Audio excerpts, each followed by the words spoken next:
Sir, we are live now, so we can go ahead. Numerotech, we are live. We are live, doctor. Yeah, sir. Uday, sir. Very good morning, everyone, to this BOA MOS Summer Focus 2021 Virtual Symposium. Today, we have got a very special day on retina, uvea, and trauma. So, the first session in this Parsons Hall. Welcome to everybody. The session is real world experience in retina. So we have got our esteemed chairpersons, Dr. Uday Dikshit and Dr. Sharad Bhomaj sir with us. Welcome, sir. We have got conveners, Dr. Hi, everybody. And Dr. Rahul Shroff with us. Myself, Dr. Viral Shah will be the moderator for the session, and the esteemed faculty, those who have joined with us, Dr. Jaideep Valinskar, Dr. Pooja Sinha, Dr. Chinmay Sahu, Dr. Aditya Sudhadkar, Dr. Sabyasachi Sengupta, Dr. Nikul Shah, Dr. Nishant Kumar, and Dr. Sharad Bhomaj.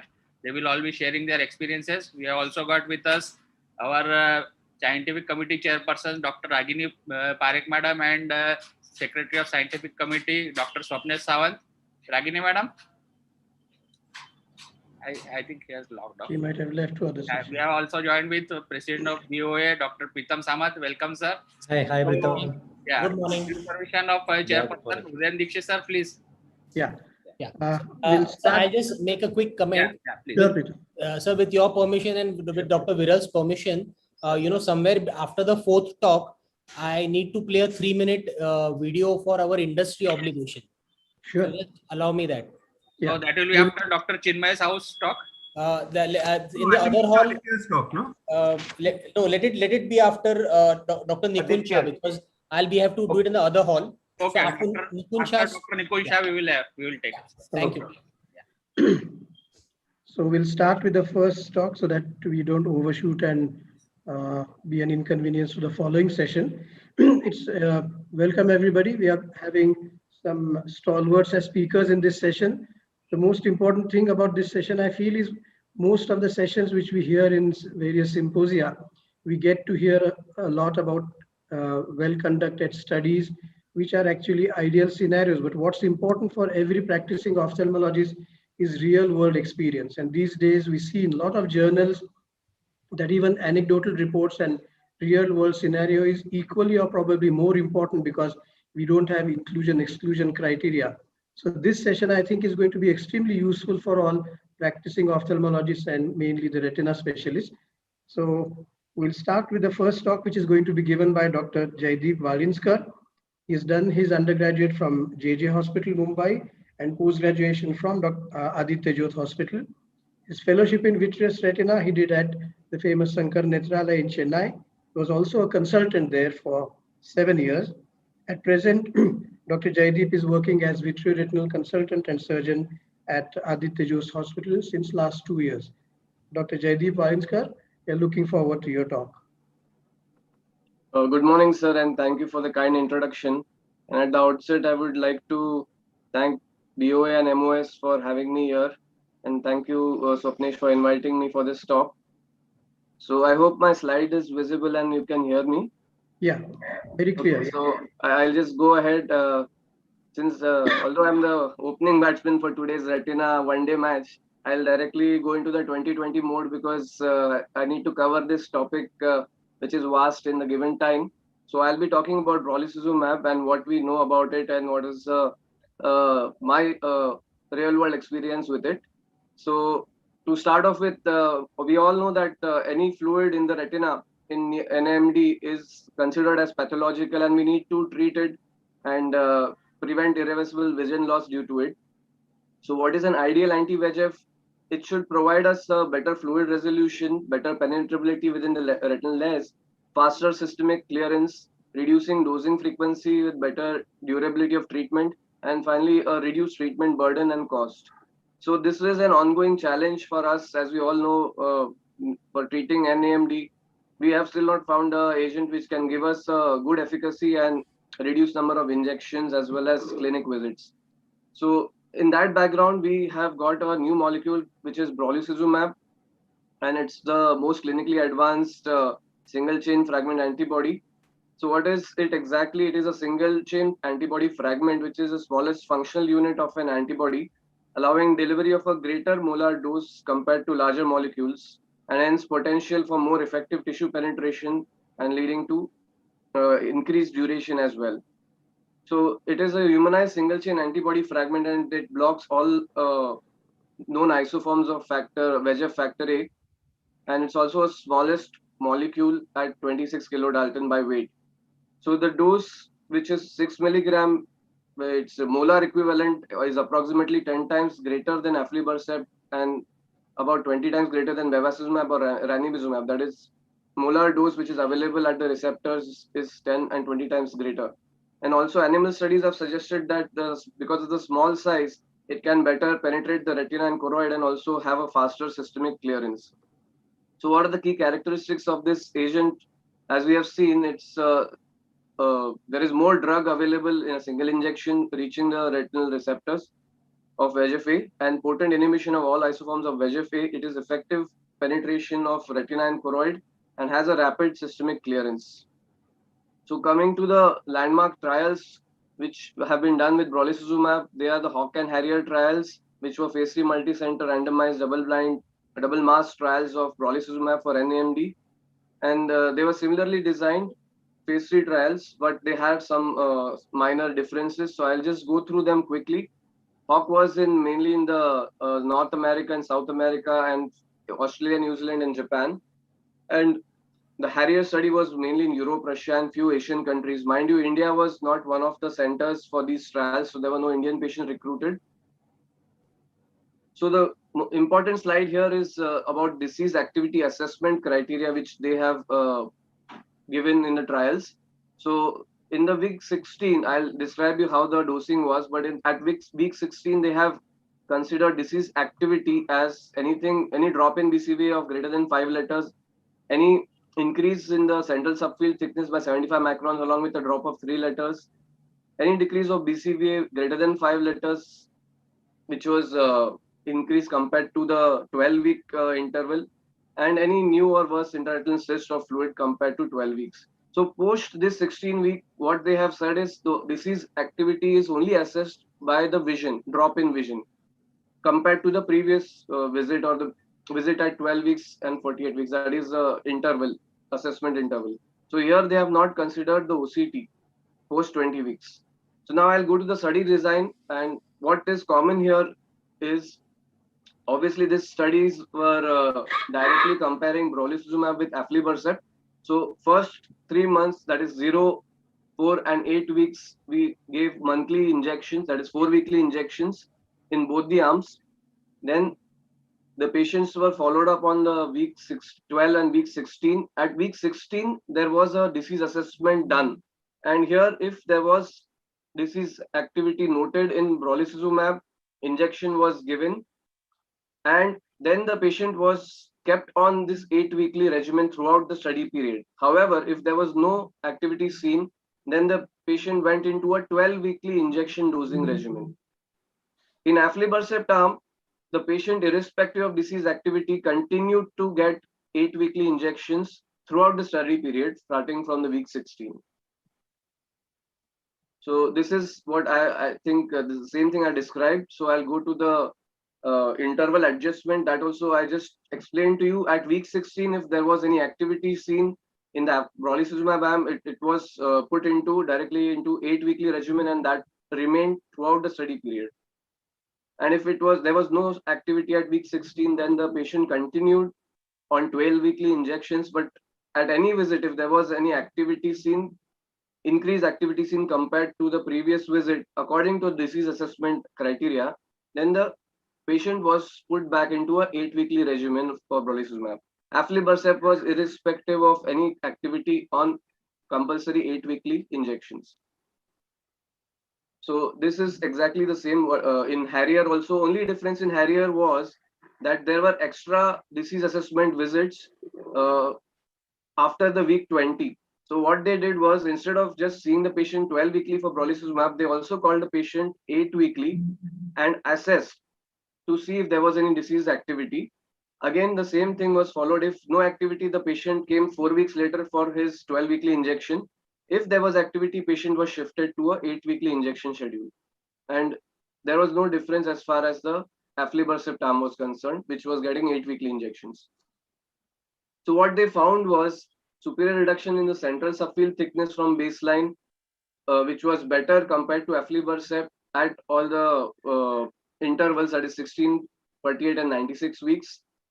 Also, there were less amount of fluctuations in the central subfield thickness compared to the aflibercept arm. And we know that fluctuations in the central subfield thickness or the fluid is known to cause vision drop and fibrosis in the long run. So what happened is, when it comes to intraretinal fluid, it was comparable in both aflibercept and brolucizumab arms, but subretinal fluid as well as sub-RP fluid was better dried up with brolucizumab compared to aflibercept. Now, the important results was that over 50% of the patients who were on 12 weekly interval dosing, they continued to be on 12 weekly dosing up to week 48 in the brolucizumab arm in both the studies. And the patients who, out of those patients who were given this 12 weekly, 80% could be maintained at Q8 weekly interval until the week 48.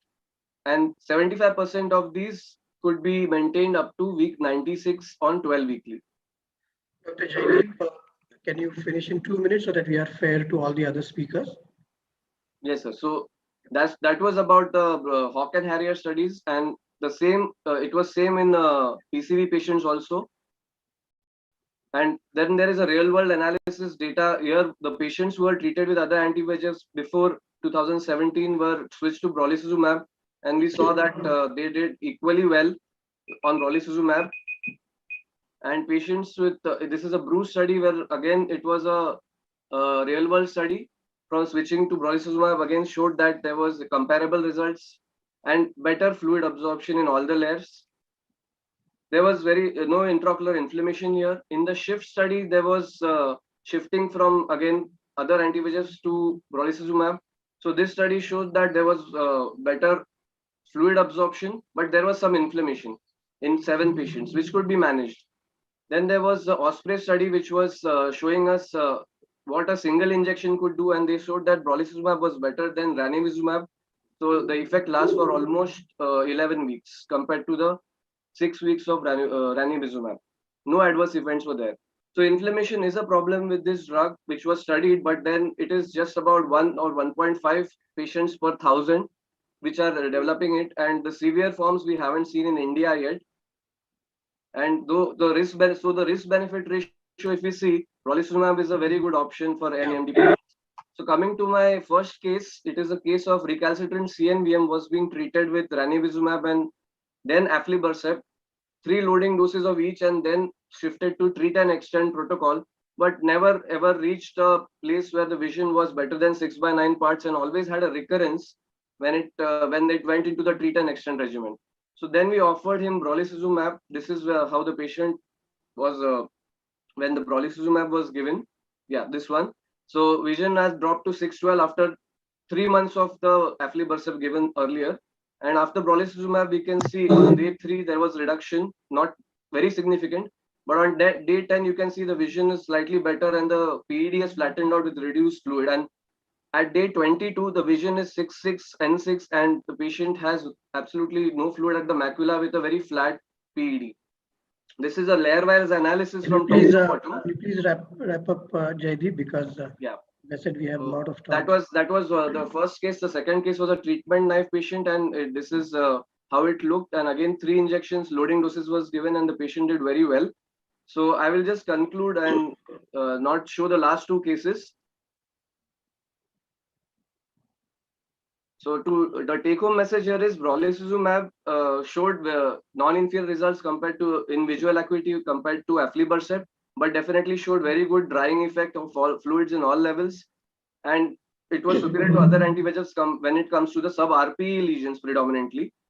In non-compliant patients, since it has a longer duration of action, it is a very good option to start as a loading dose.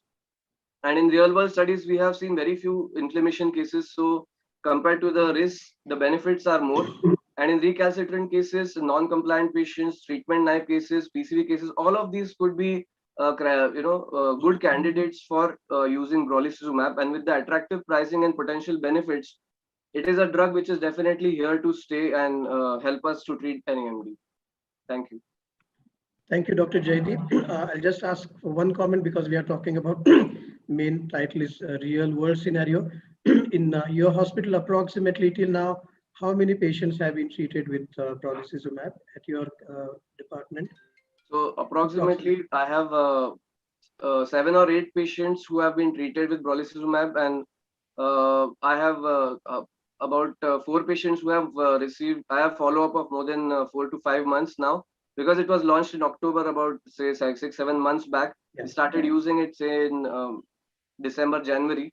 So we have limited data and limited experience yet, but I think it is a promising drug, and we can definitely look forward to using it. As of now, no inflammatory case at all after your injections. In your No, sir. No, absolutely not a not. And single. that is why I'm following up the patients. When I give the first injection on day 2, 3, a week later, then 15 days later, and then when I'm convinced at 1 month. So close follow-up is very important to make sure that there is no inflammation. Of course, case selection and making sure there is no prior inflammation is very important. Yes. And I could see in one of your cases, you're also using it in naive patient, not just failed on other molecules. So you have used it in naive patients as well. Yes, sir. So Okay. Thanks, Jaideep. We'll Thank go you. to the next talk, and I'll request Dr. Sharad Bhomas to introduce the next speaker, Dr. Pooja. Sharad, do you have her CV?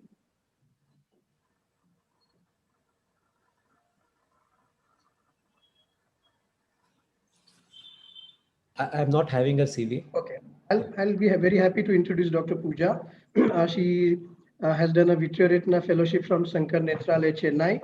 And then she had an attachment for vitreoretina fellowship at Stanford and at Hull Royal Infirmary. I'm particularly happy because I was telling Pooja that the first job in my life in United Kingdom I did at Hull Royal Infirmary with Professor Mathur and Dr. Datta.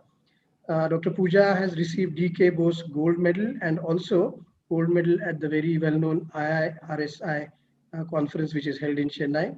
At present, she is the head of VR services at ABI Institute in Patna. Dr. Pooja is going to talk to us about decoding peripheral IPCV. Dr. Pooja, please go ahead.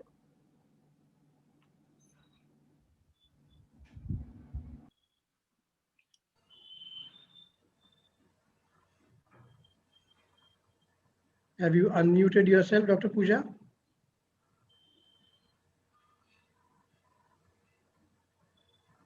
Sorry, sir, I was on mute. Yeah. Good morning, everyone. Thank you very much, sir, for your kind introduction. It's a very nostalgic moment for me because without fail, every year we attend the BOA conference for its superior scientific contents and excellent hospitality. And I'm sure that, this pandemic will come to an end and we can be together again. So today I'll be talking about a very interesting case which I have been treating and I'm still treating, which I will share with you, which is decoding peripheral IPCV.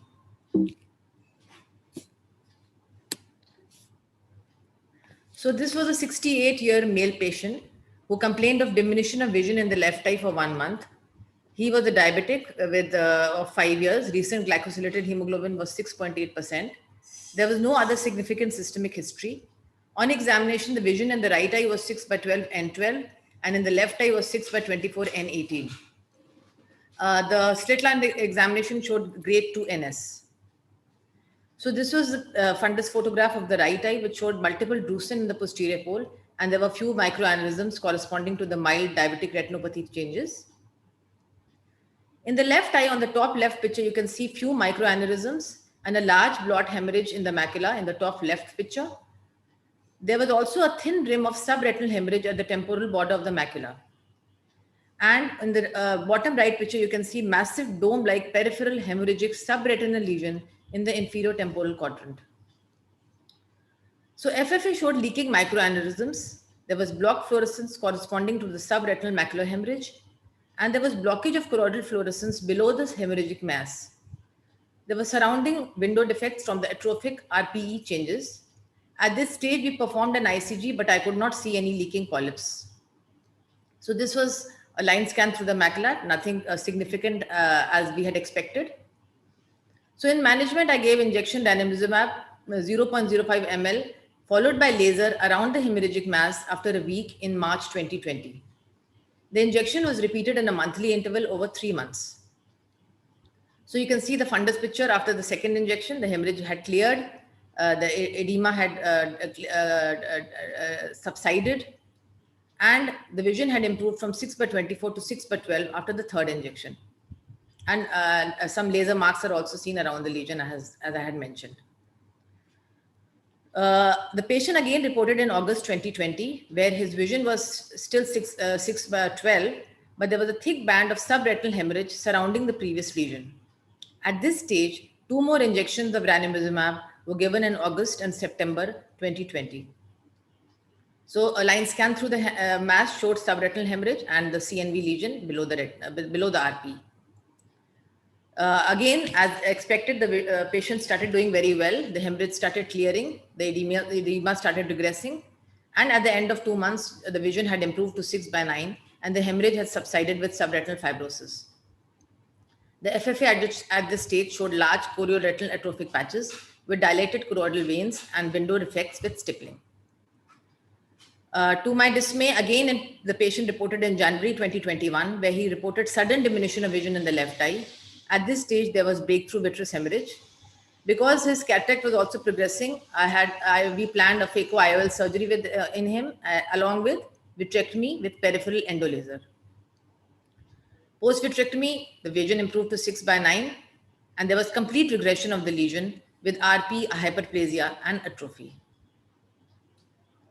But all good things sometimes don't come to an end. And I just saw the patient 1.5 months ago when the vision had dropped to 6/60. There was a large subretinal hemorrhage below the macula, abutting the fovea and extending inferiorly. You can see the FFA at this stage. There was a large mound of subretinal hemorrhage extending well into the inferior temporal region. And there was also some kind of stippling of hyperfluorescence. So I have again, because we have a new anti-VEGF in our armamentarium, brolucizumab. So I've given him brolucizumab injection 1.5 months ago, and I have still to follow up the patient. But I'm optimistic because he has been lucky. His lesion has been always away from the fovea, and that is the reason why he has been maintaining fairly good vision even after so many episodes.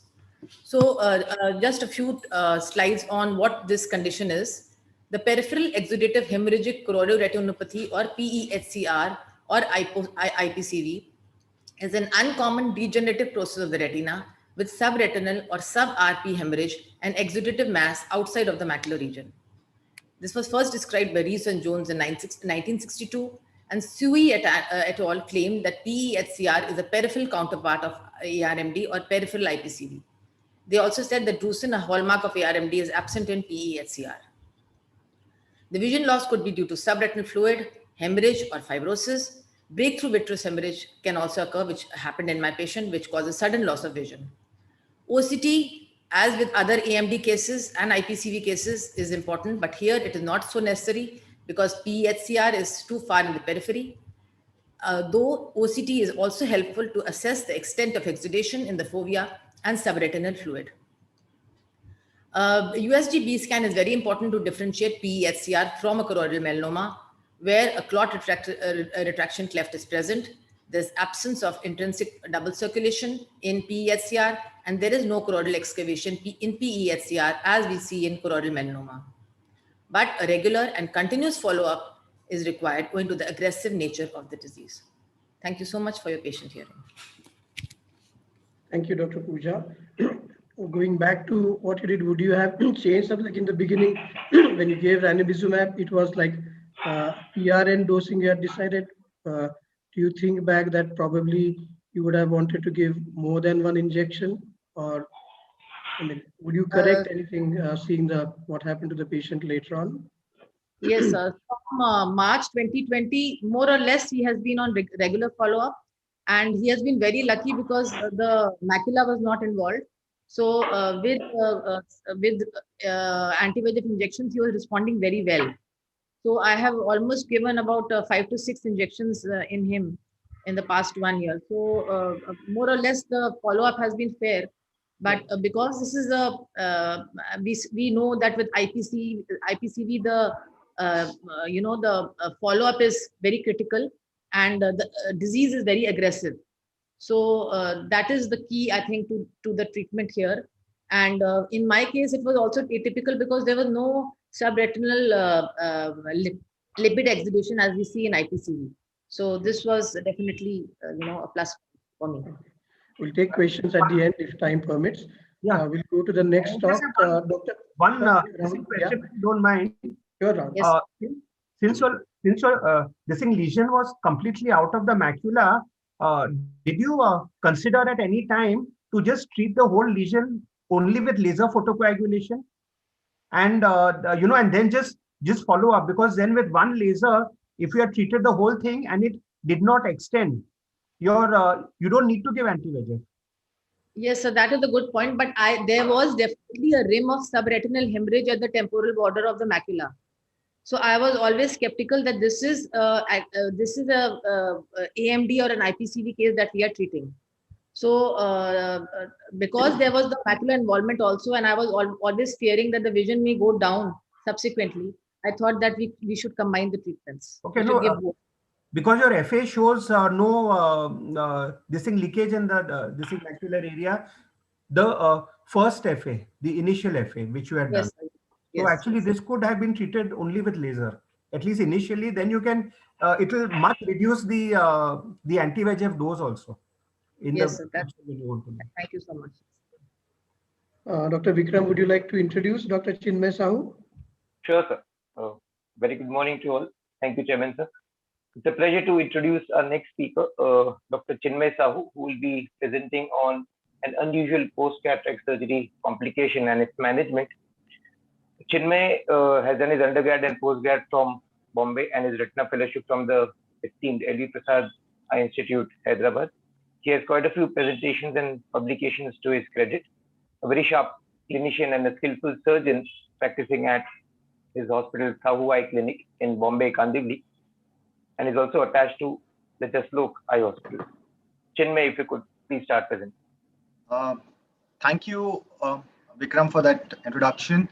Good morning to all my esteemed seniors and colleagues, and thanking BOA and MOS for giving me this opportunity to speak today. The case that I have selected is a very unusual complication in a very common scenario which is a cataract surgery, and which kind of stumped me and made me think about how I could go about managing this case. So my patient is a 52-year-old male patient with no systemic history of hypertension or diabetes. The only significant systemic history was of asthma, and he was on treatment with Seroflow. He had a cataract in the right eye. The posterior segment examination was normal.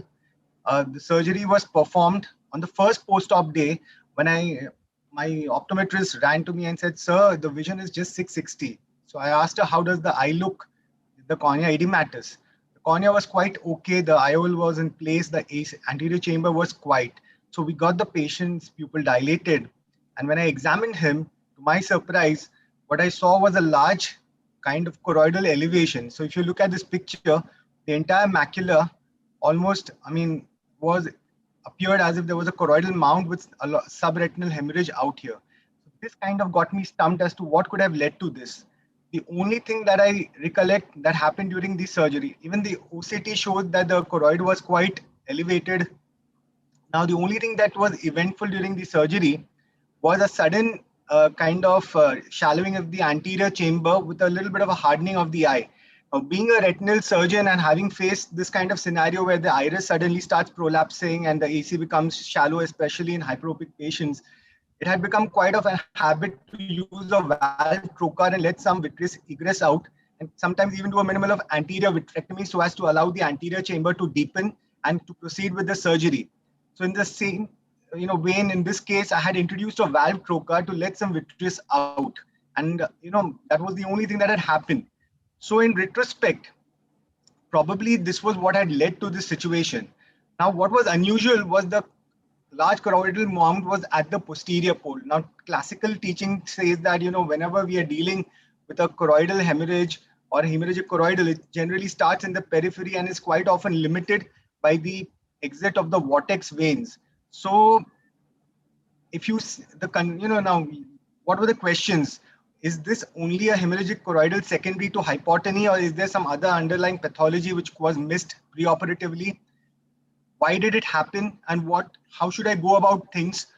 Would steroid just do the trick, or do I need to add something else? And eventually, what would be the outcome? Imagine telling a patient whose vision was 618 to start with and has now dropped to 660, with the unusual situation that the patient obviously was very concerned about what was happening. Now, as you see a typical picture here, this is a hemorrhagic, this is actually a serious choroidal detachment, but you can make out it happens in the periphery and is quite often limited to that by the exit of the vortex vein. So the macular presentation was a bit of an unusual thing in this case. We all know that the systemic risk factors include uncontrolled hypertension, obesity, patient on anticoagulation and antiplatelet drugs, ocular pre-op glaucoma, patient on anti-glaucoma medications, and intra-op surgeries, especially if you're dealing with glaucoma surgeries, vitrectomy surgeries where sudden hypotony occurs, it's quite known. But in this case, this was a completely uneventful surgery done under topical. It was being performed under drops, paracaine drops, and as such, the surgery had gone on uneventful till the cataract was extracted. It's when the irrigation aspiration was to be started that this sudden the shallowing of the anterior chamber and hardening of the eye had occurred. So now the first thing I did was try to look up in literature, was there any such kind of case which reported a posterior pole presentation. So there was one report by Chang et al. And the picture looked quite similar to what I was dealing with. In this particular paper, they had a hemorrhagic choroidal out here. You can make out posterior pole was involved, and the only thing in this patient was the patient had a prior history of CSCR. So the couple of points that I want to highlight through this case was that sudden shallowing of anterior chamber and hardening of the eye has certain differentials like infusion misdirection syndrome, uveal effusion, and a suprachoroidal hemorrhage. Now, one of the main points in differentiating the infusion misdirection syndrome from uveal effusion is to actually examine the eye on table and to see if there is any kind of choroidal elevation. In a suprachoroidal hemorrhage, it might be quite evident. In a very minimal uveal effusion, a choroidal elevation might not present. But quite often what happens, especially for a retina guy like me, we do not even think twice before using something to kind of egress the vitreous. So the first thing out for me was to keep in mind that if there is a sudden shallowing, before I should jump to kind of letting the vitreous out and maybe doing a limited anterior vitrectomy, it's important to take 2 minutes. First, ensure that there is no leakage happening, your wounds are tight and closed, and then immediately examine the eye and look out for a choroidal elevation. Maybe in this particular case, if I had not used the valve trocar and let some vitreous out, maybe the mount might not have happened, or the subretinal hemorrhage might not have happened. Secondly, as in that particular case report, they said that in a pachychoroid spectrum, especially where you have, a patient could be more predisposed to developing a suprachoroidal hemorrhage. So keep looking out for, examine the eye carefully. Now, when you have an obvious pathology, it might be evident, but if you're dealing with pachychoroid pigment epitheliopathy, where there is just a reddish orange looking fundus, maybe with reduced tessellation of the fundus, and please get an OCT done. Look out for the various PEDs and T-tented PEDs, and just keep in mind that these kind of patients might be a little bit predisposed to developing a suprachoroidal if sudden hypotony occurs. So this is my second point out here. So what did I do for this patient? I eventually decided to go with methylprednisolone IV, 1 gram IV per day, followed by an oral course of steroids. But I also, looking at that paper with the possibility that maybe was there a little bit of a pachychoroid spectrum involved, I did give an intravitreal Avastin, actually not knowing whether it was really warranted or not, but with the thought process that it might not do harm. So I did that. Eventually over a 2-month phase, the mount out here kind of resolved, leaving some amount of let's say choroidal folds in that area. Vision improved from 660 to 6.9, and the OCT also showed a significant flattening in that area. So my simple take-home messages is, please examine the patient preoperatively carefully. Look out for any kind of altered look at the macular area, maybe an underlying pachychoroid spectrum. Ensure that patient's blood pressure is well controlled. He's, if blood thinners are on, ensure that that is not, that's taken care of. Intraoperatively, the most important message was, don't be gung-ho and just immediately go to reduce the vitreous pressure. Kindly, if possible, please have a look at the eye and rule out any kind of choroidal mount before doing any such step. Thank you everyone for a patient hearing. Thank you, Chinmay. Anybody from the speakers, panelists, anybody wants to ask a question? We'll take one question after each talk. So can I just ask Yeah, a question? Vikram, go ahead. Chinmay, how would, now in hindsight, what would you have done differently? So a few points which you said that. In fact, Vikram, on Friday, I faced a similar situation in a cataract surgery where everything had gone off uneventfully. Patient again in this situation was only a hypertensive patient, but on table pressure was remaining at around 160, in that range. Anesthetist was monitoring it. And after the cataract was over, extracted, irrigation aspiration over, and suddenly I felt that I just could not, when I was trying to push the visco and before implanting the lens, the visco just kept coming out. Now, what I did in this case, which I would have probably done, as you said, with hindsight, was I took that 2 minutes. I first ensured there was no leakage of the wound, got the indirect, examined the eye, ensured that there was no hemorrhagic choroidal or some kind of mount developing, gave the patient a Dimox. I mean, the ideal thing would have been to probably give mannitol, wait for some time. But in this situation, I did that, took around 2-3 minutes, waited for the eye, then used a cohesive viscoelastic to deepen the anterior chamber and then injected the lens. So in hindsight, I would probably do one thing, examine the retina before doing a step like, letting the vitreous out by doing a minimal anterior vitrectomy. Because in an aqueous misdirection syndrome, it will help. But if you're dealing with a choroidal effusion or a suprachoroidal, it might just add to the hypotony and worsen the choroidal detachment.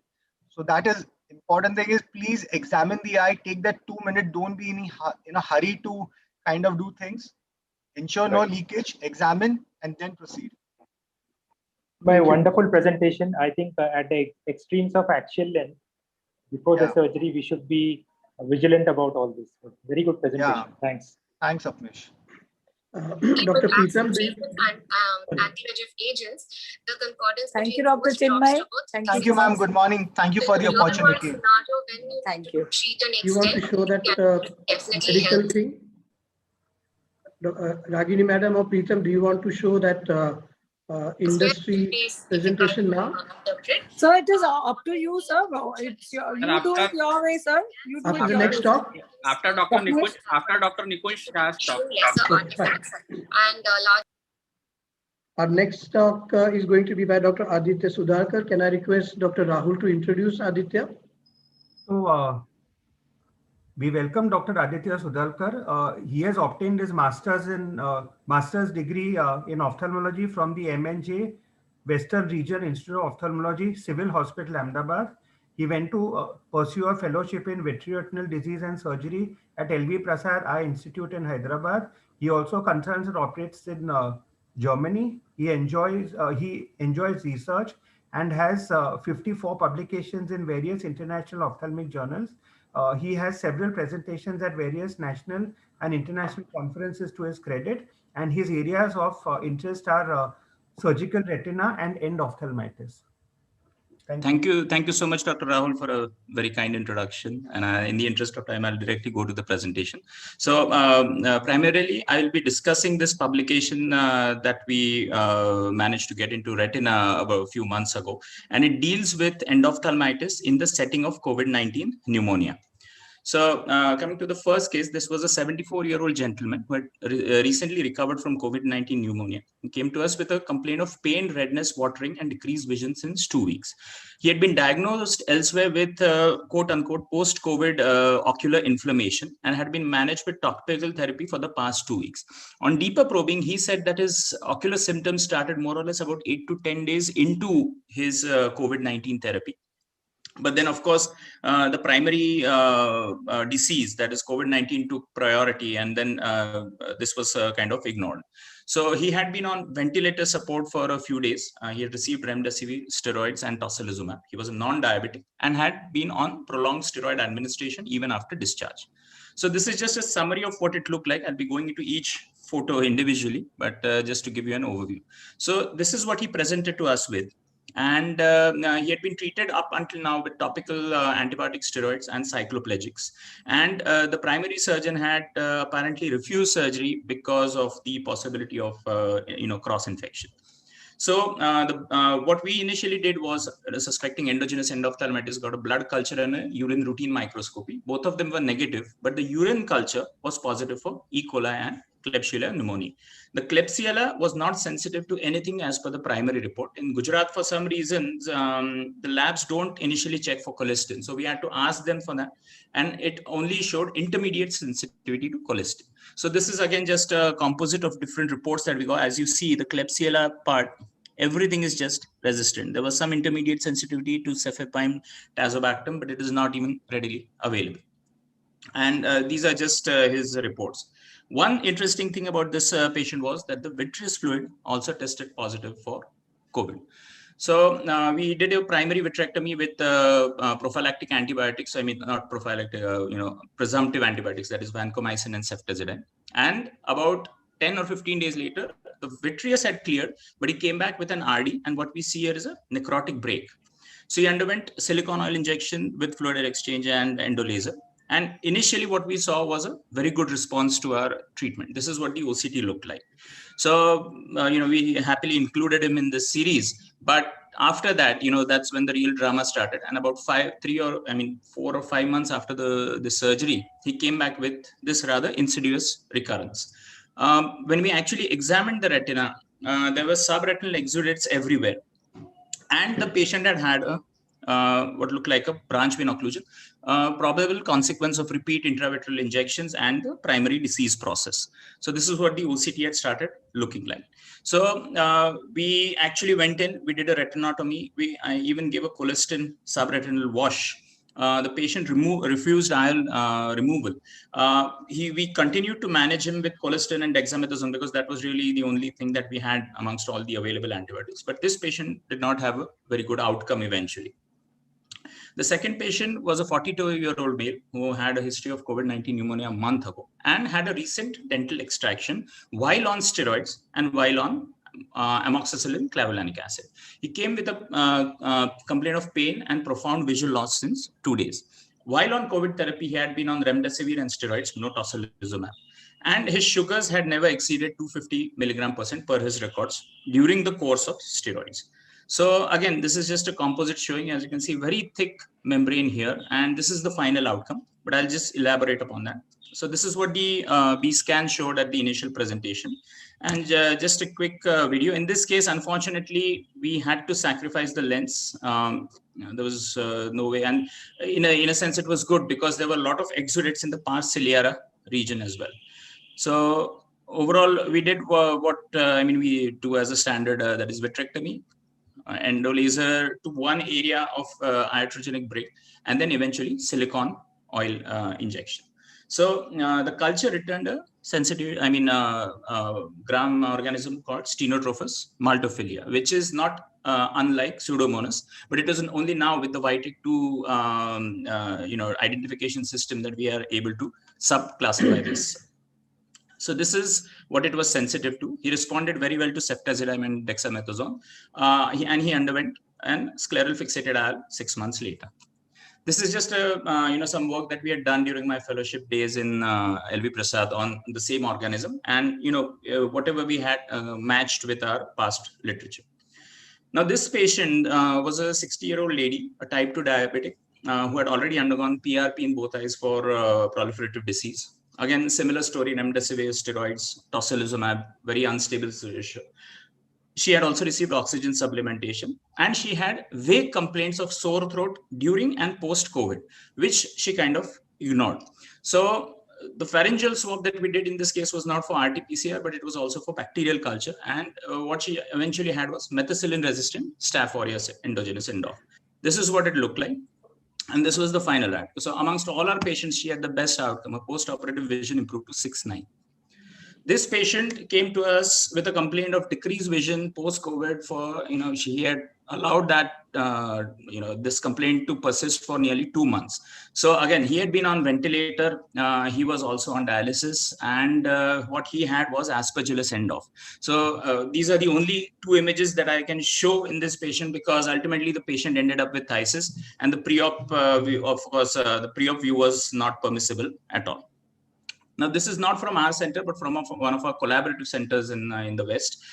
This was a patient with, this was a 4-month-old child who contracted COVID from his mother and developed MISC, or the multi-inflammatory system disease in children.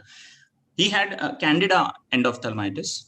In this case as well, we had to do a primary vitrectomy. We had to sacrifice the lens. It was involved. There was a lenticular abscess also seen, and managed well with amphotericin B 2.5 microgram. So this is the post-op result. So just the takeaway point is that most eyes, if not all, these days can be saved. But the primary problem in all of these cases, for example, the first case was that the patient had undetected renal stones, and which is why the culture turned out positive. But the urine routine microscopic examination did not even show pus cells.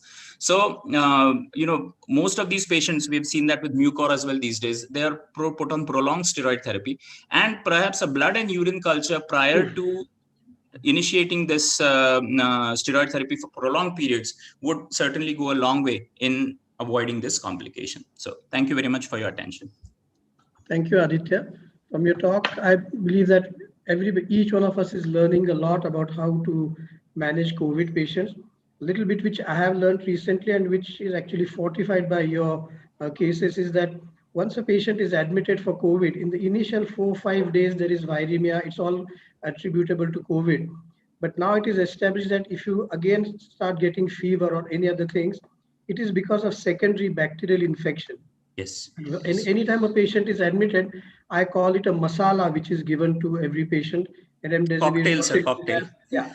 And what I have learned, not only as far as eyes is concerned, but saving somebody's life, is using something like tocilizumab extremely carefully, because if that patient is having secondary bacterial infection, tocilizumab will compromise that severely. You can lose a life because of that. We are learning all these things, but probably using that cocktail or masala, as you're saying, many of those things could be actually enhancing secondary bacterial infection, and patients are fighting for their life and eyes, as you have shown. So we have to learn a lot, and probably ask doctors to be very careful while using tocilizumab, and because it should not be given like a regimen. Yes. Because yes. some of them can be very harmful for the eye as well as for the survival of the patient. So you're all learning. So if I may just add to your point, the thing is, most patients are put on azithromycin, doxycycline, ivermectin, some high-grade third generation cephalosporin or something, and in some cases even voriconazole. So the voriconazole decision is often based on a galactosamine test. Blood galactose, and then that is considered to be positive for invasive pulmonary aspergillosis. But that is not the case. It is generally these beta-lactam antibiotics that return a false positive test. So ultimately, the patient has had more therapy for non-existent infections rather than the virus itself, which in most cases responds well to just remdesivir and a short course of steroids. So, and that is what is, I think, going wrong with the Mucor thing as well, because you've cleared the mucosa of your normal commensals, and then you're inviting all these dangerous pathogens to take hold. Yeah. Okay, we'll go to the next talk, and I'll request Dr. Viral to introduce Dr. Sabyasachi. Yes, sir. Thank you so much, sir. Sir, before we introduce Dr. Sabyasachi, we are joined with Chief Advisor of BOA and past President of MOS, Dr. Tatyarao Lahane, sir. Lahane, sir. Welcome, sir. Okay. So it's my pleasure to introduce the next speaker, Dr. Sabyasachi Sengupta. Dr. Sabyasachi Sengupta, as we all know, is practicing at Future Vision Eye Care Center, Mumbai. He is also currently Associate Editor of IGO, Indian Journal of Ophthalmology. Dr. Sengupta has done his DNB from Arvinda Puducherry with gold medal, and we are training from Shankara Netralaya, where he was awarded the Best Outgoing Fellow. He has done his research fellowship from Wilmer Eye Hospital, Eye Institute, John Hopkins, USA, and also was awarded the McCartney Prize by the Royal College of Ophthalmologists in London 2010. He has published more than 90 plus papers in index peer review journals, and he is also a keen researcher and founder of the very famous Sen Gupta's Research Academy, one of its kind portal offering e-learning lectures on research methodology and services for manuscript preparation. Welcome Dr. Sabyasachi Sen Gupta. He will be presenting some take-home messages for general ophthalmologist about the lessons learned from the drcr.net. Dr. Sen Gupta. So the outline of my talk is at least Dr. Thank you, Dr. Viral, for that kind introduction. And I think there is some audio overlap. So go wider, see what is never been seen without a lab before. So this, and let's see for ourselves. Let's begin. So this is one case which I'm treating for last almost 10 years. He's a 64-year-old. Neurotech people, please say some audio is getting overlap from other hall to this hall from the back end. So probably Dr. Ragini Madam's audio is on. Yeah, Ragini Madam. Who's watching some investigation, but he was lost too. Okay, now. Okay. All right. So, so this is where we are today in terms of how we treat diabetic retinopathy. And, this is where we want to really be, right? We want to make everything go away and the retina to still look pristine and, very nice, in terms of its architecture. So, let's also sort of understand that the ETDRS is slightly outdated because, it's almost now in the previous millennium. And there are so many newer modalities of investigation as well as treatment. So, in the early 2000s, this diabetic retinopathy clinical research network was set up, and this is a collaborative network to facilitate multi-center clinical trials on diabetic retinopathy. And the priority initiative basically is to collaborate with industry, and also most importantly is to have academic integrity and optimal clinical trial performance, because we are all always worried about industry influencing results. So this is a group which is funded by the NIH, and then they have a lot of academic integrity. So the DRCR network really is the new ETDRS, and I think that's why it's important for us to understand some of the key recommendations of the DRCR network. It has completed many protocols, so we don't have time to go into a lot of these details. So I'll bring to you some of the most key protocols which have already been published, and then of course there are many which are still ongoing, including if you see genetics, ultra wide field imaging, and many others. So it's worthwhile keeping an eye out when these clinical trials are released.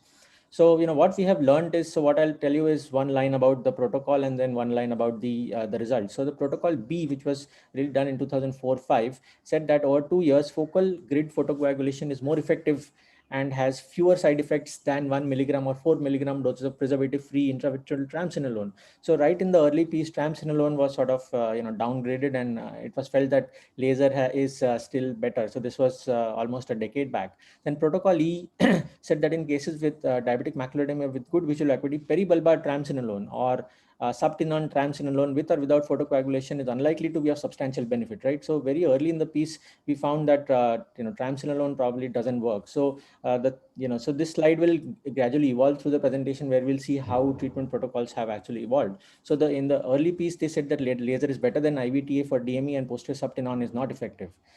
Then came one of the more pivotal trials. This was the protocol I. This was published way back in 2009. So it said that intravitreal ranibizumab with prompt or deferred laser photocoagulation is more effective through to 2 years in increasing visual acuity compared with focal grid laser. So so a little bit of intricacies of this trial. So there were 4 groups. One was sham versus grid laser. So this is only grid. The second group was ranibizumab with prompt laser. The third group was ranibizumab with deferred laser, and fourth group was IVTA with prompt laser.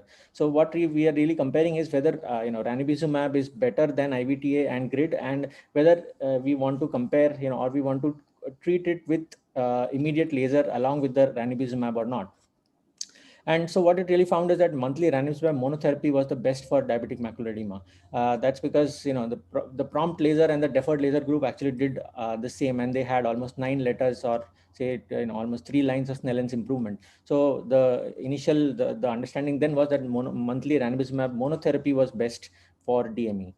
Then came some other smaller protocols. Protocol R said that at 1 year in eyes with non-center involving DME, the study could not identify a difference between topical nepafinac 0.01% and placebo. So sort of the take-home message was that nepafinac is not better than placebo, or probably doesn't work in non-center involving diabetic macular edema.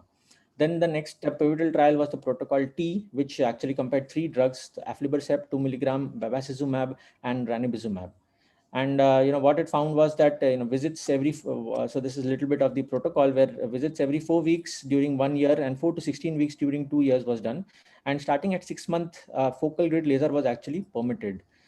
So this is the overall results. If you see this, they actually stratified the patients in 2 groups who are better than 612 and who are worse than 612. So if you see on the right, this is the protocol which or the group which is worse than 612, so or 618 or worse vision. They found that aflibercept and ranibizumab are probably slightly better than bevacizumab.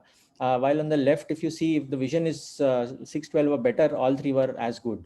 So what they found is that aflibercept was better than bevacizumab at 2 years, but there was no difference between ranibizumab.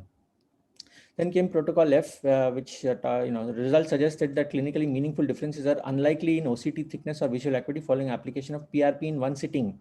So sort of the take-home message here was that if you have a multi-spot laser, then PRP can actually be completed in one sitting. So this is what is actually been followed in the West quite a lot now with multi-spot PRPs. Then protocol J came where they talked about PDR with DME. Now this is something which is not very easy to handle, and what they found is that addition of 1 intravitreal triamcinolone or 2 intravitreal ranibizumabs is actually beneficial when you do a PRP. So adding ranibizumab to eyes with PDR with DME was beneficial. Then they came protocol N, which compared ranibizumab with saline or placebo for PDR with vitreous hemorrhage, and they found that ranibizumab is not superior to saline when there is PDR with vitreous hemorrhage. So ranibizumab monotherapy for PDR with vitreous hemorrhage is probably not helpful. Then this was a very pivotal study. Again, this is a protocol S, where they compared prompt PRP versus ranibizumab with deferred PRP. Right? So this is not a ranibizumab monotherapy arm. This was deferred PRP, after which was allowed after 6 months if required. And so the sort of key results is that if you look at 2 years, the incidence of vitreous hemorrhage in the ranibizumab group was 27%, while in the PRP group it was 34%. And the incidence of vitrectomy in the ranibizumab group, if you see, is much lower, 4% compared to PRP, that is 15%. And then if you see active neovascularization, which is continuing to persist, so almost half the eyes actually had persistent neovascularization at 2 years. So this is something which we don't see very often, at least in how we do PRPs. So the conclusions of protocol S is that PRP is effective for PDR over the last 4 decades, and it remains effective. And I think that is sort of the take-home message for our settings. But ranibizumab for PDR is at least as good as PRP, and may be preferred initial treatment for some patients, especially who have PDR with DME. And longer follow-ups are probably required at least through 5 years, and avoid ranibizumab when there is substantial tractional component in the PDR. So ranibizumab may be preferred initial treatment approach for some patients, especially those who have PDR with DME. And then the protocol U basically looked at, they looked at non-responsive patients, and then what happens if you add dexamethasone to the regimen. And they found that, this is overall vision with ranibizumab as well as combination groups, that is with dexamethasone, had the same results. And this is the OCT thickness, where if you add Ozudex, then the macular thickness goes down much more, so which we've already seen in practice. However, so dexamethasone implant is useful to reduce the macular edema more efficiently, but it does not lead to BCVA improvements. And the last protocol is the protocol V, where they looked at vision, patients who have very good vision, that is 6.9 or better actually, so that's 20-25 or better, and then they have very little edema. What do you do with these patients? Some recommend anti-VEGF, some recommend focal laser, and others recommend observation. So in this group of very good vision patients, what they found is that there is no benefit of adding any additional therapy unless vision worsens. So if you see 5-letter loss, it was the same across the 3 groups, and if you see 5-letter gains, again it was almost equal across the 3 groups. So observe eyes with center involving DME and good visual acuity of 6.9 or better. So this is overall the sort of recommendations of the drcr.net at present.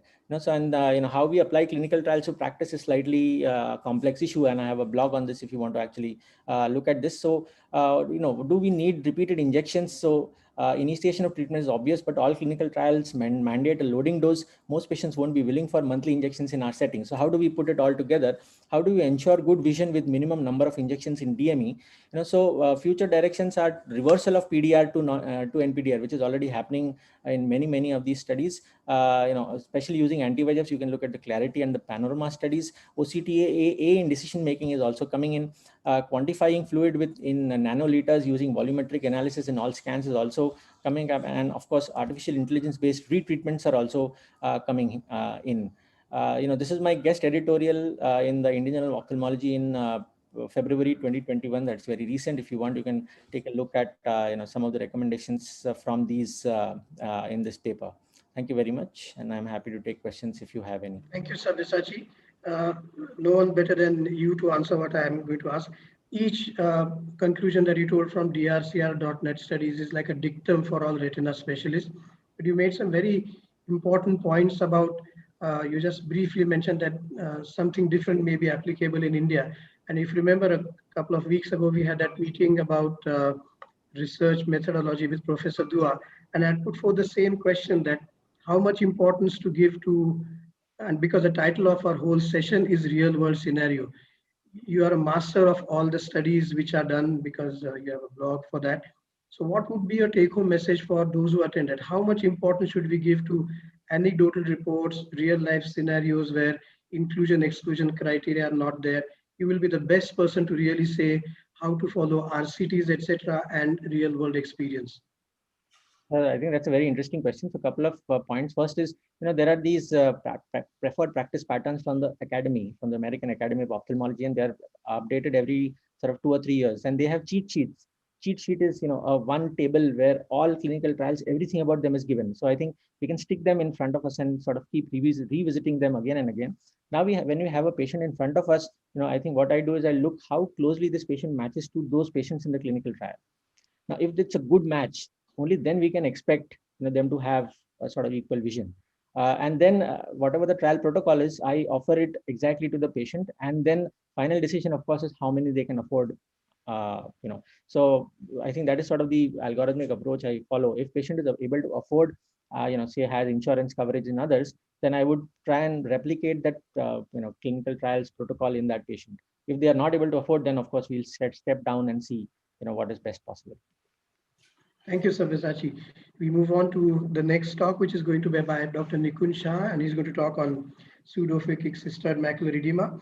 Dr. Nikunj has done his undergraduate and postgraduate from LT Medical College, Sion in Mumbai, and he did his retina fellowship from LV Prasad Eye Institute in Hyderabad. And at present, he's the director of eye super specialty clinics in Mumbai. His special interest is in diabetic retinopathy. Dr. Nikunj, please go ahead with your talk. Good morning, all. First of all, I would like to thank BOS, BOA, MOS, and especially Dr. Preetham and Swapnesh for this opportunity. I'll be talking today on a relatively plain topic. However, it still remains as one of the most commonest cause of improper visual recovery after cataract surgery, that is cystoid macular edema. Usually it peaks at around 6 weeks after the surgery.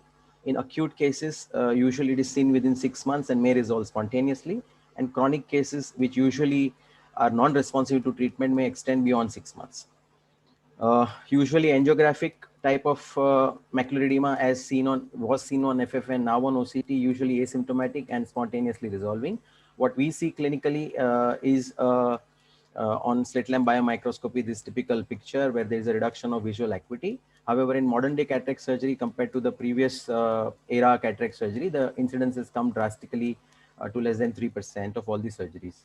FFA used to be the gold standard of diagnosis with typical petalloid pooling, which was seen on FFA. However, with the advent of OCT, non-invasive technique, this picture is almost familiar to all, where we see collection of fluid, cystic spaces in the Henle's layer, and occasionally with the presence of subfoveal fluid, which is diagnostic of this condition. Usually systemic diseases like diabetes and hypertension would be commonest predisposing systemic diseases, and ocular diseases like vein occlusion and uveitis also predisposed to postoperative macular edema. A pre-existing structural pathology like a vitreomacular traction also may add to predisposition. However, complicated cataract surgery, again in today's era, is one of the commonest causes of development of this problem. So I would emphasize that preoperative optical coherence tomography is one of the most important tests which should be included in the cataract workup of all the patients, which would really unravel these precursor lesions and even diagnose hidden pathologies, prognosticate your patients, counsel them better.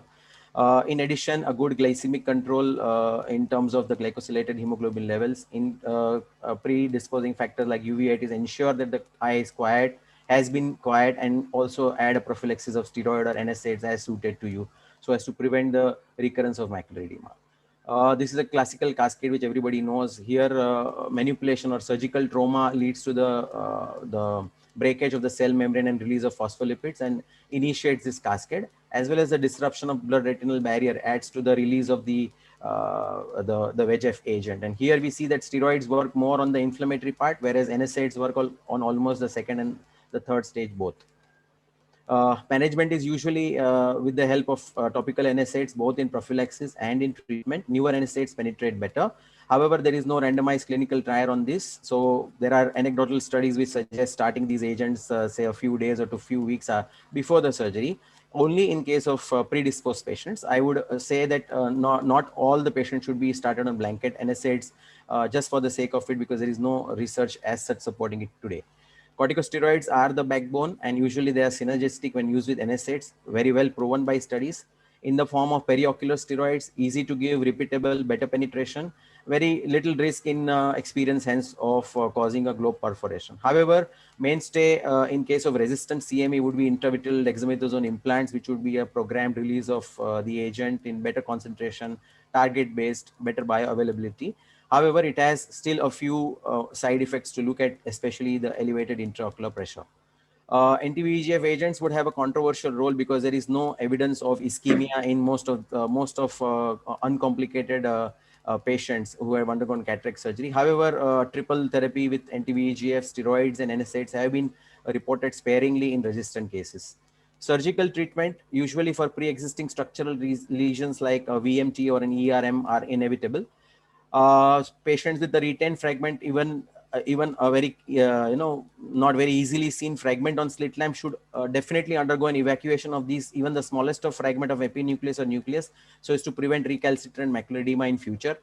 We also see such pictures in modern day wherein unavailability of a standby IOL leads to the surgeon trying a sort of optic capture or placement of haptics in the anterior chamber to stabilize the IOL, which should be definitely not done. This is one of such patients with a haptic in the anterior chamber. You could see the endothelial cell count drastically less in this patient with the haptic touching the endothelium, as well as a clinical macular edema which is seen. In this patient, we just redialed, we removed the IOL and replaced with a posterior fixation of the iris claw lens along with a vitrectomy, which led to the resolution of edema. This is another patient where the bag was subluxated with vitreous herniation. Just removal of that excessive vitreous and putting a CTR ring and stabilization of the IOL led to the resolution of edema here. This is the patient wherein an inadequate vitrectomy was done for a PC rent on table, and a very thin strand of vitreous could be seen entering into the wound. However, a prudent usage of YAG vitreolysis helped in this case and resolution of macular edema.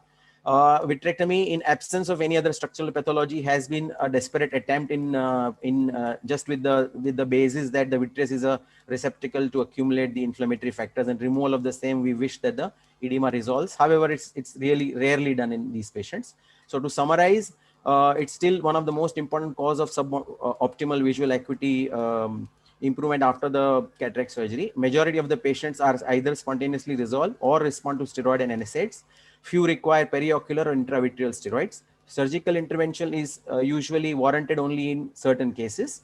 OCT remains one of the most important preoperative diagnostic tool to prognosticate and to sort of delineate such patients who are at high risk. Prophylaxis is warranted in uveitic patients undergoing cataract surgery, and no standard algorithm exists till date. So a randomized clinical trial is a must. Thank you so much, everybody.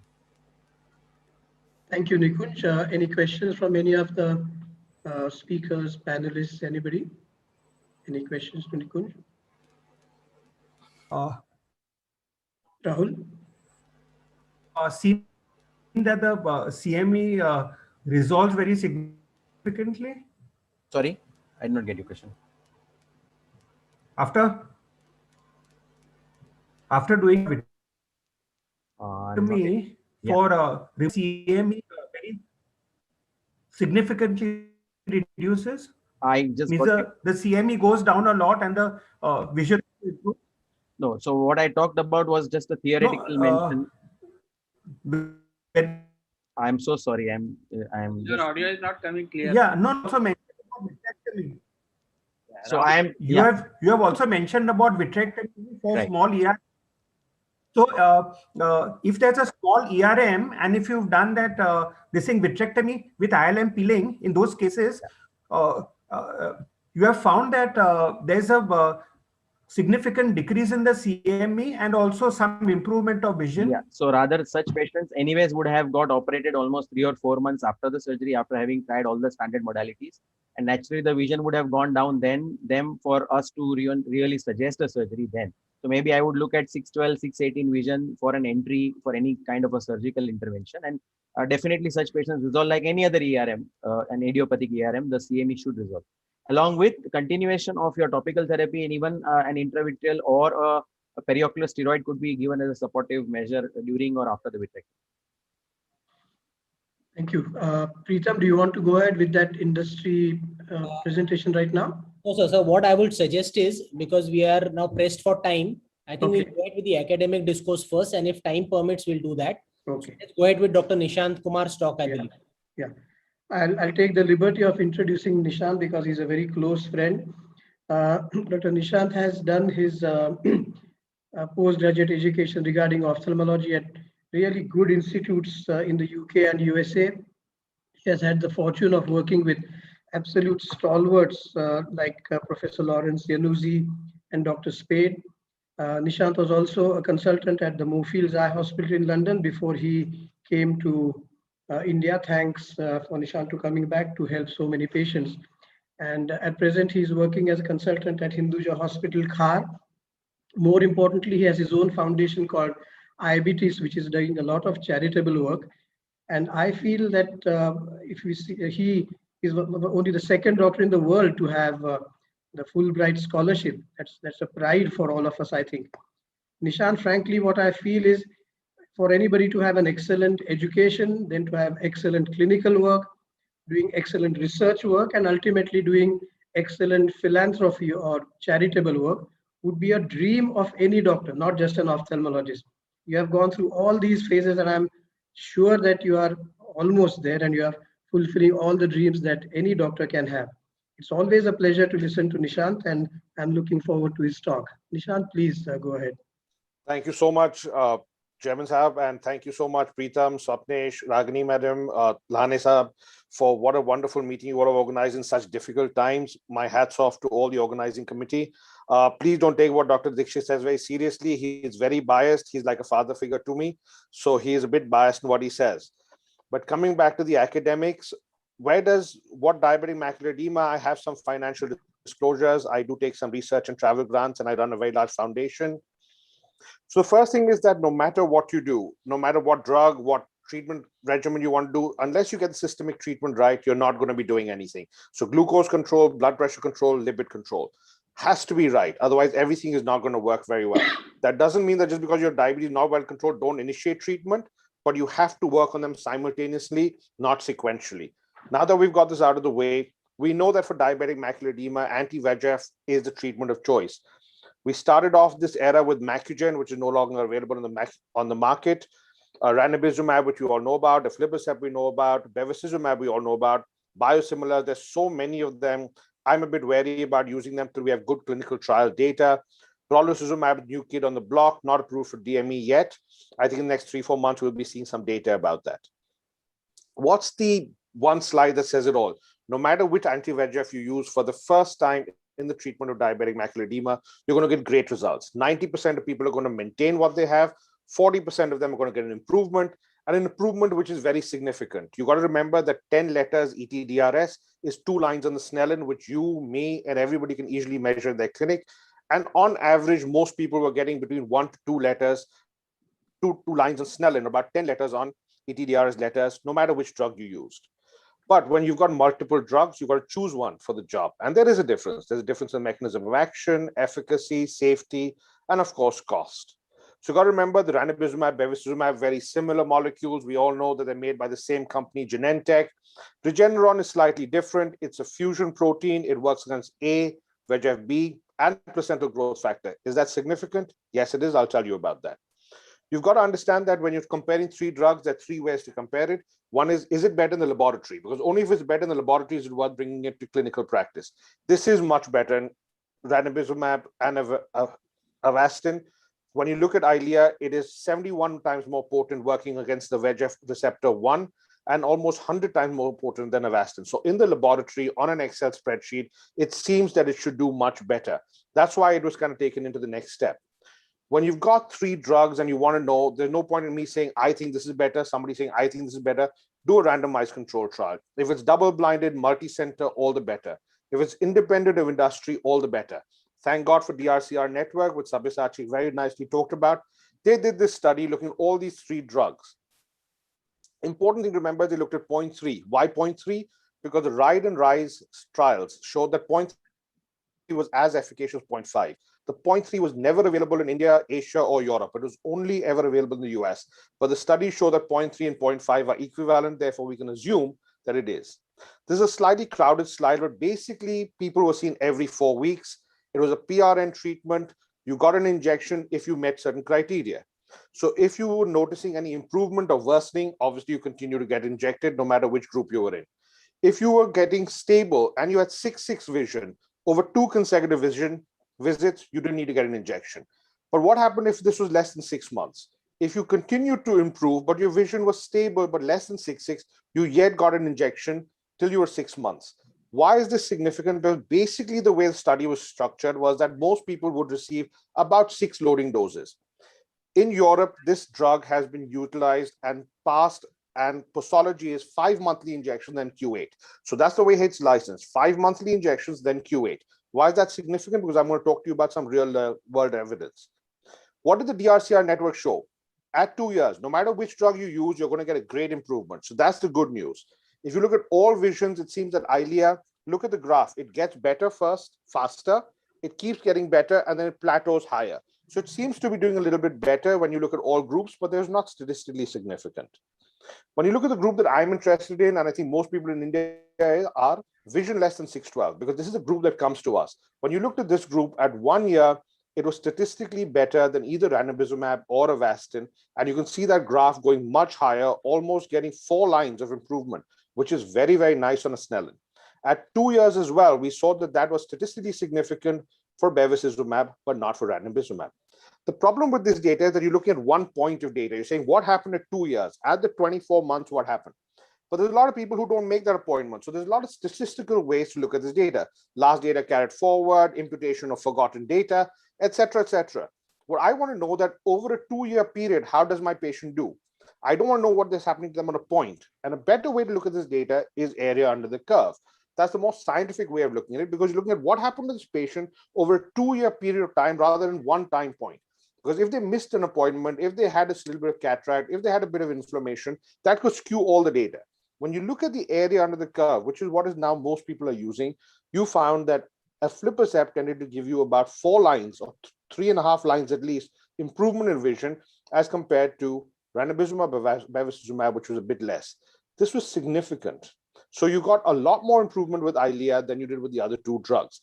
This is area under the curve analysis. So over a 2-year period, you're going to get better visual outcomes with Eylea. Again, it dried it better than the other 2 drugs, as you'd expect, both at 1 and 2 years. And this was clinically as well as statistically significant. A little bit of new data. We know that the 6/12 patient who kind of is worse than 6/12 and has a very boggy macula, very thickened, they tend to do better with Eylea. But what about if their macula doesn't look too bad? Eylea in those cases also gets the vision off better, increases more, and plateaus off at a higher phenomenon. We also know that most diabetics have diabetic retinopathy. 30% of them have PDR. 40 to 50% of them might have severe NPDR. So we know that anti-VEGFs have a disease-modifying effect. So let's see what happens. If you looked at the patients with PDR and DME in the protocol T, we found that in the aflibercept group, at year 1 and year 2, there were much more improvement in the status of diabetic retinopathy. So that means that the diabetic retinopathy levels came down much more with Eylea. And this is because of the placental growth factor. There's a lot of basic science data now to suggest that placental growth factor has a very significant role to play in diabetic retinopathy. This is a wonderful slide. I love this. When you start treatment, you have 3 categories of people. The first group is the dark blue. They start off very well, they do very well, and they end up very well. They're your A+ student, 18 letters, too good. The light blue student is the one who starts off quite well, never as good as the A+, but is doing 10 letters at 2 years, which is wonderful. 2 lines on Snellen, never before seen. Then there's that third group. You gave them injection, nothing happened. You gave them a second injection, nothing happened. You gave them a third injection, and actually they're about where they were when they started. That's when most people start panicking. They start thinking about, should I give a steroid? Should I do some laser? Should I do some PRP? Should I change the class of drug? What happens if you don't do anything? Just continue to treat them per protocol. You see that they switch. They start getting an improvement out of the third injection, and actually at 2 years, they get more than 1.5 lines on Snellen, which is much better than you'd ever imagine. So the key point out here is that at 12 weeks, don't start panicking. Therefore, the 5 loading doses that Europe talks about make sense here, because by the 5th injection, you see that most people have got that improvement in vision. So don't start panicking on the 3rd injection if the vision hasn't improved. That's the take-home point. What about real-world experience? This is what is happening in France. They looked at a bunch of diabetics who had diabetic macular edema, who had Eylea injections. This was anyone walking through the door. And what they noticed in treatment-naive patients at 1 year, you got 7.5 letters of improvement on ETDRS, which is 1.5 lines in Snellens, which is fantastic, with a mean number of injections of 7.6. What happens in more fields? Why do I am passionate? Because this study was done in my alma mater. I was part of this study. If you follow the posology, that means 5 loading injections and Q8, and you do this for anyone walking through the door. So the HbA1c could be 12, they could be diabetic, Asian, Pakistani, Bangladeshi, it doesn't matter. When you look at this group, in the people who had less than 612 vision, they got a 13.8 letter improvement, which is almost 3 lines on Snellen. This is real world, any Joe walking through the door. So if you give 5 monthly injections and move to Q8, you're going to get a great visual result. What about the people who had very good vision, better than 612? Even they improved. Number of injections, obviously you're giving them 5 loading doses first. In the first year, the number of injections was about 7, but 5 of them were loading. 33% of them got 3 lines on Snellen, okay? And 50% of them got 2 lines on Snellen. Incredible, real life data. These are patients from my clinic. If you look at what happens to them at 2 years again, 3 years again, you see that the number of visions, the improvement of vision is sustained over a 3-year period at 11 letters. So you kind of maintain that improvement. But look at the number of injections, 7.6 in the first year, 2.7 in the second year, and 2.9 in the third year. So number of injection goes down dramatically. The key out here is be aggressive initially. If you're aggressive initially, you get that improvement, you maintain that improvement.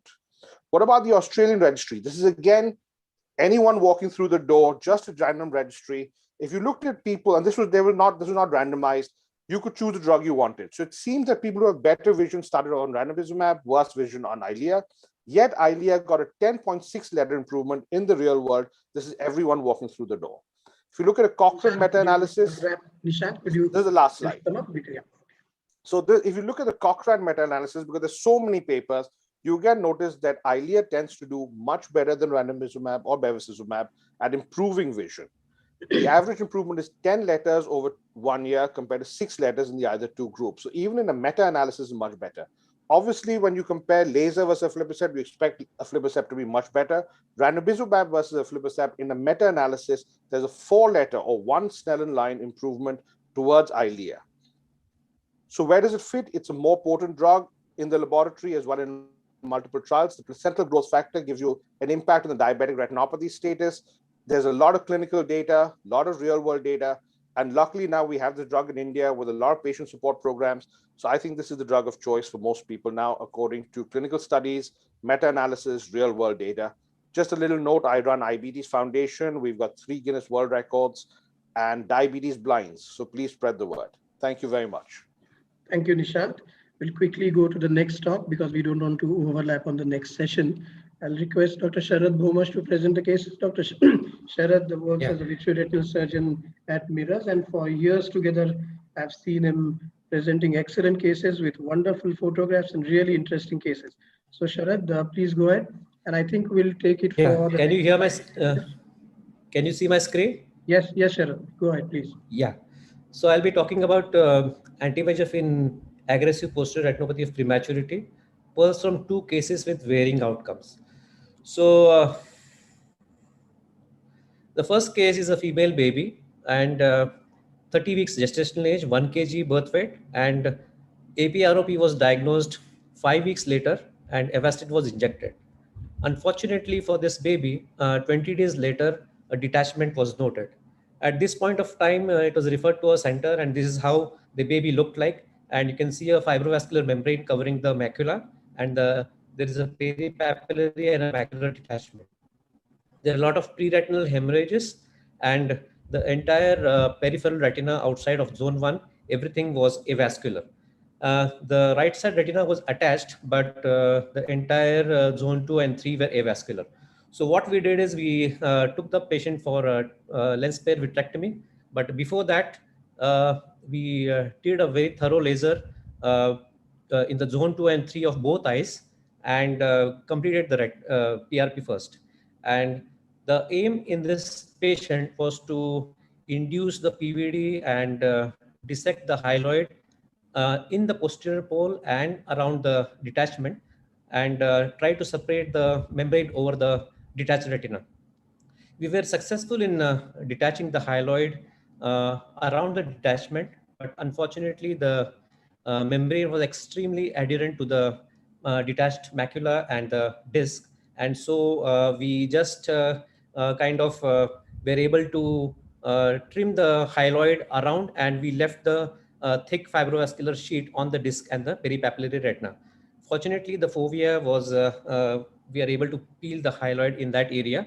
So we expect the patient to do well. This is only 6 weeks follow-up we have. So, but these patients slowly, attach, and you take around 6 to 9 months. So this was the case 1. And this is second case, a male baby with 29-week gestational age and again 1 kg of birth weight, kept in the NICU for 20 days. And APROP with non-dilating pupil and tunica vasculosa lentis was diagnosed at 33 weeks. And we injected biosimilar azumab in both eyes.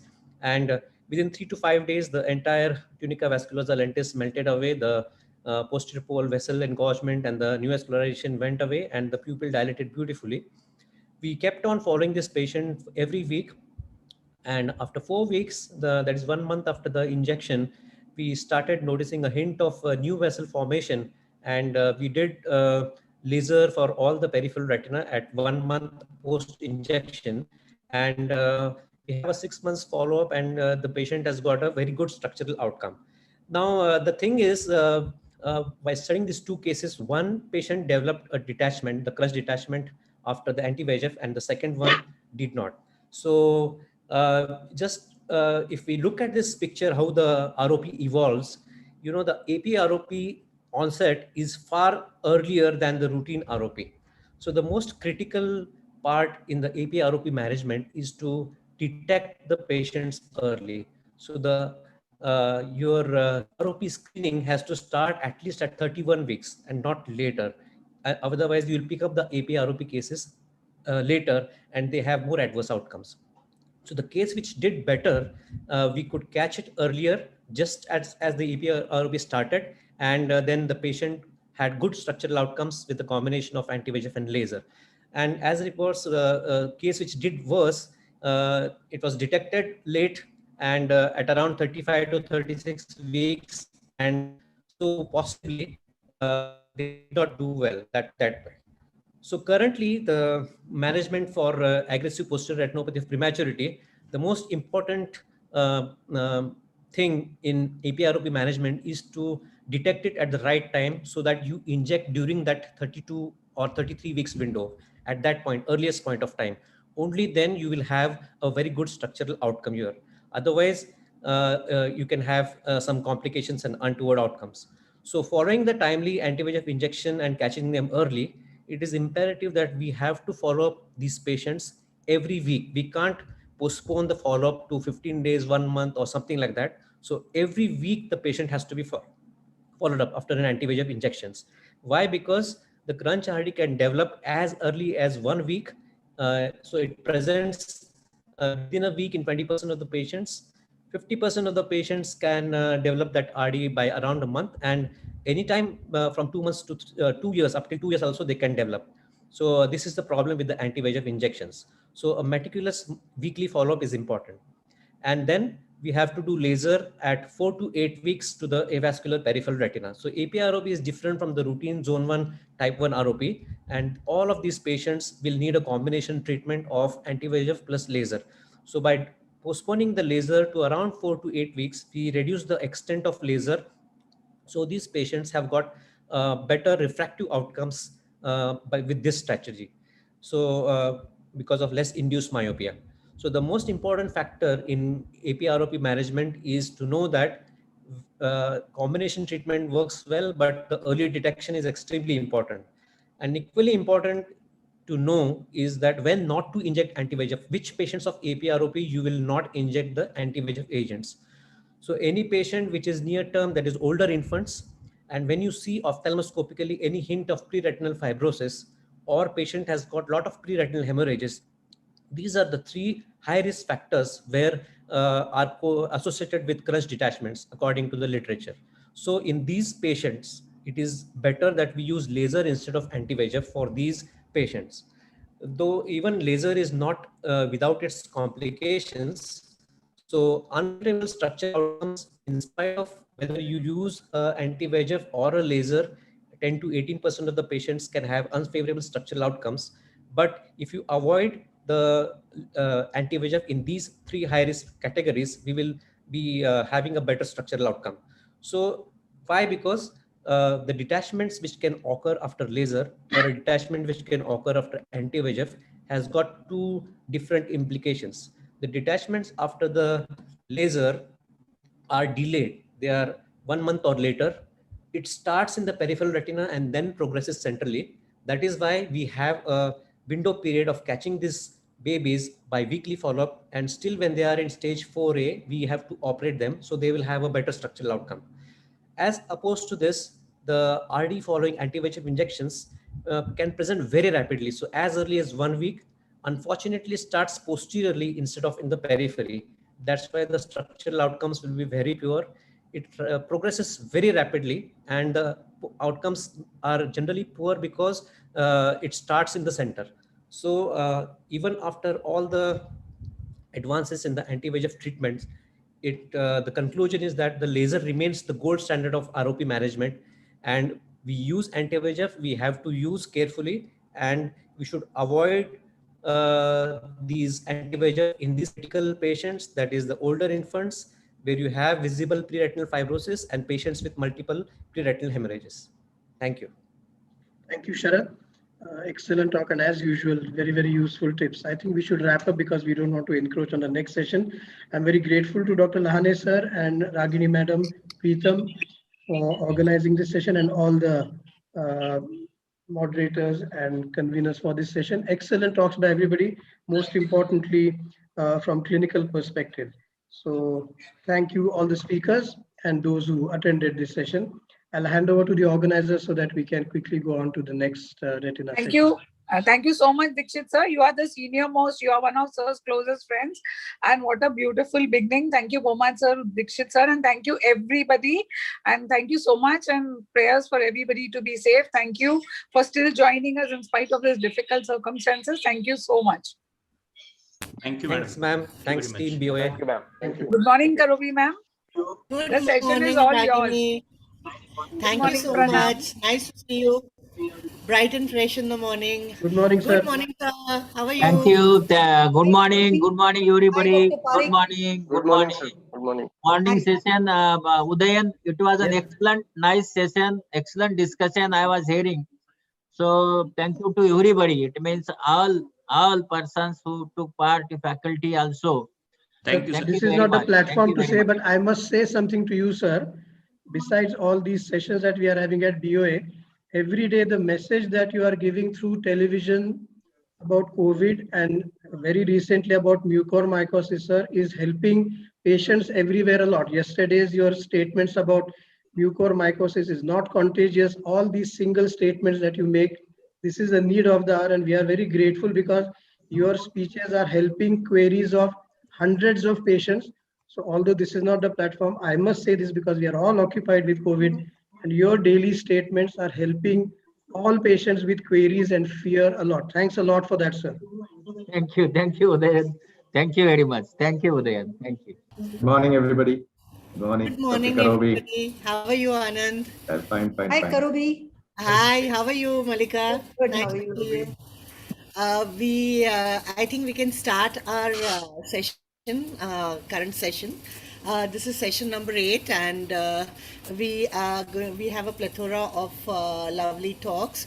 And at the outset, we would like to thank Dr. Ragini and Lahani and Dr. Lahani and Pritam and Swapnish for giving us all this opportunity to be together once again. And to add to what Udayan said, that even in spite of their busy schedules with the conference, they are still like sort of giving very kind of good messages and to all the people, so to keep safe and healthy from COVID times. So thank you very much, sir. You are with us all the way.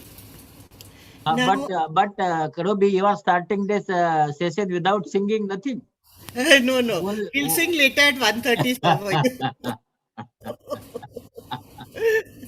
Karobi, without dancing, without singing, sharing the session, I think the Swapnesh and Pritam are wrong. Okay, so we said, vote karo, Dr. TPL ko vote karo. That's the song for the day.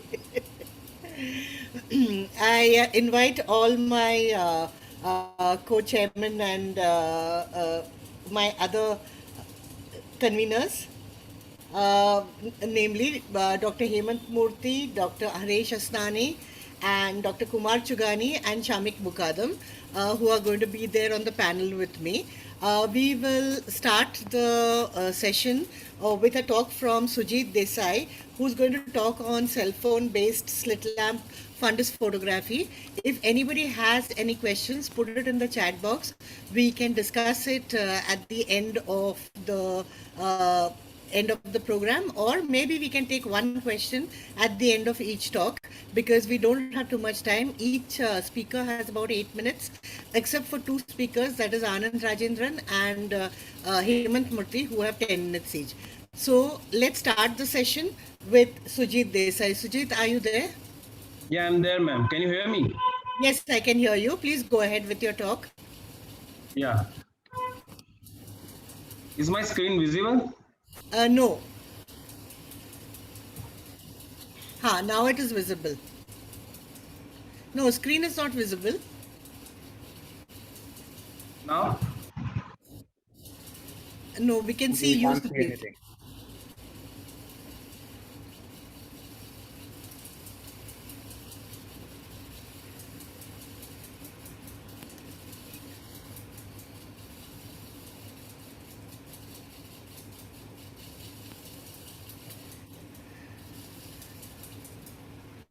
Still not visible. Yes, your screen is visible, but not the slides. Yeah, You have to go to share screen at the bottom. 6 o'clock, there is a green button. 6 o'clock. At the Just bottom. press on that, correct. I think we all understand the clock Now? hours. Is it visible now? No, you haven't gone to share screen. Your desktop is available, not the PowerPoint. Go to the bottom, as Malika said, there's a small green button. We can see your screen, but we are seeing the browser actually. Seeing your browser. Google browser. I think whatever browser you're using. See, there is a share screen at 6 o'clock, green No, color. He is sharing a screen, but the thing is, I think you've not opened up your PowerPoint. Yeah, No, it's open. It's already open, sir. Then you have to, from share screen, you have to click the PowerPoint. Otherwise, because I'm seeing your email in the tabs, Dr. Sujit Desai, so it is your screen which is being seen. Stop and then reshare it again in a minute. Yeah. Okay.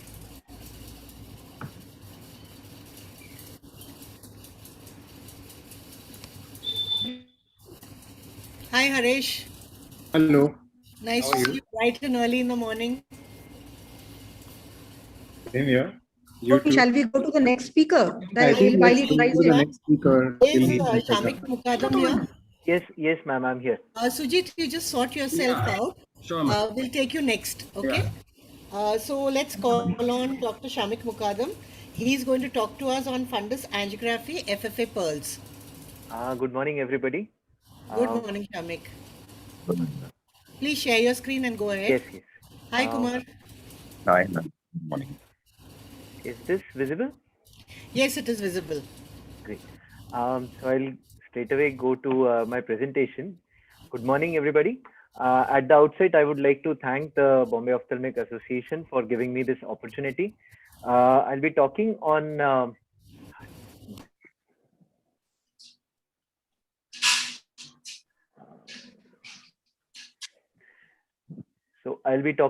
FFA. For decades, it's been a dye-based angiography has been a gold standard clinical imaging modality for evaluating retinal and choroidal vascular pathologies. But with the advent of OCT angiography, the dye-based methods are being used less frequently due to the obvious advantages that they have. That is non-invasive nature, faster acquisition, repeatability, etc. I would be mainly talking about the basics of the old conventional dye-based angiography and the conditions where it still remains the gold standard in diagnostic imaging. Coming to the basics, fluorescein angiography is based on fluorescence, which is the property of a substance to be stimulated by light of shorter wavelength and to emit light of longer wavelength. So this very property is used in the fundus camera, wherein there is excitation filter, which allows the passage of a blue light, and then the reflected light, which has both the blue as well as the green light, is. Forgot. Hello. Hey, The blue light is kept away by the barrier filter, and the green light, which is coming out from the eye and the barrier filter, is captured as a photograph by the fundus camera. So when we inject sodium fluorescein, which is a dye, water-soluble dye, in the antecubital vein of the hand, it remains intravascular, and 85% of it is bound to albumin and 15% is free.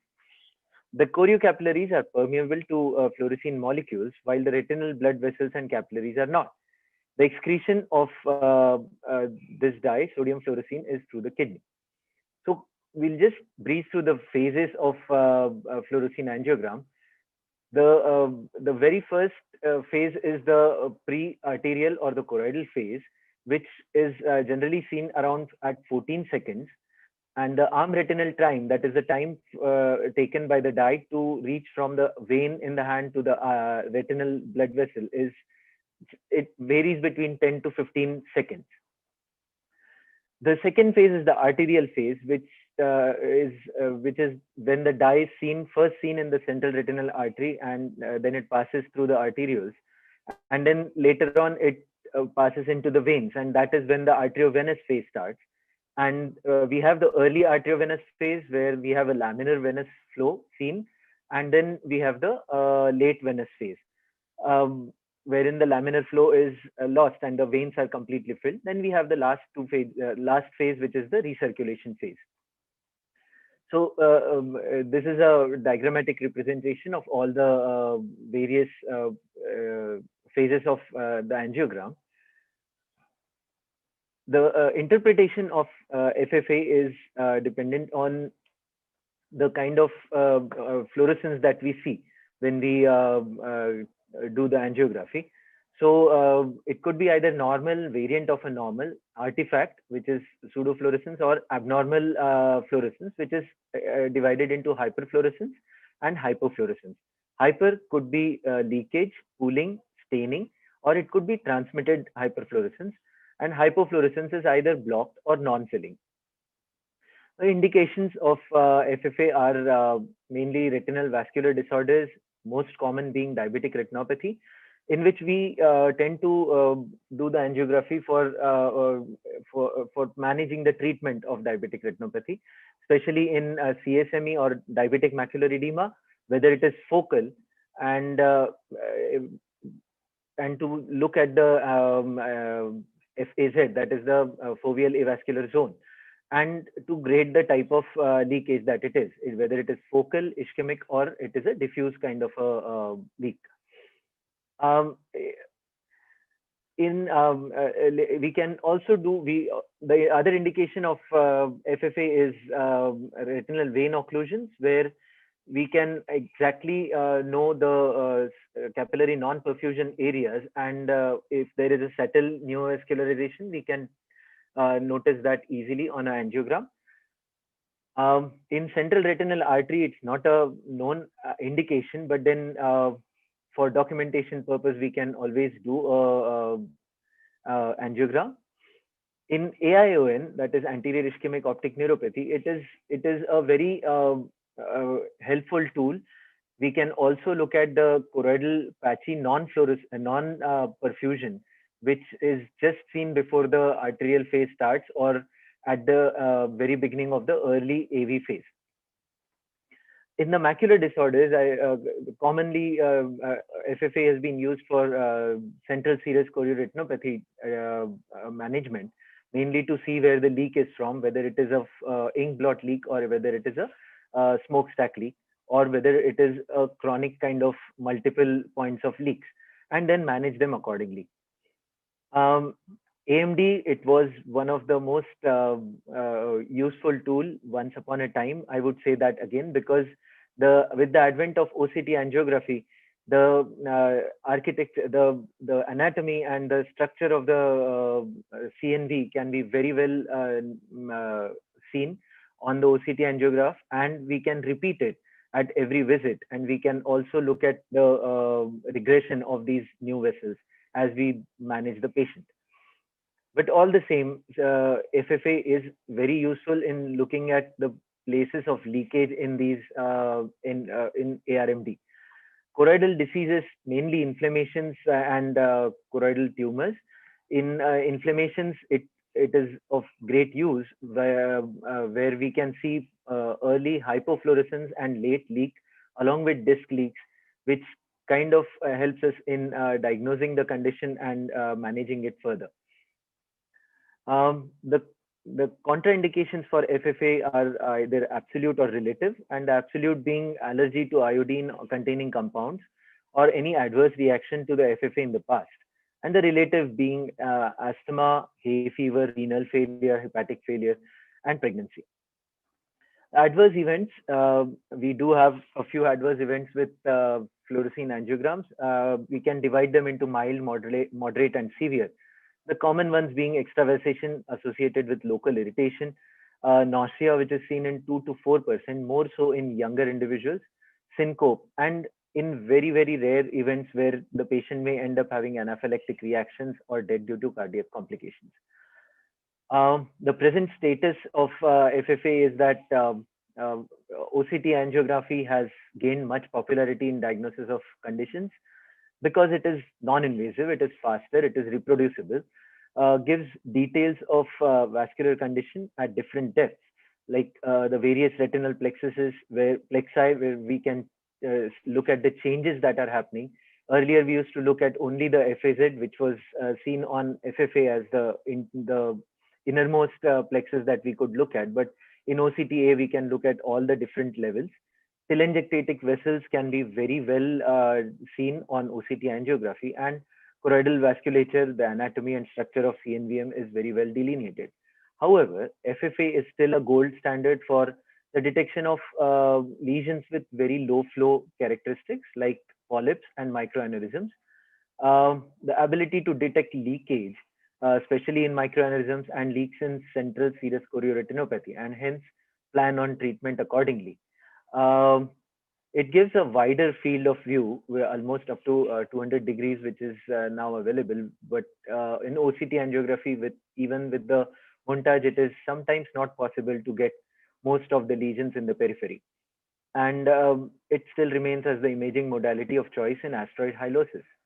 So in conclusion, FFA is an indispensable test having its own advantages. With advancement in technology, its usage is on the decline. However, due to dynamic nature of the FFA, the OCT or the OCTA can be complementary to the FFA to arrive at a diagnosis and not be replaceable. Thank you.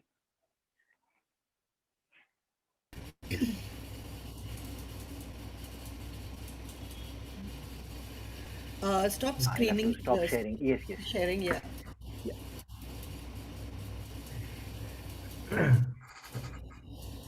Hi, Hemant. Yeah, I think now we'll have a talk by Dr. Sujit Desai on his cell phone-based slit lamp photography. Visible now? Yes. Yeah, we can see your presentation now. Yes, you can see it. We can see it.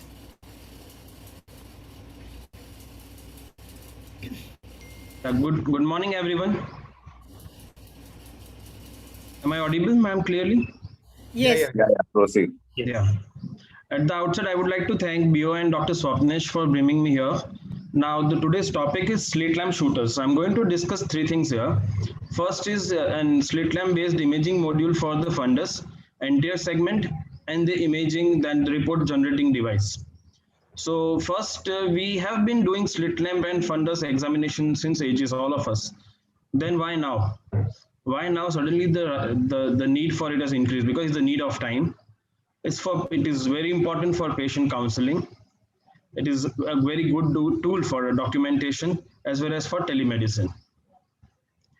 What are we exactly looking for? We are looking for something which is portable, which has got minimum learning curve, which has a good telemedicine tool, which has got a great slit lamp compatibility, which has got minimum learning curve. It has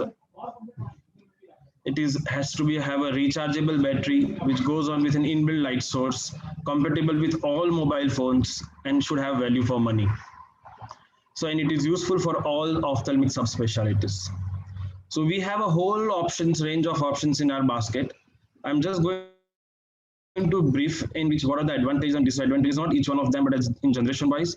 Going on to the first generation devices, where these were portable, handheld, lightweight, and very inexpensive.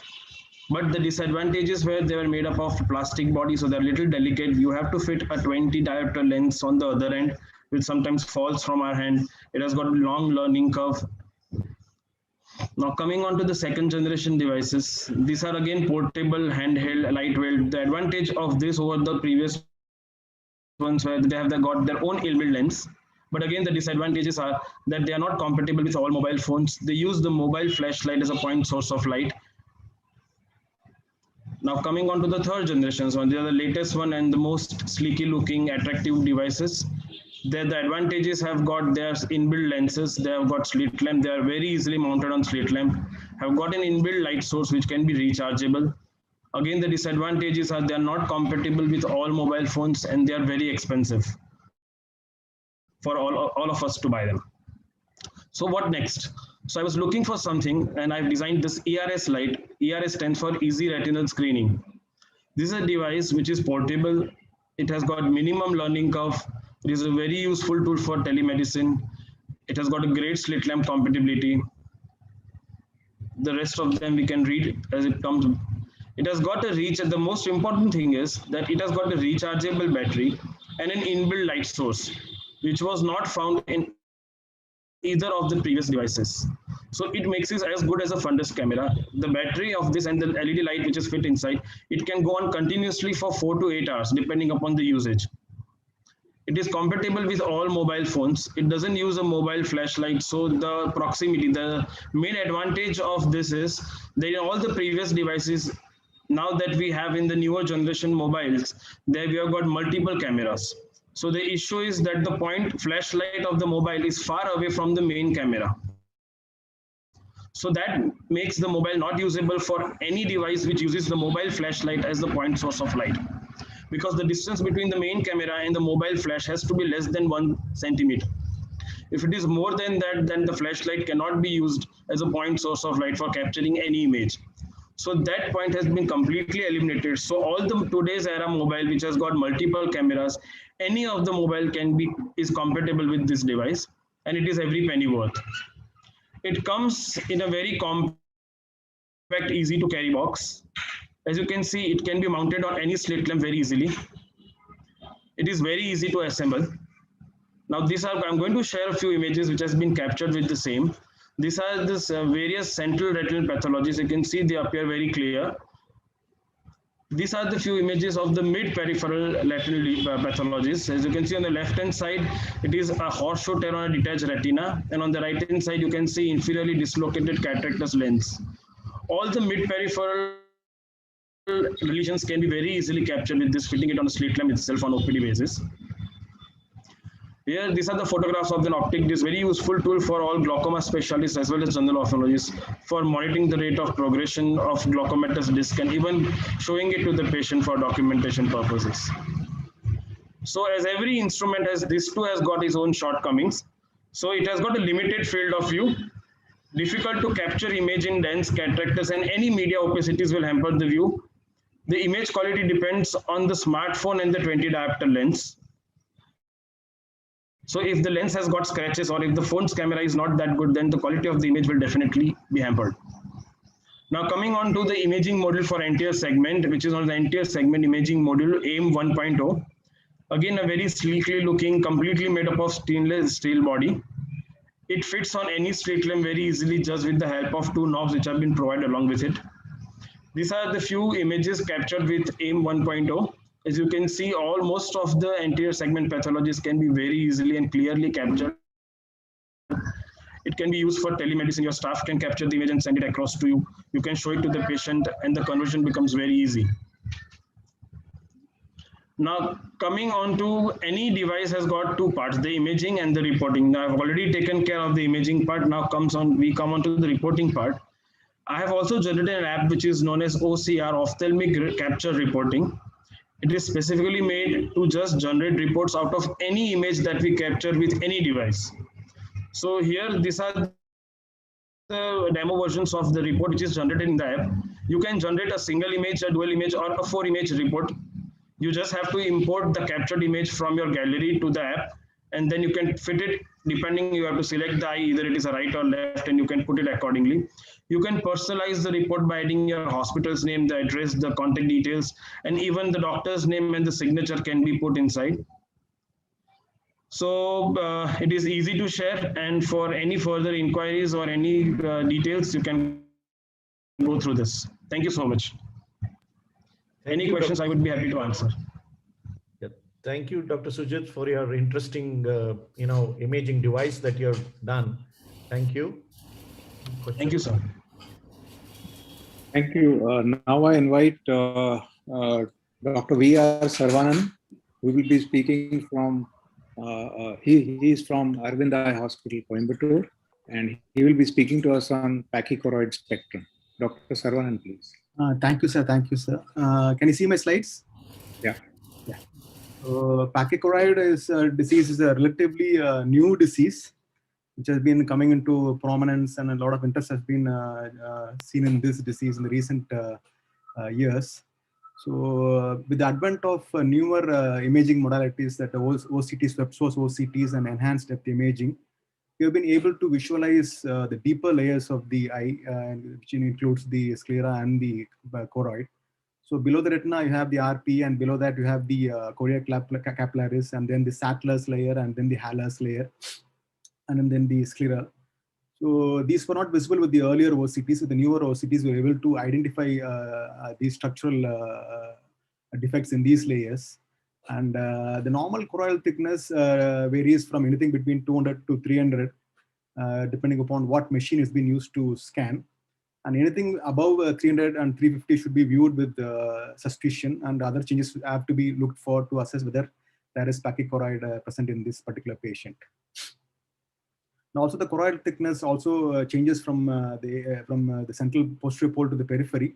And also this has to be also taken into account. Apart from that, aging also causes decrease in the thickness of the choroid, and people with high myopia also will have thinner choroid. This is a picture of a normal choroid. You can see the choroidal thickness approximately is around 200 microns in this particular eye.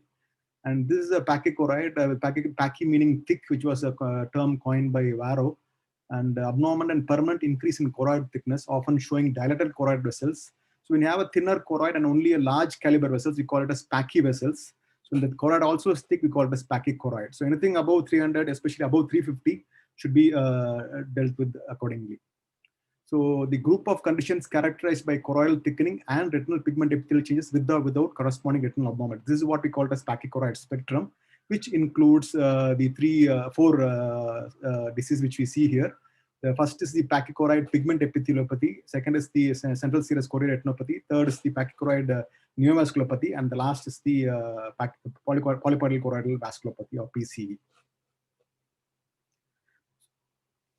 So with the newer imaging modalities, including the swept source and enhanced depth imaging, along with fundus autofluorescence, including the fluorescein and ICGA, have given a lot of understanding about these various disease entities which we talked about. So mainly what we have is hyperpermeability of the choroidal vasculature leading to overload, and the RP resultant RP abnormalities, which can lead to changes in the RP. You can have central serous retinopathy when the fluid seeps into the subretinal space.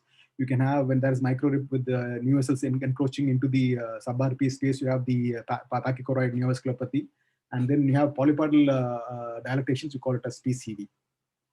So as you said, the increase in thickness of the choroid, as well as you can have large capital vessels even in the absence of a thick choroid. All these will encompass the pachychoroid spectrum. So here you can see a normal color fundus photograph, and ICG shows the large caliber vessels in the right top. And in the left lower, you can see that there's a large caliber vessels just underneath the fovea with the increase in thickness of the choroid. And in the OCTA in the right bottom, you can see the large caliber choroidal vessels there. The first, the least disturbing entity is the PPE, or the pachychoroid pigment epitheliopathy. It's a sort of a formless form of this CSR. It's a silent disease, frequently asymptomatic, and you can see multiple alterations, either hyper or hypopigmentations without PEDs, and also pachydrusen. And fundus autofluorescence will show patches of hyper or hypoautofluorescence at the macula. And in the OCT, you may be able to see the RP irregularities and the pachydrusen or the PEDs. Here you can see the disturbance in the subtle disturbance seen in the color fundus photograph, but the fundus autofluorescence can pick up the various abnormalities much more clearly. And in the OCT in the bottom, you can see the large caliber vessels. Even though the thickness of the choroid is more or less acceptable, you can see the large caliber vessels, indicating that there is pachychoroid disease in this patient. The second is the central serous chorioretinopathy, which occurs in, as you know, that it's a very common entity which is seen in the younger and middle-aged male patients especially. Here you also see a thick choroid with increased choroidal vascular permeability, leading to presence of PEDs and central fluid under the neurosensor retina. And you may be able to pick up the pachychoroid pigment epithelial changes in the fellow eye. This is a classical example of central serous retinopathy, a smokestack leak, and a PED and neurosensory fluid in the OCT in the right extreme photograph. So next we see is a pachychoroid neovasculopathy, which is a little bit more difficult to diagnose and identify. Here what you see is type 1 CNVM, which is below the RP obviously, and you may or may not be able to pick out a microrip in the Brooks membrane. And below these vessels, you'll be seeing dilated choroid vessels, either thick or large choroid vessels. And also you'll have a shallow PED in these cases when you do a OCT angiogram. As you can see here, you have a very shallow PED with the large caliber vessels just beneath the PED in the subfoveal area. I show a small example case, which this is a general physician who came to a hospital. He has a disturbance in the vision in the left eye for the past almost 1.5 years. And initially he was diagnosed as CSR, underwent 2 sittings of focal laser, and then somebody diagnosed, because it was not resolving, they diagnosed it could be a CNVM, and then indicated Lucentis also, but still it was not resolving and came to us. The right eye pupil is not dilated, but it was essentially normal. But in the OCT, you can see the thicker choroid, which is large caliber vessels seen in the subfoveal area. This is the vertical cut showing again the large caliber vessels. In the left eye, you saw a very subtle PED with a very small area of, that's the subtle PED which you see, slightly altered color. And in the OCT, you can see the very shallow subfoveal fluid and the small PED just beneath the fovea there. So this is a shallow PED. Underneath the PED, you can see the large caliber vessels and the fluid in the neurosensory space. And this was the angiogram which he had. We can just see a sort of sick RP with the diffuse RP epitheliopathy just at the level of the fovea. But here, when you did the OCT angiography, you can see this is the superficial retinal plexus, deep retinal plexus. And when you enter the avascular retina, you can see that small neovascular complex sitting just adjacent to the juxtafoveal space. And you can see the disturbance in the chorea capillaris just beneath the PED also. So this is the fundus photograph and the subtle PED which you see there. And this is the OCT which is superimposed showing the neovascular complex sitting just under the shallow PED. So this is a typical case of PCN, and OCT is one very nice modality where you can pick up the subtle vessels compared to FFA or even ICG. OCT is the investigation of choice to identify pachychoroid neovasculopathy. And treatment is as usual. You can do an anti-VEGF, but it's not responding. You can go for a photodynamic therapy also. The next comes the last disease in the spectrum, that is pachychoroid, polypoidal choroidal vasculopathy. So here, apart from the branching vascular network, we'll see the typical polyps, bunch of grape-like appearance. And these are located at the level of the RP and Brooks membrane. So we have the double layer sign. And clinically, it's much more seen very prominently in the white people, but in us, it sees more orange, more darkish red nodules. In the Western population, you see orangish red nodules without PEDs.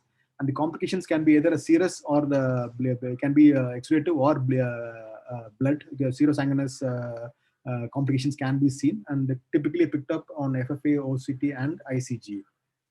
So here you can see that there's in the left eye, you are able to notice that small branching vascular network with the polyps located at the edge of the BVN. In the ICG, which is seen in the bottom of the picture slide. And this is the typical double layer sign. You are having the typical pachychoroid vessels in the deeper layers of the choroid. You have a split RP and Brooks membrane showing the double layer sign. And you can even see the vacuole sign, which can also be seen sometimes in CSR also, but mainly for PCV. So there's one more patient with a very early disease. She's a teacher who came with a very sick vision, but she had some disturbance.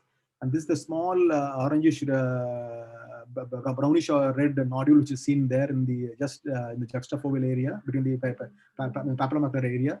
And you can see the polyp in the area of the, you can see the leakage in the area of polyp and the adjacent small branching vascular network. So if you look at the OCTA, the superficial cut shows the polyp very well. This is the polyp which is seen here. And in just beneath that, you can see the large, small branching vascular network, the enlarged image. So you're seeing a branching vascular network. And this is the comparison between the OCTA. The ICGA, you can see the polyp very well, but the BVN is not that very clearly picked up. But in the OCTA, the BVN is much more clearly picked up. This is a very early PCV, polypoidal choroidal vasculopathy. Various causative theories is that there can be pathological changes in the hallux layers leading to reduced chorea capillaris flow, inner choroidal ischemia, and leading to pachychoroid disease. There seems to be some genetic predisposition also. Some have proposed that the scleral thickness can play a role in the impeding the choroidal vascular flow, leading to thicker choroid, and that all these complications which we see. One more entity which we have to look for in OCT is pachydrusen. It can be seen almost 50% of people with PCV. It is more commonly seen in the peripapillary and the posterior pole. Size is more than 125 microns with ill-defined margins. And typically what you see in the OCTA is this elevated like PED-like structures, but there's no substance echoes here. Normally in a PED, you'll have a darkish area here, but what you see is a slightly dome-shaped drusenoid lesions, which we call as pachydrusen. So eyes with these changes can have a higher risk of developing either a neovascular, pachychoroid neovasculopathy or PCV in coming years. Again, showing some examples of pachydrusen, almost like a PED with echogenicity underneath the RP. So to summarize what we see is there's a newer entity where you have a lot of changes happening in the choroid, mainly because of choroidal congestion. And the multimodal imaging has both fundus flow sort of FFA, ICG, fundus autofluorescence, and the newer OCT modalities have shown a lot of new changes which are picking up in all our patients now. So in eyes with this pachydrusen and PP, you have to monitor them closely to detect any treatable progression disease which they can progress in the coming years. So timely treatment, we have all the modalities in the hands, anti-VEGF or PDD, depending on whatever complication you have. Thank you. Thank you, Dr. Sarvanan. That was an excellent presentation. Lovely slides. We move on to the next speaker. Yeah, I invite Dr. Malika Goel to present her topic on posterior segment manifestations of COVID-19 infection. Good morning, Ma'am? everyone. Yeah, we can I'd see like you. to thank, thank you, everyone. I'd like to thank especially Dr. Lahane, Dr. Swapnesh Sawant, and Dr. Lahiri, Dr. Heman Murthy. So, we'll be speaking on our experience with the posterior segment manifestations of COVID-19 infection. It was a team effort with our department, ENT, infectious diseases, and pulmonology. So the case series that we treated could be broadly classified as infections secondary to immunosuppression from COVID and its treatment, which included endogenous endophthalmitis, candida retinitis, choroidal abscess, which was tubercular, and mucormycosis, several cases. Then we had treatment-related adverse effects, including CSR from steroid use and voriconazole-induced visual symptoms. Am I audible? Yes. Yes. Okay. Yes, ma'am. Okay. Sorry. Then we had some post-viral sequelae in the form of AMN and PAM, prefoveal bilateral hemorrhages, and post-fever retinitis.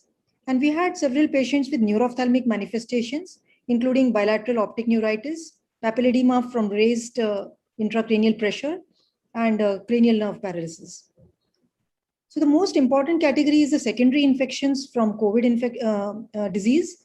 And why this happens because of cytokine overexpression, impaired cell-mediated immunity caused by the coronavirus. And as newly recognized, coronavirus itself causes new diabetes from insulin resistance. In addition, there is the use of immunosuppressive drugs, including steroids, prophylactic antibiotics, and invasive procedures in severe cases, predisposing more to fungal than to bacterial infections.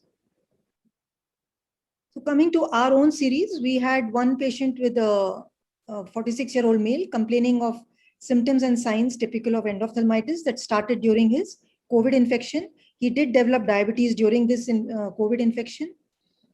So we did vitrectomy on the same day as presentation, and there were dry balls suggesting fungal endophthalmitis, injected voriconazole and amphotericin in addition to antibiotics, gave him oral voriconazole post-operative for 6 weeks, and he has resolved completely.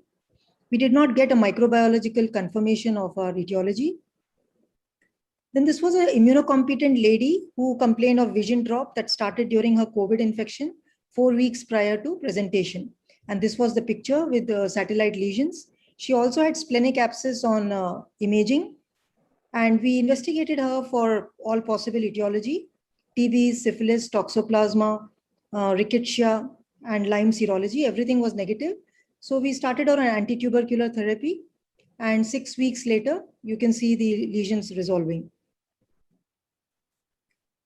So systemic TB with COVID-19 has been reported, but not ocular TB. And it is found that coronavirus can reactivate dormant TB in the body by altering the host immunity. However, corona doesn't affect the course of TB very adversely, as we also saw there was significant improvement. Another interesting feature is these inflammatory deposits or satellite lesions, which have been described as characteristic of syphilis. However, in our case, they responded to anti-TB therapy.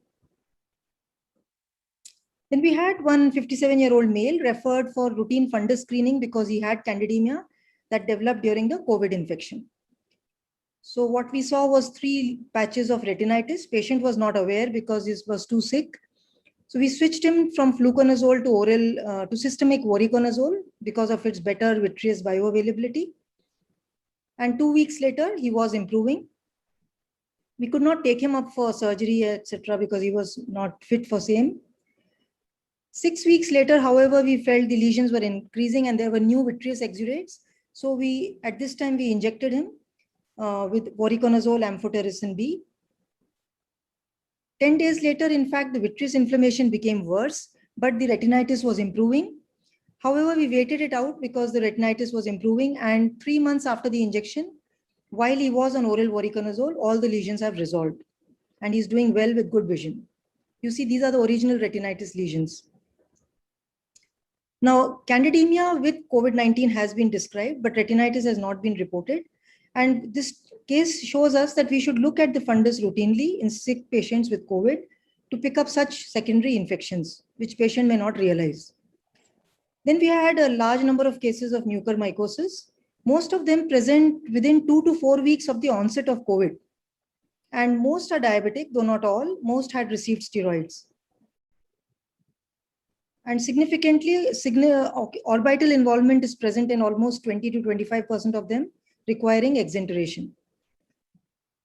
Now, the biggest problem that is being faced now is the shortage of these drugs, which are crucial for the management.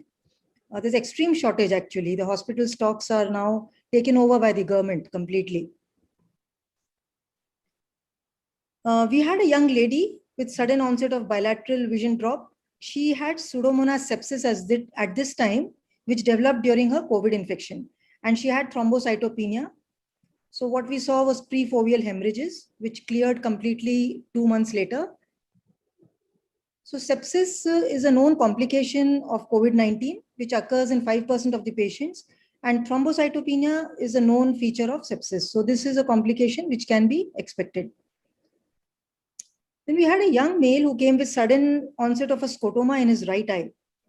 And the history was positive for COVID-19 infection 4 months prior to presentation. Otherwise, he was normal.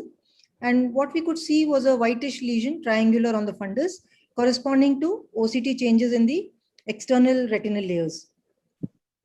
In addition, there were some more hyperreflective lesions on the OCT with underlying shadowing, but these lesions were not seen clinically on the fundus picture.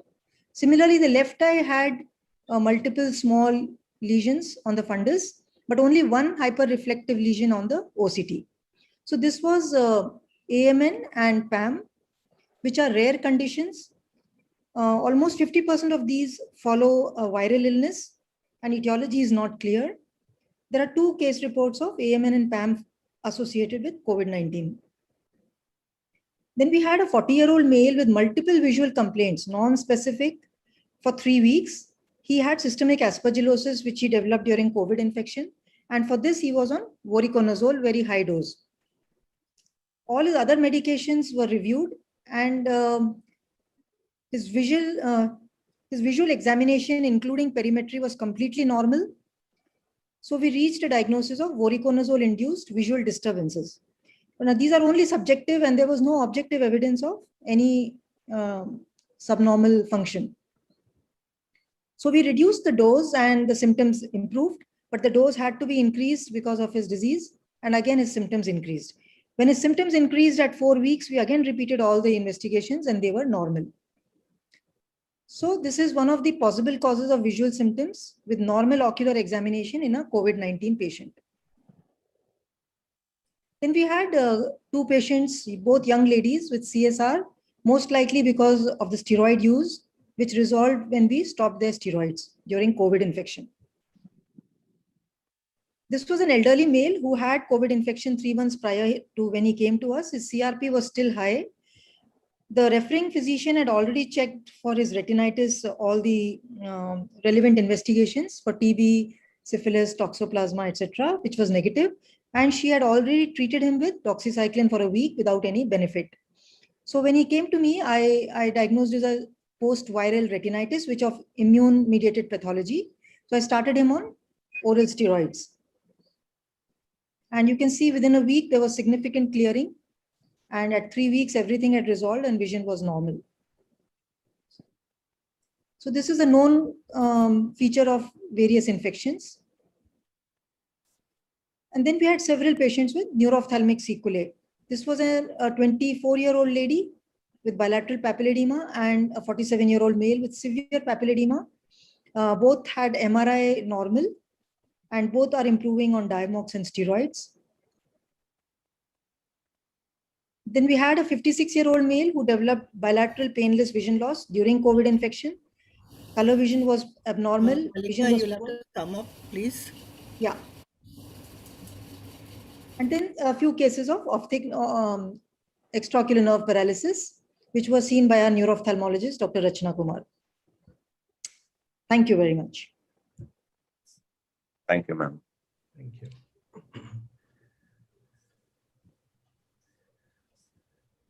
Thank you.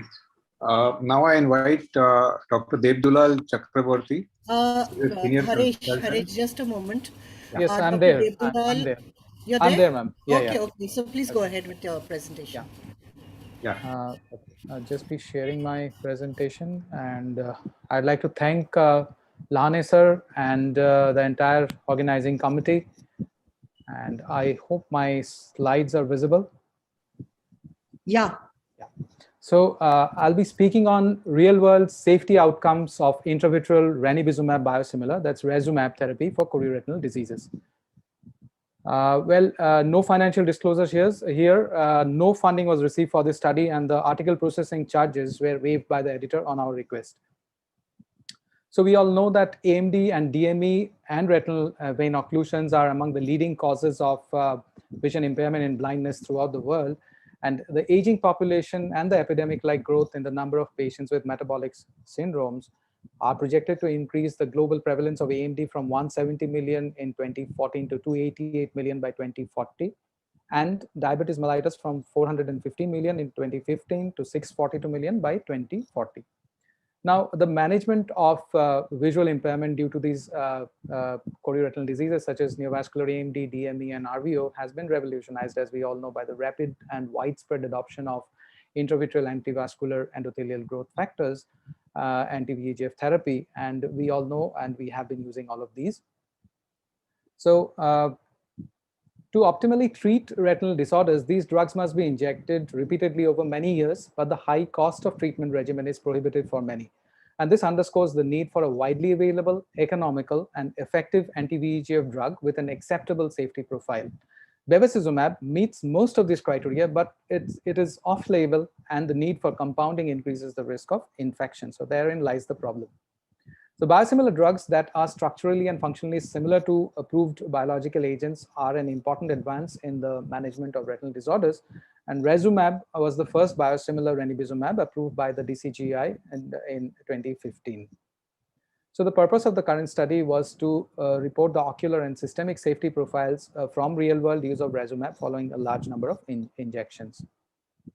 So this multi-center collaborative retrospective chart review included patients from 15 centers, and eligible patients were received Resumab injections between January 2016 and March 2020, and the study was conducted in accordance with the Declaration of Helsinki and was approved by the Ethics Committee.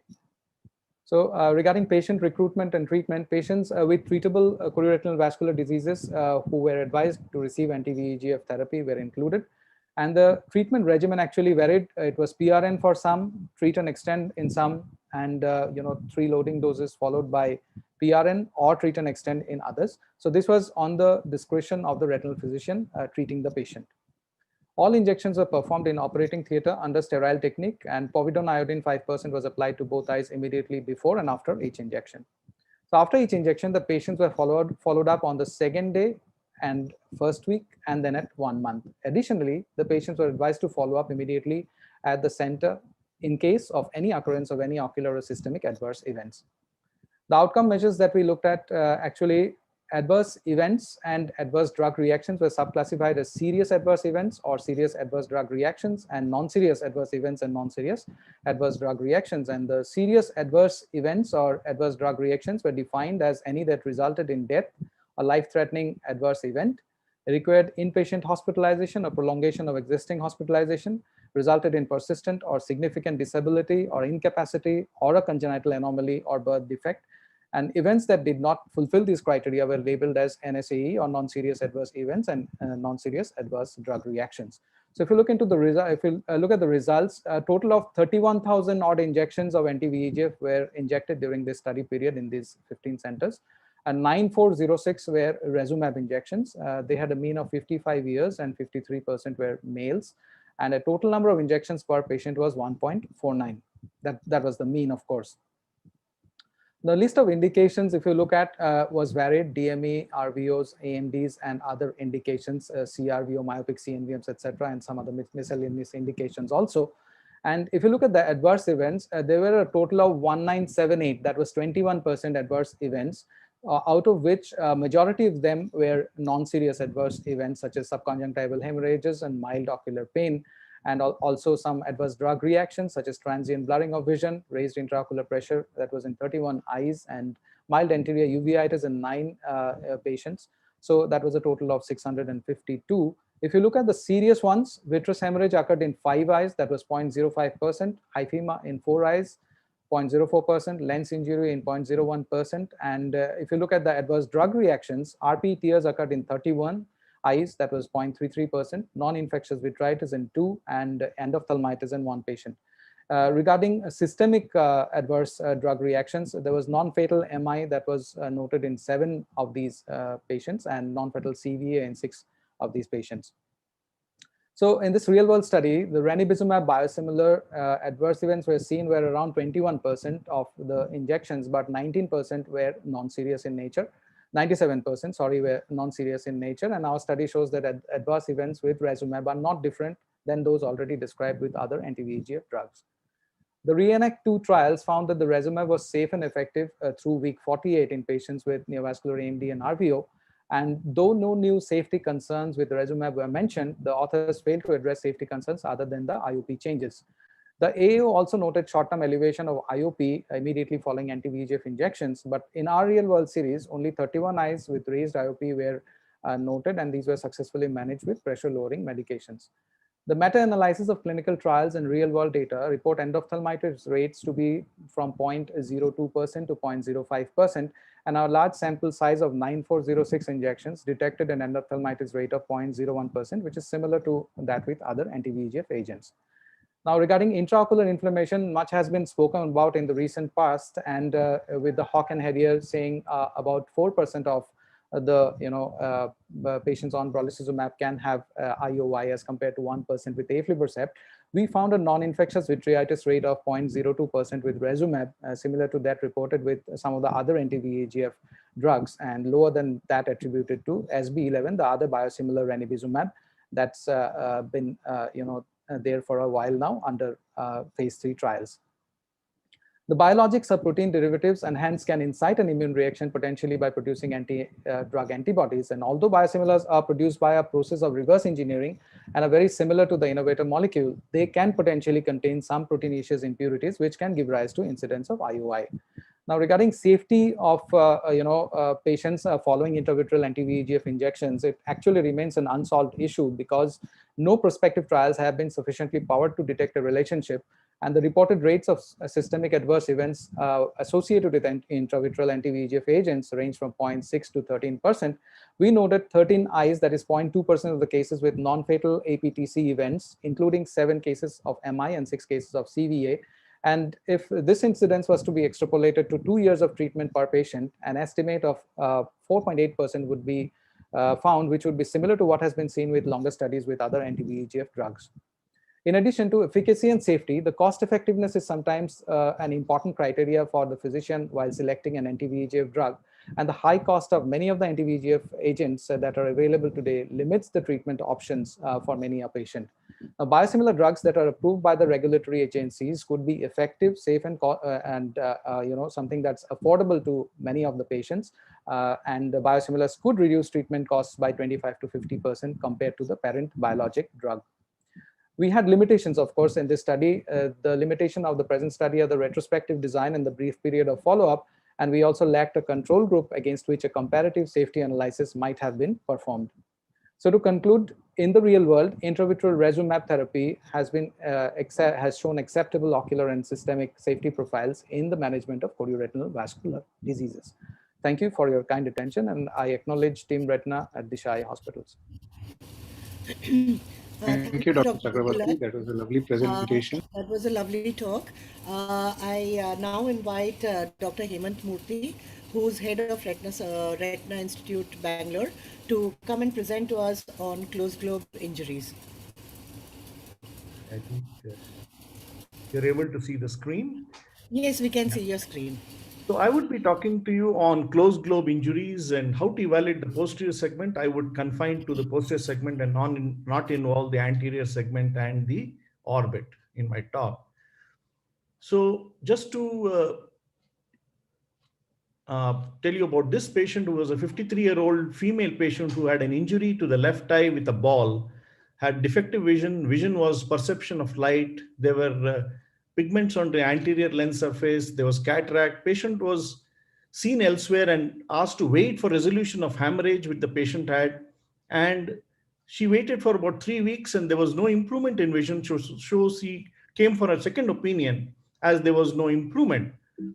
And when you do a B scan in these patients, you would see that there could be a retinal detachment, which is accounting for the poor vision, which was further confirmed by a swept source OCT, which showed that there was a detachment involving the macula. She underwent phaco with vitrectomy and got useful vision after surgery. This just to highlight that you need to evaluate the posterior segment in all cases of closed globe injury. So the closed globe injury is an injury to the eye wall which does not result in a full thickness wound, commonly seen in blunt injuries like the ball or a shuttlecock. It causes more diffuse injury and it accounts for about 70% of all eye injuries. And unfortunately, it is seen more commonly in young adults, which is about 55.4% patients. The initial examination is most important as it would give you the prognosis and also for medical legal purposes. One should remember that you should check for vision. If the vision is very low, perception of light or less, you suspect an optic nerve injury. Evaluate the pupillary reaction. Sometimes it's difficult because of traumatic mydriasis. Look for the consensual reflex. If the IOP is low, suspect scleral rupture and always do a dilated fundus examination with an indirect ophthalmoscope. Because the initial bleed is limited, it provides the best view of the retina. And this is the opportunity that it gives to evaluate the retina completely. But do not stop at this, as retinal tears and dialysis become evident 1 or 2 weeks later. So you need to continue these examinations. If you suspect an occult scleral rupture, avoid scleral depression. If there is no view of the retina because of the dense vitreous hemorrhage, which commonly occurs in these cases, you need to do some imaging. This is a 33-year-old male who had left eye defective vision for 1 week following injury with a ball. Vision was 2/60. On anterior segment, there was conjunctival congestion, pigments on the back surface of the cornea, and hyphema of about 1/3 of the anterior chamber. You could faintly see the fundus with the indirect, and one could see that there was some amount of subretinal hemorrhage just temporal to the disc and inferior to it. So we did a swept source OCT and we found that the hemorrhage was not very significant under the fovea. It was predominantly nasal to the fovea. So we thought of observing this patient. We put the patient on steroids. The vision improved to 6/12. Now the highlight of this was the initial examination gave us an opportunity to see the periphery, wherein you could see large irregular tears that commonly accompany these injuries. So one should not miss this opportunity. We did a barrage laser and prevented a retinal detachment. This highlights the importance of an initial examination. Now, some of the changes that you would see in a closed globe injury is commotio retinae, which is a transient gray-white opacification at the level of the deep sensory retina. It could occur at the macula or in the periphery. It is primarily a countercoup injury. The visual loss could be transient or permanent. Sometimes it could result in a full thickness macular hole. This is how a commotio retinae would look like, is a whitish opacification that you would observe. This is a patient who had closed globe injury, which led on to develop a traumatic macular hole. Traumatic macular holes, we generally do wait for some time to see for spontaneous closure. If not, would need surgery. This 47-year-old male came with defective vision for 2 days following injury, playing with shuttlecock. The vision was 1/60. The view of the fundus was very hazy, as one can see, because of a diffuse vitreous hemorrhage. We did a OCT, swept source OCT, which showed that there was a significant damage in the outer retinal layers involving the photoreceptor cells. And you can see the folds and the edema that it involved. This patient had received a steroid treatment, and one can see that there was some resolution of this edema, but the initial examination that we did gave us the idea that the photoreceptor layer would be significantly damaged. So you can tell the patient that the visual outcome would be very limited. This patient improved ultimately in about 20th day. Vision improved to 6/60 with resolution of edema. However, you can see that there's a loss of the photoreceptor layers. and there is thinning of the fovea. Then we come to another change that you see is a rupture of the choroidal rupture, which is tears in the choroid, Brooks membrane and RPE. This could be hidden by the subretinal or sub-RPE hemorrhage. After resolution, you would see a crescent-shaped scar which is concentric to the optic disc. So you would see multiple, these are various patients of choroidal rupture. Sometimes it is hidden by subretinal hemorrhage. If it is significant, one could do some procedures like pneumatic displacement, and after that one could see that there is a choroidal rupture. So when you have these subretinal or submacular hemorrhages, always you know the prognosis would be guarded, as most of them are caused by a choroidal rupture. But that's not the end of the story. If you have choroidal rupture, you need to follow up these patients, as they frequently lead on to development of choroidal neovascular membranes. The third change is the traumatic retinal tears and detachment, which occur in about 70 to 80% occur after a blunt injury. Retinal dialysis is the most common. The dialysis commonly occurs in the inferior temporal or a superior nasal quadrant. So you need to see these areas specifically with depression after there is resolution of edema and pain in the patient. The retinal tears tend to be large and irregular. So they could be, this is a giant retinal tear following trauma, which we did after surgery. You would see very peculiar tears occurring after blunt trauma. So here is a patient who had two large radial tears coming near up to the disc. This is the inferior tear, and there was also one in the superior quadrant. So these are large tears which have occurred in trauma. So you should know that these changes can occur, and patient needs to be on a regular follow-up. If there is a scleral rupture, you would commonly see a severe ocular and periocular hemorrhage. Vision would be poor with perception of light. Intraocular pressure would be low. Now, occasionally the anterior segment would look very good, but the pressure continues to be low. You know that there is a possibility of posterior scleral rupture. Now, what's the best way to evaluate it is to do a B scan, wherein you would see that the vitreous hemorrhage actually leads on to a point of the posterior scleral rupture. There is thickening of the retinochoroidal layers and the sclera, and there is episcleral hemorrhage that is commonly seen in this situation. So a B scan is very useful in trying to identify a posterior scleral rupture. Then coming to an optic nerve avulsion, there is a sudden loss of vision. Vision may be lost completely in these patients. Most of these patients have hyphema and vitreous hemorrhage, so you never are able to see the fundus properly. So ultrasound is a very good tool. This is a typical appearance of a complete optic nerve avulsion. You would see hemorrhage leading on to the area where the avulsion has occurred. The optic nerve actually stops short of the surface, so you know that there is an optic nerve avulsion. This is a classical picture of an optic nerve avulsion. So in conclusion, you should record the vision in all patients. It could also tell you the prognosis, assess the nature of optic nerve injury, do a dilated fundus examination. This is a key to making a diagnosis in the initial stage and trying to help the patient. Do it repeatedly to make in the follow-up of the patient. Use an imaging technique. Nowadays, in addition to B scan and CT, we have good OCTs, which would tell you, even in a slightly hazy media, would tell you the status of the posterior segment. Thank you. Thank you, Dr. Hemant. That was a lovely presentation.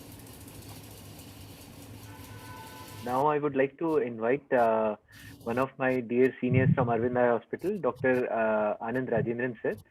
He has trained with Dr. Rosenfeld, Dr. Yanuzi, and Dr. Sada. And he's presently the chairman scientific committee for VRSI and heading the vitreoretinal services at Arvind Eye Hospital, Chennai. Yeah, good afternoon, everybody. Are my slides visible? And am I audible? Yes. Yes. All fine. Okay. So, so it's my pleasure to talk to you this afternoon about a disease that is fairly common, central serous chorioretinopathy, but which has an incredible amount of protein presentations, and many diseases masquerade too. So hence this presentation. So it is the fourth most common retinal pathology after diabetic retinopathy, AMD, and RVOs. more commonly seen in males, higher prevalence, 6 times higher incidence. It has a biomodal age distribution presentation, and in women and with the atypical presentations that we're going to see, usually that happens a little later on in age, but rarely in children. Ethnicity has a higher incidence amongst Asians, Caucasians, and Hispanics. African Americans have been shown to have a more severe presentation and with lower equities. Asians, bilateral presentations seem to happen a little more often, and they have a great amount of associated PEDs and bullous CSRs, and we're going to look at that in a bit. So before we get into these curious atypical presentations, a quick look at the typical presentation. Here's one with the more common ink blot leak, and another with the typical classic but less common smokestack leak. So getting into the atypical presentations, here's one which most of you would have seen quite often. The teardrop tracts, which are inferior gravitational tracts, which are hyperfluorescent on the angiogram, and another one with more severe macular atrophy. Then you have leak distortions. The typical ink blot leak, which we just saw, tends to get distorted often, and you can see that in greater detail here. And this is very often, when this happens, you should suspect that there might be subretinal or retinal fibrin under in the space, subretinal space, which may be tagging that undersurface of the retina to a PD that may be lying below. Often you get bullous CSRs. Here's one, an old favorite with an atypical bullous CSR with massive RPE rips, as you can see here. So this is an atypical CSR with a multi-pronged complex RPE rip seen temporal to the macula with massive subretinal fibrin and an inferior bullous detachment. And in the angiogram, you see that this multi-pronged rip with the bare exposed choroid shows up in white, simulating what I like to call a lizard. And as the angiogram progresses, you can see the leaks coming up. The tail of the lizard is aflame. You can see the extramacular leaks also, and the leaks keep increasing as we progress. The white lizard becomes a black one on the autofluorescence, obviously. As you can see, it's scrolled up RPE. And OCT at different levels. Superiorly, you see that vacuolated subretinal fibrin, suggesting that there's a leak there and corresponds to that leak we saw earlier on the angiogram. And a level below, you see the deficient RPE there. And at the foveal level, a minimal subretinal fluid, which is why the vision was good, 612. And we managed this patient with the TTT, because the patient couldn't afford PDT, multiple spots, test spot graded. And you see a good result with the remarkable resolution of the subretinal fluid and the fibrin and the scarring around the RP leak where we treated it, and the equity improved to 6.6. And you have the montages here. So often you get bullous CSRs when chronic can present rarely with neovascularization of the anterior segment. And we have a case here where again there was a large amount of subretinal fluid. Inferiorly, you can see the fibrin corresponding to leaking areas. We'll see that in the angiogram, also fibrin around the disc. And you see inferiorly a neovascularization and the subretinal press plates, another location of neovascularization peripherally with these press plates lining the vessels, simulating what could be mistaken for vasculitis. And you see the leaks on the angiogram in the left eye and the fellow eye, and inferiorly where you see the neovascularization elsewhere, as well as the dense amount of capillary non-perfusion. Just to underscore the fact that chronic bullous CSRs can present with peripheral non-perfusion and neovascularization. And you see this a little bit of subretinal fluid in the foveal area and the skytic macula, and the florid neovascularization we've seen on the iris. So the patient was treated with 2-3 mm spot. Now this patient was actually mistaken for choroiditis and was treated elsewhere with oral steroids. We knocked that off. And then with the TTT test spot graded, we added intravitreal bevacizumab. And you see that the OCT showed near flat macular 4 months post treatment. The neovascular iris was completely wiped out. And there was regression of the leaks and the subretinal fibrin and the fluid. And there was angiographic regression too. Very often, severe NPDR can sometimes present with chronic CSR, and this has been called diffuse RPE epitheliopathy, pigment epitheliopathy. And we had one such case, a middle-aged gentleman who came in with diabetes of about 8 years, presented with subretinal fluid. The clue here was that there was a speedy, as you can see, and the retina and the fovea tailing into that. And the patient was initially administered Avastin, and you can see the severe NPDR in different quadrants, and you see the fluid with the Avastin goes, but what actually is happening is the fibrin is increasing. And to the point of a couple of weeks later, where the fibrin has really increased, and you can see on the angiogram that again, that massive distortion of the leak, emphasizing the fact that this is CSR. A patient was counseled for PDT. The patient wasn't too bad. He still opted for a conservative approach. But a few weeks later, you see that the fibrin has increased significantly. Unfortunately, agreed to go in for PDT, and PDT was done. And you can see a remarkable resolution a few weeks down the line. So the patient in profile, you see the initial subretinal fluid being the main issue, with a little bit of subretinal fibrin, and then as it was treated, you see the fibrin continuously increasing to the point where we did a PDT when there's a massive amount of fibrin, and then 4 weeks later there was a significant resolution. Now CSR can also mimic other diseases. For example, this particular case where it looks like a choroiditis, but it is the angiogram which helps you detect that this is indeed a CSCR, and you can see that snake-like distortion of the leak going through. Another case where it looks like on first shot to casual observer like a CNVM, but again the angiogram shows you that it's a point leak which is increasing like an inflow. Sometimes when you look at something like this, looking at that pigment plaque there, you might think this is an IGT, no-brainer. But when you actually look in detail, the entire extent of the fundus, you see that there is a beautiful inferior gravitational tract. And therefore, this is a unique case of CSR with pigment dispersion out there. Diseases can also masquerade as CSR on the bottom. So this, again, one shot, you may think this is a CSR, but that little bit of hemorrhage there should give you a bit of a clue. On the angiogram, FFA and ICG, you see the polyps and the BBL showing up, and on the OCT, you should see the thumb-shaped PD. So this is indeed a case of polypoidal choroidal vasculopathy. Now, often we've seen the pachychoroid spectrum. Simon just spoke about that. But CSR can coexist with the PCB, and you see this case where you have this implant blowout leak coming up, and the two is in the OCT where you see this lobulated PED. So that should make you think that this is perhaps there's something else going on here. And when you see the ICG, you see the polyps below, and this is reported by Coimbatore, and you see that right there. So this is PCB coexisting with CSR in a setting of pachychoroid. CSR can also be masqueraded by another fairly common entity. You see here the fluid, which again, one would think this with the CS fluid, it's just CSR, but you see that fluid tailing to the disc. And if you look at the disc carefully, this is actually optic disc pit with serous macular detachment. Another case, an old favorite, you see a patient, a middle-aged gentleman, very highly educated man, again a type A personality, very stressful. He was a lawyer, high court lawyer in Madurai, came in with this picture. So there was a subretinal yellowish material in both eyes, with right eye having paramacular atrophic patch. So, but the angiogram showed no leaks. And you see the window defect in the right eye and absolutely nothing in the left eye, just atrophy out there. The OCT at different levels in the right eye showed the skytic macula temporally, the atrophic patch, the atrophy is shown up. In the left eye at different levels, this is where you can confuse this with CSR. You see serous fluid at the level above the fovea, at the level below at the fovea, you see at level B, you see this increased subretinal fluid, and at level C, you see these little floccules there floating around. So you might be confused and thinking this is a subretinal precipice, but what actually shows you, and this is why multimodal imaging is important, it is the autofluorescence which clinches the diagnosis. This was indeed adult onset foveomacular vitiliform dystrophy, and you can see the streaking hyperfusion laden material in the left eye.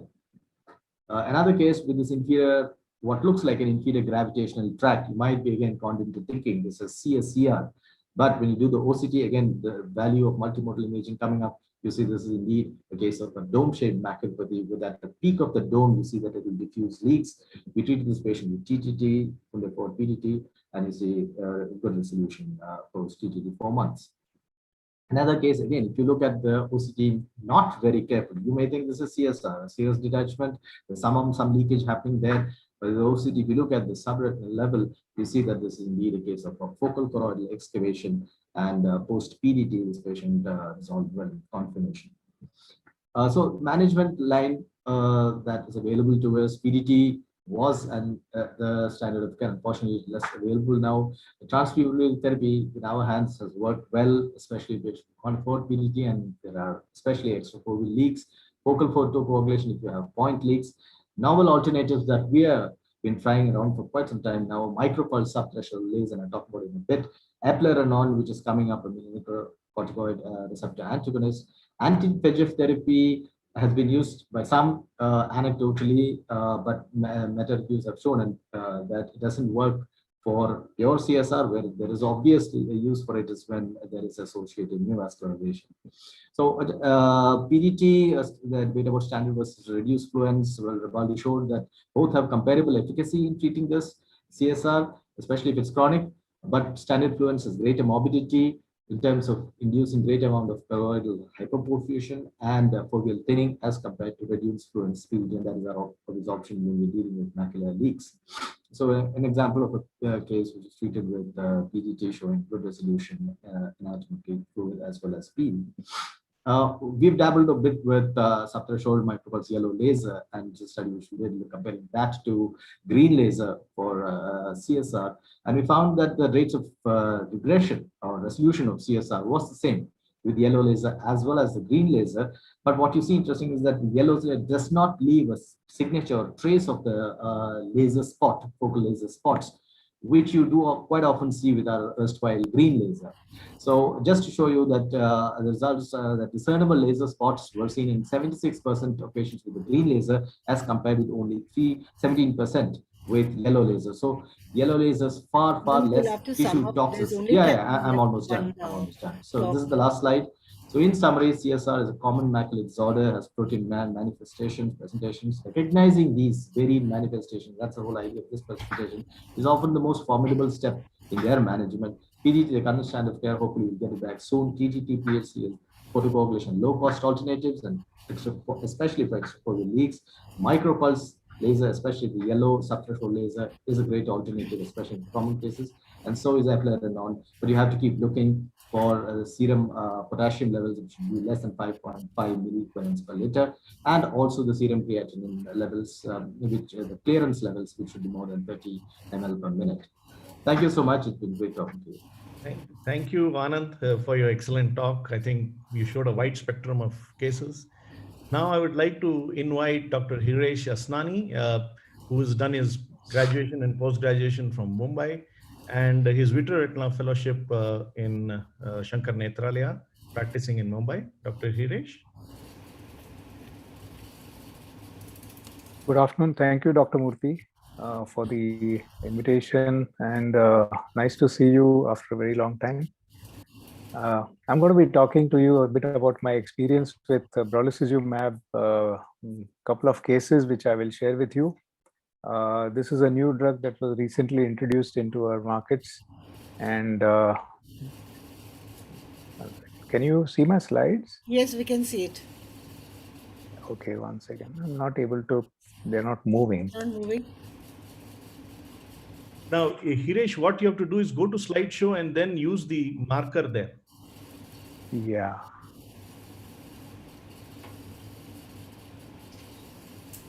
Bottom left, you would see a. Yeah. No, I know the marker's there, but it's not moving. So I want to just stop sharing and see. Stop and restart again. Yeah.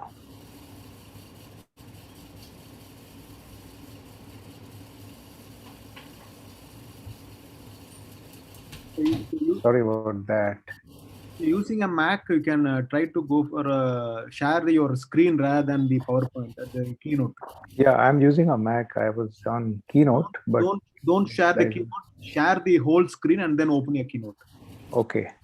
Okay, I'll have to stop sharing now. Yeah, first stop sharing, then share your whole window rather than your keynote PPT. Yeah, I'm not able to stop sharing also now.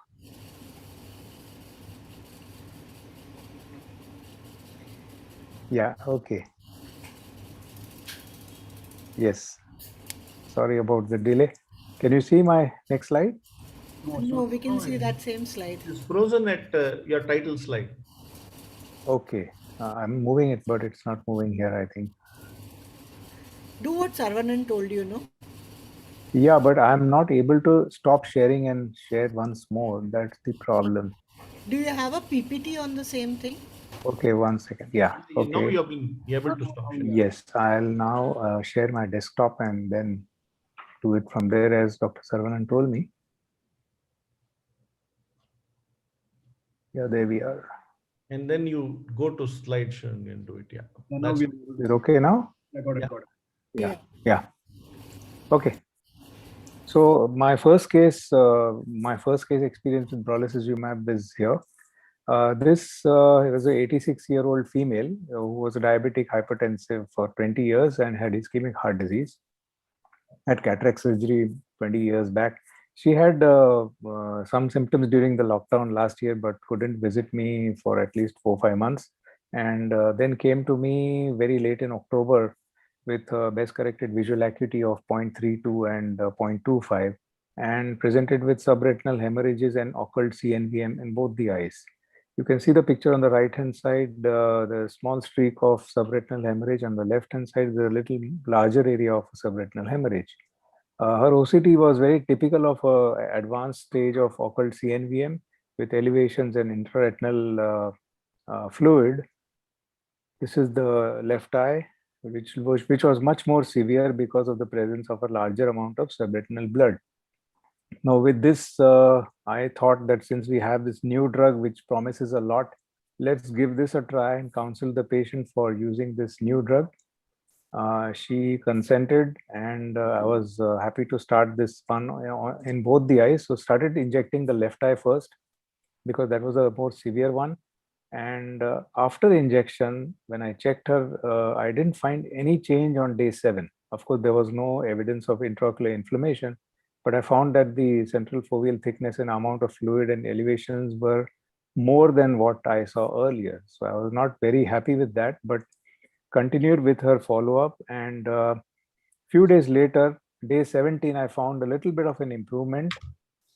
So I said, let's try for another injection. The 31st day, she was posted for the second injection. And on that day, I found that the RP, pigment epithelial elevation, and the occult CNVM was much, much better. The amount of hemorrhage had also reduced considerably.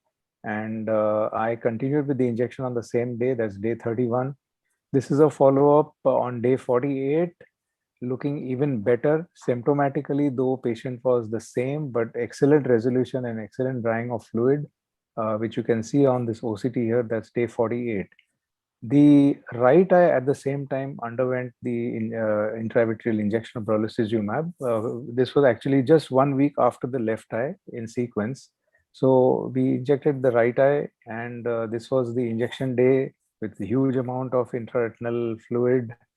And day 10 was a very encouraging sign where there was a considerable flattening of the occult membranes and the good amount of resolution of the intraretinal fluid. Day 24 looked even better. Just a few evidence of exudate. The hemorrhage had disappeared by then, and OCT also was very, very encouraging.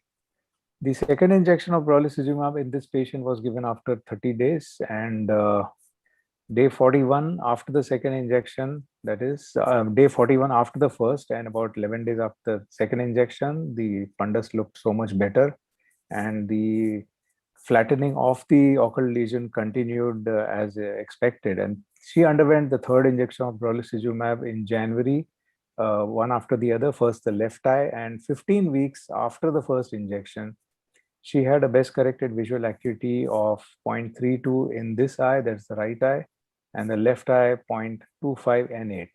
Now the right eye showed good improvement, but to my surprise, the left eye, which was much worse to start with much more amount of subretinal hemorrhage, looked very good on this OCT. So here's the timeline of the right eye, the injection having a expected effect, the central foveal thickness reducing from 471 and continuing like that for the next 15 weeks, as you can see here, maintaining good foveal thickness and dry retina. The left eye, as I showed you, showed a little bit of a spike in the early first 7 days and then started reducing gradually and maintained excellent dryness. So the learning was that this being an advanced case of a bilateral occult CNVM, this was going to be a long-term treatment for her. It's not going to be a small game like a T20 or a ODS. So we had to give her a good kind of a a good drug which would be having a good drying effect. So the left eye initially showed a delayed response due to the severity and the presence of subretinal blood, but right eye performed as expected. There was no intraocular inflammation or vasculitis, and the visual recovery though was not consistent with the OCT picture, but a recent follow-up by this lady showed that, which I don't have the pictures here, unfortunately. She, in fact, was happy with a little low vision aid, and she was maintaining good near vision also. That's N6 with high-powered plus magnification glasses. So overall, this was a good outcome in a very advanced case of bilateral CNVM. My second case is a 71-year-old male with a bilateral AMD.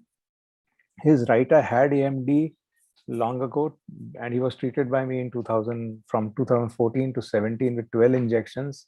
Now there is scarring, no activity, and maintaining vision at 0.6 N6. The left eye then had one episode, one injection given elsewhere in 2012, well before he saw me, and then there was no activity. But in 2019, in February, he came back with a recurrence, and he was given 3 Accentrix injections, after which he resolved pretty well.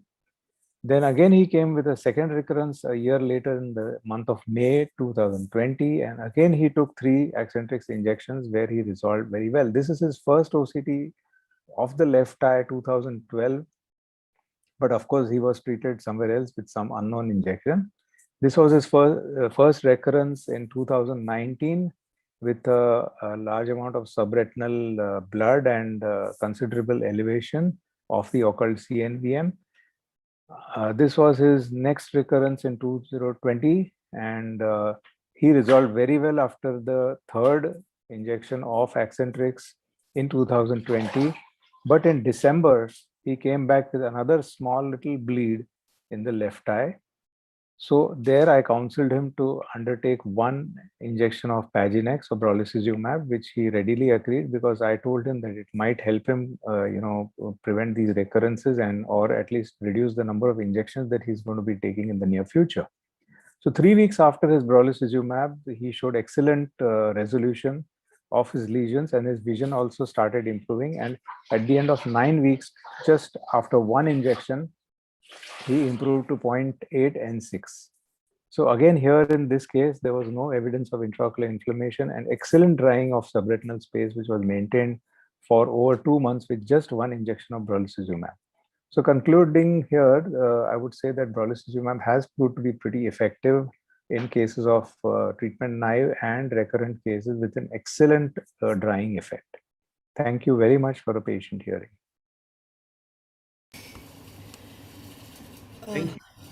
Thank you, Girish.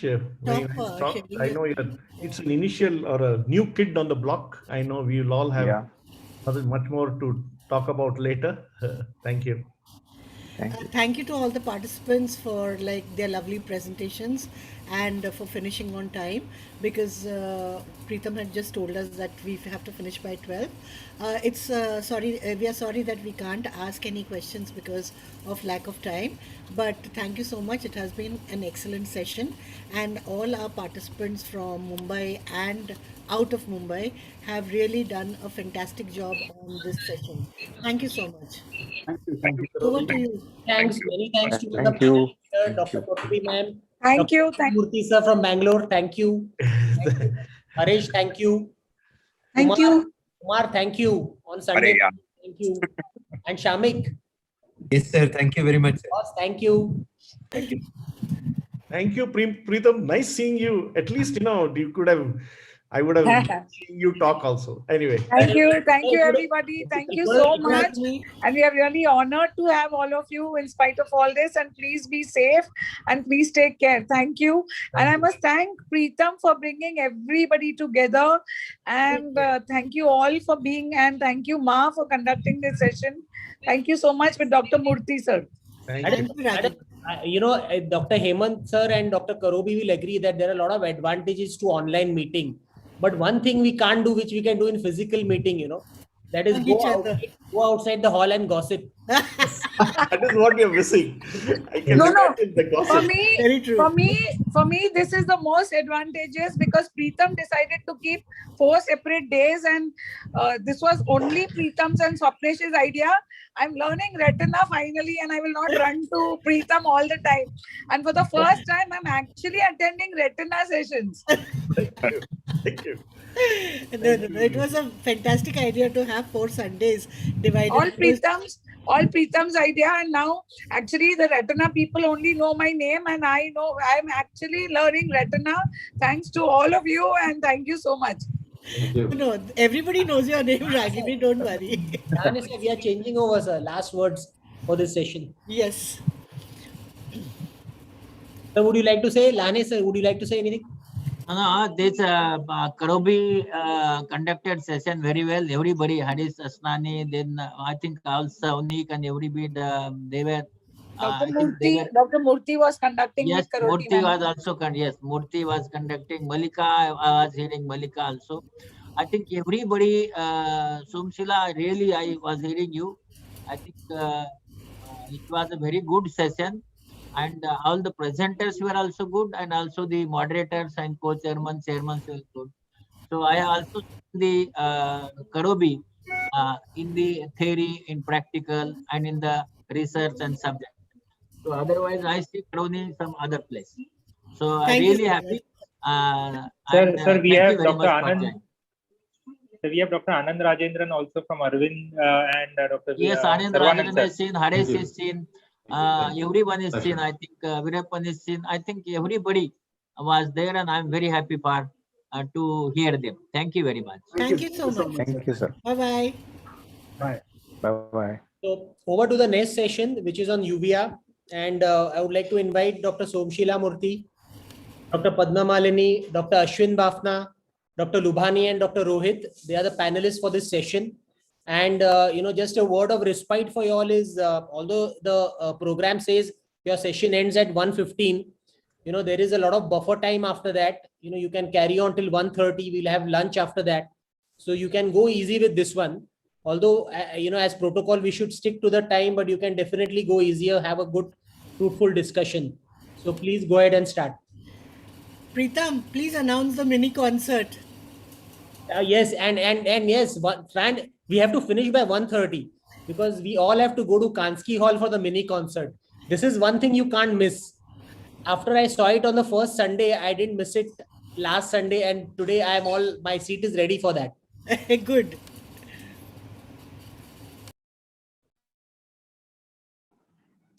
Please start. Thank you very much. Wonderful to see all our colleagues from the previous session staying on. So I was actually waiting for Rohit, but Rohit, you're there? Yeah, ma'am. I have joined in. Yeah. Can you hear me? Yes, we can hear you. Yeah. My bandwidth is a bit low today, so I'm keeping my video off. Okay. Yeah. Ma'am, so I would like to invite our panelist, Chairman Dr. Somshila Murthy. She's the head of Cornea and Anterior Segment Service, the Cornea Institute, consultant uveitis services, and consultant cataract and refractive services at LV Prasad Eye Institute, Kalam NG Reddy Campus, Hyderabad. And our main areas of focus is cornea and inflammation. Our co-chairman is Dr. Padmanili Mahindra Das. She heads the uveitis and ocular immunology services at the prestigious Narayan Netralaya, Bengaluru. She is the member of International Uveitis Society Study Group, and she's also the treasurer of Society of Inflammation and Research.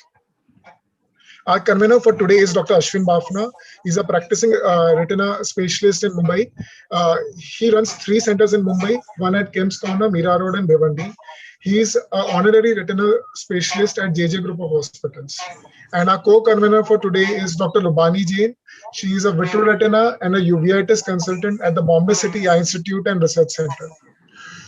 Over to you, ma'am. Thank you very much, Rohit. It's wonderful to be part of BOA MOS Summer Focus, and also to be heading the uvea session, to be starting the uvea session. So we'll start with one of our most bright, young, and illuminous faculty, Dr. Padma Malini Mahendra Das. Padma Malini, of course, we have known each other for years, and already she's been introduced. Apart from what you have mentioned about her, it needs to be said that she's a very passionate teacher. She has taken many residents through their training and has contributed a lot in academics also. So Dr. Padma Malini is going to speak on viral and post-viral uveitis. It's a very interesting topic. She has a lot of research on it. All over to you, Padma. Thank you, Dr. Somshila.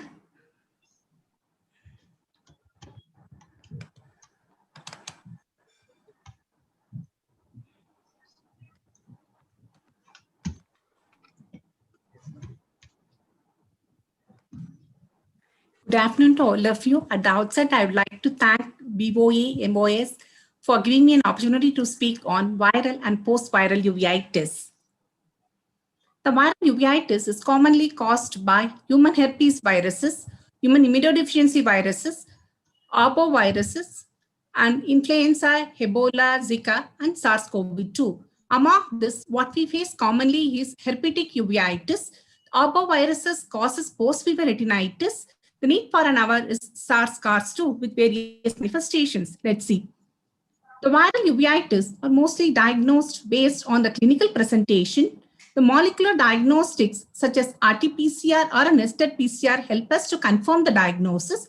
Certain diseases we do depend on serological diagnosis. If we are not able to find out, if we have a facility to access, the next generation sequencing can be used to find out the exact virus in the given case. Next, we'll move on to viral anterior uveitis. Viral anterior uveitis is diagnosed based on characteristic presentations such as pigmented keratic precipitates. They can have diffuse, fine, stellate keratic precipitates or atrophic patches on the iris. And these patients are managed with topical steroid cycloplegic and oral acyclovir.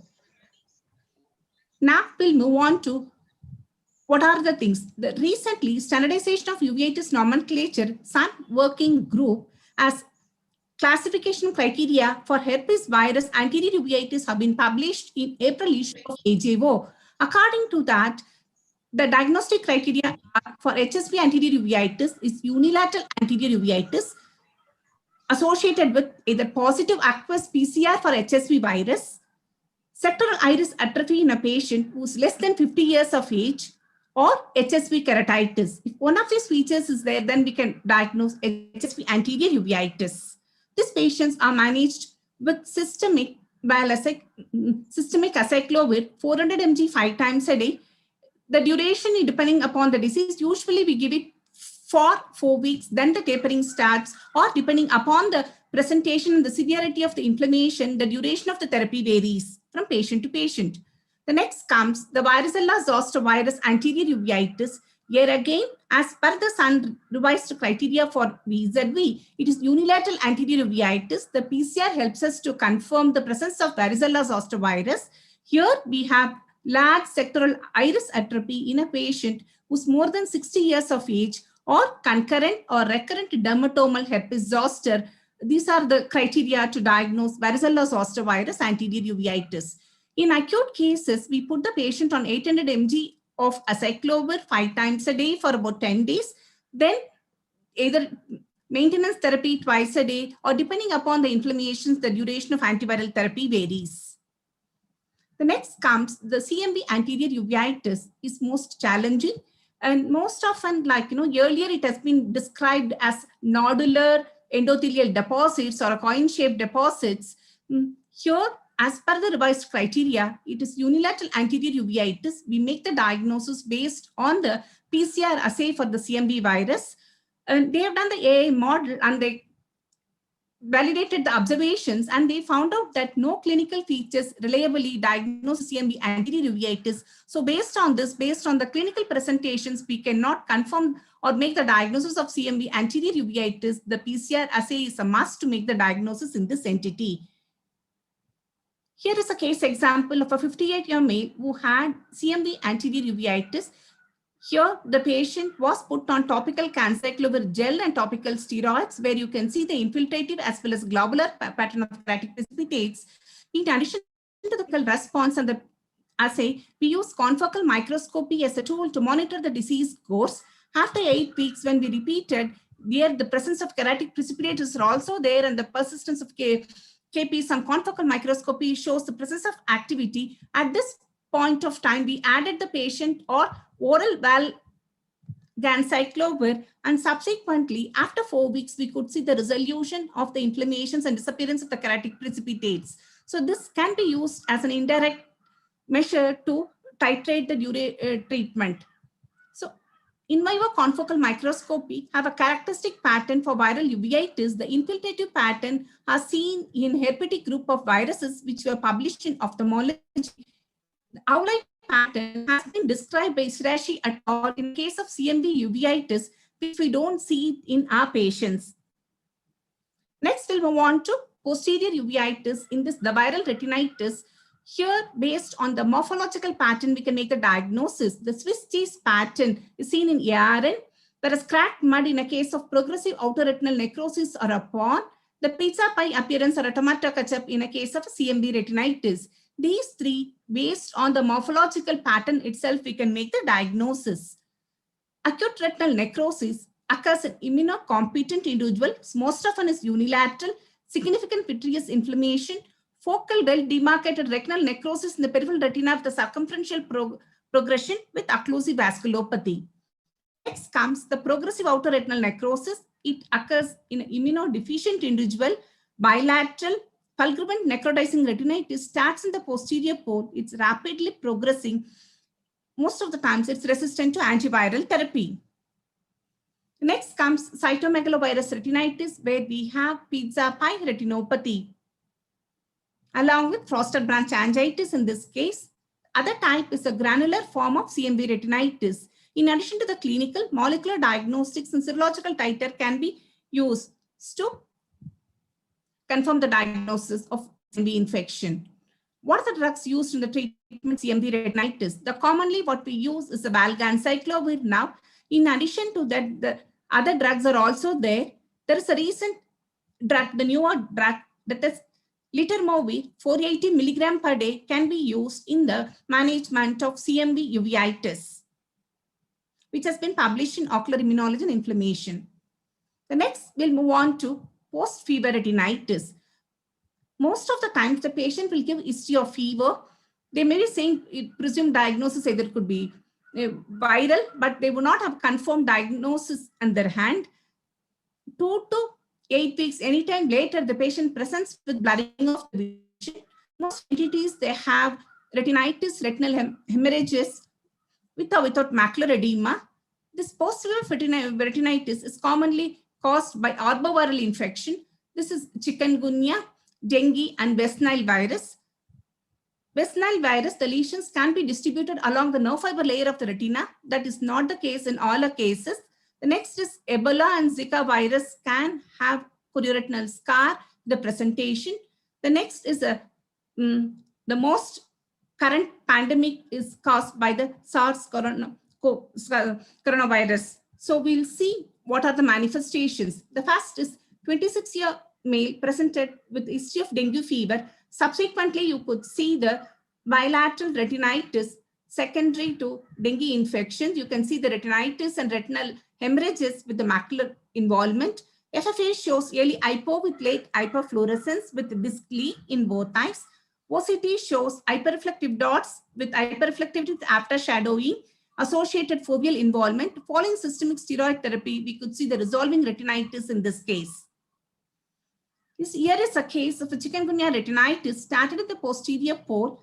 Serological titer for chikungunya was positive. FFA shows early hypo with late hyperfluorescence. OCT shows hyperreflectivity with after shadowing with SRF. Following treatment with steroids, we could see the resolution of the retinitis with thinning of the nerve fiber layer retina. The next, we will move on to COVID-19 and uveitis. This is a need for an hour.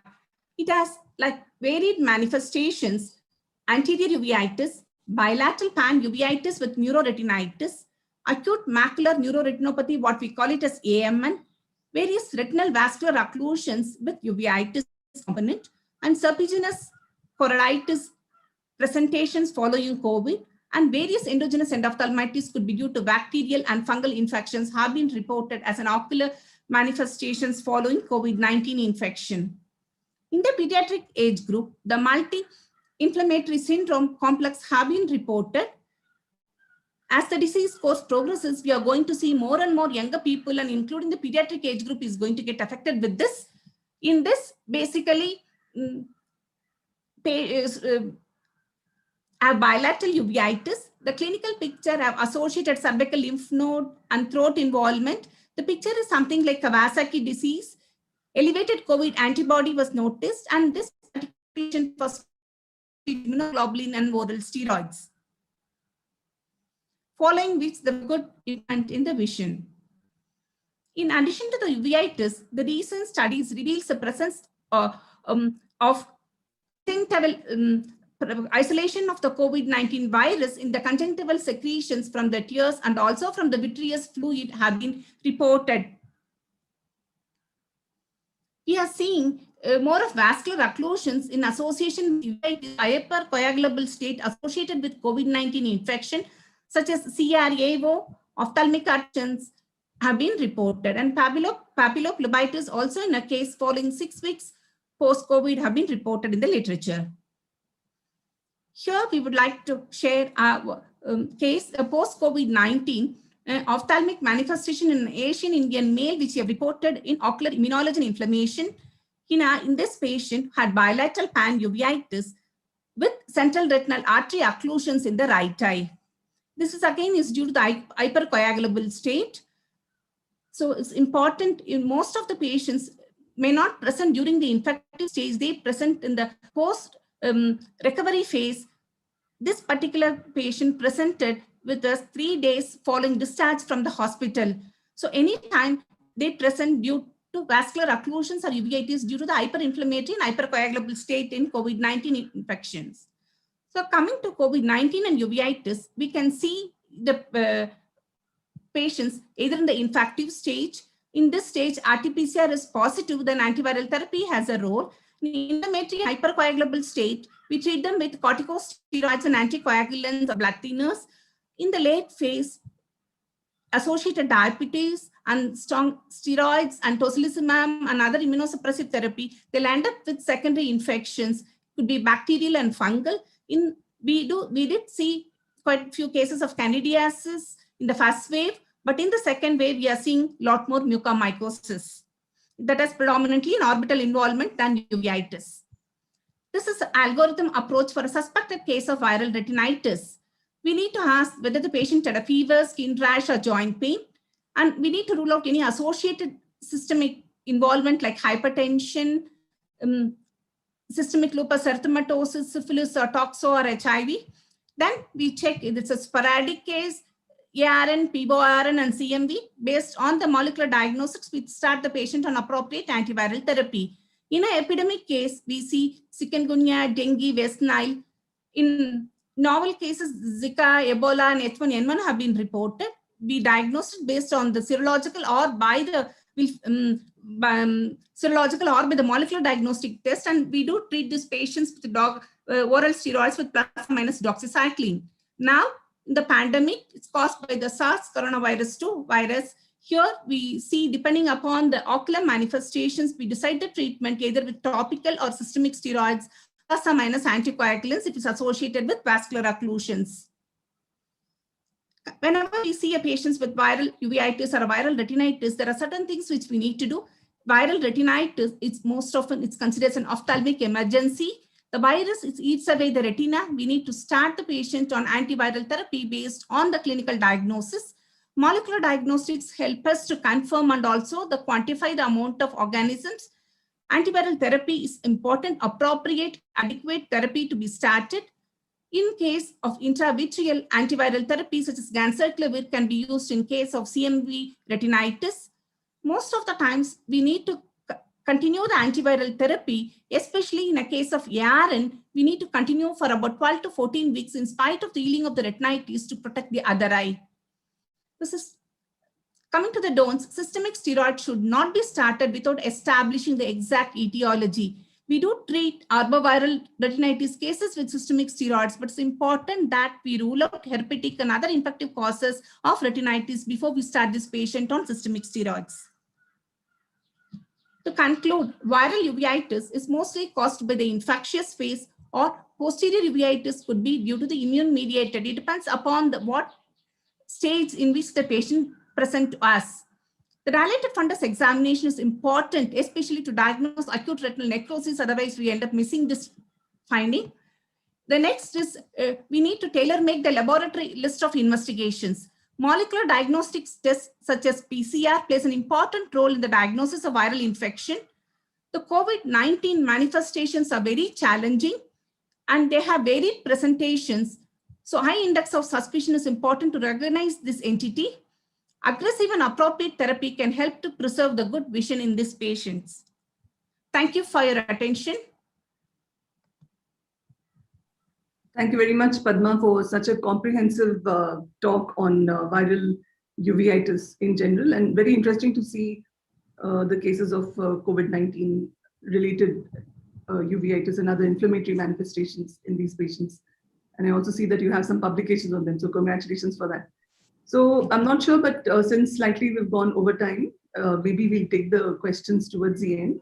And I think Dr. Soumya Basu is going to join in a bit late. So I'll ask Rohit to sort of get ahead of the line. And Rohit, as most of you from Mumbai are very much aware, Rohit is your dynamic young ex-BOA secretary. And he's also practicing retina surgeon and also sees uvea and inflammation from Mumbai. And he's presently working as a consultant at Centra Clinic and Hospital. And Rohit is going to talk about diet and how it can make a difference in controlling inflammation. All yours, Rohit. I'm all yours, by the way. Thank you, ma'am. Is my slide visible? Yes, it is. Yeah, thank you. So I will be speaking on how diet can make a difference in controlling inflammation. I am not a dietitian and I'm still exploring the world of nutrition, and there is no financial interest. So let me start with the concept of whole food plant-based diet. This diet focuses basically on plant-based food products. So hence we need to eliminate all the animal products, which includes meat, poultry, and dairy, and elimination of processed foods, such as bakery, farsan, namkeen, packed foods. And the focus in this diet is mostly on consuming plant-based diet, a good proportion of raw salads.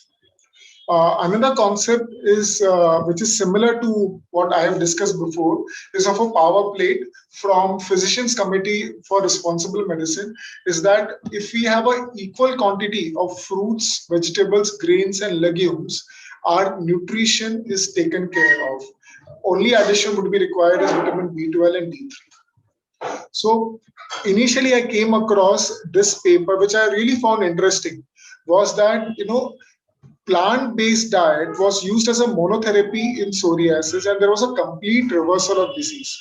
Now, this is based on the concept of a nutritarian diet by Dr. Joel Furman, in which he insists that our diet should consist of a mixture of these things, such as greens, that is green leafy vegetables and other vegetables. Beans would include all legumes, and onions, mushrooms, berries and other kind of fruits, and seeds and nuts, and also whole grains. Once we have a diet which consists of these things, we are able to reverse chronic illnesses. Another beautiful concept is of hypernourishment by Dr. Brooke Gorler. She herself was suffering from lupus, which got reversed on a whole food plant-based diet. Especially she was she was trying to lose weight before marriage, and that's why she started consuming a lot of green smoothies, and she saw that her tests were started getting negative, inflammation started going down, and that's where she studied a bit more into the concept of raw salads and consume combination of green smoothie and grounded flaxseed combination for reversal of autoimmune conditions. She has published a couple of books and a lot of case series on different autoimmune conditions. Now let's understand how does it happen. Let us look at one of the important intermediary in the inflammatory pathway, that is arachidonic acid, and it is mostly found in animal products. In fact, exclusively found in animal products, whether it is dairy or meat or poultry industry. Now, basically, the membrane phospholipids gets broken down into arachidonic acid, which ultimately leads to inflammatory mediators leading to inflammation. Now, if we increase the consumption of omega-3 fatty acids, now this has been quite a big thing. Our reps come to us that these antioxidant capsules also contain omega-3, or there are reps which come with exclusive omega-3 supplements. These omega-3 basically supply alpha-linoleic acid, which ultimately gets converted into anti-inflammatory mediators PGE3 and NTB5. Here, one of the rate-limiting enzymes is delta C6 desaturase. So when we eliminate the animal products, vegetable oils, and processed foods, the omega-6 pathway, that is the inflammatory pathways, intermediaries are not there. And there is exclusive supply of alpha-linoleic acid. And hence, the whole of delta-6 desaturase is available for the anti-inflammatory pathway, which in turn inhibits the inflammatory pathway. And that's why a reversal can occur in inflammation, in chronic inflammatory states. Now, this has been studied extensively in rheumatoid arthritis, where they had shown that the symptoms and the inflammatory markers in rheumatoid arthritis had decreased significantly. And initially, it was attributed that weight loss could be one of the reasons why the inflammation was going down. But they found out that a low glycemic, high fiber, low protein diet could mediate inflammation by decreasing pro-inflammatory gene expression, and it improves insulin sensitivity even after reductions in inflammatory markers due to weight loss are considered. So even if we take out the confounding factor of weight loss, this diet was found to have anti-inflammatory action. Another concept is of gut microbiome. Now, when a diet which is deficient in dietary fiber, now because of our urban lifestyle and consumption of dairy and meat has increased, of processed food has increased, the fiber content of a food has decreased. Now, a fiber poor diet or a fiber free diet, hampers the barrier, and it causes barrier dysfunction in the intestinal mucosa. And this can lead to translocation of gut pathobiome, which drives the autoimmunity. So this translocation can be reduced or prevented or reversed if a fiber-rich diet is taken. And by the term fiber-rich diet would mean that increase in consumption of legumes, in green leafy vegetables, grounded flax seeds. These are good sources of fiber. There is a concept, this low-fat vegan diet has been proven quite effective in reversing completely or partially type 2 diabetes. And we know that in type 2 diabetes also there is chronic inflammation. And when it was compared with a diet which was this diet recommended by this American Diabetic Association, there was a greater reduction in weight, greater reduction in glycosylated hemoglobin, and more patients had to cut down medications, and there was also greater reduction in the total cholesterol. So let's understand the hypernourishment protocol, what is recommended by Dr. Brooke Goldman. One of the key things she recommends is a green smoothie, where she asks us to blend green leafy vegetables such as spinach, kale, or spring onion leaves with mint coriander. So in this, what happens is the green leafy vegetables are the most nutrient-dense vegetables. Their cell walls gets broken when we are blending them, and when we mix it with grounded flax seeds gives the unprocessed oil and helps in absorption of fat-soluble carotenoids and other fat-soluble vitamins. Avla is a very good source of antioxidants. One of the highest contents of antioxidants is there in Avla. And we can add a fruit for flavor. And obviously, we should not strain the smoothie. People who were kept on the hypernourishment protocol were asked to take 90% of the meals or 80% of the meals as green smoothie, which also helped them to increase their water intake and has shown significantly to reverse certain autoimmune conditions. Another important concept is to understand the role of sulforaphanes. Now, sulforaphanes are basically, anti-inflammatory in nature. It reduces the oxidative stress via phosphorylation and accumulation of nucleofactor E2. It is also having anti-cancer, anti-aging, and neuroprotective activity. A lot of pharmaceutical companies are trying to extract sulforaphane and make it into a product. Our recommendation is that why not have it from the natural source along with the other antioxidants and carotenoids such as the green leafy vegetables. In conclusion, whole food plant-based diet has an anti-inflammatory effect which has been proven in systemic autoimmune conditions.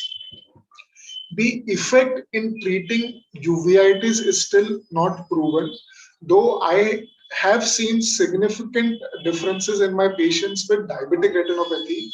In uveitis, it's still early to comment.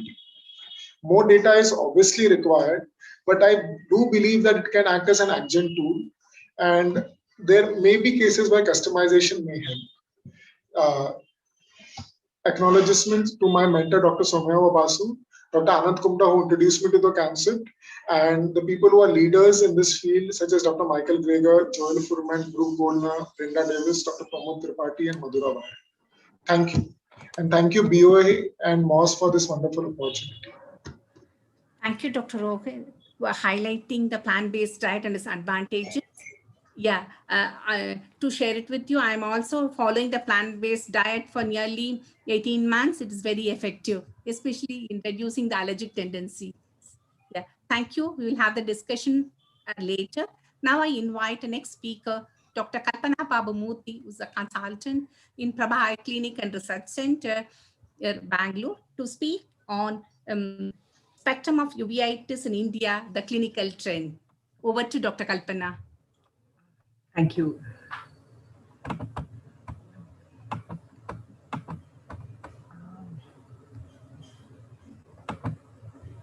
I'm unable to share the, just a second. I'm unable to share. If somebody can help, I think. Can you see the share screen button? Yeah, but it. Yeah, it's coming now. It's there. It's there? Okay. Yes, Okay. it's ma'am, it's there, yes. Hi, Subhashila. Good afternoon, Padma Malini, ma'am. Good afternoon. Hi, good afternoon, Dr. Ragini. Okay, can you see my slides now? Yes. You can see it. Yeah, okay. At the outset, I would like to thank Bombay Ophthalmic Society and Maharashtra Society for having me in this meeting. In the next 8 minutes, what I would be doing is to look at the spectrum of uveitis before 2010 and after 2010, look at the changing patterns, the probable factors which have led to this changing patterns, newer uveitic entities, and what is the approach we now follow in treating our patients with uveitis. Now, prior to 2010, uveitis was a very niche area in ophthalmology with very few uveitis specialists, and uveitis care was restricted to tertiary referral centers. So when we look at the literature, we have only 4 studies, 2 from South India, 1 from Northern India, and 1 from Eastern India for the pattern of uveitis. And consistently across all the 4 studies, anterior uveitis was the most common type of uveitis. And in more than 50% of the cases, they were not able to identify the etiology. When we look at the infectious uveitis, toxoplasmosis was the most common type of infectious uveitis, along with tuberculosis and leptospirosis, and VKH was the most common type of non-infectious uveitis. Now, this is just a composite figure showing the types of infectious uveitis seen in our subcontinent. Again, when we look at non-infectious uveitis, I just want to highlight this, which I will come subsequently. VKH was the most common then, and serpiginous choroiditis was placed in the non-infectious group and treated with immune suppression. This is another composite figure showing the various type of non-infectious uveitis which is present in our part of the world. Now, post 2010, if you see the literature, we have increasing number of studies from almost every part of India. So now we have 2 studies from the north, 1 from the south, 1 from central India, 1 from eastern India, and 1 from western India. So what it shows is we are having more and more number of people treating uveitis, and it is no longer restricted to tertiary referral centers. Now, consistently across all these studies as well, anterior uveitis is the most common type of uveitis. And what is very interesting is now, in more than 50% of the cases, we are able to identify the etiology, and this is consistent across all the studies. When we look at the infectious uveitis, if you see, tuberculosis is now the most common type of infectious uveitis, and this is again consistent across all the studies. And when you look at the non-infectious group, it is the HLA-B27. So different studies at varying timelines have shown that there is definitely a changing pattern. Now, when you look at the literature, we are seeing, especially in the infectious uveitis group, we are seeing that the prevalence of ocular TB has increased significantly. There is an increasing trend of viral uveitis. On the contrary, we are seeing a declining trend in toxoplasmosis, declining trend in CMV retinitis. And in the non-infectious group, we are seeing an increase in HLA-B27 positivity, and we are seeing more and more cases of ocular sarcoidosis. So what is causing the change in pattern? One of the most important factors is we have been able to establish the etiology in more than 50% of our cases. And the reason being, thanks to the newer diagnostic technologies, which include ocular imaging techniques, which have helped us to identify the level of pathology and have helped us to identify the pathogenesis. PCR has played a very important role in infectious uveitis, especially viral and tuberculosis. We are moving more and more towards HRCT in our patients with uveitis, especially granulomatous uveitis. And thanks to the EBUS TBNA, we are now looking at a definite diagnosis to differentiate tuberculosis and sarcoidosis.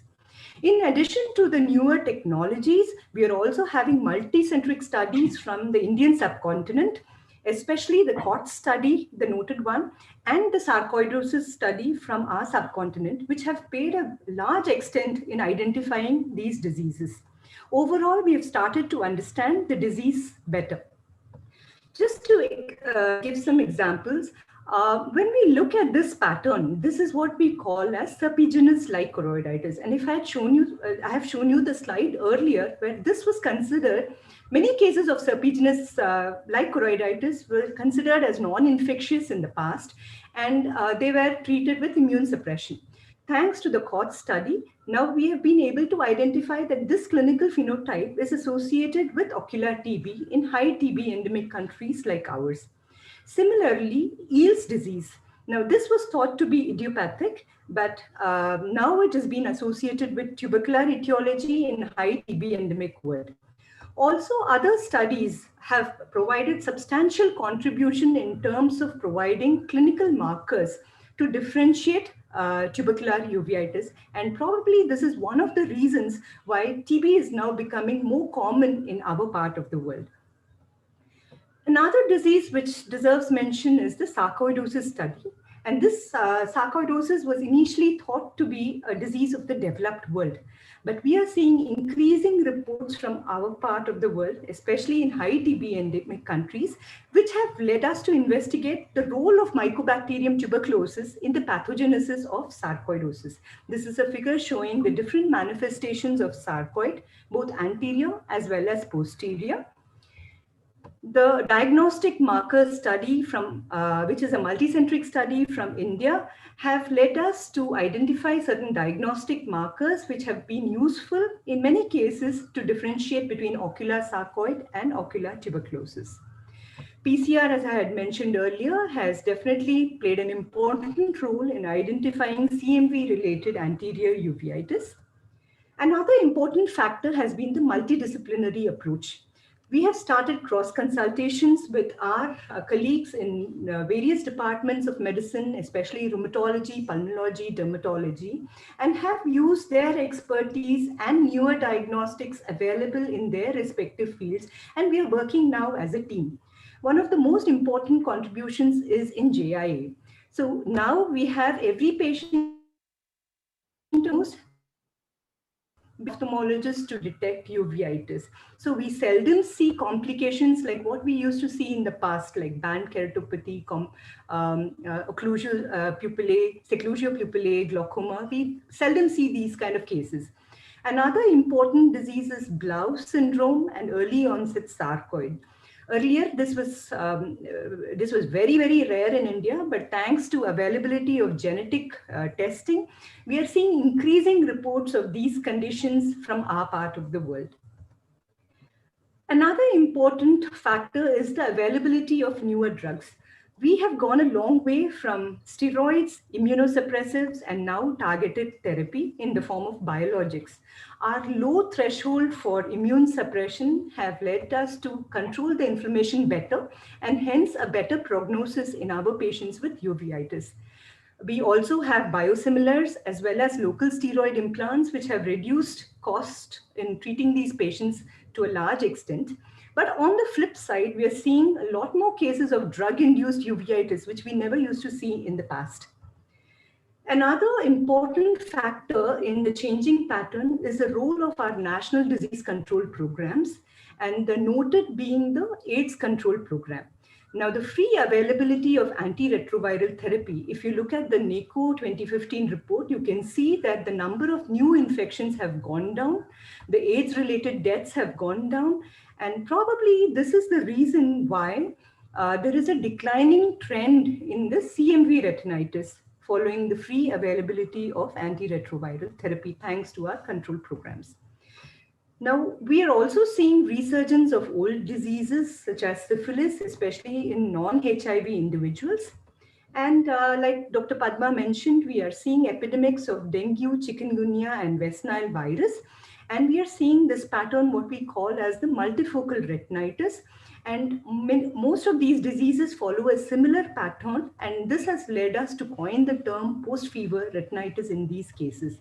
They are usually associated with a favorable prognosis unless associated with vascular occlusions. This is a case of dengue maculopathy, case of chikungunya retinitis, which has been highlighted earlier, and the West Nile virus retinitis. Unlike the CMV retinitis in HIV, which has gone down, we are starting to see CMV retinitis post-intravitreal steroid injections going up. And contrary to the treatment of in HIV, these cases are usually refractory to treatment, requiring more injections of ganciclovir. And these cases usually progress to neovascularization due to the associated vasculopathy and ischemia. Rickettsial retinitis is becoming increasingly common, especially in South India, and this is quite common in children. They can present like these hyperreflective lesions. This is a child, and they respond dramatically well with doxycycline. They can also be associated with vascular occlusions. Another disease which deserves mention is Lyme's disease, which was never considered a differential in India. This study shows an increased seroprevalence in certain areas of India, and people hailing from these areas, if they present with such symptoms like neuroretinitis, it is important to keep Lyme's retinitis or Lyme's disease as a differential, and they do well with doxycycline and cephalosporins. Dr. Padma has highlighted very well the current COVID scenario, and we are increasingly seeing reports on uveitis in COVID. But what I would also like to mention is, along with the vaccination, which is now becoming more and more popular, we are seeing reactivation of autoimmune uveitis, especially the HLA-B27 related uveitis. And also we are seeing new onset uveitis following vaccinations. Also, these are very few in number, and this has to be kept in mind as well. So what has been the real change? The change has been our approach So uveitis has no longer a niche area in ophthalmology thanks to the efficient dissemination of information in the form of trainings, CME study groups. This has increased the awareness of varying etiologies and presentations both in the infective and autoimmune spectra. We are seeing a rapid progress in technology, both in ophthalmology and other fields of medicine, both in diagnostics as well as therapeutics. And most importantly, utilizing a multidisciplinary approach in managing our patients with uveitis. So to conclude, spectrum of uveitis is changing in India thanks to global migration, improved diagnostics and therapeutics, and our multidisciplinary approach. And this has improved our uveitis care and better prognosis for our patients. This is a patient with JIA, and if you see, this was way earlier when I started to practice uveitis. And this is my current JIA. It's an absolutely clear eye. Thank you very much for your patient understanding.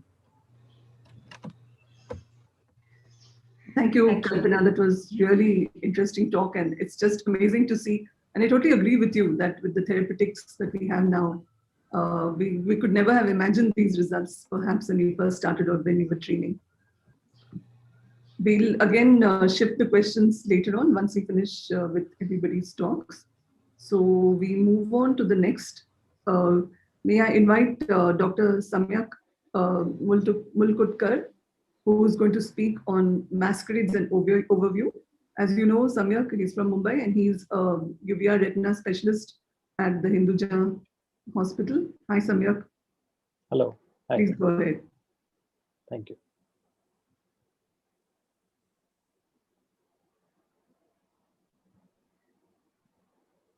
Can you see my screen? Yes. All right.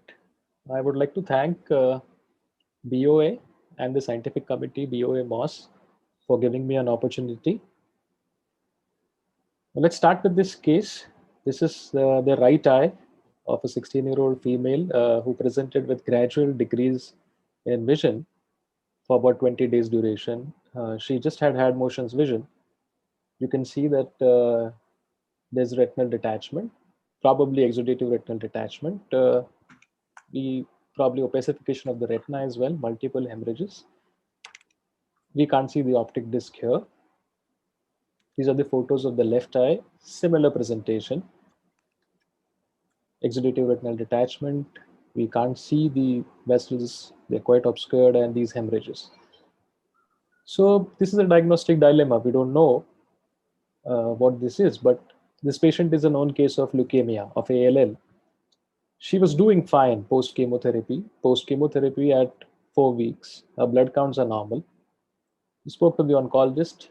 He says she's stable, but since these are immune compromised states after chemotherapy, could it be a infectious etiology? Could it be CMV? Could it be fungal?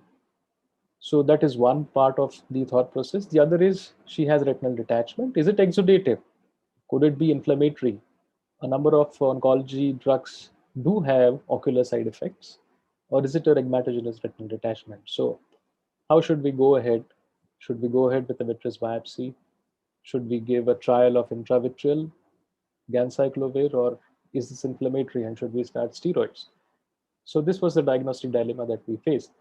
If you look at it more clinically, more importantly, we don't see the optic disc. So this is probably optic disc infiltration. We couldn't find the rhegma. We couldn't find a break in the retina. So probably this is an exudative retinal detachment. Looked hard in the periphery, did an indirect, couldn't find any retinitis patches. So it didn't look like CMV retinitis. So we went ahead, did the MRI, and we found that these are bilaterally but mildly bulky optic nerves.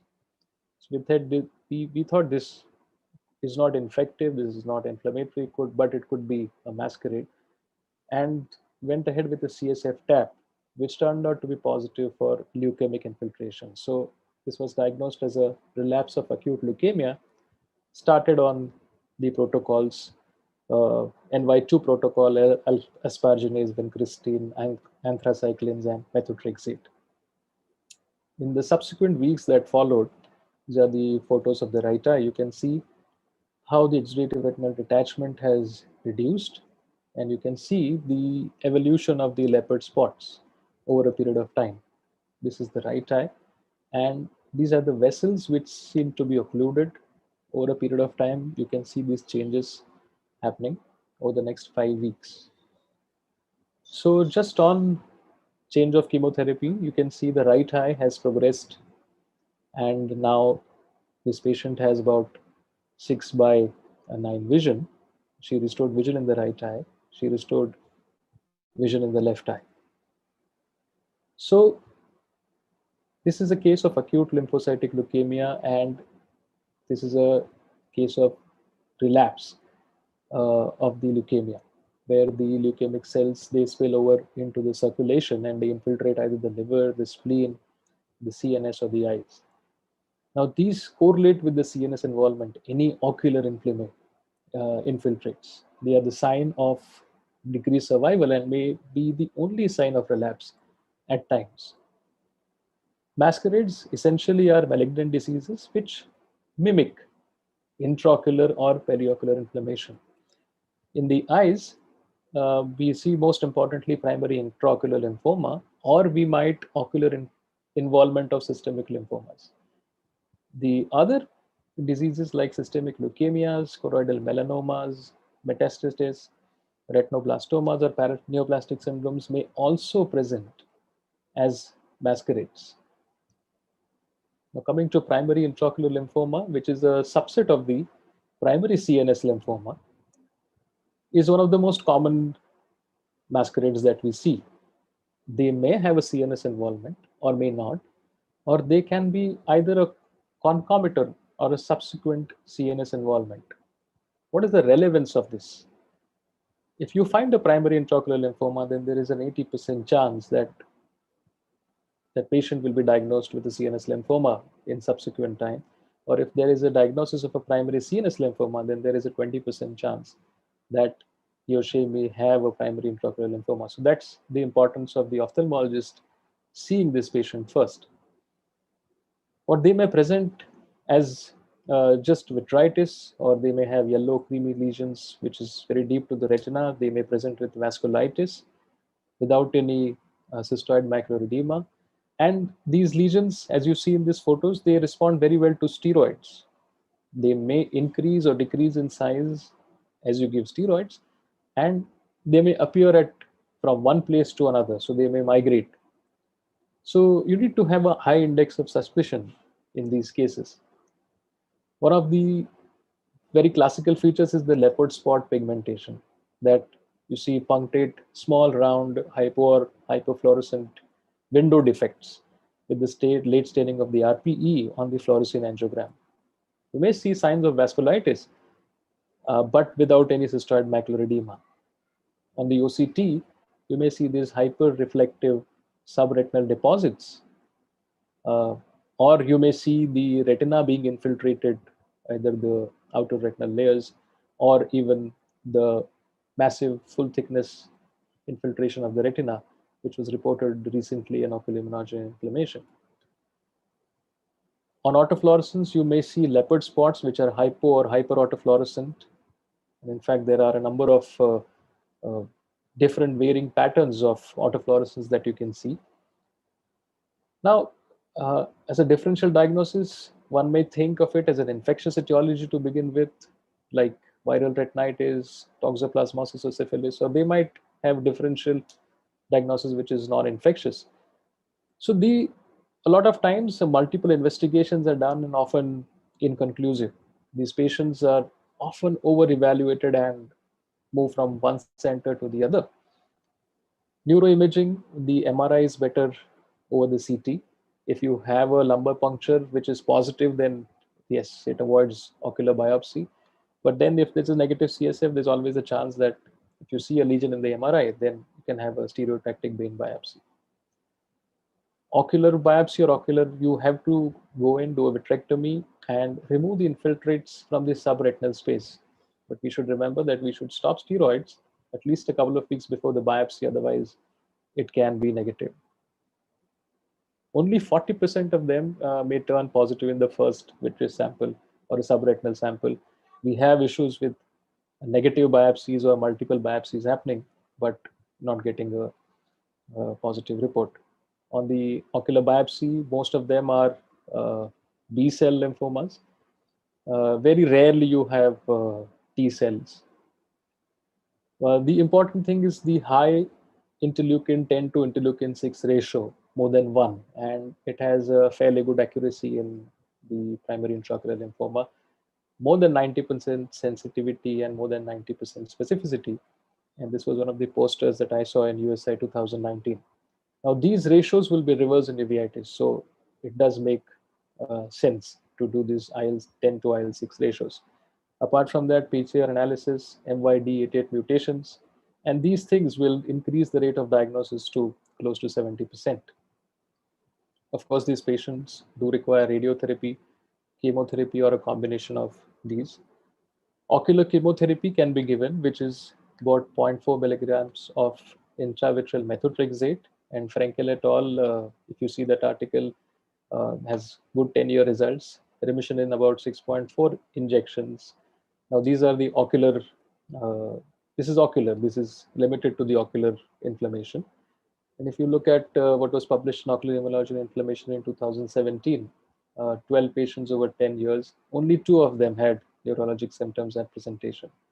And they were frequently misdiagnosed, most commonly as tuberculosis. In the first instance, you may not diagnose it, but as long as you may take 17 months, as has been published in this article. The difference was from the Western thing that we had a younger age of presentation, and the anterior segment inflammation was also present in some of these patients, which was not previously described. They have a poor prognosis, about 12 to 35 months. Ocular therapy from our side, well, it does improve the local tumor control, but it doesn't improve the overall survival. What it does is that if you diagnose a primary intraocular lymphoma, when the patient presents first to the ophthalmologist, then there is a survival advantage, even though it's a small, but 5 years over 3 years. So you can give a survival advantage over these patients. Now the key features is that the clinical picture does not match the lab results. Often at extremes of age, you find that the patient simply doesn't fit the clinical picture. They respond well to steroids initially, but then they come back again and again. And if you see this irregular RP affectation or leopard spots, then there's a high suspicion of lymphomas or masquerades. So these are rare diseases and very frequently misdiagnosed. The ocular and neurologic features may or may not overlap. Remember, they are not only sight-threatening, but they are life-threatening. You need to have a high index of suspicion and a close follow-up of all these patients. Thank you so much. Thank you, Dr. Samyak, for the excellent presentation on masquerades. Most of the times we end up diagnosing late in the disease in masquerades, and it's definitely nicely highlighted the high index of suspicion for the early diagnosis of this disease. Thank you once again. Next, the next speaker, Dr. Dipankar Das, who's a uveitis consultant and also an ocular pathologist at Shankar Netralaya, Guwahati. I invite Dr. Dipankar Das to speak on nuances in ocular parasitic diseases. Over to Dr. Dipankar. Yeah, thank you, Padmamani. I'm unable to share the slide. Just we can see. So can you see the share screen green button at the bottom? Dipankar? Yeah, I've clicked it. Okay. No, then what you can do is just unshare it again and close everything else and open your PowerPoint. Stop share. Stop share, yeah. And close everything else. Of course, don't close the Zoom meeting, close everything else. Yeah. Close it? No, so. Yeah. Okay. Just... Yeah.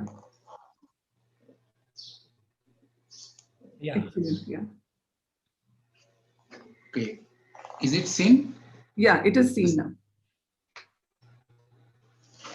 Good afternoon, chairs and everyone. I like to acknowledge BOA and MOA for giving me this opportunity. I don't have any financial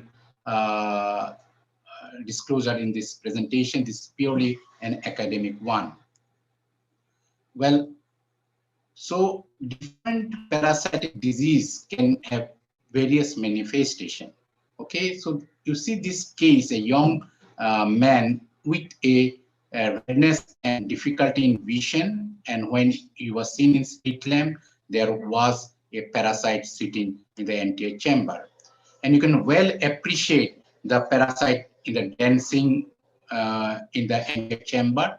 Now, I crossed this to a surgeon who did a paracentesis, and the live one was sent to lab in a bottle containing normal saline. You can well appreciate the worm is still a live one.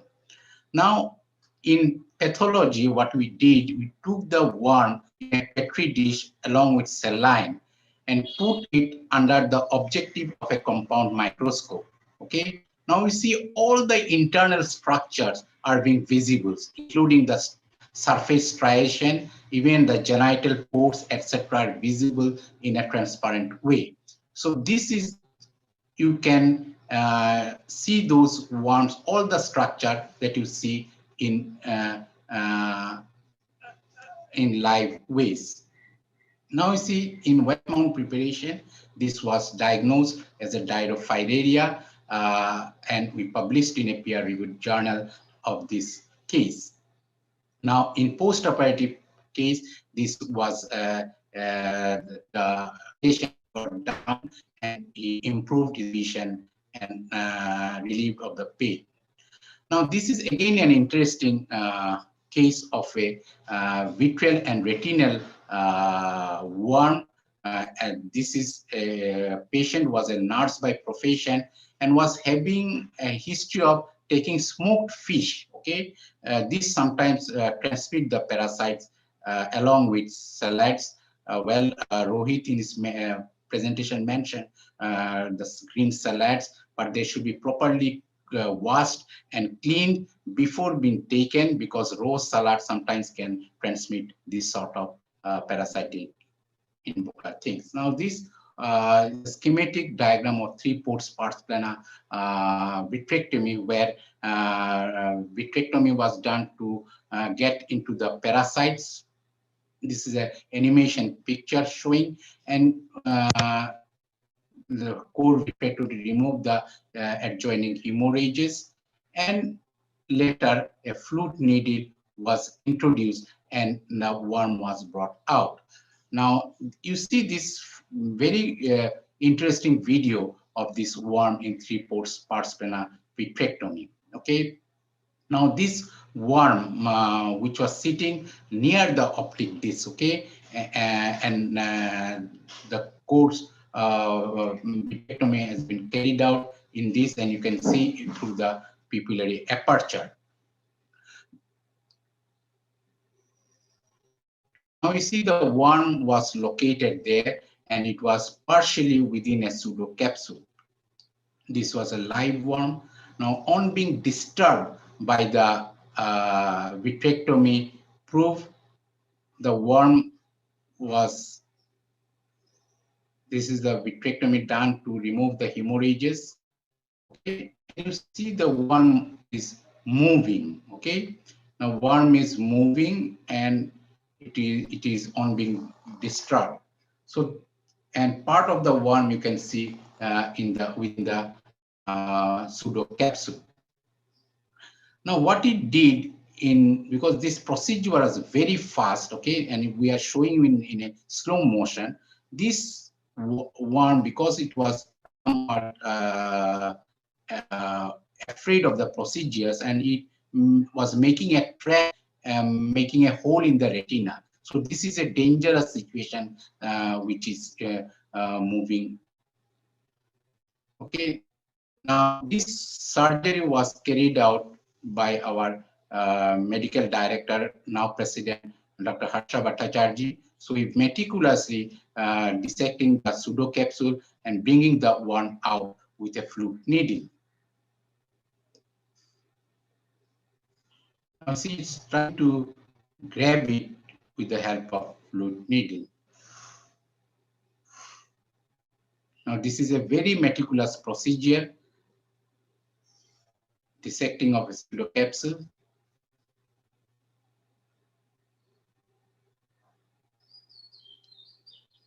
And now the worm is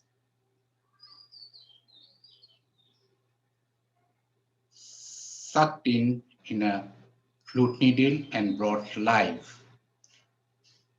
Now, the post-operatively, the hemorrhage, etc., gone down, and which the patient vision improved to 6.6 and 6. And in wet mount preparation, the head valve showing 4 rows of hooklets, and the surface changes and intestinal and other caudal ends where meticulous is seen. Professor Narsingh Rao in Rohini was gracious enough to help us to take the scanning electron microscopic picture, and thereafter it was published in Retina as a original article. Again, you see another worm. It is in the subconjunctival space. Okay, now this worm was brought out. This one was brought out. Similarly, it was seen live, and this is the wet mount preparation. And this is a thalasia worm, which can be presenting features. We have reported 3 cases of thalasia, one with a gravid baby thalasia in the single worm published in Indian Journal of Ophthalmology. Another live ancestor thalasia calipedia present as a lump to the lacrimal sac in a 42-year-old female. Now we see this is again a case of a worm being sitting, making a hole in the iris. Now you see that worm has been brought out live, and putting it directly under compound microscope, within 30 seconds, we can give the report that what worm we are dealing with. Now you'll see the head portion of this worm, which is very, very important. Okay, you see, this is the head portion showing 4 rows of hooklet. Immediately, this is nephostoma. Okay, this is a nephostoma spinigerium. Okay, was correct with all other characteristics. Now, wet mount preparation showed all these features of a nephostoma spinigerium, and these hooklets, etc., are being photographed in the high powers of the compound microscope. Apart from this worm, the cysts are very, very important. For example, this is the hydrid cyst retrieved from the orbital tissue. And what we have studied in nuances is that the pores in the cyst wall is very, very important because they help into movement of the solutes, okay? And this is very, very important.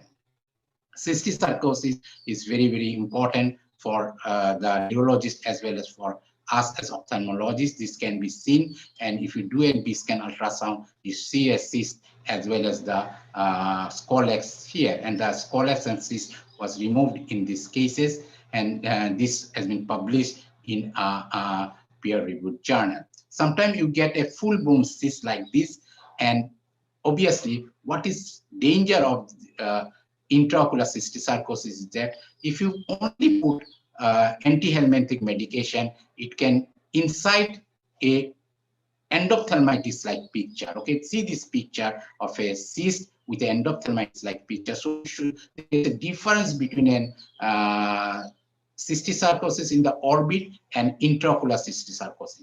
Orbit, you can put anti-cystosarcus medications such as thiabendazole or praziquantel and oral steroid, but you cannot put thiabendazole or praziquantel initially in ocular cystosarcosis. Okay, you have to remove them in toto, then you have to put the medication for the other cystosarcus lesion elsewhere in the body. They have a in neuroimaging, the coin-shaped lesion of neurocystosarcosis can be picked up. Well, Kalpana showed in all our various pattern of uveitis, in 2 of the pattern of uveitis, where toxoplasmosis in Biswas et al. Study and our study at Northeast Indian population, we have found toxoplasmosis to be the foremost cause of posterior uveitis. This is a headlight in fog appearance of a toxoplasmosis. Now, when you see toxoplasmosis multifocal bilateral, always you have to rule out HIV infection. So in around 12 years time, we have seen 93 cases of toxoplasmosis, where 24 were active, 52 were congenital cases, and these cases were presented in various conferences. Now you see, this is a toxocaria where the history of pica and contact with puppies is there. Unlike a toxoplasmosis where there's a history of cat in the can be there in the histories. Okay, now it can present with a posterior granuloma, it can present with a peripheral granuloma such as showing here, or it can present as a endophthalmitis. Now we don't put anti-emetic medication here, we put only steroid, and this is after the resolution of the active phase. What is important is the phenomenon of uveitia in some of the filarial one. If you target the because there is a bacterial colonization which happen on the parasites, particularly in the female genital tract, and if you target with the antibiotic, then it prevents the assisted reproduction and it can kill the worm. So there's a lot of role of antibiotics in uveitia in filarial worm. So this is by Dr. Ratinam, the algorithm. She has two CTM examination, indirect ophthalmoscopy, ultrasound by biomicroscope, ultrasonography, optical coherence tomography, particularly for DUSN, then ocular, obviously ocular examination, systemic examination, then isolation of the worm, molecular confirmation. What we added here is a direct live examination of parasite under microscope. Now from North India, from various parts of the country, we are able to getting information about parasitic infection. Ratinam et al. Has found trematode infection significantly in their population. Now in pattern of uveitis, what we had shown, what Kalpana has quoted in her presentation, parasitic uveitis were 0.68 in anterior uveitis and 3.2% in a panuveitis case in our series. And for in etiology, toxoplasmosis was leading the table, followed by toxocaria, cysticercosis, hydatid disease, dirophyridia, thalasia, nephostoma, and two cases of diffuse intraneurial subaqueous neuritis.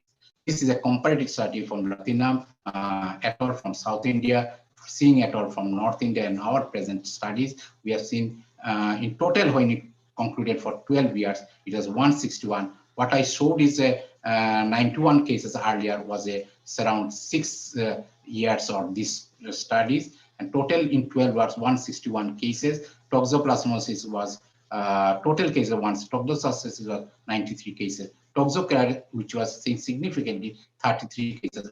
Unlike other studies, and cysticercosis was 17 cases in our series, and also Ratinam et al. Showed 18 cases in their series. USN, we have seen 2 cases. So these are our publication for parasitic uveitis with the update in pathology of ocular parasitic disease in Indian Journal of Ophthalmology. Now, all these years, the live worm examination we are able to do, and this has come with a recent textbook of chapter Vitreoretinal Surgeon Parasitic Disease, where it has been mentioned that direct examination helps in the live parasitic examination. In conclusion, parasitic disease of eye and causing uveitis is not that rare. Early diagnosis and management and awareness of parasitic uveitis is a must. Live imaging of the extracted parasite helps in rapid diagnosis and prompt treatment of the patient.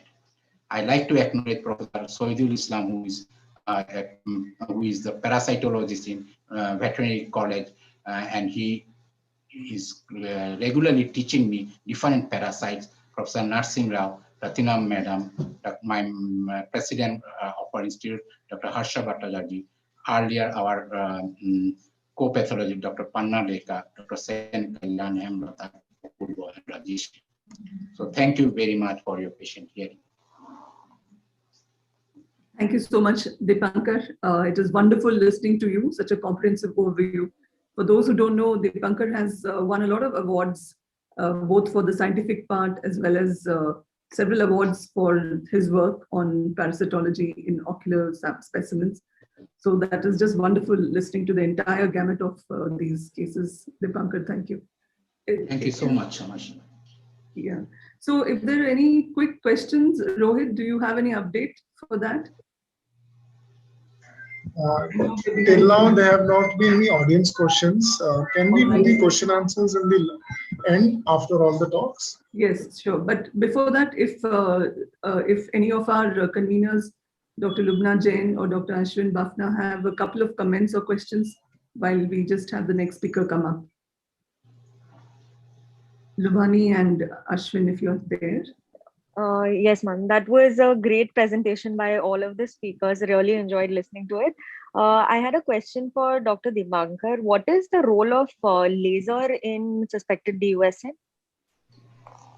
Yeah, that's an interesting question. If you see now, DUSN, if you see, these worms are not that too big, but sometimes this laser, if you see, can, if you see a live worm in DUSN, okay, either in Dirophilaria or a, say, ankylostoma, if you can clinically somehow say that because of the size and other thing, it's a live worm, then around the live worm, if you do a laser, okay, that will help to kill the worm itself. It will not help to migrate, the worm will not able to migrate and form the track. Okay, that's the important thing.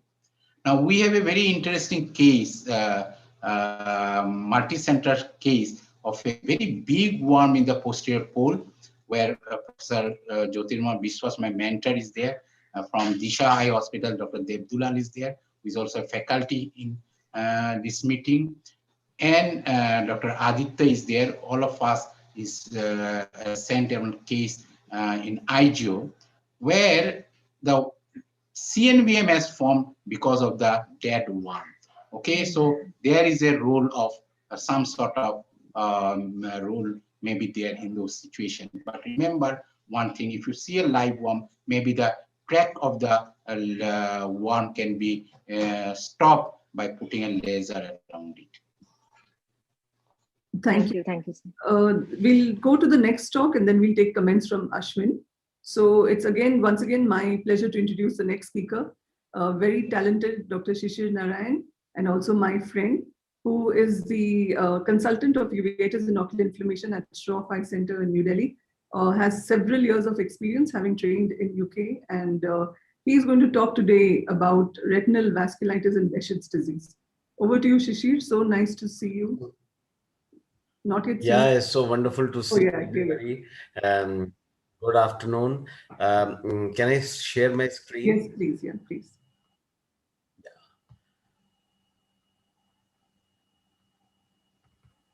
Are you able to see my screen? Yeah, it's just coming up. Yes, we are.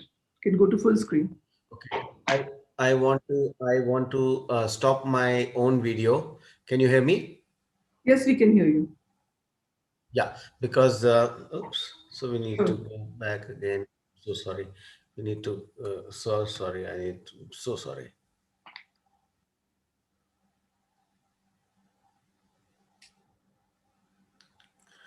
So you're seeing the reverse first, and then I'll go in first gear. But you always do something different, so. Yep. So I hope my connection stays good for next 8 to 10 minutes. If I'm overshooting time, Somshila, just tell me. We are approaching lunch. So I just want to share the way I approach retinal vasculitis, and more or less from a clinical point of view, because retinal vasculitis is a morphological diagnosis, and there could be a large etiology, a huge list of conditions that can cause retinal vasculitis as a manifestation, clinical manifestation. So I'd give you my clinical approach and some few tips maybe that might help you. So one broad thing is that retinal vasculitis is very different from systemic vasculitis. Systemic vasculitis histopathologically has got necrosis in the vessel wall because of the inflammation. While in retinal vasculitis, because of the difference in the histology of the blood vessel, there is no necrosis. So what you are seeing in retinal vasculitis is actually only an inflammation that is clinically seen as retinal vasculitis. I'll quickly go to our most common retinal vasculitis, which for years has been called idiopathic peripheral periphlebitis. And we all know that it's a common entity in the young male adult in India. And the path-breaking work from stalwarts like Professor Amod Gupta and the PGI group and Professor Rao, we now know that there is an element of tuberculosis that causes this retinal vasculitis. So I just share with you one patient who was actually a dentist, and his Mantoux was positive, but he wanted to make an absolute diagnosis for tubercular etiology. And we did a vitrectomy and sent the specimen, and this is long back. This is not now, this is about 7-8 years back, and it came positive for Mycobacterium tuberculosis, and we were able to make a diagnosis. Now, the reason I'm saying that is not only to make a diagnosis. I want you to appreciate this angiogram. And this angiogram here of this patient after vitrectomy is showing you areas of blocked retinal vessels. So BRVO-like picture, peripheral CNP areas, while the posterior pole seems to be reasonably okay, except for this area over here. Another case where you have a branch retinal vein occlusion, and you can see here that this pattern is showing a lot of perfused areas over here and small NVE and confluent CNP areas coming here in the periphery. Now I want you to kind of visualize this picture because we are going to refer to it again. And then the laser has been done to areas of CNP so that the NVEs regress. And you can see in this patient that laser has been done to treat only those areas where there is CNP and the neovascularization is stable. Sarcoidosis, we know, is not a primary vasculitic entity. So systemic vasculitis does not exist in sarcoidosis, but retinal vasculitis exists in sarcoidosis in the form of extensive candle wax strippings that can be seen, and it is a very typical picture that you can have in sarcoidosis. Now I'll come to Behçet's disease, which I actually used to underdiagnose for many years. And that's why I want to share my own experience with Behçet's disease. So we all know that this is retinal vasculitis. Again, is very systemic retinal vasculitis in Behçet's disease is not as much an entity as the retinal vasculitis in these patients. But what is interesting is that there is an inflammation of the disc here. The entire vascular tree is inflamed. So this is a very old photograph that Dr. JB has given me, and it is a conventional photo that is showing inflammation of the entire retinal tissue. And you can see here both eyes of this patient has got a fern petal appearance of the entire retinal tree. And if you do the angiography, this is a very old photograph. All over, all quadrants, you see the inflammation, and you used to therefore get a pale disc and sclerosed vessel. Now I want to show you one patient who again was an uncle of a medical student at Aligarh Muslim University, and he had a phacoemulsification in the left eye and had a hypopion and was actually referred to me for endophthalmitis. So when we saw the fundus, we really didn't see so much of endophthalmitis as we started seeing sclerosed vessel. So we did an angiogram, and there was some appearance of fern petal appearance.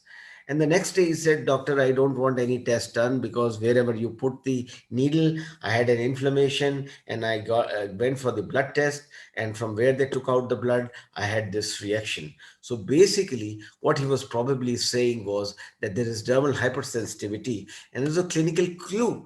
And the other eye had a very hazy view because of the cataract. So we looked very carefully, and you can see here completely sclerosed vessels all over, which can be appreciated very nicely on a larger photograph. One interesting thing with Behçet's disease is that when the retinal vasculitis is there, it may not give you a clue. This is an 8-year-old child who has this picture which is absolutely looking a normal posterior pole. But when you do the angiogram, you see here a complete vascular tree is inflamed, there is CME, and there is a fern petal appearance, while the other eye has not yet got involved, luckily. So now I will show you a case that was MEN2 positive, quantiferon TB positive, and turned out to be HLA-B51 positive as well. And he was very depressed with the diagnosis of possible Behçet's disease. So that's his report that shows HLA-B51 is positive and 27 is negative. Look here at this picture. He has had a BRVO here. He has had a laser treatment over here when he presents to us, and then he developed vitreous hemorrhage. So he was put on adalimumab with a possible diagnosis of Behçet's disease. And again, he underwent a vitrectomy because of the non-resolving vitreous hemorrhage. And there was a possibility of getting a diagnosis for ruling out tuberculosis. So I sent the specimen to my alma mater, Professor H.N. Madhavan, and you see the PCR was positive. So this is what it is. He had this, and he had this picture in the inferior part from where the vitreous hemorrhage has been removed. And compare these two angiograms. Pattern recognition. This is so different from this. So here the vascular tree is totally uninvolved, and then there is an area of BRVO, and here is that 8-year-old child who has got no clinical signs, but he has got an inflamed retinal tree. And now you compare with the dentist who had a positive, and this is the boy who's had the vitrectomy done. And this picture is very similar. So you see the pattern of inflammation and retinal vasculitis helps you towards making a diagnosis. So I'll just tell you just one more case. So it's a 24-year-old young, healthy male from an industrial family, because we generally have people from lower socioeconomic strata, you know, with uveitis or retinal vasculitis. But here is a high strata society young boy, and his MEN2 was negative. All the investigations were negative except for a borderline ACE. And he had an inflamed disc and he had a choked disc, and this is what he presented with. When we did a CT scan, the lymph nodes were there, and EBUS done showed non-caseating granulomas. So here we were dealing with a patient who had sarcoidosis clinically, and he had an inflamed disc with papillitis. But that's not the important thing. After 3 doses of intravenous methylprednisolone, suddenly his intraocular pressure went up, and he did not want to give consent for immunosuppressive treatment. So we gave him the option of giving him straight away Exemptia or an anti-TNF immediately after 3 doses of IVMP. So this is an unconventional treatment, and patient agreed to get Folitrax only to cover up for the antibodies that would develop with Exemptia. We gave him a regimen of 9 injections, and you see what happened. After the first shot itself, the inflammation came down, and this is 4 months later when the methotrexate has been stopped, and this is 1 year later, and the patient has still been coming, and we've actually not given him anything after 6 injections of Exemptia and covering it up with methotrexate. So the point is that anti-TNF can have a dramatic steroid sparing effect. Like even with COVID, we are now seeing that you are giving tocilizumab, which we were so hesitant to give, but we know that they have a dramatic steroid sparing effect. And, you know, the little experience has made us to give anti-TNF where we want to avoid steroid even as early as 4th day of inflammation. So, you know, adalimumab we knew is successful in refractive patients, but giving it as a first change treatment to steroid is unconventional. So, you know, you look at the complete picture, an ultrawide field really helps you to connect with the peripheral CNP areas. It could have manifested as an NV or a CME, and, you know, the entire picture comes to you with the ultrawide field. So already masquerades have been discussed, but one masquerade which is very interesting is anemia. So if there is anemia, there is a reactive thrombocytosis, and this is a reflex because the megakaryocytes of the bone marrow, they are the common stem cell. So when the iron deficiency anemia is there, your bone marrow gets upregulated, but instead of producing RBCs, it keeps on producing platelets because of the iron deficiency anemia. And when you correct the hemoglobin levels over a period of 2 or 3 months, the entire venous stasis settle down, which looks clinically like retinal vasculitis. And when you do a literature search, you find iron deficiency anemia presenting as this is resulting from a plant-based diet. So when you're taking a plant-based diet like we discussed earlier, you can actually develop iron deficiency anemia. So you want to balance out everything, so it has to be a balanced diet rather than being totally a vegan diet at times. So you want to rule out these masquerades, like this young girl who has got FEVR, which looks like retinal vasculitis, but when you look at the other picture, you know that it is not retinal vasculitis. So look at the entire picture, try to have a pattern recognition based on angiography, and once you know the etiology, then of course we are good enough to manage these cases along with a rheumatologist. Thank you so much for your patient hearing.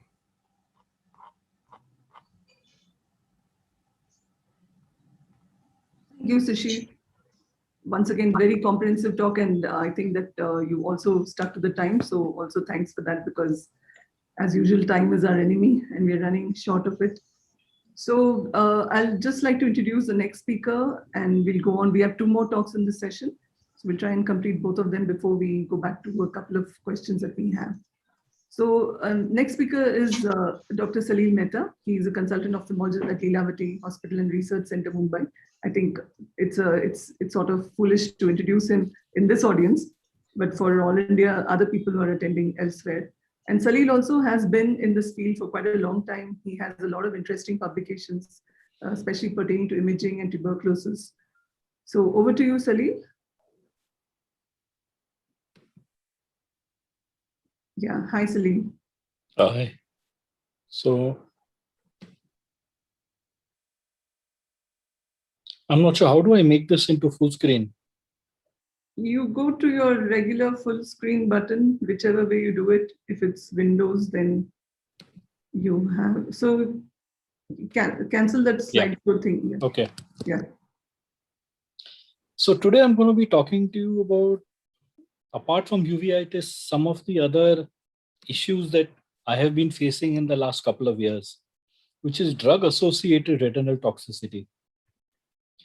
So basically, there are only 2 really common drugs that physicians use, and for which we get referrals and for which we are seeing ocular toxicity.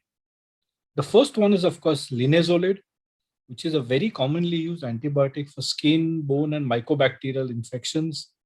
And long-term use is associated with hemat, neuro, and optic toxicity.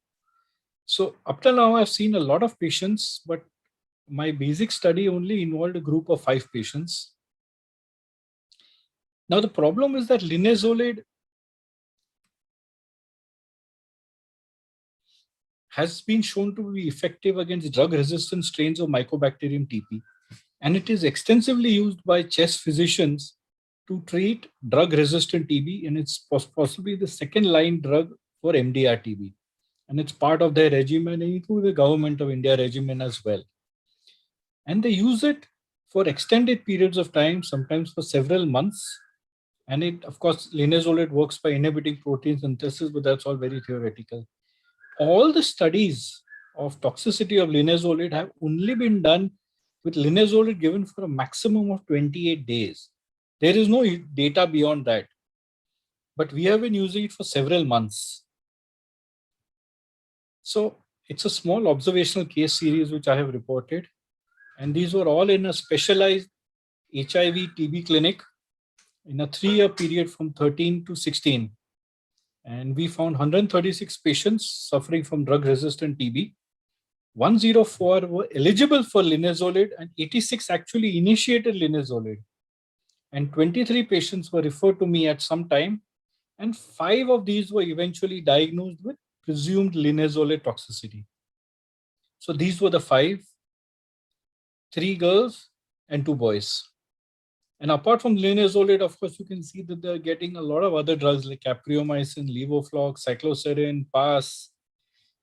But the common factor in all of these is linezolid. So what happens is usually the visual loss is very profound. Usually the vision drops bilaterally to 660 or worse, and it improves in all the patients over a few weeks, usually within 30 to 45 days, to return to near normal. I usually treat all of these patients with oral steroids tapered over a month after taking consent of the physician. And even if they do not receive steroid treatment, they generally do well.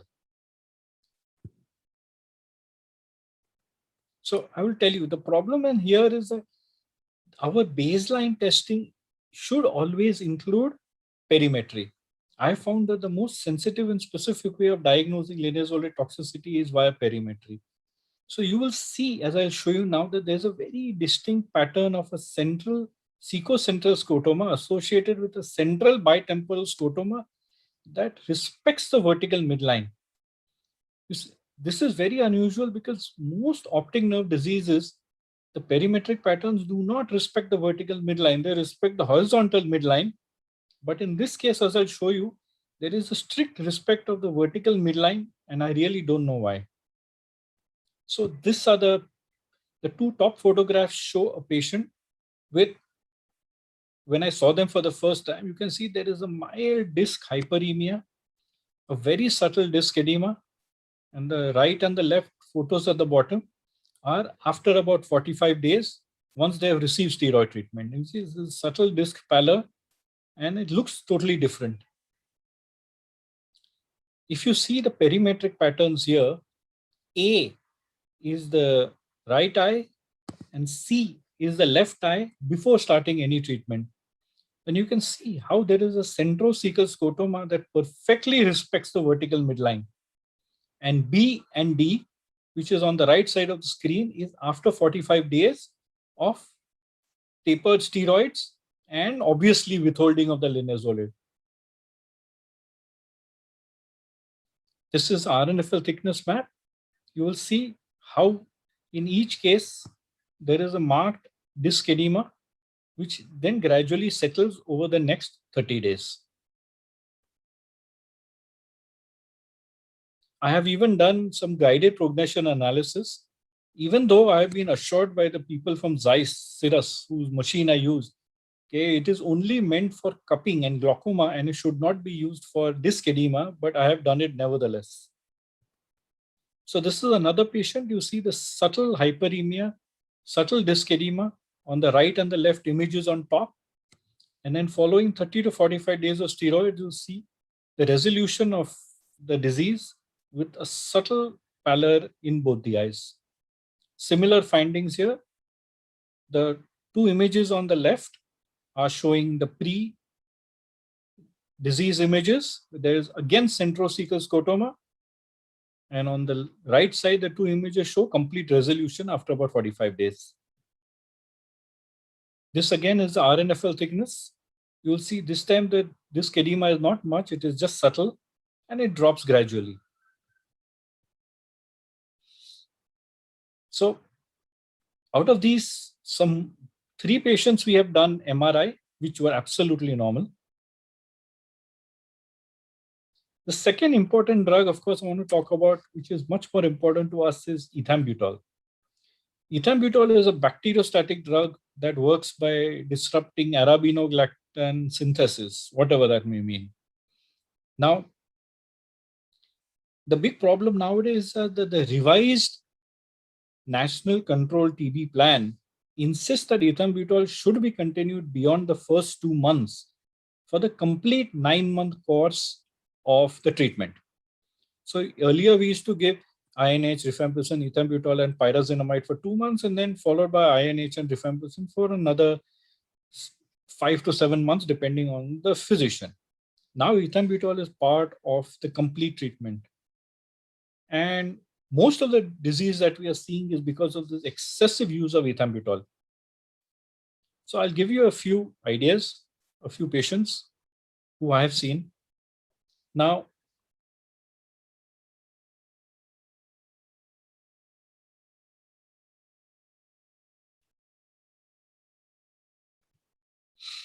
so this was a 23-year-old lady whom I have seen.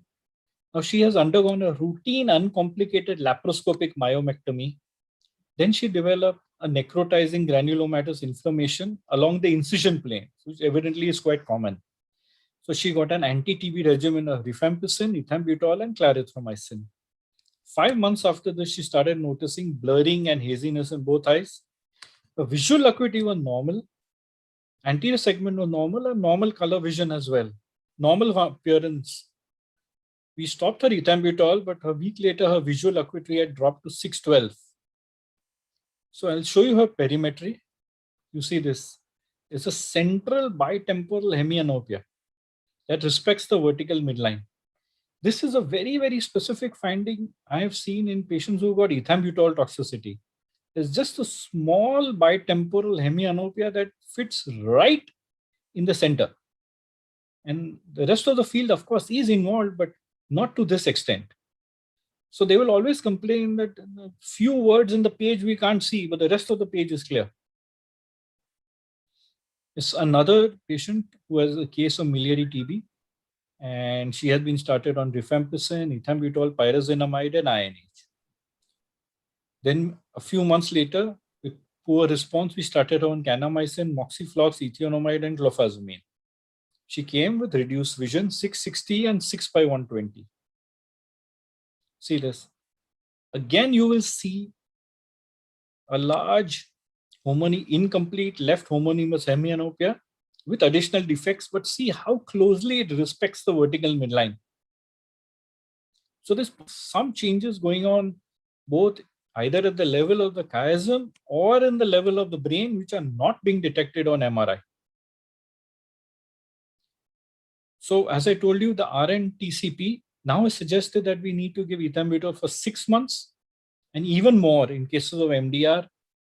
Plus, there is a new trend among physicians to use higher doses of ethambutol, up to 1200 milligrams a day, especially in DRT, because they believe that if you use higher doses, you'll get a higher MIC, and this might improve the outcomes for patients. So I have seen numerous perimetric patterns in these patients. And the commonest is, of course, central or secocentral scotomas, followed by hemianopia. Thank you. That was a really very interesting, Salil, and something different. And I think that you really are on something new. Well, it's new now. I think you should investigate this further. We're really short of time. Padma, you want to introduce the last speaker? Yes. I invite Dr. Soumya Basu, who's the head of UVIT Services, LV Prasad Eye Institute Network, Hyderabad campus. Over to Dr. Basu.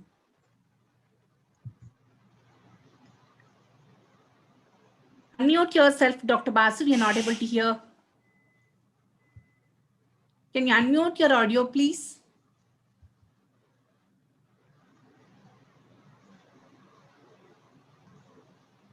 Can the host unmute him, please? Okay. So this is what hypoglycemia does to you. Sorry about that.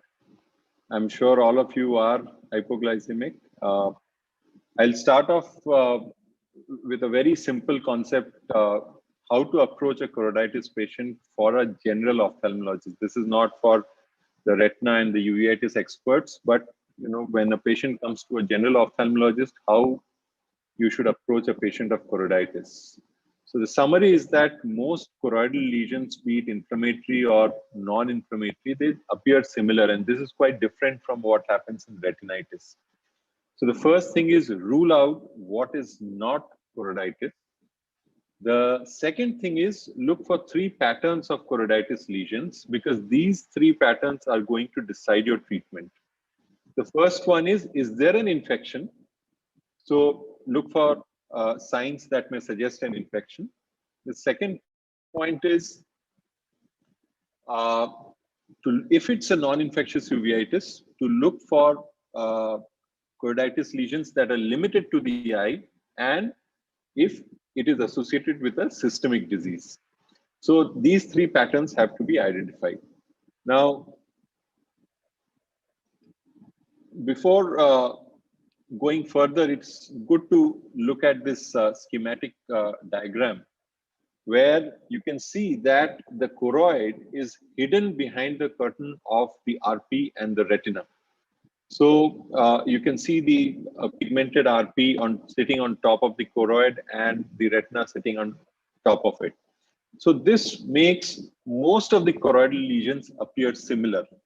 And it's important to remember 2 points. Firstly, choroiditis is less commonly infectious than retinitis, and pattern recognition in choroiditis is a little more difficult than in retinitis. So here are a few examples which may look like choroiditis, but they are not. You can see a lymphoma lesion here with the leopard spots on top of it.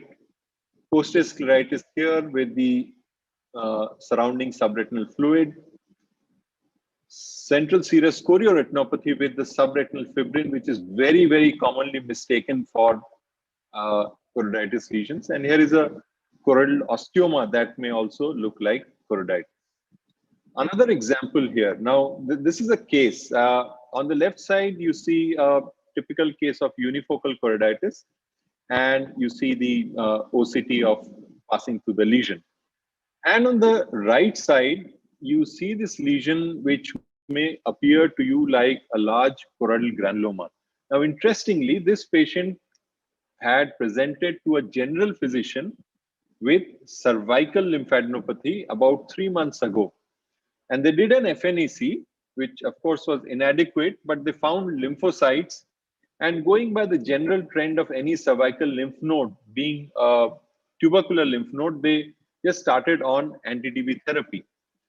When the patient came to us, and this is after 3 months of anti-TB therapy, his lymph nodes had not improved at all. In fact, they had increased in size despite the anti-TB therapy. And he was suffering progressive loss of vision for the past 1 month. And you see this large lesion sitting here. Now, once you hear the word TB somewhere and you see this kind of a lesion, the first impression that comes to your mind is that it's a tuberculoma. But his lymph nodes were not improving. The lymph nodes were only increasing in size. They were like a giant mass sitting on the right side of the neck. So that is when we got a biopsy done for the lymph nodes, and that revealed a non-Hodgkin's lymphoma. This patient received chemotherapy and the lesion disappeared completely with chemotherapy. So this is the importance of ruling out non-choroiditis lesions in a patient that appears like choroiditis. Another example here. Now, we have always been taught that if the blood vessel is passing over the lesion, then it's got to be choroiditis. So see here on the picture on the right side, you see a blood vessel passing over here. But you also see that the lesion appears very bright and there is overlying vitritis, and you see the surrounding edema around it. When you run a OCT through it, you see that the choroid is not involved. It's the retina, the full thickness of the retina that is necrosed.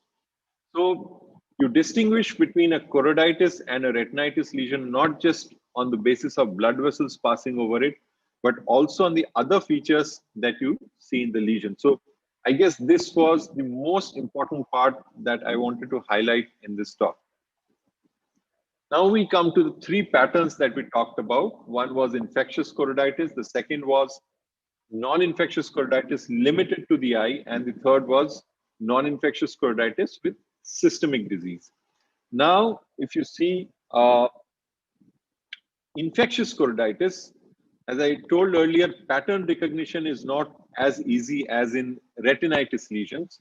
But if the lesion is unilateral, or it may be bilateral as well, if it is paucifocal, just a few lesions or one lesion, and the margins are irregular, and most importantly, if there is involvement of the retina and vitreous, then you should definitely rule out an infection. Now, here are a few examples. you all know that this is a typical serpiginous-like choroiditis that is very commonly seen in tuberculosis, though not always with tuberculosis. But you see how the margins are irregular, how there are only a few foci of inflammation. So these are the signs that should immediately alert you that you are dealing with an infection.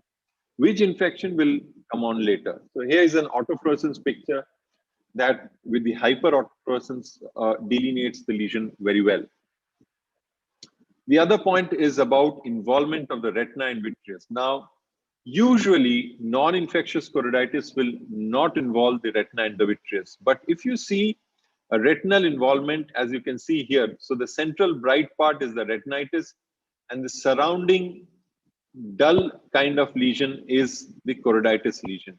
Along with that, if some of you have noticed, there is this kind of beaded appearance on the blood vessel, which is called as Kyrilli's arteritis. Now, this is a toxoplasma retinochoroiditis. Again, you see this lesion here. This is not as, the retinitis part is not as obvious as in the other lesion, but you see a choroidal lesion here and you see a surrounding subretinal fluid. Now, if you run an OCT through it, you see how the choroidal lesion has encroached into the retina and it is involving in the retina. And this is why you should definitely rule out an infection in such case. Now we come to non-infectious choroiditis limited to the eye. Now, non-infectious choroiditis is much more common than infection in case of choroidal involvement. This is more likely to be bilateral. It is more likely to be multifocal with regular, well-defined margins, and it is typically not associated with retinitis or vitritis. Now, those that are limited to the eye are mostly grouped under these so-called white dot syndromes.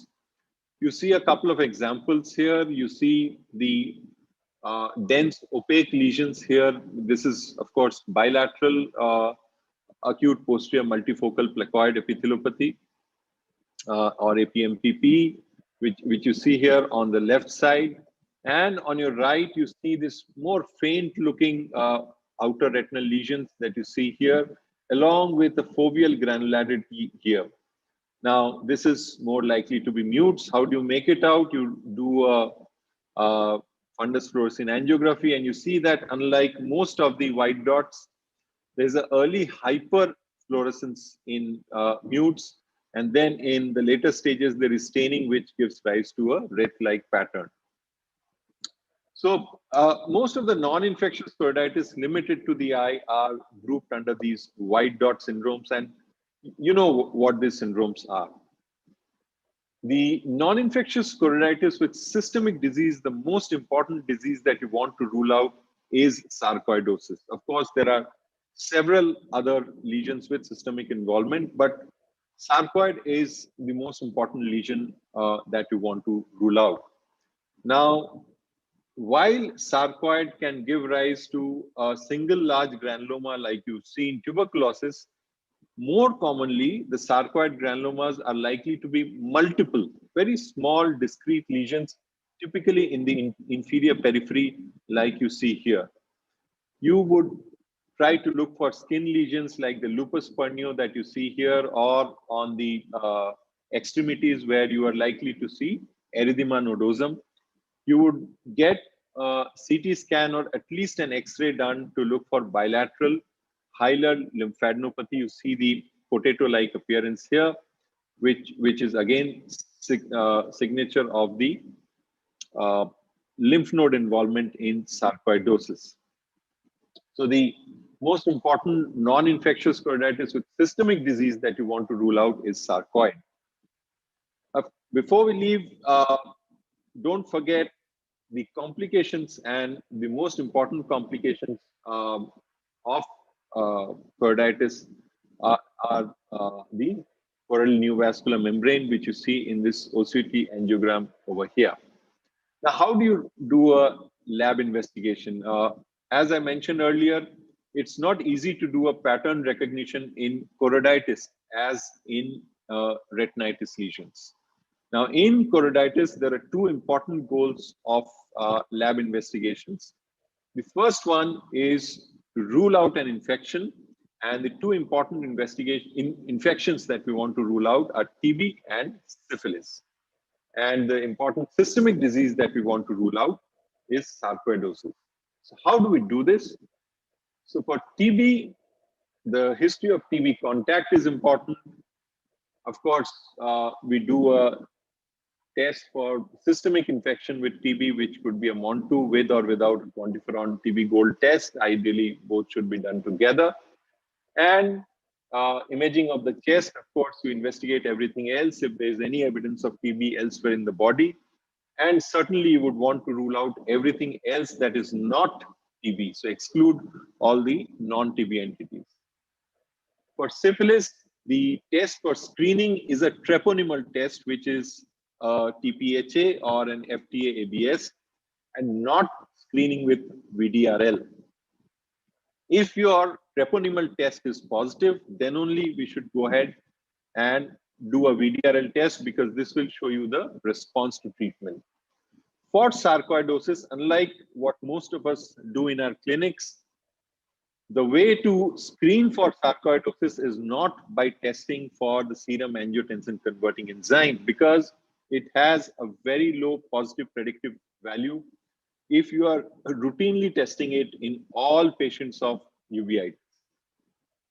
So try to look for organ involvement, ask for skin lesions on the face, on the extremities, ask for a previous history of facial palsy, and of course, get a chest imaging, preferably with a CCT thorax.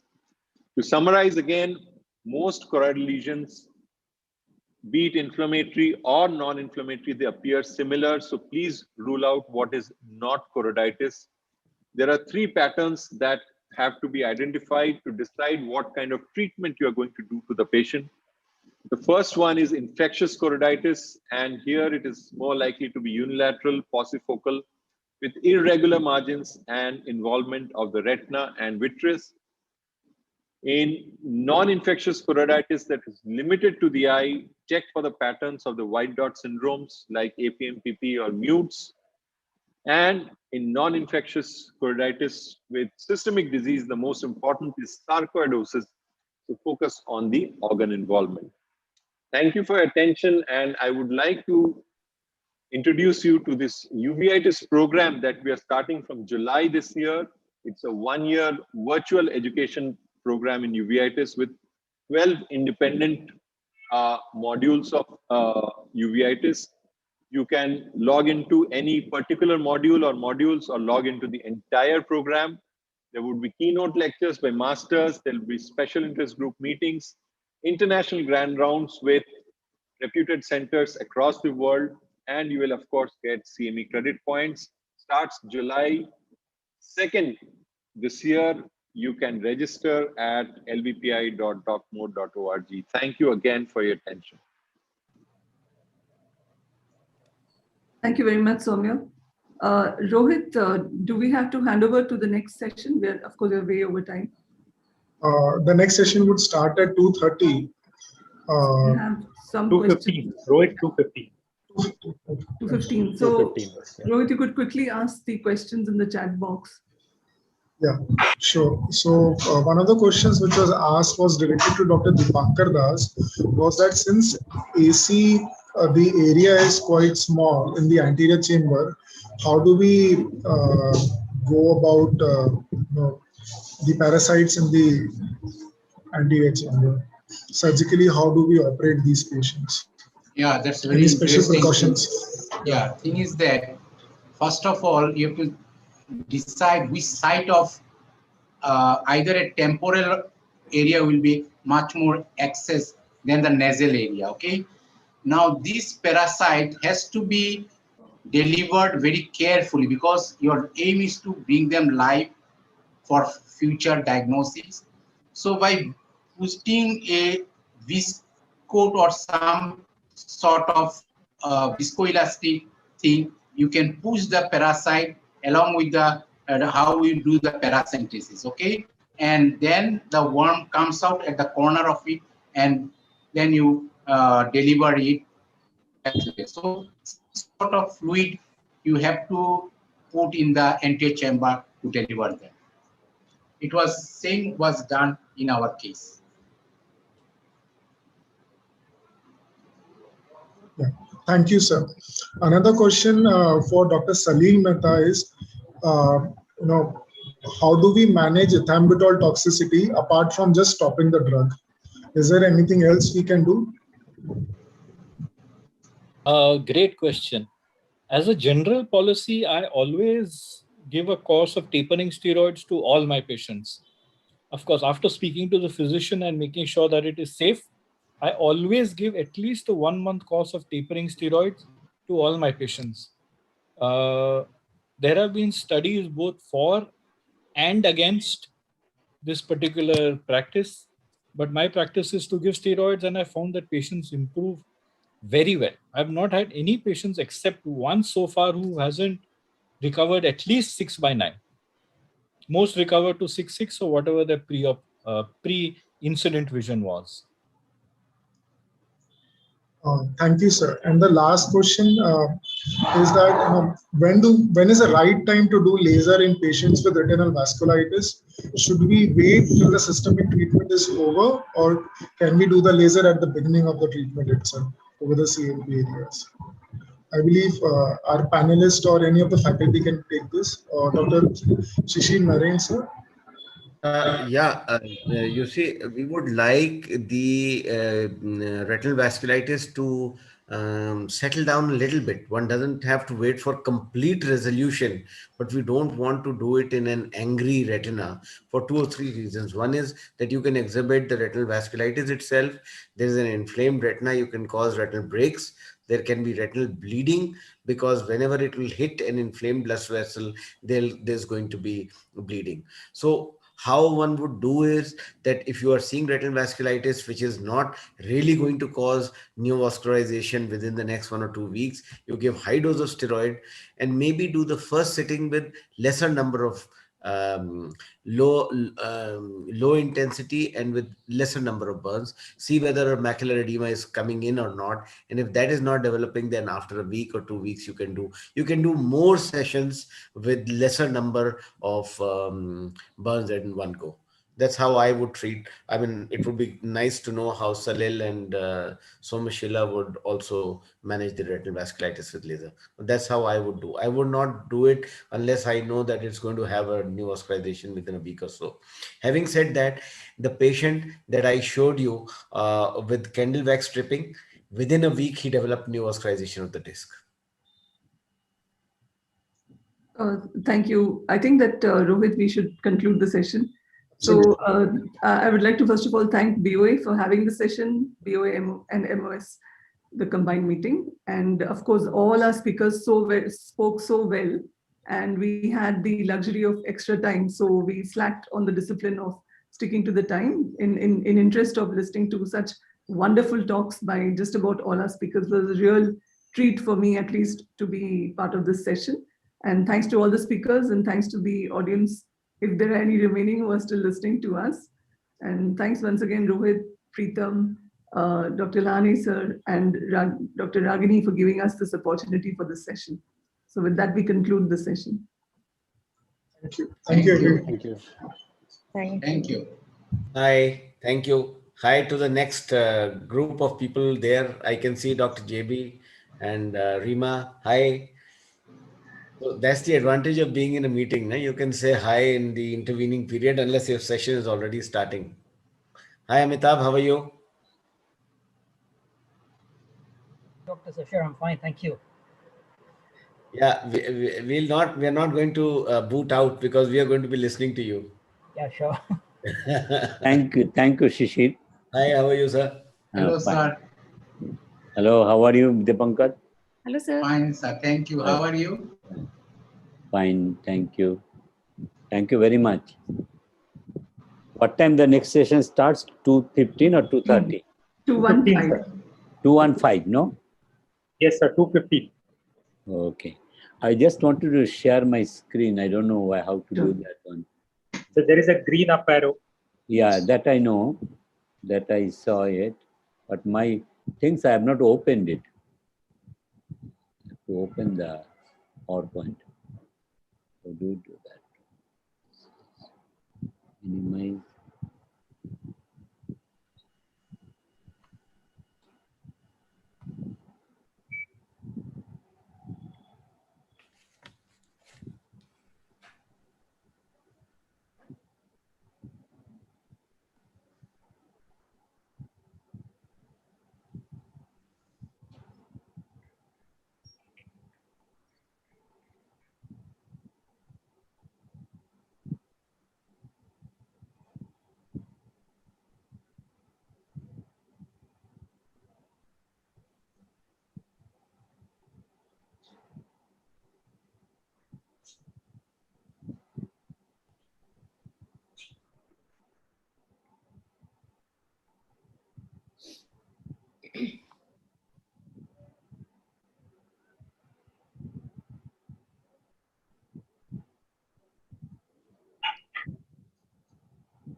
Hi. Hello, Sudarshan sir, welcome. Hey, hi. You're Hello, sir, offline. welcome. We are on time. We are offline. We are not offline. Okay. Just check.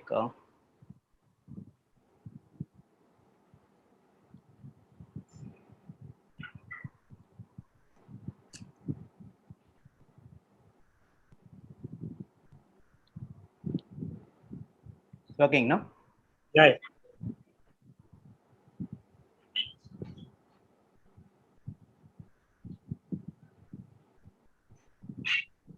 How are you all? Okay. All good. JB sir, you want to try sharing screen? Yeah, that's what I'm trying.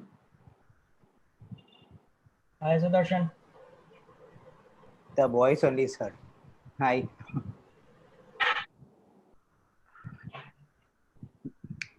Busy, yes, Swapnesh, handing around so many people, so many sessions. JB sir is on the retina side. Okay. NPB madam just finished. Hi, Sudarshan. How are you? Okay, I have opened the slides. Should I minimize it? No, sir. JB is trying, I think, Jyotirmay Biswas. Sir, you click the up arrow. That's why I said and I will wait. Because next I session is close it. I'll please click the red button. No. Probably Salil Mehta has not closed it. Green up. Yeah. Okay. I checked it, no, it worked. I think like he's closed it. How do you zoom it? How do you go back to the zoom?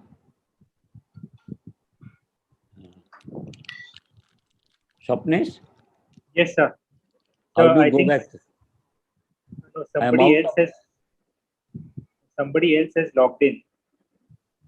Myself, Rajit Majid. Dr. Ajit Babu. Yeah. Sir. I will stop it. No problem. JB sir was trying to share his screen. Yeah, I stopped it. Yeah. I think I told Sai he will help JB. Okay, Shai is the. Will call you. Shai. I just wanted to check whether mine is working or not. That's it. It's done. I am not able to come to the Zoom platform. No. You go to this share screen. There is a green button is No, there. that's not coming. It will come. Once you go down with your arrow on the desktop. Yeah. Then all the Hello? logos will. Yeah. No. I just don't find the green button is there. Blue button is there. Blue Zoom symbol.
Good afternoon, everyone.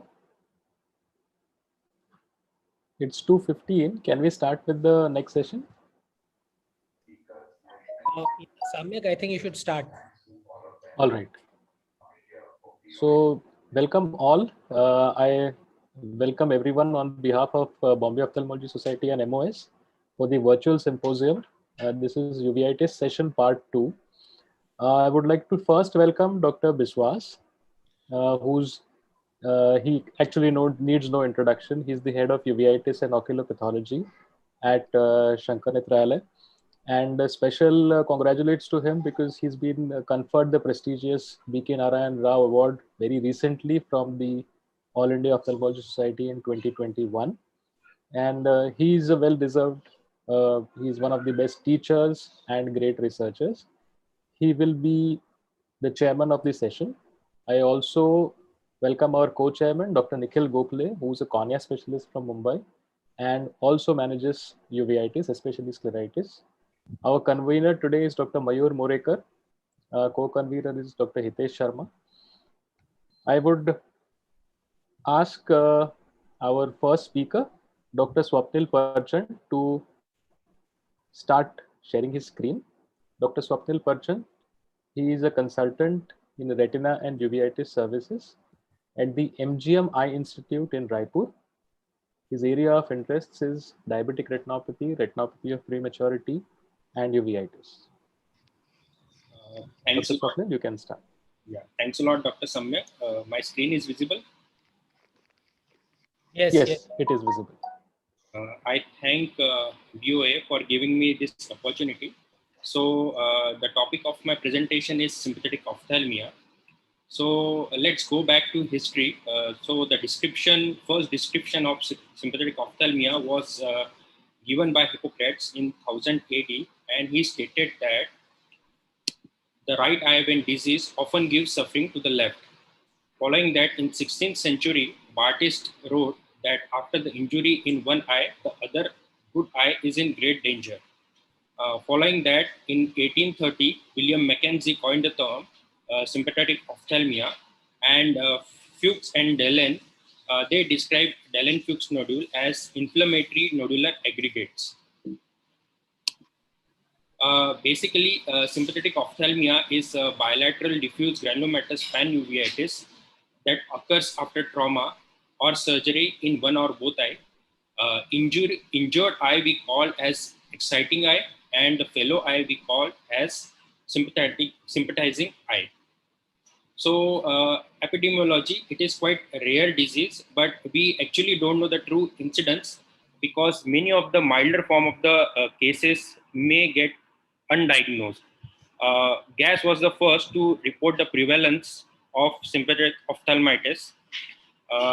He reported that following penetrating eye injury, the incidence or prevalence was around 0.06%, and it was 0.01% following pars plana vitrectomy. Following this, many articles reported the incidence as 0.2 to 0.5% following penetrating ocular injury, and following ocular surgery, it was reported as 0.01%. Sympathetic ophthalmia is more seen in males and children because they are more prone to the ocular trauma. Coming to etiology, most of the time it is reported after penetrating trauma. There are reports of sympathetic ophthalmia developing after ocular surgeries that includes pars plana vitrectomy, cataract surgery, glaucoma filtration procedure, scleral buckling, evisceration, even after paracentesis, iridectomy, or laser cyclophotocoagulation, or proton beam irradiation for choroidal melanoma. So basically, most of the cases present between 2 to 6 weeks of ocular trauma. But there are isolated reports that it can present as early as first week or as late as 66 years after the initial injury. 80% of the cases of sympathetic ophthalmia present within 3 months of ocular trauma, whereas 90% present within 1 year of ocular trauma. So coming to clinical features, most common presenting symptom is decreased vision or floaters. patients may also present with pain, watering, or photophobia. On presentation, they have anterior segment inflammation. It can be initially non-granulomatous anterior uveitis, but if left untreated, they develop granulomatous uveitis, and we can also see mutton fat keratic precipitates, as we can see here. Conjunctival injection, iritis, osseous synechia, peripheral anterior synechia. IOP can be low or it can be high. Posterior segment manifestation include vitritis. Many of the cases might just have few retrolental cells and disc hyperemia or disc edema to begin with. So it is important to see retrolental area for presence of cells. So vitritis and papillitis are the most common features. And then we can see this yellowish white choroidal lesions, which are called as Dallenflex nodules. And it may be associated with exudative retinal detachment over the posterior pole or inferiorly. In chronic cases, we can see extensive chorioretinal scarring, sunset glow fundus, macular scar, or we can see such lesions which we call as nummular chorioretinal scar in inferior periphery. Coming to pathogenesis, once there is ocular trauma, this causes exposure of uveal retinal antigens to conjunctival lymphatics. These uveoretinal antigens are basically choroidal melanocytes, uveal pigments, retinal S antigen, interphotoreceptor retinoid binding protein, melanin associated antigen. And this induces what we call as immunopathological response, that is cell mediated autoimmunity. There is also genetic predisposition for this disease. So coming to pathology, basically what we see on histopathology is diffuse granulomatous, non-necrotizing inflammatory cells predominating lymphocytes, and which is infiltration of choroid. Dallenflex nodules are basically clusters of epithelioid cells containing pigments located between RP and Bruch's membrane. And importantly, there is an absence of inflammatory involvement of choriopapillaries and retina. So diagnosis is basically based on history and clinical examination. Differential diagnosis, mainly we have to differentiate between VKH. Other differential diagnosis includes sarcoidosis, tuberculosis, syphilis, traumatic or post-operative endophthalmitis, or intraocular lymphoma. But this can be differentiated easily based on history, clinical examination, and ancillary investigation. So if we have to differentiate it between sympathetic ophthalmia and VKH, so sympathetic ophthalmia can occur in all ages, whereas VKH is usually seen in middle-aged people. Racial predisposition is none for sympathetic ophthalmia, whereas VKH is mostly seen in Asian or Black population.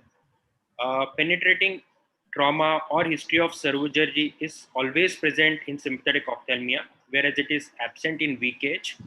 Skin changes, CNS finding, hearing dysfunction is commonly seen in VKH, but it is uncommon in sympathetic ophthalmia. Again, serous retinal detachment is frequently seen in VKH, but it can also be seen in sympathetic ophthalmia. Choriocapillary involvement it is frequently seen in VKH, but it is usually absent in sympathetic ophthalmia. And on CSF analysis, it shows pleocytosis in VKH disease, whereas it is normal in sympathetic ophthalmia. So coming to investigation includes FFA, ICG, B-scan, and optical coherence topography. So in FFA, we see usually in early phase, we say pinpoint hyperfluorescent area, which progressively increase in hyperfluorescence over a progress of FFA. And in late stage, there is pooling of dye in the area corresponding to exudative retinal detachment. Sometimes we can see in early phase, we can see this hypofluorescent area, which actually turns in hyperfluorescent pinpoint area. And again, there is progressive leakage of dye and pooling of dye in the area of exudative retinal detachment. Coming to ICG, ICG in intermediate phase, basically we get two patterns on ICG. In both the pattern in intermediate phase, we see hypofluorescent, but whether hypo turns into hypo or hypo turns into iso, we need to see, because basically it tells us whether there is full thickness stromal granuloma or partial thickness stromal granuloma. If it is hypo, staying hypo, it tells us that it is full thickness stromal granuloma. But if it is hypo turning into iso, then it is partial thickness stromal granuloma. So in this, we can see that it is turning into isofluorescence on late phase. So it is partial thickness granuloma, whereas it is remaining hypofluorescent. So it is full thickness choroidal granuloma. On B scan is basically for documentation of choroidal thickness. Usually anything more than 2 mm on B scan is considered as significant choroidal thickening. We can actually do on follow-up to see the effect of oral steroid or treatment. Choroidal thickness can also be done nowadays on EDI on OCT. And again, OCT will also show the RP undulations, exudative retinal detachment, and it can also quantify the choroidal thickness. Coming to treatment, we need to treat case of sympathetic ophthalmia quite aggressively. In case of very severe inflammation, we might have to give IV methylprednisolone 1 gram for at least 3 days loading dose. Following that, we have to shift on oral steroids 1 to 1.5 mg per kg per day, and it should be very slowly tapered over a period of 4 to 6 months. And then following that, we might have to keep them on maintenance dose, that is 5 mg or 7.5 mg for longer period of time. Apart from this, these cases also require topical corticosteroid and cycloplegics to treat anterior segment inflammation. And in some cases, we might also give periocular steroid to control the recurrences and CME. Now, there is a very important role in corticosteroid sparing agents, because most of this patient have severe inflammation and they goes on to develop recurrence of disease frequently. So we need to give them corticosteroid agents that includes azathioprine, mycophenolate, cyclosporine, chlorambucil, or cyclophosphamide.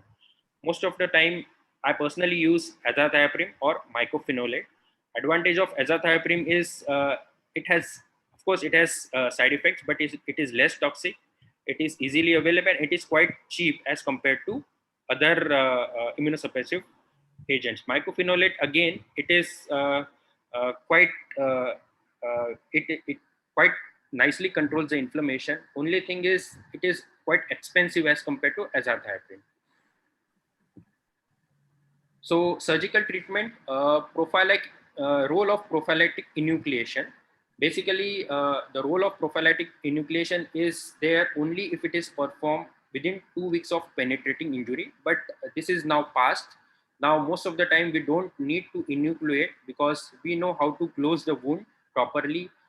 So it is no longer advised. Only in certain cases where the eye is quite shattered, we cannot remove the uveal tissue that is prolapsed adequately, or if the eye was already blind and then over that patient has developed open globe injury, in that cases only we can consider prophylactic enucleation. Sometimes the eye which we see that has trauma is quite bad, but on follow-up when we repair them and do subsequent surgery for visual rehabilitation, this eye might turn up having better vision as compared to other eye. So always attempt should be made to repair the wound, and following that the decision for enucleation to do or not can be done later on. And of course, surgery can be done for other complications like glaucoma or complicated cataract. Complication of sympathetic ophthalmia, what we see can be secondary glaucoma, cataract, or chronic maculopathy, choroidal neovascular membrane, optic atrophy, and phthisis bulbi. Nowadays, prognosis is good because we know how to treat it aggressively. We know we are better experienced with immunosuppressive agents. Only poor, in some cases, we can see poor visual prognosis if there is presence of glaucoma, macular scarring, or persistent inflammation. Relapse is quite common, so we need to keep them on long-term immunosuppressive agents, and long-term follow-up is necessary. So we have seen some changing trends from in sympathetic ophthalmia. So in past, maybe before 20 years, if we need to see, so the most common cause was post-trauma. Again, males and children were most commonly affected. Then later on, it was seen that sympathetic ophthalmia is disappearing. Onset is again within 2 to 8 weeks. Usually the presentation is granulomatous panuveitis. In past, people used to enucleate the globe within 2 weeks of trauma, and visual acuity or visual outcome was poor. Now, currently, most common cause is post-surgery, especially vitreoretinal surgery. There is especially no genetic preference and usually seen in elderly patients. Incidence is maybe probably increasing, but we are underdiagnosing them, maybe milder form of disease. Onset might be delayed in post-surgery. Presentation, it can present as just anterior segment inflammation or just lateral lentil cell papillitis, or it can present with full-blown sympathetic ophthalmia with exudative retinal detachment. Nowadays, primary enucleation is questionable, and the visual prognosis is relatively good with immunosuppressive drugs. So the key point from this presentation is sympathetic ophthalmia is no longer a blinding disease. Diagnosis is usually made clinical. It can present with diverse clinical form. High index of suspicion is quite important, and with early recognition and appropriate control of inflammation, we can properly manage this case with good outcome. Regular follow-up is important, and we have to monitor patients for side effects and complication for their treatment. Thank you so much for your patient hearing. Thank you, Dr. Swapnil. Wonderful presentation and very good key takeaway points. We shall take the questions in the end. Meanwhile, I would like to invite our next speaker, Dr. Nikhil Beke, to please start sharing the screen. Dr. Nikhil is a practicing vitreoretinal surgeon and a uveitis expert from Pune. Can I make some comments about the sympathetic ophthalmia? Yes, sir.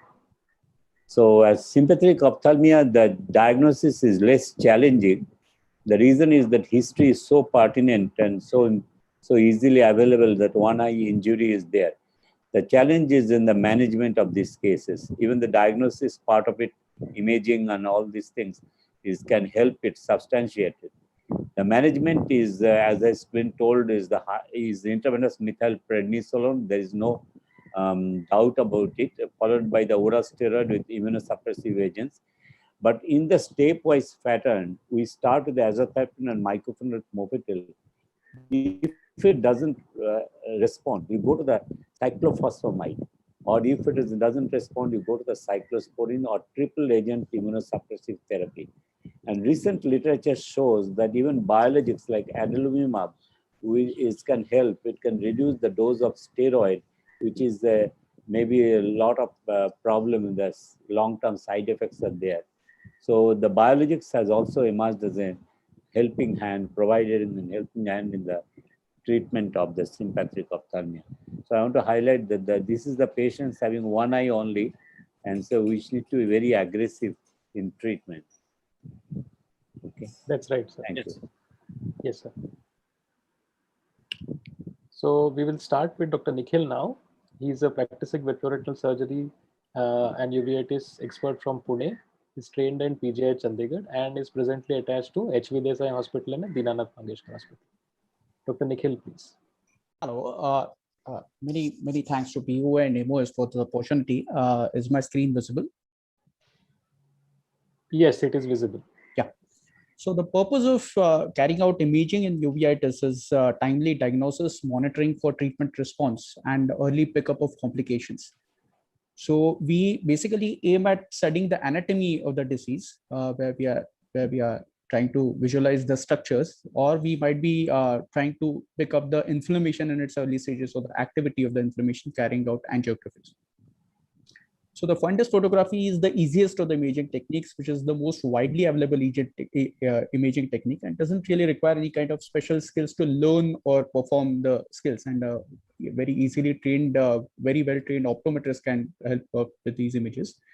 And what's important is not just snapshot of these images, in the sense they have to be carried out on a serial basis for documentation and for picking up progression or regression of the disorders.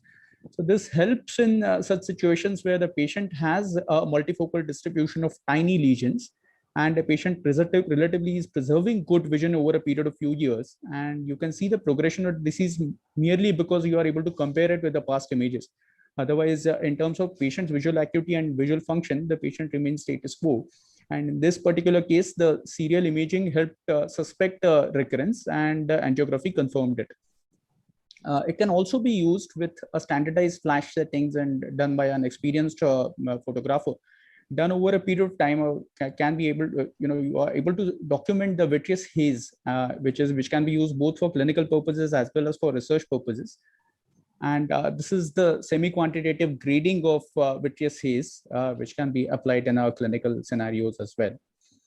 And obviously, like everywhere else in ophthalmology, the images basically pave the way for further analytics. This helps you subject these images to artificial intelligence, and probably such programs would be evolving in future. The fundus fluorescein angiography is the next easily available technique, and it helps us differentiate very easily in this context. Helps us differentiate between retinitis and choroiditis and reach an accurate diagnosis. So in the left side images, the top image is the early image and the bottom image is the late image. So what you can see is the pitch black lesion, which shows hypofluorescence at the level of retina as well as at the level of choriocapillaris because of the blockage. And in the late phases, you can see the perilesional capillaries staining and leaking very profusely, but the lesion stays rather hypofluorescent. On the other hand, vis-a-vis that, in choroiditis, you get initial hypofluorescence, but the retinal vasculature is perfectly intact overlying the lesion. And in the late stages, you see these lesions lighting up, causing late hyperfluorescence. So in cases of VKH or sympathetic ophthalmia, it's very easy to see multifocal distribution choroidal granulomas and late stage pooling of dye in the late FFA phases.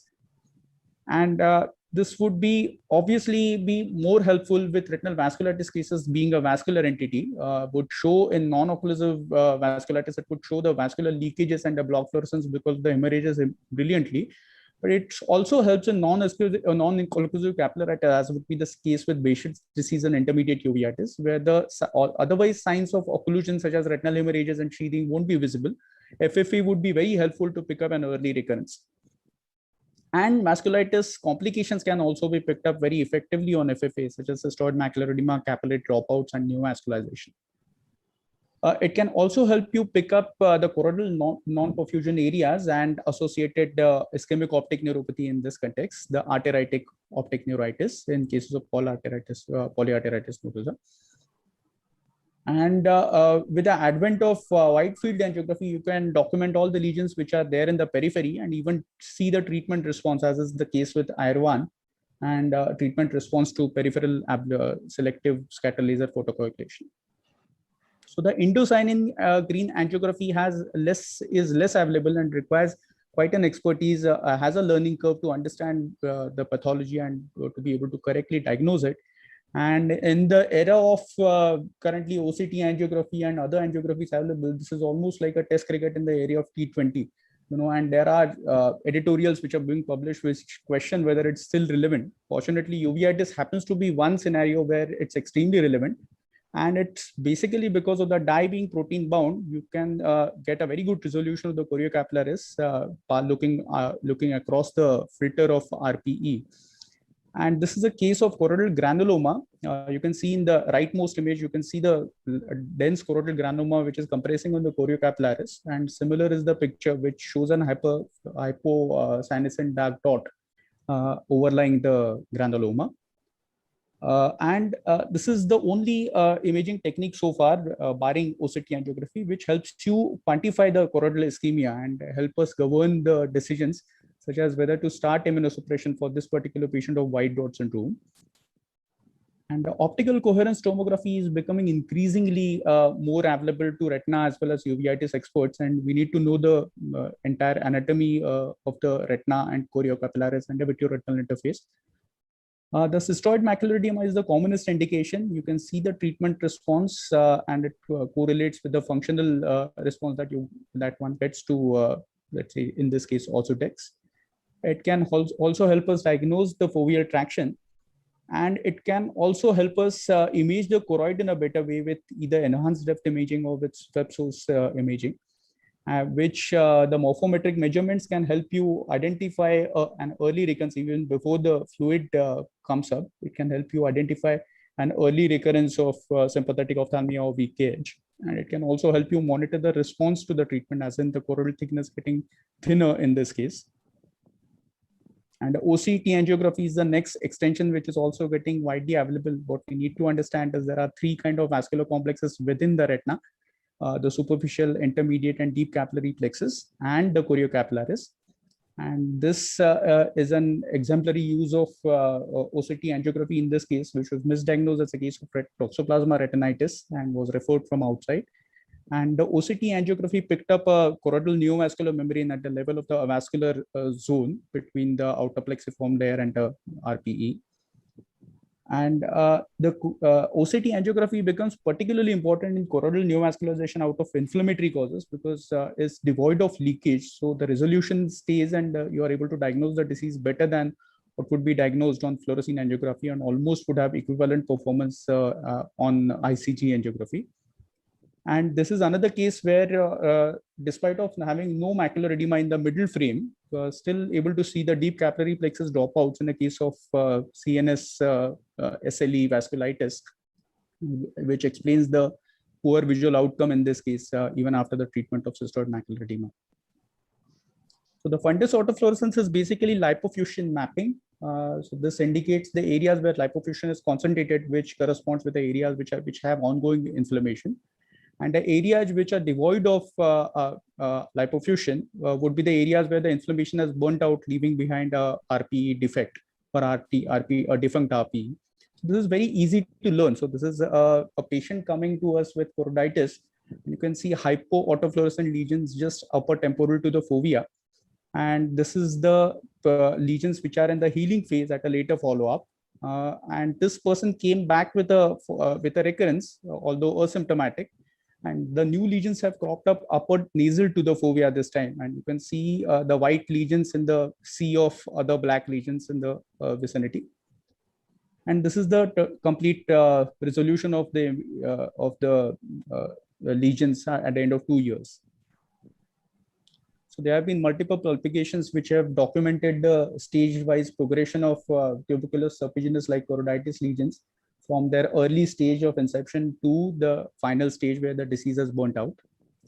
And ultrasonography happens to be the last imaging technique which is going to be widely used. So this not only helps in those cases where poor media, because of the poor media, the posterior segment visualization is rather difficult, but also helps in those cases with clear media, as in case of VKH or sympathetic ophthalmia, where the media is relatively clear, but it helps you with documentation of choroidal thickness. And it also helps you with presence or absence of T sign, the subtenon space fluid collection. So this is the common example where you have a prodrome, you have bilateral serous detachments, hypo to hyper dots on fundus fluorescein angiography. And then on ultrasound B scan, you can see a peripapillary thickening of retinochoroid. Along with serous retinal detachment, and this peripapillary thickening tapers out as you move towards the periphery. So this is the classical description of ultrasound P-scan and VKH or sympathetic ophthalmia, and this shows a rapid resolution with systemic spheroids. So when all these, I'm sorry for the loss of the image here because of problems with my phone, but when all these imaging techniques, the data procured from all these imaging techniques, when it's meshed together, what we are doing is increasing the sensitivity and specificity of the entire diagnostic process, because all these, the clues procured from each of these imaging techniques, they get put together and helps us narrow down the list of differential diagnosis and ultimately reach the correct diagnosis. Thank you. May I make one comment? Yes, sir. May I make one comment? I find in my practical practice, clinical practice, the only one thing is very crucial for me to differentiate between the multiple CSR and that VKH or posterior scleritis.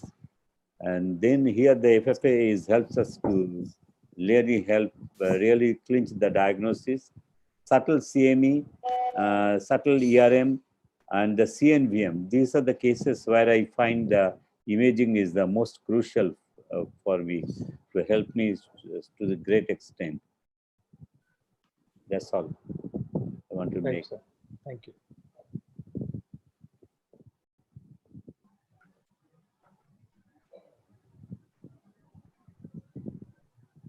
We shall move on to the next speaker.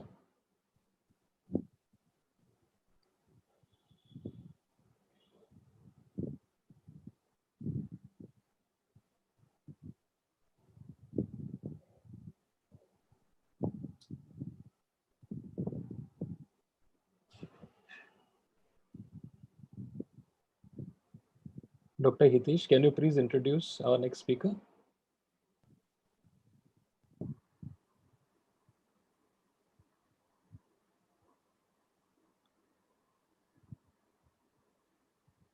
I think Dr. Hitesh is muted.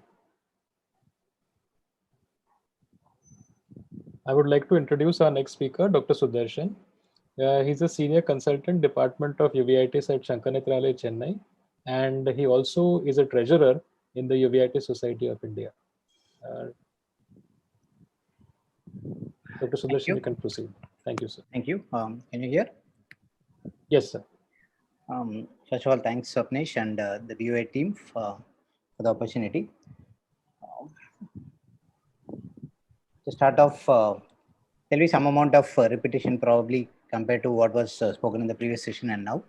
And let's see uveitis. Maybe like I'll try to focus a little more on anterior uveitis than on posterior and retinochoroiditis. But when you see something like that, what comes to your mind? So each of us, like when we start looking at something, let it be uveitis or anything on the around in the surrounding or anything, we each of us imagine something. Something like this. When you see something like this, what do you think? You start imagining who is this. You might think of so many people. So you start looking at what do you. So you see if there is any similarity with the eyes, similarity with the way wear the head band or something like that, or the way they talk or what they talk and something like this. So uveitis is also like this. You look at the pattern, see if it matches any of the known patterns, see if there are some supportive evidence, see if there are some indicative subtle signs, and then make a diagnosis. So let's see a pattern recognition in uveitis. I'll try to see a clinical tips and a broad overview. We'll see how much we can diagnose with slit lamp alone or with indirect and slit lamp and with basic lab and ancillary investigations. So in uveitis, as I said, like you identify the pattern, see if it matches with the known patterns which have already been described and proven based on lab or ancillary investigations or biopsy. Look for some supportive evidence. Supportive evidence can be systemic or subtle ocular features, which you'll have to pick up. So it's always important that you pay attention to detail. Sometimes it will be glaring at you, and when somebody points out to you, then you'll realize that, oh yeah, like this is what I've been looking at it for such a long time and I didn't pick it up.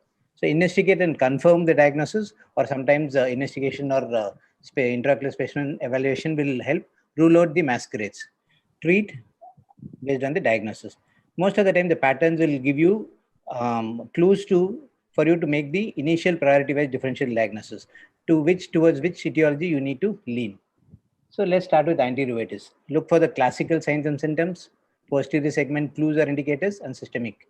See, the common one is the typical KPS presentation in the ALS triangle. This is not characteristic of any disease. This is a problem. This you need to start investigating only if you see it again and again, if it's recurrent. This doesn't give you any indication based on the pattern alone. So this is difficult to diagnose. But if you see some characteristic patterns like a fibrin or an organized coagulum or a hypopion, or if you have mutton fat KPs and the type of Seneca, the KPs, distribution of the KPs, associated IOP or iris changes, then you can really start thinking towards a diagnosis.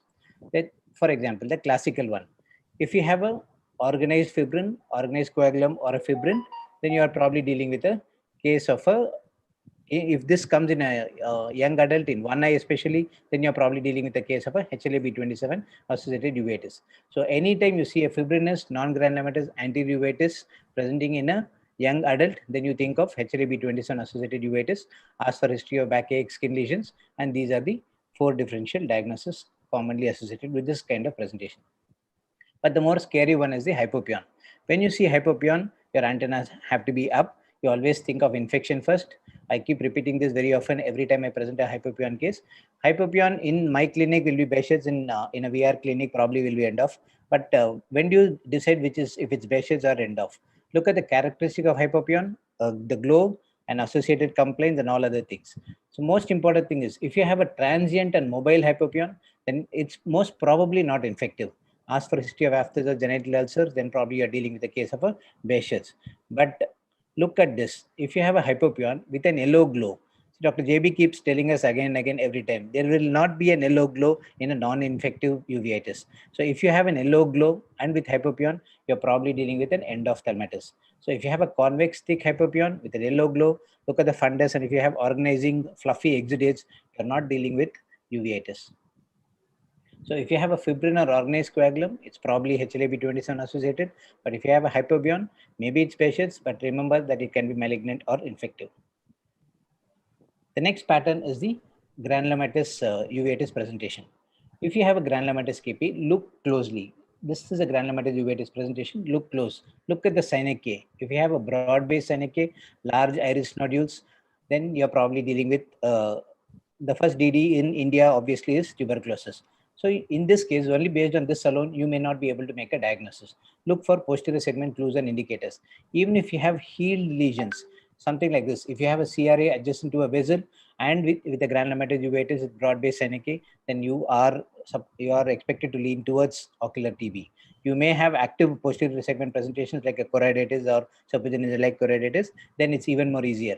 But in the absence of any active lesions, even if there are healed lesions like this, then you can probably go in and investigate more for tuberculosis. If you have a granulomatous uveitis with angular KPs, then you're probably dealing with sarcoid. Look at the posterior segment, and if you have skip lesions like this, then you're probably dealing with sarcoid. Granulomatous uveitis can be TB or sarcoid, but if you have VKH, it can also be present and VKH or sympathetic ophthalmia. But one thing with anterior segment where you can pick up probably VKH is if you have a glow like this, in a case of a chronic VKH or a convalescent phase of VKH, where you can have a sunset glow with an orangish glow in the slit lamp itself. The next one is if you have scattered KPs all over. Scattered KPs all over, the first diagnosis should always be fuchs uveitis. But if you have scattered KPs with few pigments here and there, then probably you're dealing with a case of a viral uveitis. Uveitis with raised IOP, scattered KPs, all white stellate polymorphous with diffuse heterochromia, then it's fuchs uveitis. But if it's a segmental iris atrophy and some pigmentations here and there, and if it's bilateral, it can be probably CMV or HSV. If it's in a young female with corneal edema and anisocoria, then you're probably dealing with a case of a Postner-Schlossman syndrome. There are many others. These are glaring at you, a herpes zoster or a lens-induced or a cysticercosis or a JA. One important anterior uveitis presentation where you, in a post-op, a non-uveitic person, when you look at it, is in a intracapsular plaques. If you see in a post-op patient, then you're probably dealing with a late onset end of. Let's see the retinitis and choroiditis. This has been covered quite a bit, and I'll just rush through these things. In retinitis or choroiditis, the pattern recognition is even more important because it's important to differentiate whether it is infective or non-infective. As Soumya was telling in the previous session, choroiditis may be infective or non-infective, but retinitis is almost always infective. So it's important to identify the pattern, match with the known patterns, and look for supportive evidence. So how do you decide whether it is retinitis or choroiditis? When you see something yellow lesion in the fundus, then the key feature is to look for the retinal blood vessel and its relation to the lesion. If the retinal blood vessel is seen very well, then it is probably choroiditis. If it's partly seen and partly not seen, then you're dealing with the case of a retinochoroiditis. If it's not seen at all, then it is retinitis. Why is it important? A retinochoroiditis, the first DD is always toxo. A retinitis is always viral. A retinitis or retinochoroiditis is almost always infective, except in Behçet's. Choroiditis can be infective or inflammatory. So a retinitis when you look at a retinitis, you look at the location. Where is it seen? The shape, the number, and the associated features. The first differential diagnosis of retinitis in a peripheral area, look at the coalescing areas of the retinitis or a scalloped margin. Then you're dealing with a case of a ARN. But it's sometimes the pattern during the course of the disease will also help you make a diagnosis. If you see laser marks all around, or if you have large atrophic breaks or a healing pattern, then that also can be giving an indication whether it was a past case of an ARN. Not always is a retinitis peripheral or coalescing. Sometimes it can be in the posterior pole, or it can be in the periphery but not coalescing. These can also be herpetic if you have supportive evidence in the form of systemic features. This is a central necrotizing herpetic retinopathy. These can be early stages of ARN, which may coalesce later on. Sometimes they can be extensive and coalescing, but not peripheral. This is the typical cracked mud appearance, which is more in the posterior pole, but they are coalescing, but not in the periphery alone. This is seen in HIV and immunocompromised patients. This is PORN, progressive outer retinal necrosis.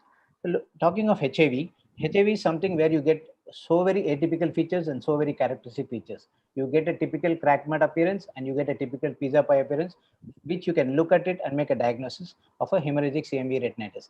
CMV can also be a granular type of CMV where it may not have too much of hemorrhages. Dr. Padma was talking about CMV retinitis with frosted branch meningitis. Sometimes with moderate and higher counts, CMV can also present with the frosted branch meningitis with inflammation. So CMV is not the only lesion. See, if you have hemorrhages like this, it is probably CMV. But if you have a bleached out appearance like this, then you're probably dealing with a case of a toxoplasmosis. A toxoplasmosis can be focal, multifocal, or diffuse necrotizing retinitis, especially in HIV. But look at the difference. There are hardly any hemorrhages in toxoplasmosis, while in herpetic, there are a lot of hemorrhages, even though this is extensive. So this way you can differentiate probably a toxoplasmosis and a PORN. But when do you suspect toxo in an immunocompetent? Any focal retinitis with local or overall vitreous haze, then you're probably dealing with a case of a toxoplasmosis. Ask for history of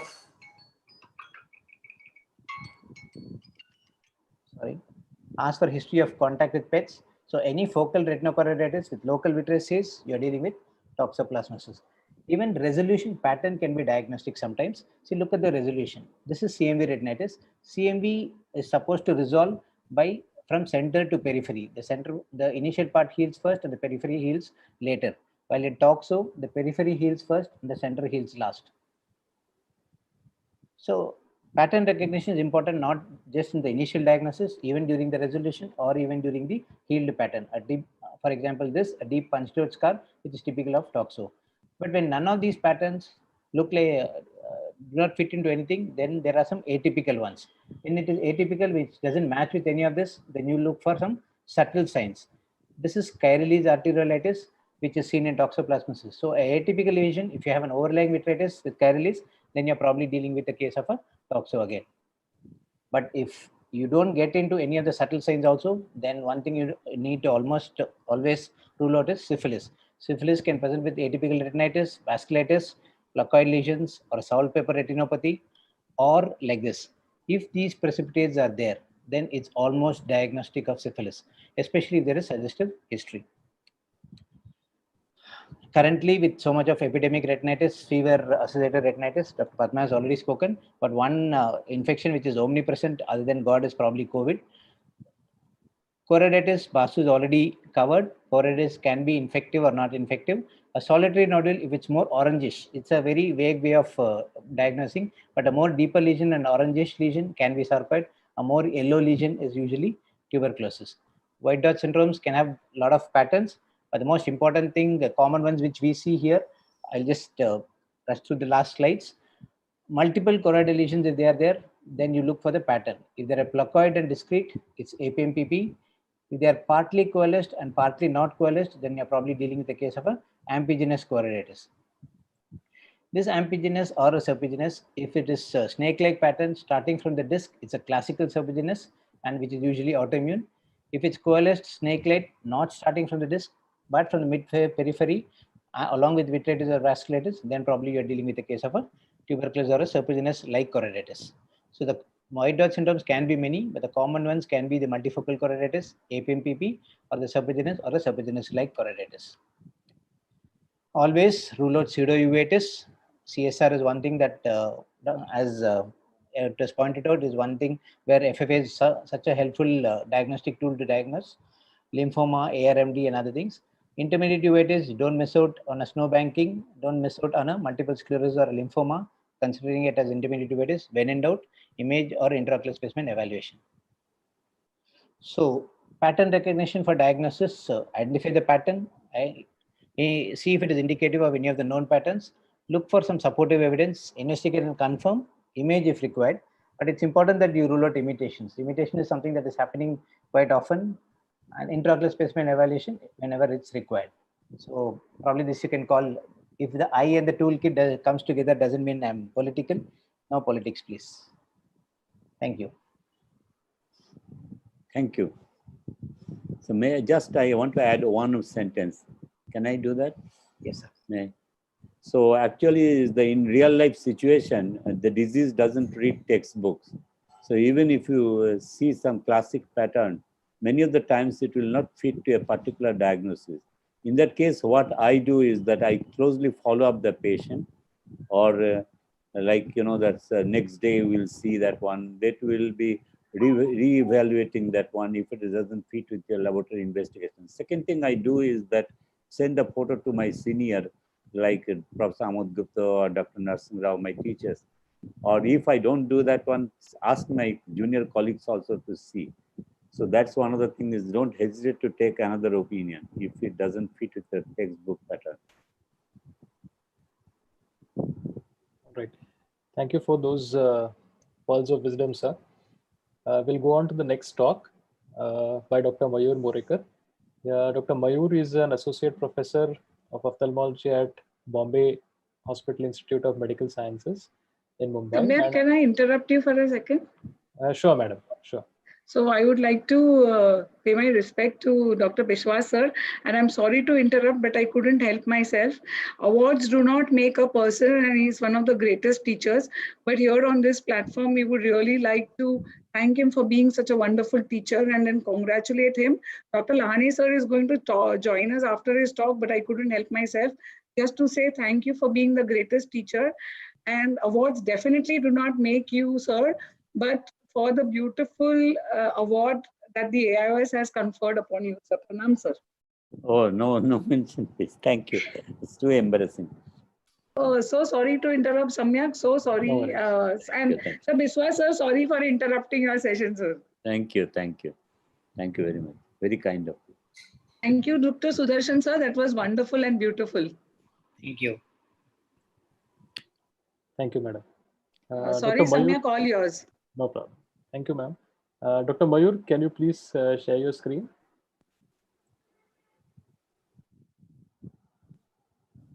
Yeah, can you see it, Samyak? Yes, we can see it. Yeah. Yeah, so what I'm going to do is, in the interest of time, I'm going to run through this a little fast. Sure.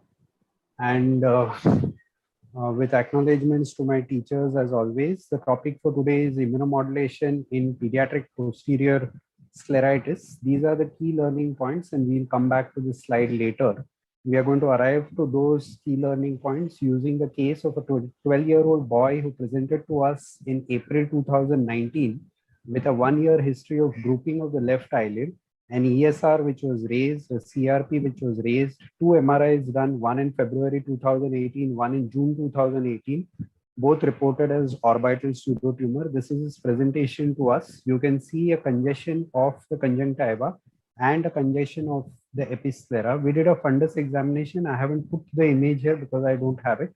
There were no vitreous cells, no vitritis. He had a mild disc hyperemia with a pocket of subretinal fluid between the disc and the fovea, which prompted us to think of posterior scleritis and do this B scan, where you can see the thickening of the choroid, the T sign, and the fluid in the subtenon space.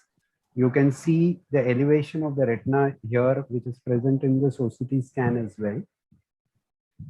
We then got his old MRI re-reported, which showed enhancement at the posterior margin of the left globe there was a hyper enhancement of the left superior rectus, the lateral rectus, and the left lacrimal gland. Probably that is why it was reported as a pseudo tumor. We repeated his routine investigations, including ACE, ANCA, TSH, antithyroid antibodies, serum uric acid, which are all negative. A Mantoux test was done, which was negative. The serum IgG4 and ANA were all normal. And since the patient had an active posterior scleritis, we escalated the already present dose of 15 milligrams of oral prednisolone to 25 milligrams. We then made a rheumatology reference requesting the rheumatologist to start him with oral methotrexate after ruling out systemic tuberculosis, which the rheumatologist did. And with an impression of posterior scleritis, he was started on oral methotrexate at 15 milligram per week on the 13th of April, which was then escalated after 8 doses to 20 milligram per week. By the 20th of May, this is May, by the 19th of November, that is roughly about 7 months post starting him on methotrexate, we were able to taper down the steroid dose to 2.5 milligram of oral prednisolone, but it never happened that we were able to stop the oral steroids because multiple attempts to do so kept on relapsing the inflammation, and therefore we had a maintenance dose of 5 milligrams per day, and we further kept making attempts to taper and stop steroids. By 13th of February 2020, he was at 1.25 milligrams of oral prednisolone, at which time he presented to our emergency services with a severe relapse. And apart from the signs of posterior scleritis that you can see here in the form of a disc hyperemia, these retinal folds, he also had a severe lateral rectus inflammation, which made us escalate the steroids back to 20 milligrams per day. We then requested the rheumatologist to escalate methotrexate further. He took it to 25 milligrams per week. And after 5 doses of methotrexate at 25 milligrams per week, we realized that methotrexate was probably not the drug of choice for him, and therefore we stopped the methotrexate.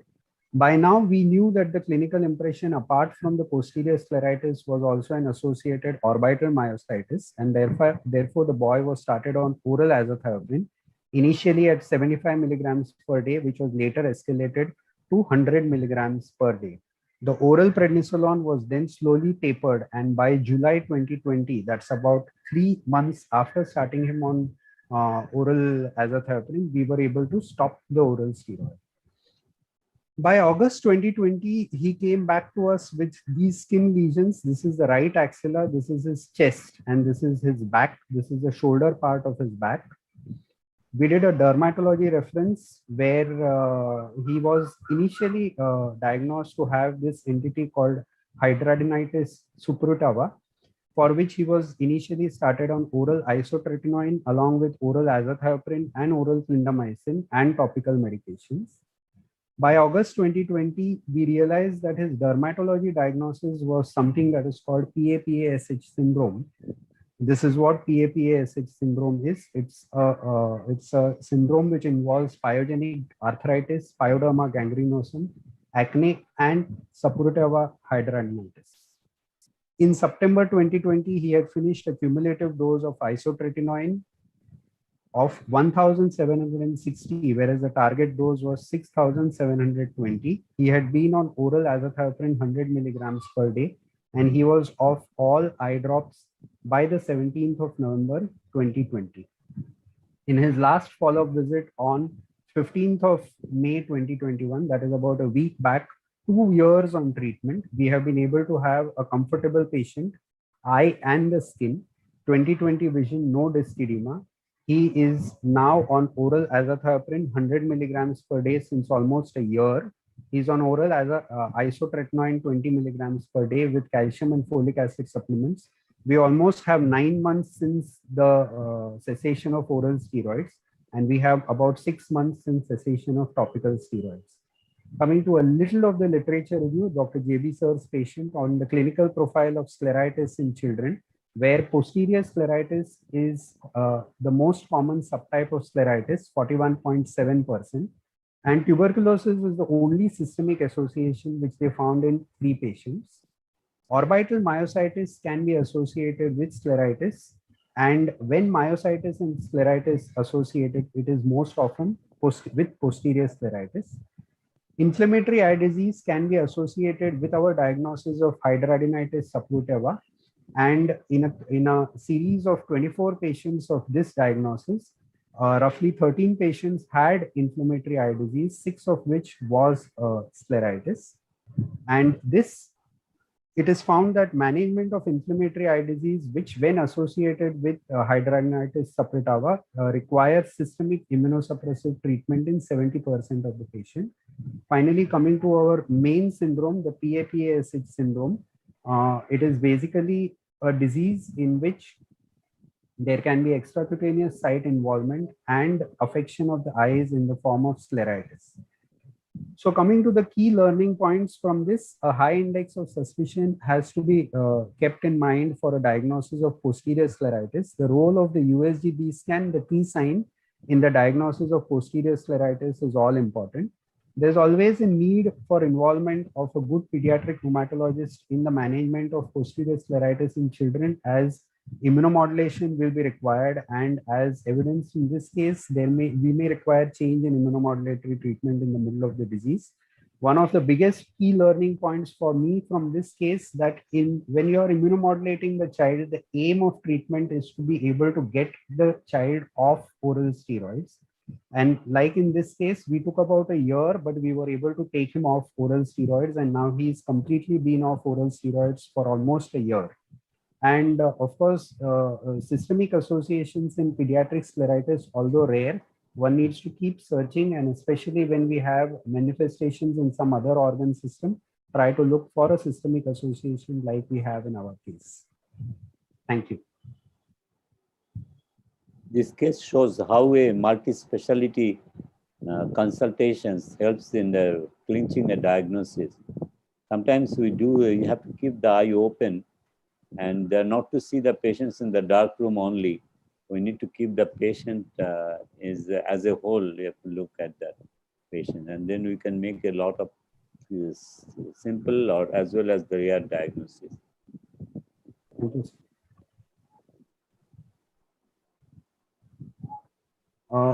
Can we move on to the next speaker? Yes. The next speaker is my teacher, Dr. Somshila Murthy. She, as we all know, requires no introduction. Currently the member of the scientific committee of AIOS, the head of cornea anterior segment services, and a consultant in the uveitis services at the L.V. Prasad Eye Institute, Hyderabad. Welcome, Dr. Somshila. Thank you very much, Mayur. And it was a pleasure listening to your very interesting cases and great management of that case. So thank you. And thanks to the organizers for giving me this opportunity once again in this meeting. I'm going to, of course, talk about my favorite subject, that's scleritis. If anybody is expecting something better than what Sudarshan did, then I'll be disappointing, because while he presented an excellent helicopter view, so mine is going to be very specific. I'm just going to go into a few specific details to try and wrap up within 10 minutes.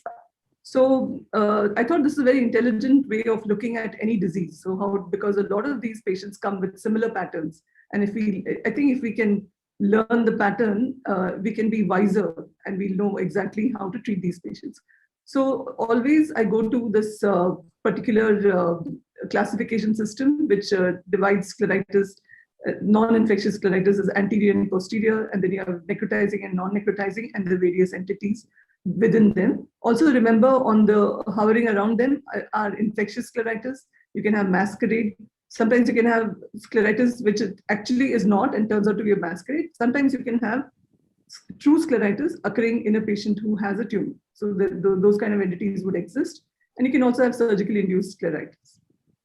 So the pattern for the first part we need to recognize is how to differentiate episcleritis versus scleritis.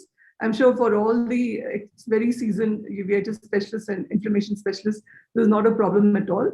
But when you're starting out, or perhaps for general ophthalmologists who may not be seeing that many cases, this becomes very challenging, because the patients present with a very dramatic looking red lesion, like this particular patient here with a nodule. So you have to use the pattern of what is the history. Does the patient have any systemic disease? and especially what is the pain component of this disease. So in episcleritis, they'll typically not have pain, but more of tenderness or foreign body sensation. And they would have come because their family or somebody else has noted the redness. And for me, it always works to do blanching with phenylephrine because that will blanch out most of the vessels and you can see exactly where you are. So there's one patient who has multiple episodes and you're not exactly sure. He says, yes, he has pain, but when you apply phenylephrine, you see that most of the vessels except the one large prominent vessel disappears. And so you're very confident in saying that this is a case of episcleritis. On the other hand, you know that scleral inflammation, both the superficial and deeper layers would show edema. And instead of seeing a very bright crimson red kind of pattern, you'll see a very blue, deepish kind of a violaceous pattern of the congestion that you notice. So this is the pattern that you have for scleritis. So what are the various ways in which we should examine? As Sudarshan said, so examination is one of the hallmarks apart from history taking. And we don't put the patient directly on the slit lamp, but always examine in daylight or in clinic light actually, or put a torchlight and examine the patient.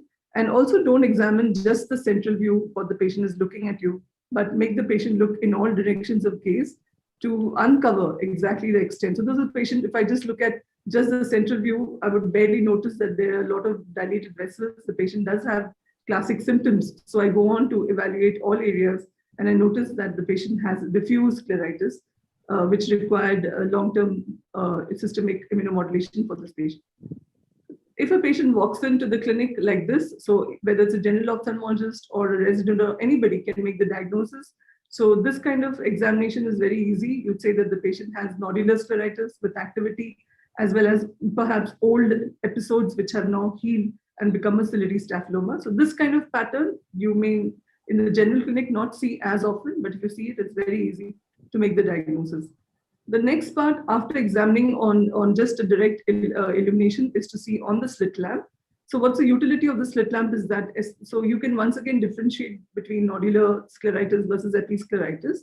In scleritis, this is one thing I've noticed, that the anterior part of the slit is very well discerned, obviously, but you cannot really make out the posterior extent because there's a deeper edema. And in some of the episcleritis, you can actually see the translucent posterior part of the slit as well. The red-free filter is very useful in delineating areas which here it may look like that this is an inactive area, whereas there's activity adjacent to it, but actually it's not inactive, it's an area of capillary dropout, so previous episode. So this is also ruling in the diagnosis of scleritis. So these are various kind of typical scleritis that you might see. You might see diffuse anterior scleritis with engorged vessels.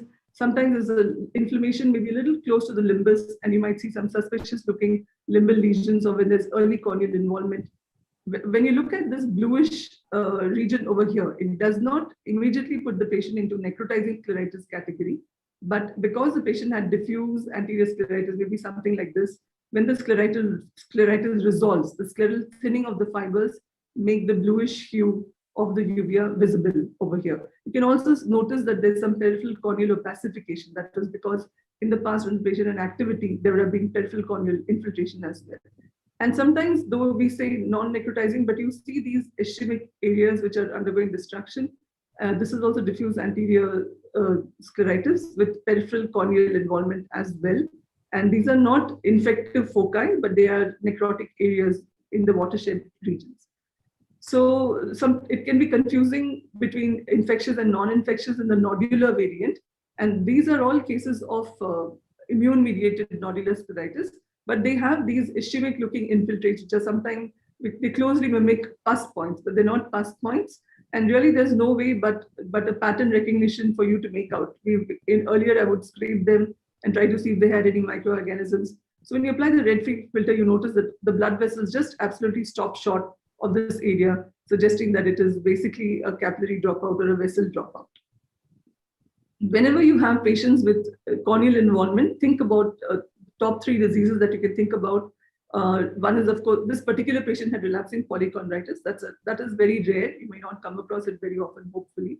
But this patient had a diffuse anterior scleritis as well as peripheral corneal infiltrates and went on to have multiple episodes over years and years. Also, the patient shows typical saddle nose deformity, which helped rule in the diagnosis. And the patient was ultimately stabilized with the help of biologics and subsequently with tocilizumab. So this is what you can have when you have corneal involvement. Search for your investigation will be directed towards looking for a systemic immune-mediated disorder. This was another case who came in reverse. The patient already is diagnosed with full-blown granulomatosis polyangiitis, formerly known as Wegener's, and comes in with active scleritis as well as peripheral corneal involvement. Do not rush to do a patch graft for this kind of patient. When you immunosuppress the patient adequately over a period of time, what looks very scary and frightening actually resolves to become a very stable anterior staphyloma, and the eye gets quiet when the disease gets quiet. So don't forget to examine the patient. Sometimes they may or may not give you history. You might see these are not from my patients, but from the books, and you might see this deformity, or you might see an effusion in the ankle. And these patients may well have something called, for this patient actually has this lesion, scleromalacia perforans, which is a very low grade immune mediated scleritis that is happening for these patients.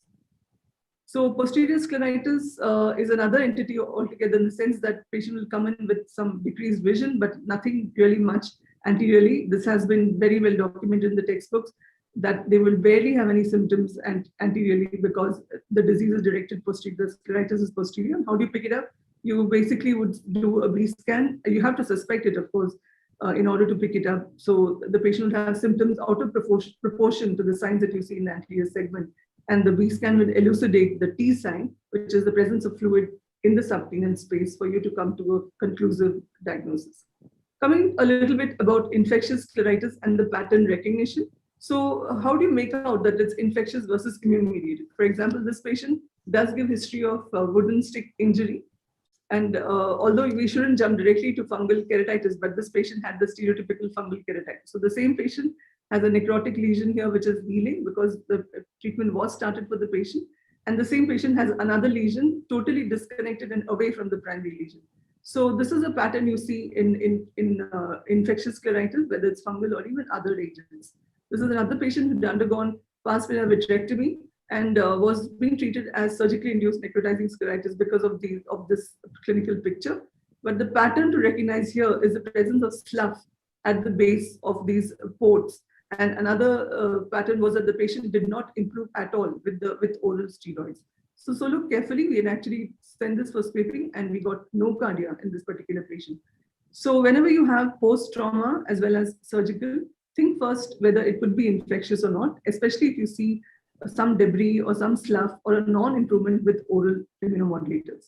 So we had this patient who was clear, obviously a case of infectious keratitis, was fungal with the perforation, but was referred to us because they thought that the patient also has scleritis.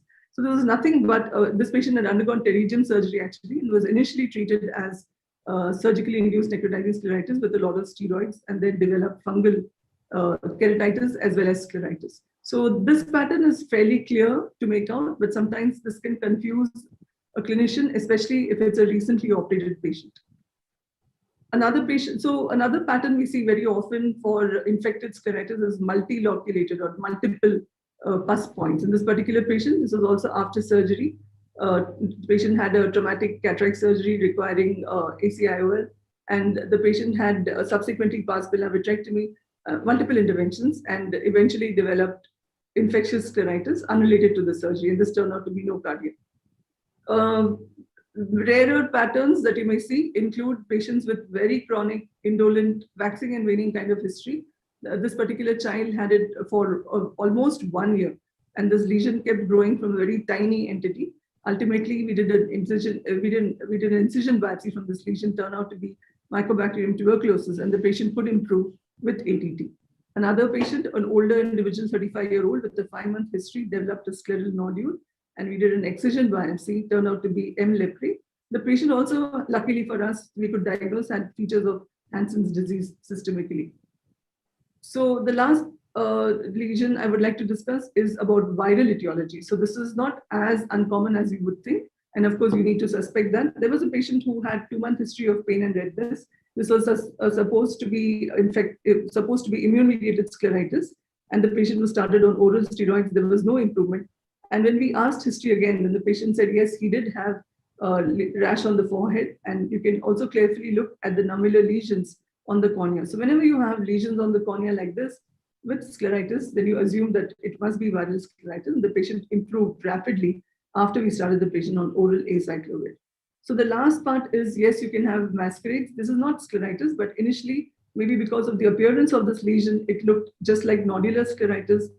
The patient kept on undergoing therapy, also was a little non-compliant. So the patient was put on immunomodulators and so on. Ultimately, developed a lot of complications, and the tectonicity of the eye could not be maintained, underwent evisceration once it was recognized that there was an ocular surface squamous neoplasia.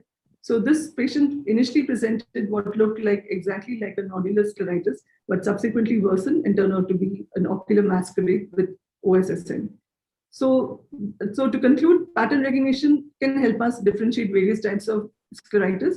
More important, we can streamline our investigations, whether it's infectious or non-infectious, or if it's non-infectious. So should we investigate more to look for systemic etiology, as I mentioned earlier? And therefore, obviously, that will help us formulate our management strategies. So this was just a primer, and there's lots more coming up. I'd invite you to attend this meeting next weekend. You can do that after the BOA for that day meeting gets over. And this is all about scleritis. Further secrets will be unraveled at that meeting. We have a wonderful lineup of international and national faculty.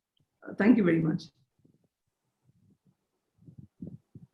Just one comment I want to make. Yes, the sir.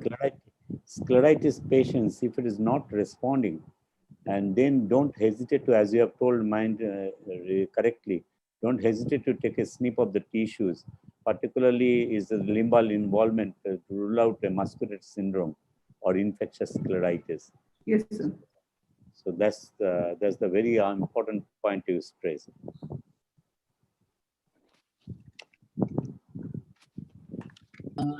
Sir, Jyotirmay Biswas, sir, thank you very much. Thank you, sir. Thank you, Sir, I want to congratulate you for the very coveted award of the BK Narendra Award by the All India Ophthalmic Association bestowed on you, and you deserve more than you. But yes, I really congratulate from bottom of my heart, and I'm very proud of you. Thank you very much, sir, for joining. As our own Nikhil, Mayur, Hitesh, Samayak, they have joined. Also the Swapnil, Nikhil, this Sudarshan, and then the Mayur, Shamshula, just now I was hearing you. It was a very nice talk. Then the Rima, Amitabh, and sir, lastly, he is going to speak. I welcome you all for the Bombay Ophthalmic and Maharashtra Ophthalmic Association conference here. And sir, thank you very much for making it to come here. Thank you, sir. Very much. Grateful. Very grateful. It's an honor for us. Thank you, sir. Thank you very much. Beautiful, Somashila, as usual. Thank you, Dr. Ragini. Thank you, sir and madam. Thank you, ma'am. Dr. Somashila. Samyak has been.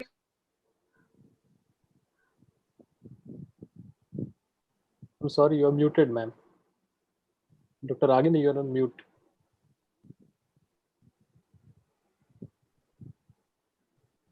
Sorry, so I think we missed that.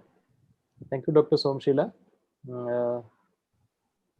It's my pleasure to now to invite Dr. Rima Bansal. She's an additional professor at Advanced Eye Center, PGI Chandigarh. She has multiple publications to her credit, chapters in textbooks, and many awards. And she is also on the editorial board of in the Indian Journal of Ophthalmology and Ocular Immunology and Inflammation. She's also my teacher from PGI Chandigarh. Welcome, ma'am.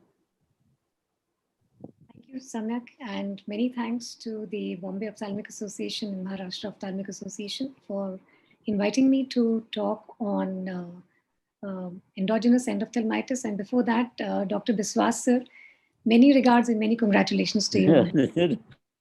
No, thank you.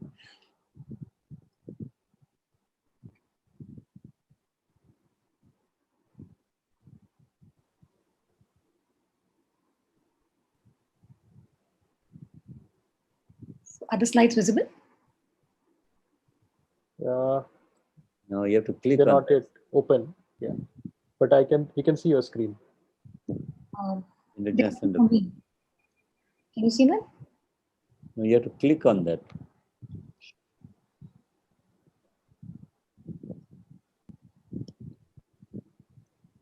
Is it displayed? No, the slides are not displayed, but we can see your screen. So you probably have to click once again. Yes. Yeah. Might have shared just the browser, not the PPT. Is it okay now? No. No. You'll have to share the PPT, the PowerPoint. You might have shared only the search folder. All right.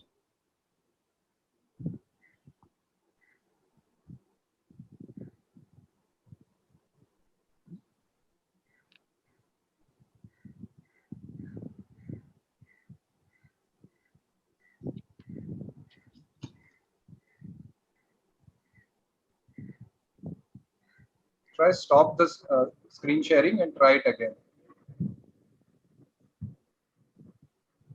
Yes, you can open the PPT and now share the screen. Yes. Yes, come. Yes. Yeah. So, endogenous endophthalmitis is an ophthalmic emergency, also known as metastatic endophthalmitis, because it has severe sight-threatening complications with various underlying predisposing factors. And the microorganisms causing endogenous endophthalmitis have a very broad spectrum.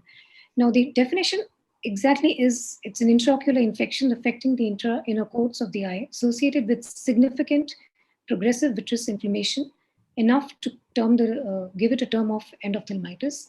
It is caused by hematogenous spread of microorganisms from a distant focus in the body. And the hallmark of this is a very significant involvement of the vitreous cavity. And endogenous endophthalmitis accounts for approximately 2 to 8% of all cases of endophthalmitis.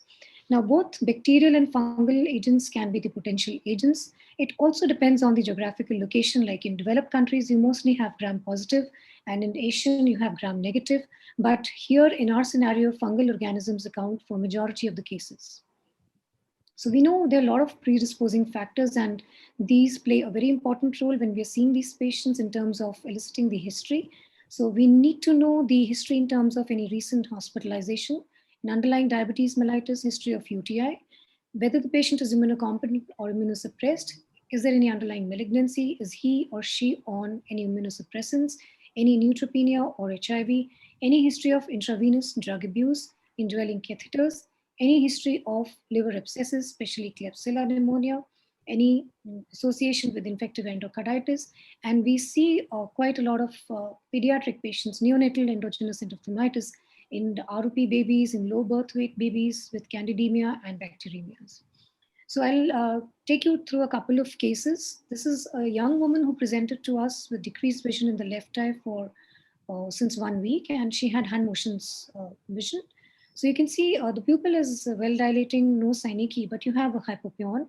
And when you dilate and see the fundus, you just see a yellow glow. So this is the comparison with the other eye. The right eye was normal, and all that you could see in the left eye was this yellow glow. The ultrasound showed a lot of exudates filling the vitreous cavity. And when it comes to history, she had history of typhoid fever a month ago for which she was treated elsewhere. She, of course, received IV medications and IV fluids and developed ocular symptoms 3 weeks later than this episode. So as part of an initial treatment, we treat these patients as an ophthalmic emergency, and we admit them, immediately start them on IV ciprofloxacin. We send their blood and urine cultures and get their underlying status checked in terms of diabetes, complete blood counts, X-ray chest and renal liver function tests, and history of HIV. We take up these patients for a pars plana vitrectomy, both for diagnostic and therapeutic purposes as soon as possible. And this is what we did for this patient, along with injection of Vanco and Cefta. And since the patient had hypopyon, we start broad spectrum antibiotics along with anti-inflammatory and cycloplegics. So the microbiology report was very instant. We had some gram-positive cocci, but the KOH smear is the fastest that you can get, and this showed septate hyphae. So we started the patient on antifungal, itraconazole. The cytology, we make sure that we send a sample to cytology also, because we may not have any growth on the culture, which is quite common. So cytology showed some lymphocytes, polymorphs, and degenerated cells, and numerous septate fungal hyphae. Features were overall suggestive of fungal infection. We got the fungal PCR done, which was positive. And so we made a diagnosis of fungal endogenous endophthalmitis in this case. So just to highlight that Professor Amod Gupta sir pointed this factor as a very important causative agent for causing endophthalmitis, endogenous endophthalmitis in immunocompetent patients. And this was a single IV infusion, presumably a contaminated dextrose infusion fluid, which was found to be a new risk factor for developing endogenous endophthalmitis way back in 2000. And now we have evidence almost every day from these as a risk factor. So after operating this patient, you can see the hypopyon on the next day has disappeared. And this is primarily because of the topical anti-inflammatory that we have started, and also because of debulking of the vitreous cavity. But the fundus really did not show much improvement in terms of the glow. And now that we had an evidence of fungal endophthalmitis, we switched from vancomycin to intravitreal amphotericin and dexamethasone. And you can repeat this in the dose of 5 micrograms. On day 4 and 6, we repeated this. And this is how, you can see the glow improving. You can see a partial view of the fundus coming back. You can see the optic disc. And by day 10, still there was lot of vitreous debris. So we took up this patient again for a therapeutic vitrectomy just to clear the vitreous this time, and continuing with the intravitreal amphodexa. So she improved on post-op day 1. You can see the retina, and you can see a nice lesion at the macula, which is very characteristic of, you can see subretinal exudates over the macula, very characteristic of this fungal endophthalmitis. And when we talk of fungal, we need to know whether it's Candida or Aspergillus. So there are some clues which help us to differentiate between them. Predisposing factors we see more in case of Aspergillus when we're dealing with immunosuppressed patients or organ transplants, and Candida more after following a past GI surgery. Systemic risk factor, diabetes predisposes to Candida, and leukopenia to Aspergillus. Coming to clinical presentation, you have large focus of deep retinal necrosis or a chorioretinitis, especially in the macula, as we saw in the previous case. And when it comes to Candida, we see more of the fungal exudates in the vitreous cavity. The type of inflammation both have acute. Vitreous culture may be negative in Aspergillus, but a higher yield in Candida we get. Vascular invasion is much more common with Aspergillus and not really there with the Candida endophthalmitis. Prognosis is extremely poor in Aspergillus because of the direct involvement of the macula. So this was our center's experience of all fungal endophthalmitis from 91 to 2005.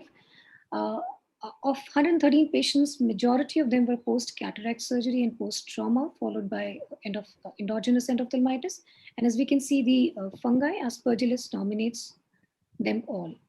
So second case is a bit different, was not as robust as the first case. So we had this 43-year-old male presenting with decreased vision in the left eye for 5 days, counting fingers vision. And you can see the right eye is normal and there is a coin-shaped lesion at the fovea, almost a little smaller than the disc size.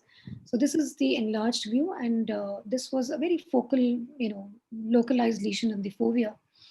And this time we were not sure of whether we're dealing with an exudate or a retinitis or a chorioretinitis or maybe a membrane. We're not sure. So we did in fluorescein angiography, which was not really very contributory. We just saw some kind of hyperfluorescence in the end. The OCT gave us a clue that this was a full thickness lesion coming from behind and almost invading the vitreous cavity. Now, on past history, this patient did have history of high-grade fever with chills, with cough, with expectoration a month ago, and he was a diagnosed case of swine flu and had bilateral pneumonitis. He was also a known diabetic. The reports that he already had with him showed deranged platelets and high sugars. HRCT showed pneumonitis, and his throat swab was positive for H1N1. Now, since influenza is known to cause retinitis, although the ocular manifestations are very rare, but retinitis is among one of them. And all these retinitis like dengue and influenza are known to respond to steroids. We started oral steroid in this patient. And to our disappointment, at 5 days, you can see the one on the left is the baseline, and on the one on the right is at 5 days. He has worsened. The lesion has increased both in volume, in size, in dimensions, and this is the OCT. On top is the baseline, on bottom is at 5 days. Now you can see the lesion has not only infiltrated the vitreous cavity, it's expanding horizontally above the vitreous, above the ileum, on the retinal surface. There is increased reaction in the vitreous cavity, and of course it is extending even subretinally. So we took up the patient immediately for a diagnostic and therapeutic PPV. Although the vitreous was very clear, we went very near the fovea, lifted up these exudates lying on the retinal surface, aspirated them and sent them for a KOH and culture. And KOH revealed septate branching hyphae. Pan-fungal PCR was positive, and blast analysis showed Candida albicans. So this was a stage when the patient presented to us, fungal chorioretinitis without much of vitreous invasion, although it had started. With our steroids, we made it to progress to fungal chorioretinitis with vitreous invasion, stage 2. And then a vitrectomy halted the progression of this lesion. We aspirated the exudates on the retinal surface, gave him antifungal therapy along with intravitreal, and the lesion healed, and you can see at 2 months he's healing. So we published this as a case report of fungal retinitis as an early sign of endogenous endophthalmitis following H1N1 infection. So coming to the clinical stages of fungal endogenous endophthalmitis, you have the first stage of chorioretinitis, where you have chorioretinal changes without extension into the vitreous cavity. And then you have chorioretinal fungal mass penetrating through the ILM into the vitreous cavity. And then you have extensive vitreous infection, where you have the entire vitreous involved, and stage 3 along with an associated retinal detachment. So case 3, these are some of the difficult challenges, and you may have a mixed infection and challenges in presentation as well as management. So we had again another 43-year-old male who was a known case of cutaneous malignant melanoma post 3 cycles of chemotherapy, had a sudden onset of loss of vision in both the eyes. Left eye more than the right eye. Now look at the clinical picture. Right eye hand motions, you have fibrin, you have hypopyon. Left eye light perception, there is proptosis, there is lid edema, chemosis, hypopyon. Pupil is not dilating. So when it comes to endogenous endophthalmitis, right eye, yes. Left eye is not very typical of that, along with restricted movements. So what were we dealing with? He was an immunosuppressed patient with chemotherapy, known case of cutaneous malignant melanoma. So to say, we wanted to have a look at the right eye more seriously because we thought this is more salvageable eye. So we took up this patient for diagnostic vitrectomy in the right eye. And you can see immediately post-op, there is resolution of the fibrin and hypopyon. Pupil is very well dilating. Fundus, we had started to see after vitrectomy. And this is the progress. He was doing fine in the right eye and gained counting finger 3 meter vision. And we had started to see the fundus in the right eye. You can see the exudates resolving, and he was doing fine in terms of in the right eye. Now, what happened to the left eye? We couldn't really do much because he was it metastasis in the left eye? Because the clinical picture was not very consistent with the endophthalmitis. So the left eye, all that we could do, because we had started IV antibiotics and all that, we were getting the patient ready for a PET CT. And meanwhile, his proptosis was decreasing, chemosis was decreasing, and the anterior segment was just, we are not able to see anything. So the PET CT revealed that he had metastasis almost in every part of the body, including the left choroid. So you can see hyperintense lesions in the increased FDG uptake in the left eye. So this was actually a case of an endogenous endophthalmitis in the right eye, although we didn't get any cultures positive, but he did respond to IV antibiotics, broad spectrum, and vitrectomy.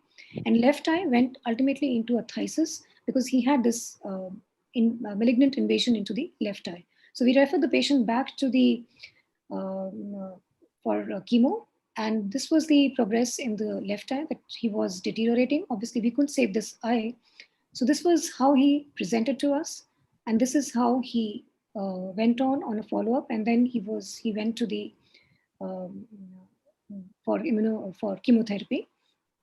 So coming to the various drugs that we use, I'll just put 2-3 slides on this. Amphotericin B, we know the penetration of systemically administered antifungal agents is variable. And coming to Ampho, it has a poor concentration into the vitreous and also has systemic toxicity. And that is the reason we prefer it for an intravitreal injection. So it has acts as a very good adjunct along with other systemic drugs. Fluconazole, the vitreous concentrations are much more, and almost 70% of those in the plasma. Intravitreal injections are well tolerated, but usually they're not given because the vitreous levels are achieved high enough with oral drugs. Very effective for Candida endophthalmitis, and itraconazole is effective for Aspergillus endophthalmitis. Voriconazole, now we know, most promising with broad antifungal activity. Therapeutic concentrations for most of the Candida and Aspergillus species are achieved in the vitreous. The intravitreal injection provides a very immediately high level of the drug in the vitreous. It also has an added advantage over fluconazole in the sense that it has activity against Aspergillus species and fluconazole-resistant Candida species. So treatment, when it comes to Candida chorioretinitis with no vitreal involvement, oral fluconazole or voriconazole.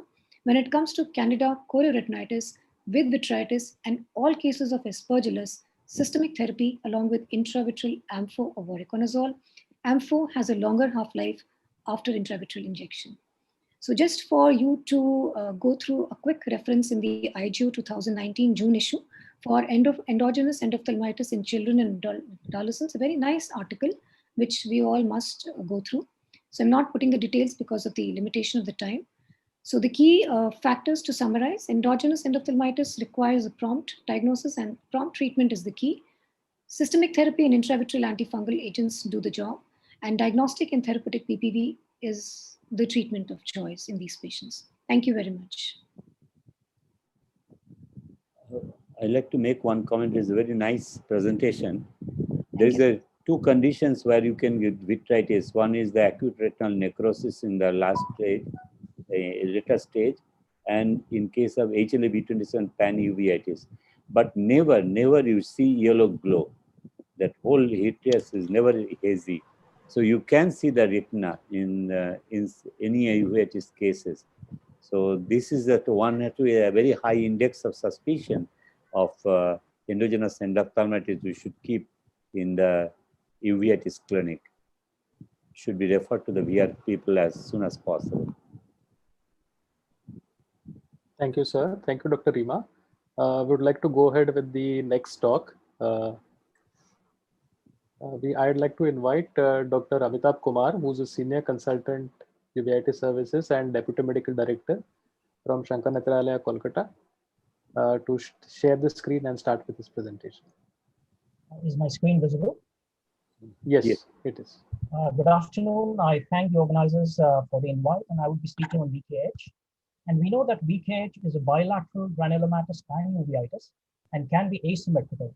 So since it's a pan-uveitis, you will have a granulomatous anterior segment inflammation, a posterior segment inflammation, involvement of the optic disc in the form of optic disc edema and hyperemia, exudative retinal detachment, and choroidal inflammation. So this is one of my patients who had a pan-uveitis with a disc hyperemia and subretinal fluid in the posterior pole in the right eye and the left eye. We went ahead with investigations, and fluorescein angiography revealed a typical pinpoint leak in the early stages with pooling in the late stages in the right and the left eyes respectively. A swept source OCT revealed multiple locules of subretinal fluid with subretinal fibril. So she was treated with topical steroids and cycloplegics and was also put on 3 doses of intravenous methylprednisolone along with oral steroids and tablet azathioprine.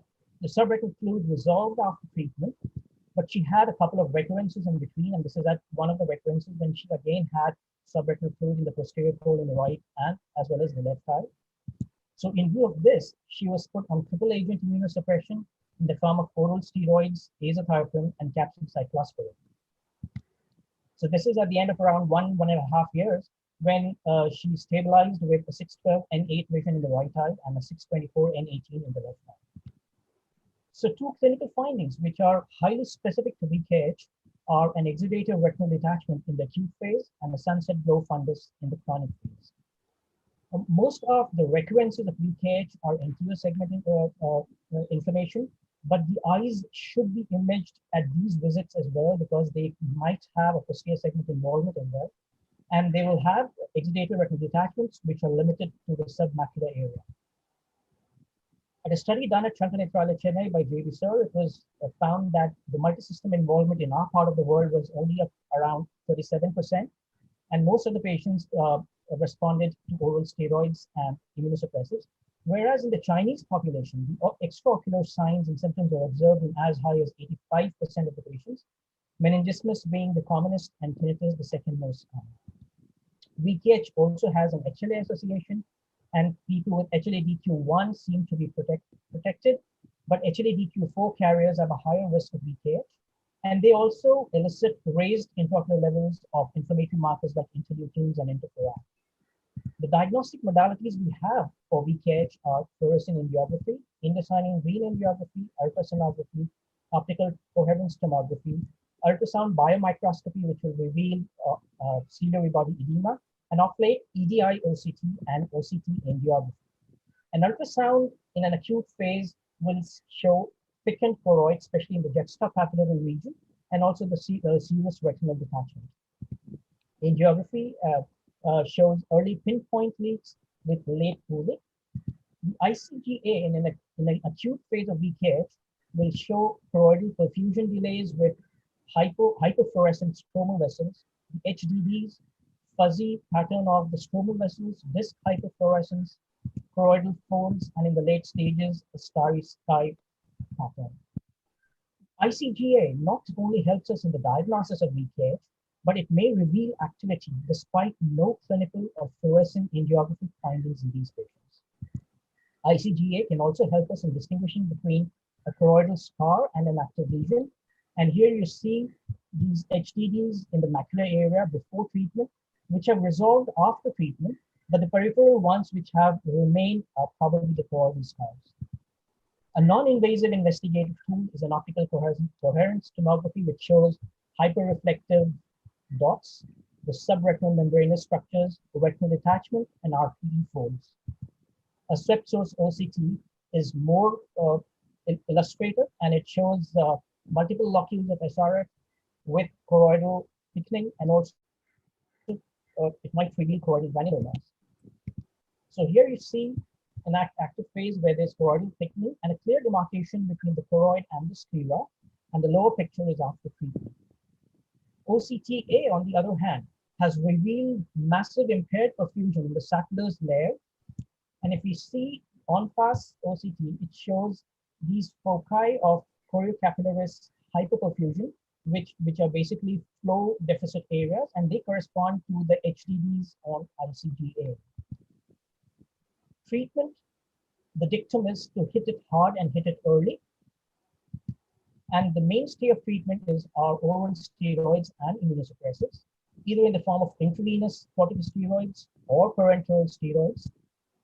But immunosuppressive used as a first-line therapy along with steroids in VKH, they have had a superior visual outcome in patients as compared to those where steroids has been used as a monotherapy or with a delayed addition of immunosuppressive therapy. So this is one of the conditions where we would use immunosuppressives along with oral steroids. The immunosuppressives in use are azathioprine, cyclosporin, and mycophenolate. Another important factor is the duration of treatment in VKH, because it's a very recurrent disease. So studies have shown that the acute VKH, they should be treated for at least around 6 months.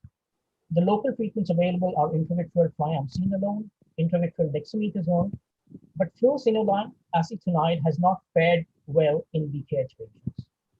The possible complications with VKH are cataract, glaucoma, a choroidal neovascular membrane, and a subretinal fibrosis.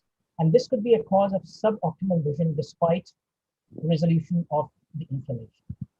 So in our part of the world, VKH is mainly a probable VKH. It needs a prompt investigations, early diagnosis, and initiation of appropriate therapy for an appropriate period of time, because these patients, they have several recurrences and they need long-term follow-up. Thank you for your patience. Very, very nice presentation. I just want to make one comment that you should not allow any VKH, acute VKH cases to go to the chronic phase by putting on the half-hearted approach. You should keep IV, as I've told, IV prednisolone, and followed by the immediately oral immunosuppressive and steroid to be continued. So once you go into the chronic phase, you get glaucoma, cataract, subretinal fibrosis, choroidal neovascularizations, all these problems, and the vision is suboptimal. Then the CSR, you should not, multiple bilateral CSR, you should not miss it. That's one of the challenge in case of VKH, particularly even when bullous retinal detachment can be due to the multiple CSR. Yes. Thank you, Dr. Amitabh. We are overshooting the session, but this is the last talk. I would request respected Dr. JB sir to please share his screen. I'd like to thank BOA, Bombay Ophthalmic Association, and Maharashtra Ophthalmic Association for giving me this privilege and honor to chair the session and to have the two uveitis sessions. That's as a uveitis specialist, I really admire that you have given importance to that uveitis and giving me an opportunity to share my experience on the management of recent advances in management of uveitis. I'll take exactly 10 minutes time.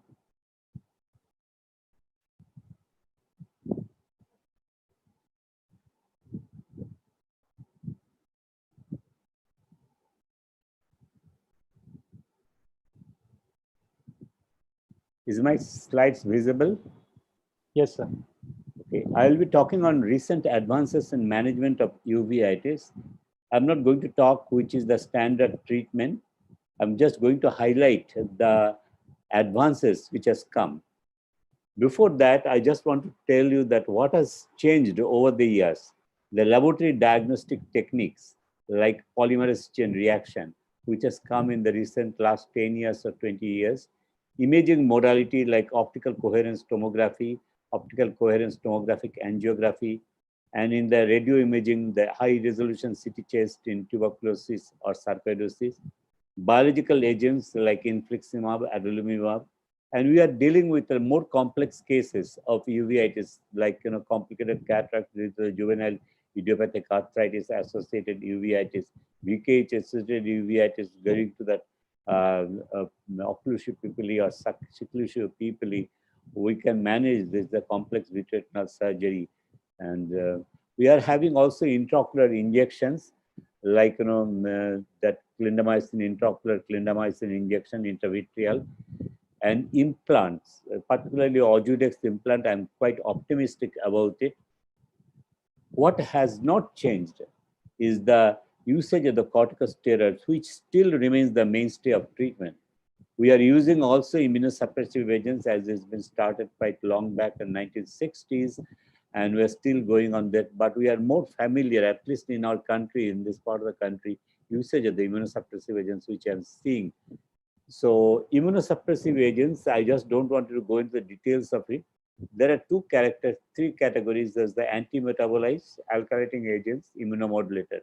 Alkylating agents is little stronger than anti-metabolites, and immunomodulators acts on a much more specific way, targeted therapy, particularly T-cell mediated immune-mediated disease.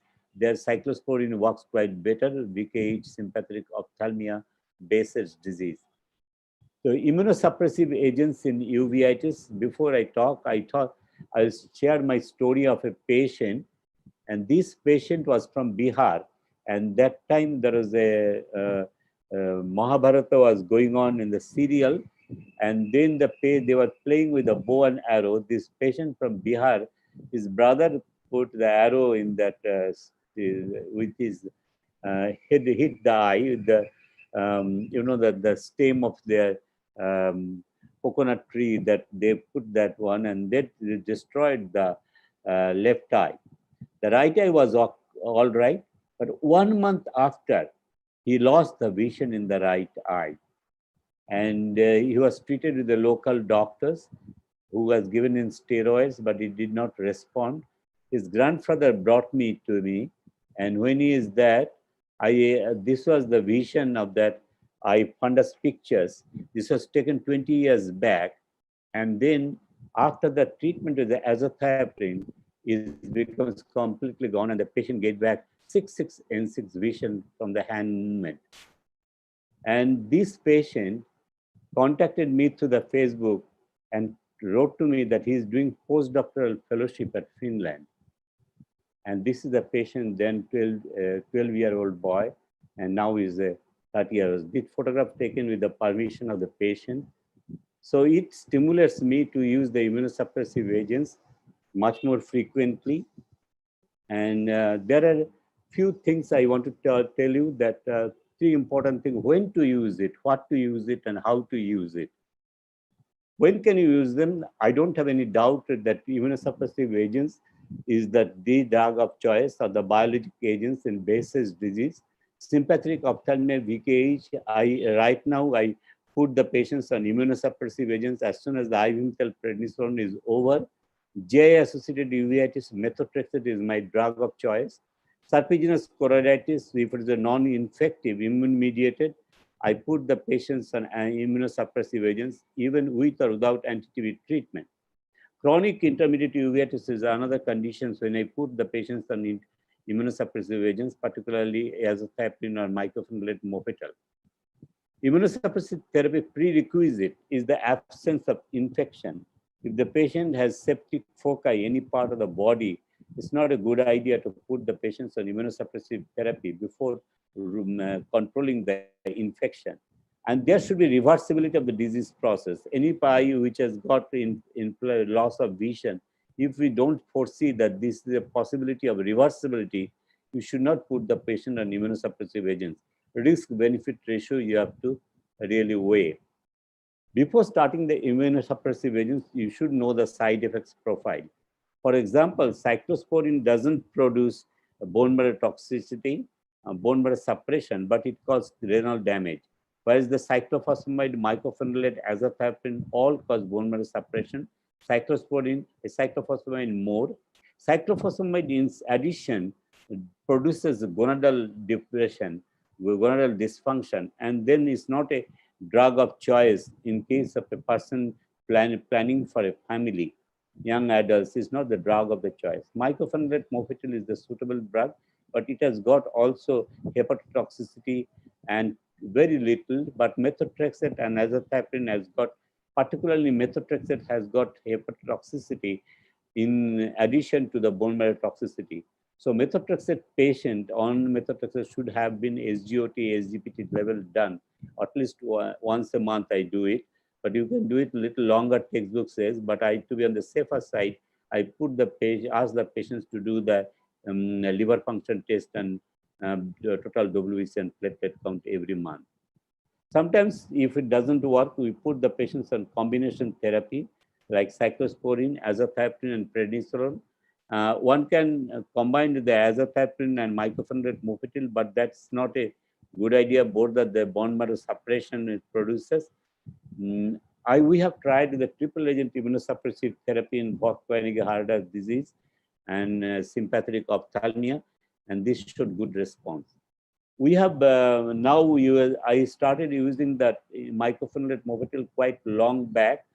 It is the dose is 500 milligram tablet, 2 times daily initially for 2 to 3 months, subsequently 1 tablet 2 times daily. Control is achieved in all patients. No serious adverse side effects except 2 patients have got viral lesions, herpes zoster lesions in my experience. It's a safe and effective immunomodulator agent, but it's relatively costly.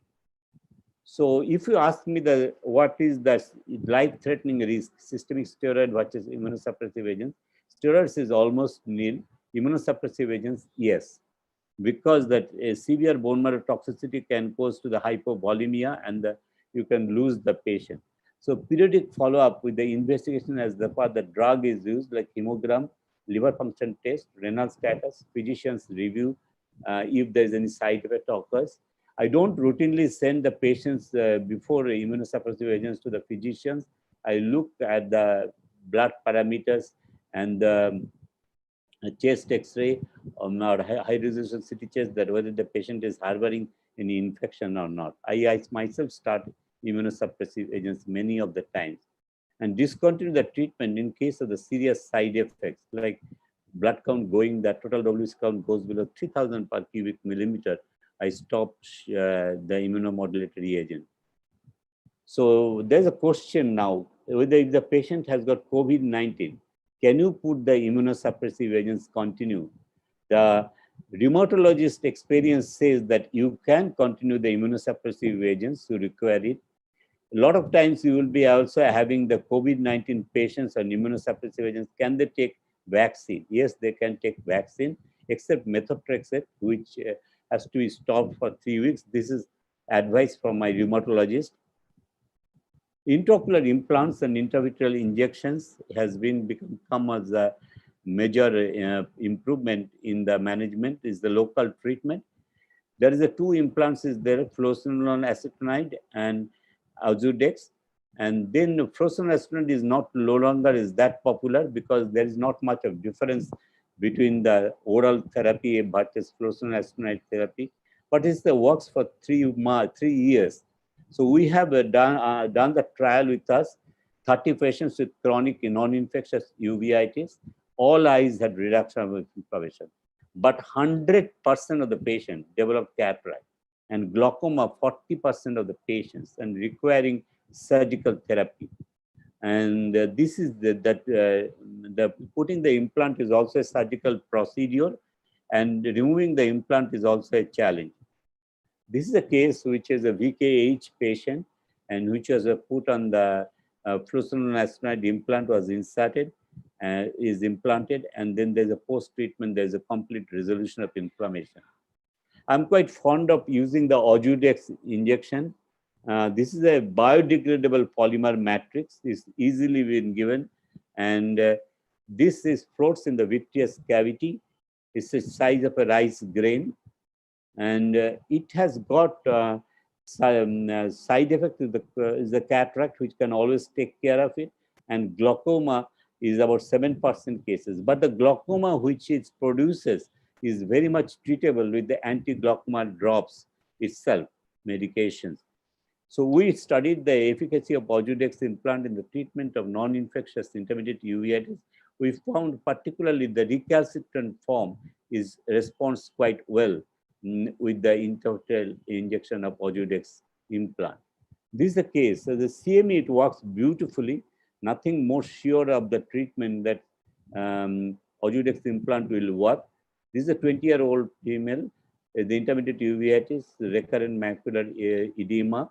9 times thickness was 519 micron in the macular area, foveal thickness. And then one single dose of intravitreal Ojudex injection, it becomes 6/9 vision, and the OCT thickness was reduced to 171 micron. But the patient has got slight intraocular rise of pressure, which is controlled with the anti-glaucoma drops. This is the implant in the vitreous cavity, and it's degrading. What is new is that future therapies, the TNF inhibitors, as well as the several monoclonal antibodies which have been come out, as well as the JAK inhibitors. So there is a list of biological agents is there in the, I'm not going into the details of it. The infliximab is a chimeric monoclonal antibody, other is the human. That infliximab, adalimumab, tocilizumab, and golimumab, these drugs which has got good data with us. And then infliximab is the drug first started, is the dosage is 5 milligram per kilogram of the body weight. First day 1 dose, second weeks 2 doses, and 6 weeks 3rd dose. Infusion repeated in relapses or remission. You have to add methotrexate 7.5 milligram weekly and folic acid 5 milligram daily. But it's a costly medications, is about 1.3 lakhs rupees per month it costs, 3 doses. And this is a case of a base-edge disease is showing so much good improvement of vitritis. As I mentioned to you, these biologic agents has made so much a difference in the management of the non-infectious uveitis. Nowadays, every branches of medicine uses is costly. So why not use the biologic agents, which is a less invasive and quite targeted therapy. Adalimumab is one of the very choiceable biologic agents. It blocks both receptor. Beauty is that you can give a subcutaneous injection and the patient himself can give, or that pharmacist can give that one. Children is a 20 milligram every 2 weeks. It's a USA FDA approved drug for non-infectious intermediate, non-infectious uveitis. So adalimumab there is a lot of data in adalimumab in patients with active non-infectious uveitis. Loading dose is 80 milligram followed by the 40 milligram every 2 weeks. This is less costly, and biosimilars is available, which cost about 12,000 rupees around it. So in base-edge diseases has been found, if you compare with the infliximab and adalimumab, almost the same efficacy, but less complications with adalimumab. JAK inhibitor is the new potential drug, which is the ability to modulate the extent of the cytokine inhibitions. And we don't have experience much with the JAK inhibitor. I don't have any publications, but we have used in a recalcitrant scleritis, and it responded very well. The picture on the left is the before treatment, and after treatment, you can see the scleritis resolved beautifully. So tocilizumab is another interleukin-6 inhibitor, fully humanized antibody, binds both to soluble and membrane-bound interleukin-6. IV infusion is given 8 milligram per kilogram of the body weight at 4 weeks interval. And this is particularly works in the uveitis-related macular edema. Another drug is currently getting tried is the rituximab. So biologics where you stand has emerged as a new weapon in the armamentarium management of non-infectious uveitis. It works base sets and JIA-associated uveitis, but we need more data. Needs precautions before starting therapy, and it's not without side effects. Particularly, it can aggravate a latent tuberculosis, so we should rule out the tuberculosis infection, active tuberculosis infection in the body by doing a CT chest or quantiferon TB gold test. In conclusion, nowadays, with the recent advances, we are more familiar with the usage of immunomodulators. I see prescriptions from everywhere that people are now bold enough to use immunosuppressive agents. Intravitreal Ozurex is drug of choice for me in the uveitis-related CME and the non-infectious intermediate uveitis in particular. Biologics emerged as a new weapon. It is a targeted therapy. It has got systemic side effects less. JAK inhibitor is a new hope, but we have to look for it in the future. Thank you very much. And thank you once again for giving me this opportunity to share my thoughts on recent advances in management of uveitis. Thank you. Thank you, JB. It was a pleasure listening to you. Stop sharing, no? Thank you, sir. I would like to thank everyone for the 2 wonderful uveitis sessions. We did overshoot time. I think I should hand over to Dr. Preetham for the next session on retina. Thank you so much. Thank you so much. Thank you, Dr. Thank you. Thank you, Preetham.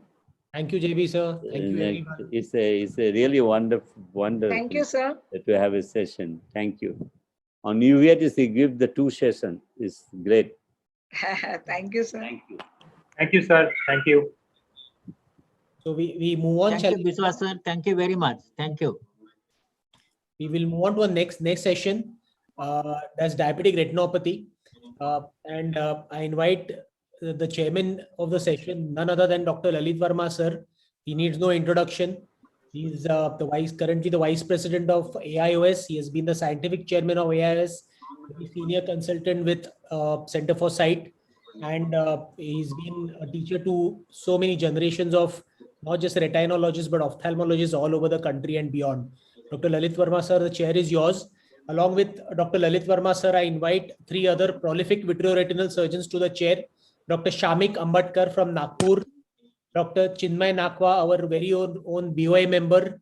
Dr. Chinmay, welcome. And Dr. Praveen Patil, again, a very enthusiastic and prolific innovator and vitreoretinal surgeon from Latur. I invite all these to the chair. And I think with further delay, I can ask Dr. Sharang to start sharing his screen for the first talk. And maybe a few words from Dr. Lalit Verma before Sharang starts his presentation on retinal considerations before cataract surgery in diabetic retinopathy. Good evening, Preetham. Good evening, Lalit Verma, sir. Good evening, Ajit Babu, sir. Good evening, Dogra, sir. Good evening, Preetham. I must say that since all the stalwarts are here, I am sorry to interrupt an already late session, but thank you, all of you.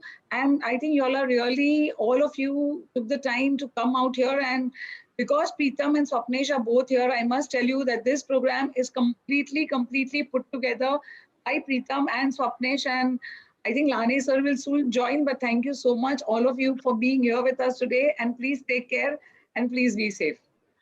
Thank you, Ragini, and thank you, Preetham and Lahane sir, for the wonderful opportunity. I know a lot of hard work has gone into organizing this entire event, and I have been attending a couple of sessions without actively speaking, But wonderful job. Morning also I attended one session. Wonderful job has been done by Swapnesh, Preetham, and the entire BOA team. So we will, without wasting time, as Preetham said, we will go on. And I have with me all the, chairpersons here. We will, keep commenting in between since the program is so jam-packed. You see 72 minutes talk time, 75-minute session. We will try to cut down as much as possible and not much discussion except one or two questions here and there, because we all believe diabetic retinopathy is of importance not only to retinologists but also, as Ragini was saying to and Preetham was saying, to all the comprehensive ophthalmologists. So nobody can escape diabetes. India being the capital, we are facing mucor problem on one side, and retinopathy also is very, very relevant. So there are 8 talks here which I can see. Some are related to cataract surgery, some are related to diabetes, and some to surgery. So we will begin straight away by requesting Dr. Sharang to tell us about what are the considerations anybody should have before cataract surgery. This talk by Sharang is going to be very relevant from the point of view of all cataract surgeons also. Thank you, sir. Thank you so much. At the outset, I'd like to thank the BO team, Swapnesh, Dr. Preetham, Lahane sir, Ragini madam for this great opportunity. And it's an honor to be speaking with so many stalwarts here. So let me start. One second, I'll interrupt. Sure, sure. Lalit Verma's permission, what I'll do is, every speaker has a certain time duration. So if it's 8 minutes, then at 7 minutes, I'll give a reminder that you have 1 minute left. Yeah, So yeah. Is that okay, sir? Absolutely, absolutely. That's perfect. Thank you. Go ahead, Sharon. And at 8 minutes, you should stop that. Yes. I hope my screen is being seen. Perfect, perfect. Yeah. Okay. So let us understand why it is important to consider these, retinal points before a cataract surgery.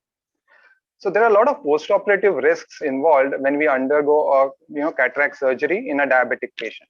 Some of them being a worsening of the maculopathy, rapid progression of retinopathy, precipitation of vitreous hemorrhage, and an occurrence of neovascular glaucoma. Now I'm trying to keep this simple, and the retinal considerations can be, categorized as looking at the maculopathy part or the retinopathy part. And to do this, I'm going to, provide a simplified algorithm based on the type of cataract that one may encounter. But before I get into the algorithm, the basic requirement is always going to be a good systemic control of diabetes and other illnesses, and a proper preoperative systemic evaluation as well. So let us look at the algorithm. Now, if you have a dense cataract, let's say it's a mature cataract, then what option do you have? Well, clinically, nothing would be seen. Even an OCT would not be possible. So let's get on with a B scan. Just don't go ahead with a cataract surgery. Do a B scan, see what it is. Yes, if it is normal, you're justified in going ahead with the cataract surgery, but under guarded visual prognosis, because we still don't know the retinopathy status. A good way to assess that would be to check the other eye status and check any past records as to what treatment might have been done, and you will get a fair idea what to expect. The other possibility is that the B scan shows some vitreous hemorrhage, fractional retinal detachment, etc. Then, of course, you can plan for a combined surgery, or at least inform the patient that another surgery is definitely going to be required after the cataract surgery is removed. Now, let's look at a slightly different scenario. Clinically, it's not clear, but OCT is definitely possible. And then we do a OCT and we look at the maculopathy part. Now, what would you look for in an OCT? Well, an OCT scan is divided into 3 zones. There's a 6 mm zone, there's a 3 mm, and there's a 1 mm zone. Now, the international classification has been proposed based on the involvement of the central 1 mm subfield zone. Now, if there is thickening present within this zone, then we call it a center involving diabetic macular edema. If the thickening is outside this zone, then we call it a non-center involving DME. And if there's no thickening, we call it as no DME. So based on this, let us go back to the algorithm. Now you have an OCT, and so I say it's normal. Now in today's times, the OCT, even with the densest of cataracts, it's possible to get an idea as to how the macular curve is, even though you may not get the finer details. But this should be good enough. And if it is normal, you proceed with the cataract surgery, again understanding that retinopathy could still be an issue. If it is a non-center involving DME, or laser not possible with such dense cataract, then you may proceed with a cataract surgery. You may consider an intravitreal injection based on the systemic status of the patient, And post cataract surgery, this is important, you do reassess the macula and the retinopathy and then consider further treatment as may be required. Now, if there is a center involving DME, it is important that we treat with intravitreals, get the CME down, and only then proceed with the cataract surgery. FA will have a very limited role in such a dense cataract, as usually we may not get much images and even PRP may not be possible. Having said that, let's look at the early nuclear sclerosis part. Again, here OCT will obviously be beneficial to look at the maculopathy status. Again, three situations arise. If it is normal, we may proceed with the cataract surgery. If there is a non-center involving DME, this time laser treatment should be possible with the lesser amount of cataract, and laser is an option that can be explored for the peripheral macular area, and then proceed with the cataract surgery. Again, if it's a center involving DME, then we again go ahead with the intravitreals, ensure that the edema is resolved, and then proceed with the cataract surgery. FFA here can be used to assess the role of the amount of retinopathy that is seen. If it is mild, moderate NPDR, then you can probably safely go ahead with the cataract surgery, no issues there. If you find there is very severe NPDR with CNP areas or early PDR, then PRP definitely is a must before you go ahead with the cataract surgery. And if there is a frank tractional RD or a vitreous hemorrhage, you can consider a combined approach or just do the vitrectomy first if the cataract is not very significant. Neovascular glaucoma is a completely different ballgame, and I don't think I can tackle it with the time given. So that's a separate issue altogether. So to summarize, this is the flow chart. If there's a dense cataract, do a B scan and see what is the status behind, plan accordingly. The OCT, whenever possible, you have to do it, see the contour. If there is center involving DME, must treat with intravitreals and then proceed with the cataract. Always remember, when the retinopathy part is not seen, it could still be an issue, and post cataract extraction, that has to be assessed. An early cataract, the OCT findings become very important. Again, center involving DME must be treated with intravitreals. Laser for the macula is recommended. And this is a very common thing that we get to hear. You know, a patient is referred to a retinologist, and because of the cataract, we were unable to see the maculopathy. Is the standard reasoning given to every patient. I think that should not be the case in these times. We must treat the maculopathy before the surgery. At the very least, warn the patient about what needs to be done post-surgery. And PRP definitely can be done when there is a requirement. So the take-home message would be, if the center is involved, treat with intravitreals, then only proceed. Non-center involved can consider laser, and intravitreals may be considered if laser is not possible and the systemic control is poor. Even if there is no DME, do not forget the retinopathy part. Severe NPDR or early PDR, PRP has to be done prior to the surgery, and any other PDR complications explain the need for vitrectomy. Pre-op counseling and glycemic control is crucial. Pre-op maculopathy implies a higher risk of post-op CME. DME to be adequately treated before surgery, and post-op counseling and timely referral. So kindly don't forget your retina colleague, even if the post-op vision is 6x. Thank you so much. Thank you, Sharang, for the wonderful, wonderful talk. In 6 minutes, nobody could have done justice more than this. You see, 3 words are very important: counseling, pre-op counseling, OCT, and do not rush for cataract surgery. Because he made a very pertinent point on the upper left corner of the third last slide, where he said people will refer to you just because the maculopathy was not visible. But that's not all bullshit, actually. Most of the cataracts people are doing, retina is always, always visible. And please, please, for God's sake, just to prevent any medical legal hazards also, and just to have best for the patient, always have opinion from retina colleague. And nowadays, what I advocate everybody, everywhere, all cataract surgeons should do an OCT, even if they can see the retina. So that is a must in all diabetic patients. So with these few words, I think we'll move on. Sharang, wonderful talk. I think worth repeating at a lot of forums for cataract surgery. Thank you, sir. Very nice. So we have any quick comment? We move on to Dr. Kim otherwise. Yes, sir. So while Dr. Kim is sharing the slide, Dr. Chinmay, you have put up a question on the chat. You can ask the same directly to Dr. Sharang. Dr. Kim. Sharang, quick question. Do you ever combine cataract surgery with intravitreal anti-VEGF or steroid, or is it like a thing? I mean, do you combine it at the same time, cataract with injections? See, I would prefer not doing a combined thing if the option is there. So always treat the maculopathy first, give it time, and then you can proceed.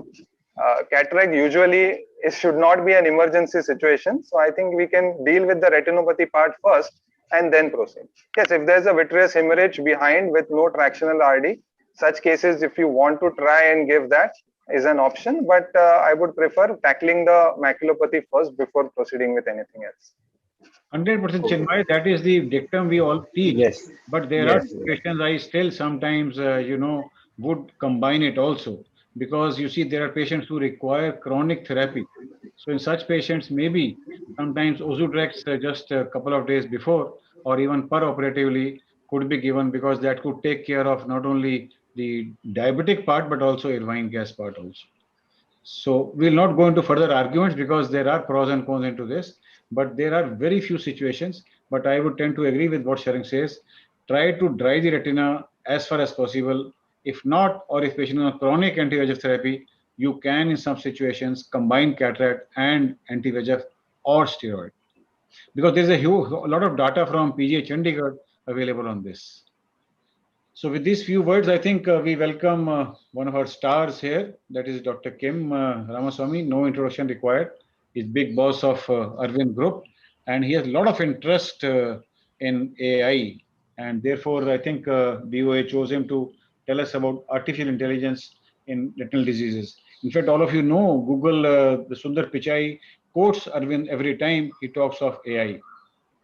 Over to you, Kim.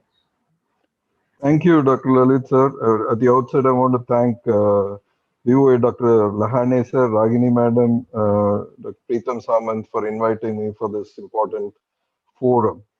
So my interest on diabetic retinopathy led me to this AI in ophthalmology. We are in an era where there are self-driven cars, which are not yet on the roads, but we'll be seeing them soon. And it's not just that, we are using AI without our knowledge in many of our applications. I'm sure all of you are using smartphones, and there are so many apps that uses AI in its functionality. So it is there all around us. So what is machine learning? Just briefly, it's a teaching computers to learn without having to program them with rules, and by just showing them a lot of examples, it starts to learn from them directly, what we call as training. Over time, with exposure to a lot of training data, the systems become smarter, and they start recognizing whatever we expose them to. An animal means it can identify a cat as a cat, as a dog as a dog. So how does it help in healthcare? What can AI do? For example, in automative repetitive tasks where your time can be used much better, we could use AI tools to ensure that this task is done repeatedly and consistently in a proper way, which even humans cannot do. It also can help us find new signals, that what we call as prediction, which human brain today cannot comprehend the thousands or millions of data that we are exposed to, whereas AI tools can crunch these within seconds and bring data to identify new things. So it can help in screening a disease, helps in diagnosis, helps in management on many conditions, especially for retina specialists. Today, that's of interest because most of our retina specialist diagnosis is based on image-based diagnosis, be it fundus photos or OCTs. A lot of these diagnoses can be made just by looking at the fundus photos. So in screening a disease, that's where it all started with diabetic retinopathy, which is the low-hanging fruit, much easy to develop an algorithm. So almost every single company or institutions who are working on AI, including undergraduates in engineering institutions, started working on diabetic retinopathy.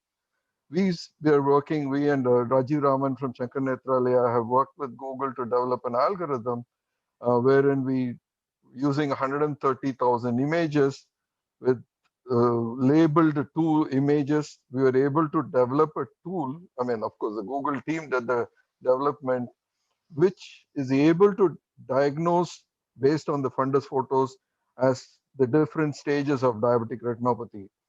Just by dragging and dropping an image into it, within a few seconds, you're able to get the information as to whether it's a mild or moderate or severe retinopathy. So we have been using this in real time.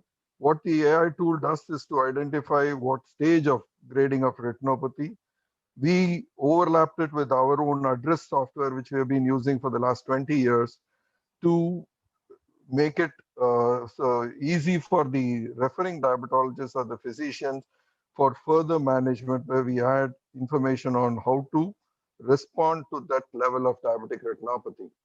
So what we used to do earlier with manual grading, sending images to our retina specialist, grading and sending a report, today the AI tool does it within a minute, and the images need not even come to our our place.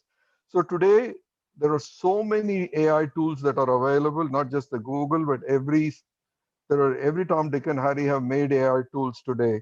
As I said, even an undergraduate student in an engineering college is able to develop an AI tool. But what they have found over time is that these AI tools are better than the trained graders because they are consistent. More importantly, they are available 24/7, and it's definitely much better than a general ophthalmologist or even comparable to the retina specialist. So 2018 was the first IDX software by Michael Abramoff was approved by FDA. It was one of the first AI tool that was even identified for healthcare. So it's not on screening, but today it is progressing. We are able to predict the OCT thickness just by looking at the retinal images without the use of fundus images. These are yet to be validated, but these are the tools which are coming in management. Can you imagine predicting the risk of developing a retinopathy in a non-diabetic retinopathy patient over a period of time just by using the AI tool? This is in the experiment, it is in research, but they have shown that this is a possibility, and we may see these tools soon. Raji Raman has worked with the Zeiss, and they have developed the response to anti-VEGF therapy using AI tools. Now, can you imagine if you are going to inject a patient, you would know ahead of time what kind of a response are you going to get for that anti-VEGF drug in that particular patient. So this is a possibility. This is being experimented, and not just this. Given a fundus image, it can predict the progression not only of diabetic retinopathy to a wet AMD within 1 year. Predicting the refractive errors from fundus images. Just by looking at fundus images, the AI tools can predict the refractive error of that particular eye. And this has got a lot of potential benefits over time we would see. And not just in the eye, it is also taking over to systemic diseases. More importantly, the cardiovascular risk factor. Of course, this needs a lot of longitudinal data for validation, but we know that there is a possibility of developing a tool like this to identify the risk of cardiovascular risk for a patient just by looking at their fundus photos, predicting anemia from fundus images. And not just all these, they are able to identify the HbA1c level of a patient with diabetic retinopathy, the blood pressure, neuropathy, and there are quite a few that are already in experiment, which we will probably see in the next few years. So, but building an AI for healthcare can be easy. As I said, it's even done by an undergraduate, but the real challenge will be translating it into the AI algorithm for our clinical workflow that meets our physicians' expectations. So I want to thank you for this opportunity, the entire Bombay Ophthalmic Association. Thank you.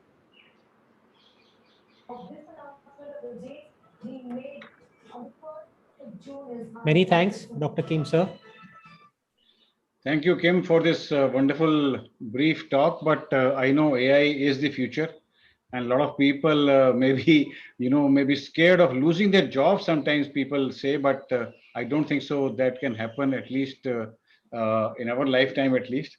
So, but I was very fascinated to read and also hear from you it's not only, it started with diabetes, but even predicting about cardiovascular risk factors and predicting systemic, mortality and other things are also possible. So that is the beauty of AI. In any case, we follow that GIGO principle, that garbage in, garbage out. So if you feed a lot of images, like you said, 130,000, I don't know what the figure you said, 130,000 images fed, and then only, the predictability or the sensitivity matches the retinologist and all. So there are papers to show that this is AI has actually improved people's practice, not just reduced their practice in the US. Kim, different conditions, do you have any specific figures and specificity of the predictions? No, see, right now they are all in testing phase, not yet come to the validating phase. Yeah. So in conditions like glaucoma, in AMD, it is still there, but it's not in validation yet. Yeah. And probably the junior colleagues are more at an advantage because they know the technology much better than the senior colleagues. Yeah. It's Yes, what you need to highlight true. in your That's presentations also. So, in any case, Ajit need not be threatened at this stage. No. We have to move forward, and this is the Yes, future. 100%. So let's move on. Thanks, Kim, for this wonderful talk, and we keep hearing from you every time about AI, and hopefully this will become future in India too soon. So now, Preetham, if you permit, let's go on. Yes. To the next talk, which is a real life scenario now. AI was fascination and dream, but this is a real life scenario by Dr. Mahesh, Yes. who works as a senior consultant with Giridhara Institute and a very, very dear friend of mine. Yes, Mahesh, tell us real life scenarios of DA. Dr. Mahesh was my fellow way back when we were doing fellowship in Shankar Netral. And, he's very enthusiastic and always asking questions. So over to you, Mahesh. No, Preetham, don't tell that. He looks much older than you. So now you're complimenting me. Yes, Mahesh, carry on. Hi, thank you, sir. Thank you, senior friends. Let me first start with telling Preetham is as old as me. Okay, thank you, BOS and MOA for giving me an opportunity. There are very senior colleagues or retina people here. I will start with some real life scenarios because we will be talking on the DME and other management theoretical aspect also later. So what is happening is just the slide. Visible, I think it's not moving. Slides are visible. You can. I'll just. I'm trying to forward it. Yeah. Why is it a difficult scenario? Because many of our treatment may not have any effect in the disease, and there could be even worsening of the problem after the treatment in diabetic retinopathy. And a lot of us come across patients with advanced disease with good vision, and many will be systemically ill patients. All this contributes to the difficult scenario of diabetic retinopathy. Why all this occurs? We have done a lot of community studies, and they say that a lot of people are not even aware about the diabetic retinopathy when they have good vision. I have no problem because I have good vision. So, and there are hardly any good diabetologists in the country compared to the number of diabetic patients. So we have a lot of treatment strategies starting from metabolic control, laser, injection, surgery, rehabilitation, all these things. I will not go through all these details, but let me start few points which are not covered in this session. Probably this was a case which I saw in 2006 with lot of hard oxidates and lipids in the macula. In fact, that time we didn't have much of an injection except other than probably IVTA. But with good control, systemic control, patient was very motivated. You can see everything disappeared over the next few months. So this can happen when you have a understanding patient, say you control the metabolic parameters well. This is another case. We come across these sort of patients very regularly. A lot of cotton wool spots in the posterior pole, and definitely they will have some underlying nephropathy or hypertensive crisis or something like that. So these sort of diabetic macular edema may not be treated aggressively initially itself, rather than first controlling the metabolic parameters. So there are situation one. which is a center sparing DME with good vision. The vision is 6/6. You can see a patient was referred with hard oxalate in the macula.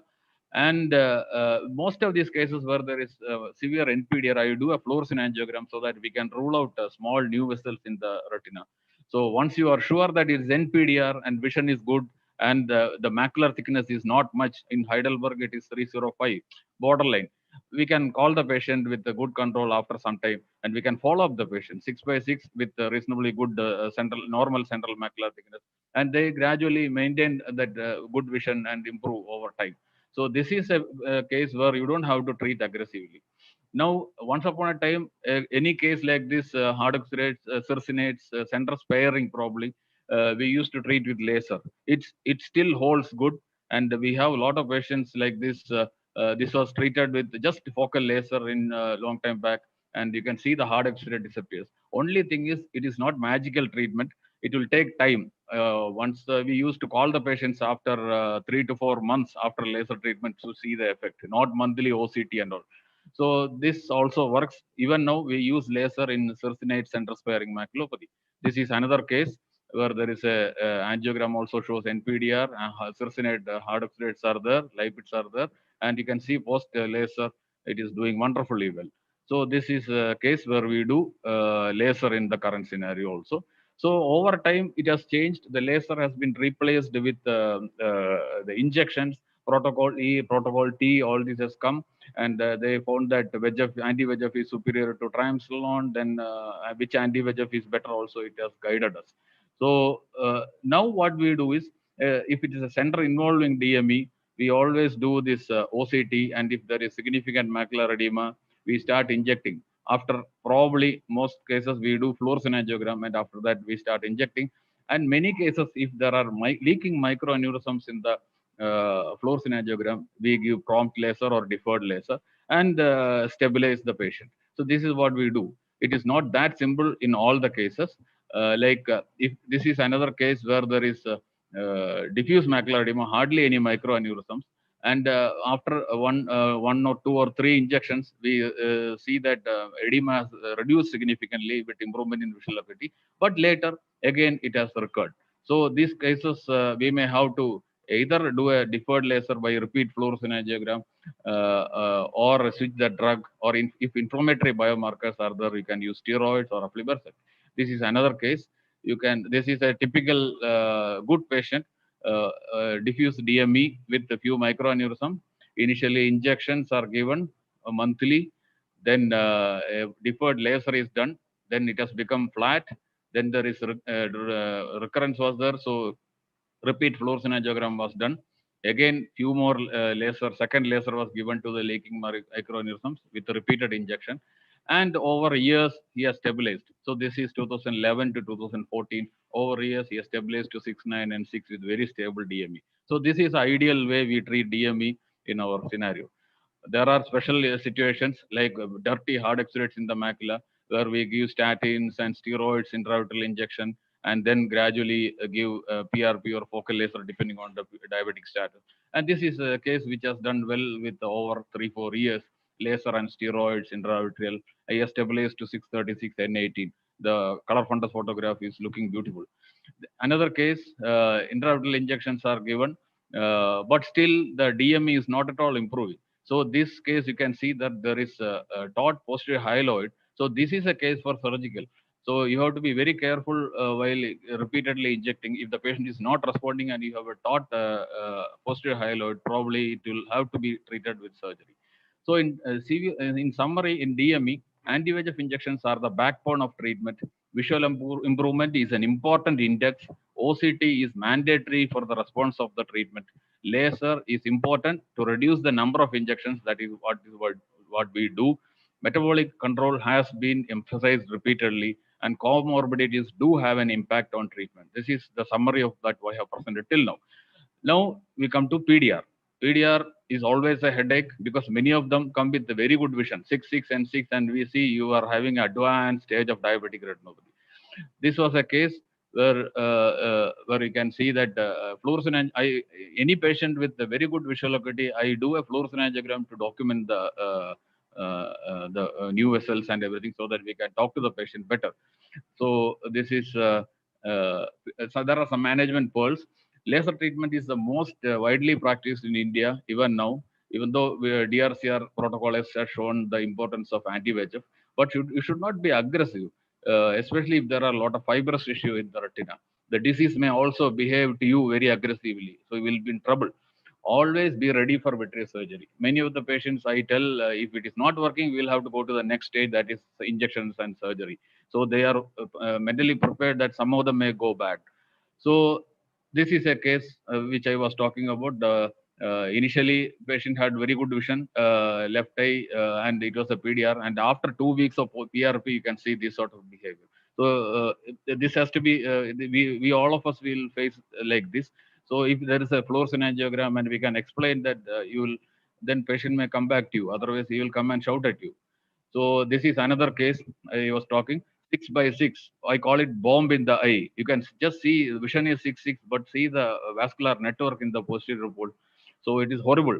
Definitely, we can tell that he is in the deathbed or something like that. So scare him and then start treatment. And ultimately, after PRP worsening, ended up with surgery, oil removal, he is managing ambulatory vision. So this is another case we all of us have come across. And there are some patients who come like this. Till recently, he was reading, now full of fibrous tissue. So this is a type of diabetic retinopathy where the surgical treatment has to be done a little early, because the laser is not going to do much other than worsening the fibrosis. So this is the wide field photo, Optos photo, and you can see the tractional detachment. So this has to be operated little early in these cases. This is the wide field fluorescein angiogram. So you can see how bad the retina is. All periphery is all non-ischemic. And this is the OCT. So these sort of cases, you have to decide whether to go for surgery early, and rather than giving laser and worsening it till he has no vision, then going for surgery.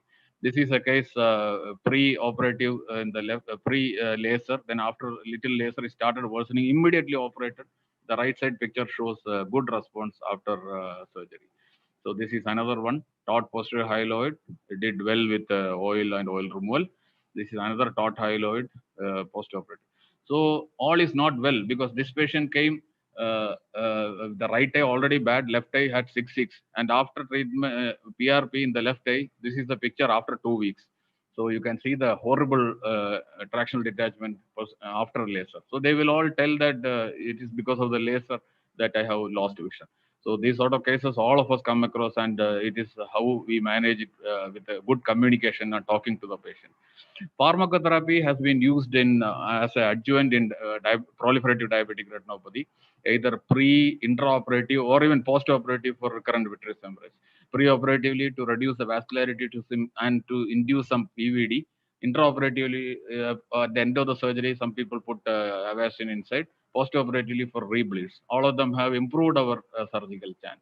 And in conclusion, diabetic retinopathy is the most challenging retinal disease, and systematic treatment can prevent blindness in up to 90-95% of cases. So thank you for the kind attention.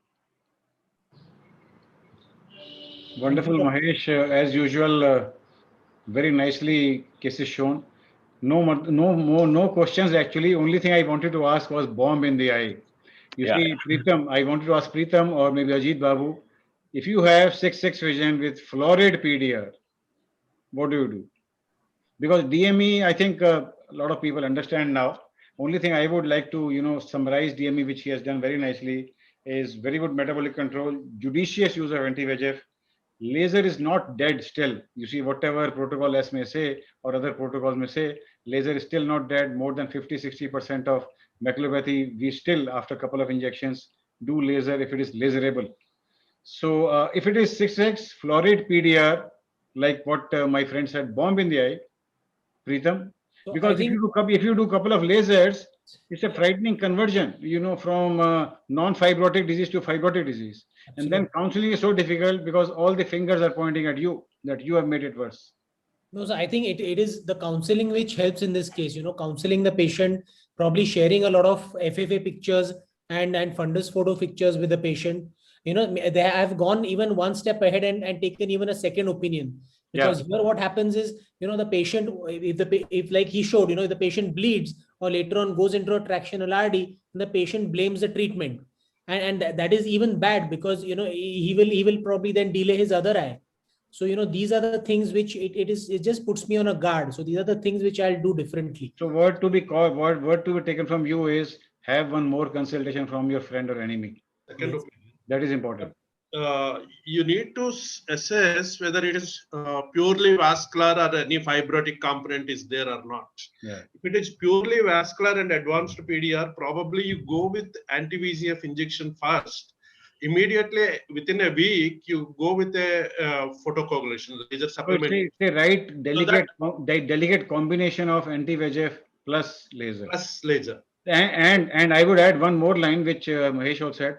At the earliest possible thing, do surgery. Don't wait for.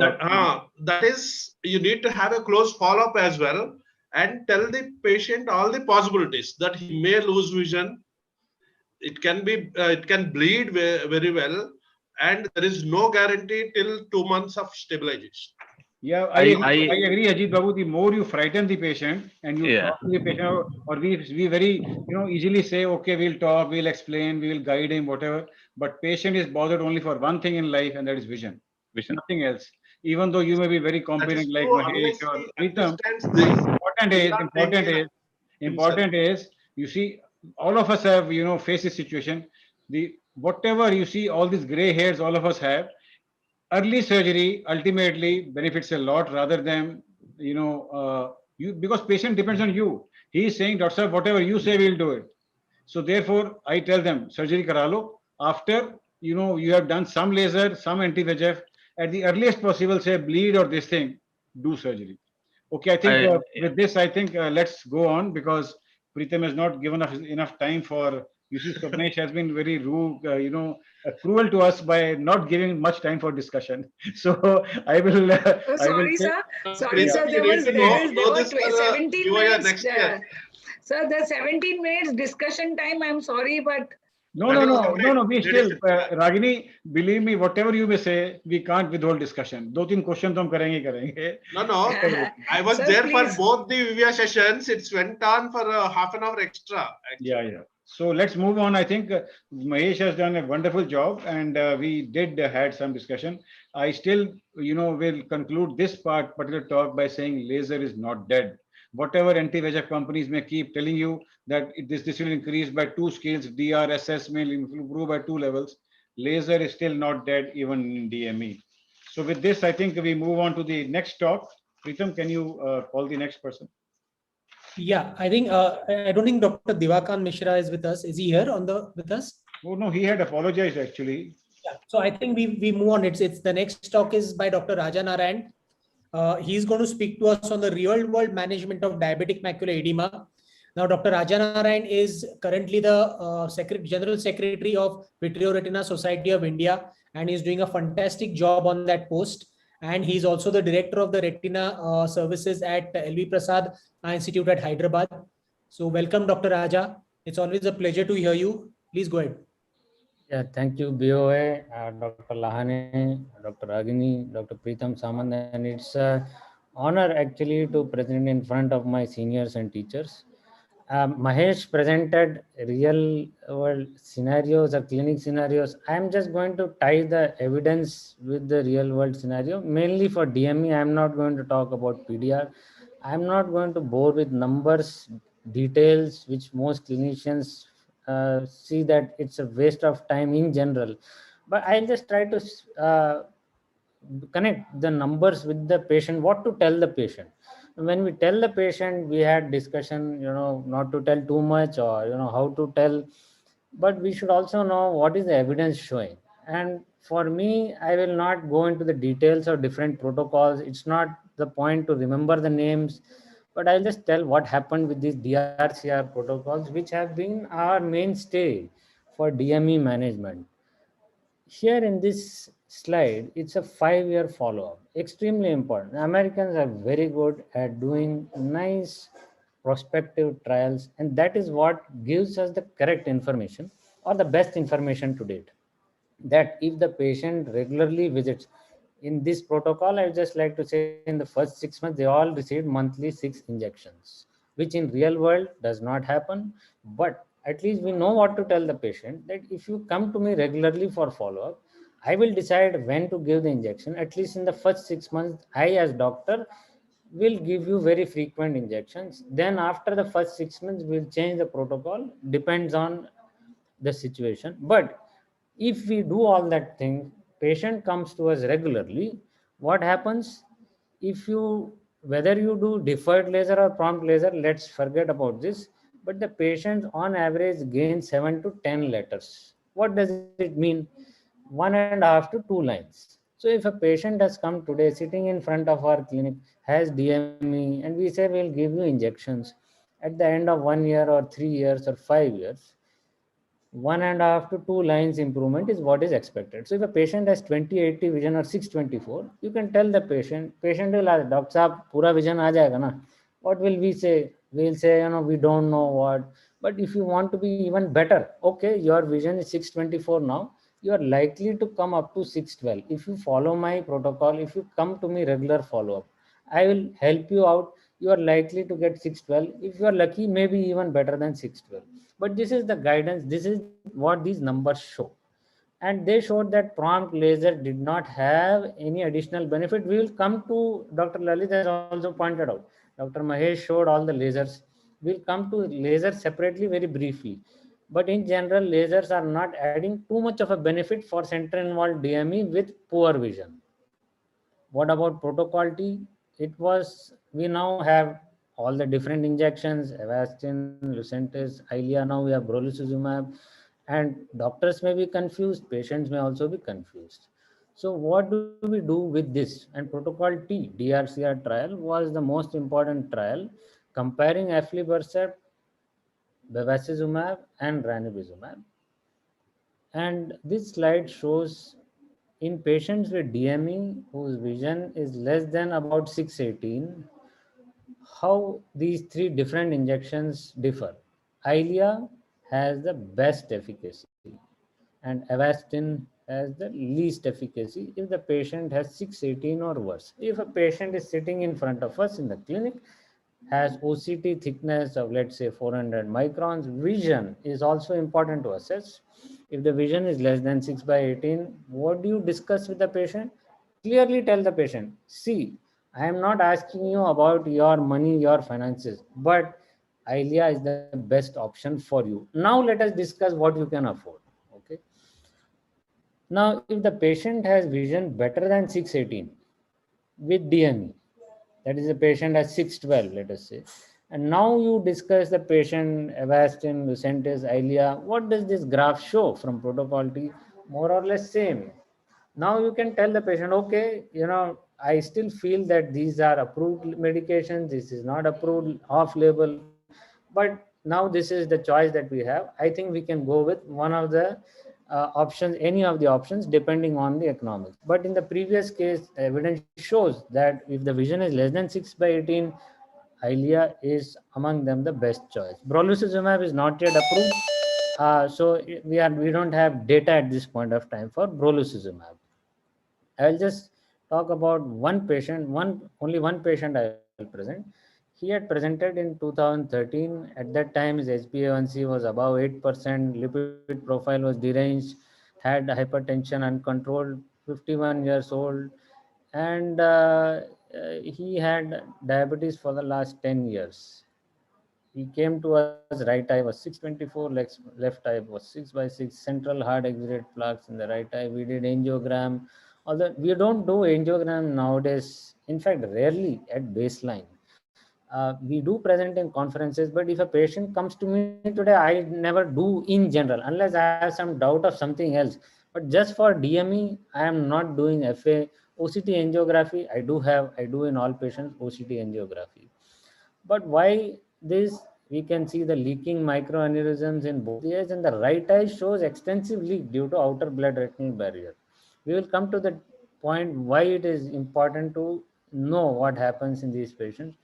This was the edema more than 800 microns. We gave him 4 Avastin injections way back in 2018, and he actually was lost to follow-up, which is very common in DME patients. He went somewhere else, didn't come back for almost 1 year. And you see, after the first 3 injections, his edema had come down, but then he was lost to follow up. And when he came back, we again gave injections, edema still persisted. And this is how we have our patients. Now, when do we switch? Now, if a patient is lost to follow up, that's a different issue. But if the patient is coming regularly and there is no response, what do you mean by that? If there is no gain in even one line, or there is less than 10% reduction, patient is regularly following up, then you must consider switching the patient. You don't have to wait for 3, 4, 5, 6 injections to consider switching. And what do VRSA members show? Most of them wait for 3 injections before they decide to switch. You see this orange pile. And what do they switch to? We have talked about different anti-VEGF injections. In fact, many of the members started to switch to steroid Ozurdex after 3 injections. This is very different from American or European practice. Our Indian practice is slightly different. We don't wait for 6 monthly injections, and we directly go to steroid after failure of anti-VEGF injections. So in our patient, we gave Ozurdex. Visions still worsened or remained only at 2200. Now I repeated the FA. I did peripheral PRP. There was no improvement. This patient had received 3 years of all kinds of injections and lasers. Still, he used to have edema again and again. So I did vitrectomy, even though this patient did not have any ERM or VMT.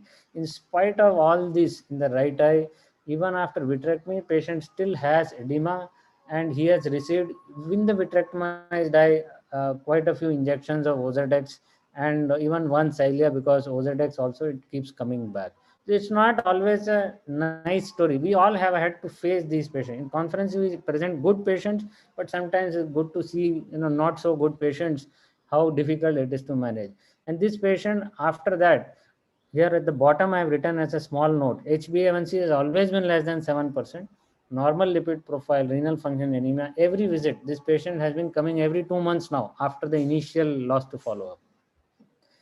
Just to talk about lasers, we had this protocol V, where patients who have central edema, but the vision is good, 20/25 or better. So we have this category of extrafoveal or non-central macular edema. We know that we are not giving injection. We are only doing laser and controlling their systemic parameters. But if you have center involving DME, but the vision is good, that is 6, 9 or better, what does the evidence show? Evidence shows that if you are looking at loss of vision, all three, that is anti-VEGF injection, laser, or even only observation, all of them had similar results. So if a patient has, let's say, 6/6 vision, you can observe them even with center involving DME, or you can even laser them. It is not necessary to give injections. But in terms of slightly better vision, let's say if a patient had 6/9 vision, among those who received anti-VEGF injections, their vision was definitely better. So here the conversation starts with the patient. What is your expectation? What is bothering you? Metamorphopsia, loss of vision, or you have just come because someone referred you. So those are important factors to consider, but definitely laser is also a good option in patients with good vision. Finally, I'll just show one patient of just brolucizumab. Patient came with 20/30 to 20/40, around 6/12 vision with center involving DME. I have just given this patient recently, has not come back after March due to lockdown. We gave one brolucizumab and there was improvement in vision, slight reduction in edema, but he would still need more injections. So in conclusion, DME, we generally start with anti-VEGF, switch after 2 to 3 injections as per our Indian practice. Steroids are for maintenance. Laser is an acceptable option for good vision or even non-central DME. Systemic control, we cannot emphasize too much. You have to have systemic control. The last point, get trained. Again, as much as emphasis we can give, we will keep giving. Get trained, because don't try to become injection specialist or OCT specialist. This patient was referred, or this patient came to me saying, I have been advised injection in my right eye. And when I saw, I didn't find any lesion. What is the cause for this edema? And he had only one printout of the scan. So I thought I should repeat the scan. I did fundus evaluation. There was no diabetic retinopathy, no vein occlusion, no uveitis, and the foveal reflex was dull. He had a small macular hole. Now, clinical examination and training to see all the scans of the OCT become very important. Don't try to become just OCT specialist and retina specialist, injection specialist. This is a cataract surgeon who is giving an intravitreal injection, and they can have drastic consequences. So please get trained for retina and injections before you try any of these things. So this is a cataract surgeon. Normally they try to focus on the lens. They try to get the needle into focus in the lens, in the pupillary area. Now the surgeon is entering the lens. He has entered the lens, and the injection unfortunately has been given inside the lens. Patient was anyway posted for cataract surgery. We had discussion of cataract surgery and injection. If you don't know injection, please don't try to think that this is a small procedure. It is an important big procedure for the patient. With that, I would like to thank you for your kind attention. Wonderful, Raja. As usual, each and every word of your had a lot of meaning there, and I like the last part most, that is training. You see, nowadays a lot of institutions are offering short-term fellowship or training in OCT and medical retina specialty, and everybody thinks that he can manage DME as well as Raja. So I think they are sadly mistaken with that. That you see, it requires a huge experience to when to switch. People, you see, at the slightest thickening of OCT want to inject, because today, believe me, injections are a fastest way to earn money rather than cataract surgery also. I know Ragini is listening, but still, you see, interval injections are one of the has spoiled. Although OCT is a big boon for all of us, but believe me, OCT, there are side effects of everything. All the people, we only tell that you have to do OCT, but all the people will inject, and then once it becomes bad, refer it to Raja or Ajit Babu. Yes, Ragini.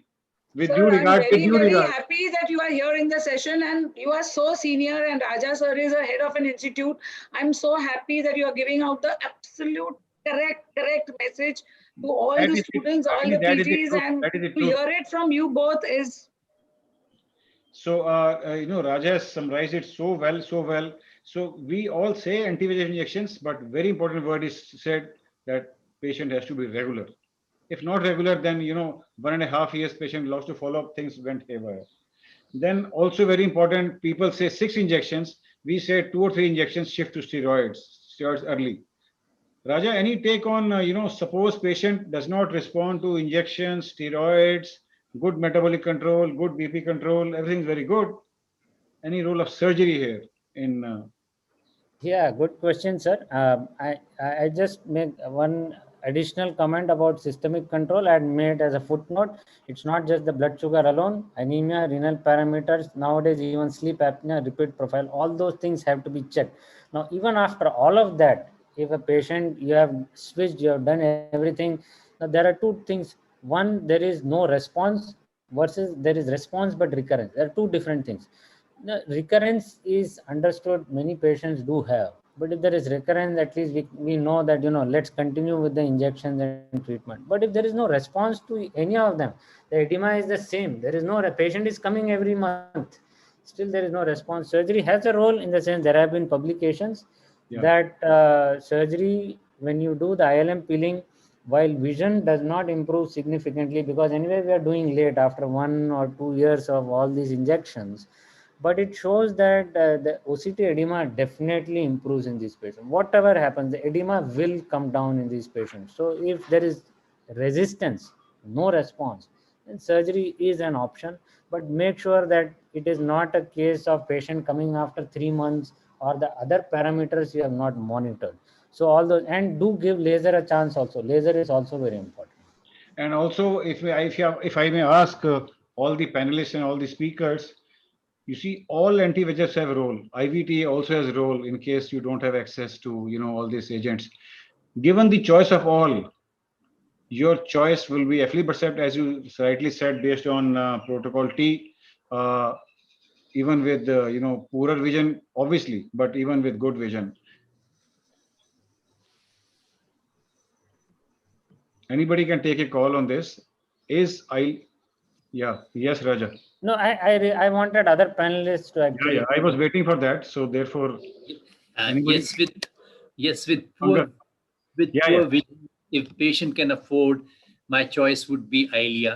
But if it is a pseudophakic patient, I think I don't hesitate to give Ozurdex in those patients, and they do equally well. So that is what I usually follow. Yeah, because I got fascinated primarily because I agree with you. Cost is an important consideration in Indian scenario, and Eylea for you scheme was launched, and therefore, in my practice, Eylea has increased from less than around 15% to more than 80% now because of the cost only. Because 2 injections ka cost mein they give 5 injections, so therefore there is a tilt. And also protocol T supports as Eylea, as Raja was saying. Yes, Raja, your final comment, and then we move on to Big Boss Mangat Dogra.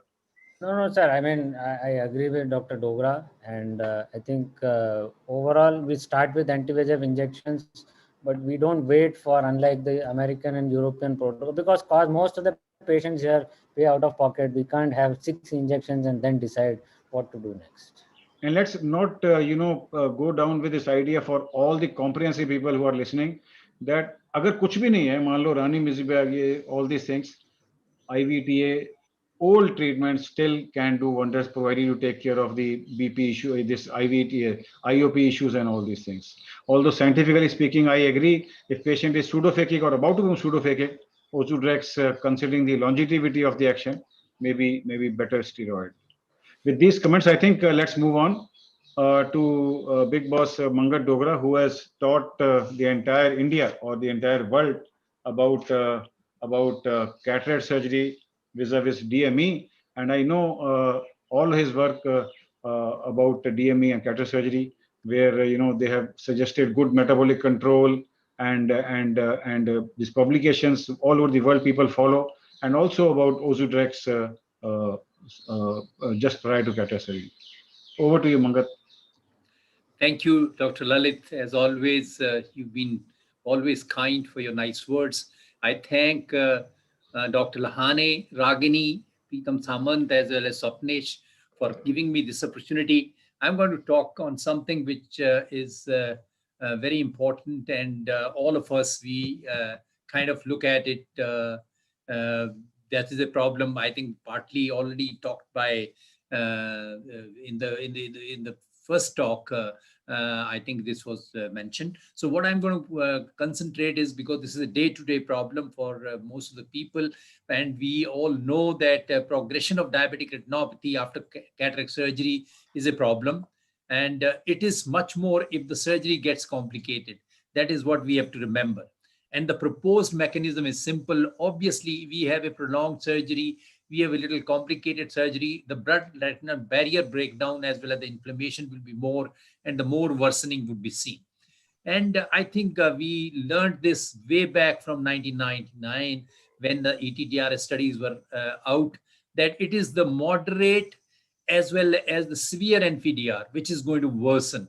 And if it is mild NPDR, then it may be okay. So that is what we have to counsel the patient, and it's very, very important. And this we knew right from that time, that it is going to show progression in mild, in cases of moderate and severe.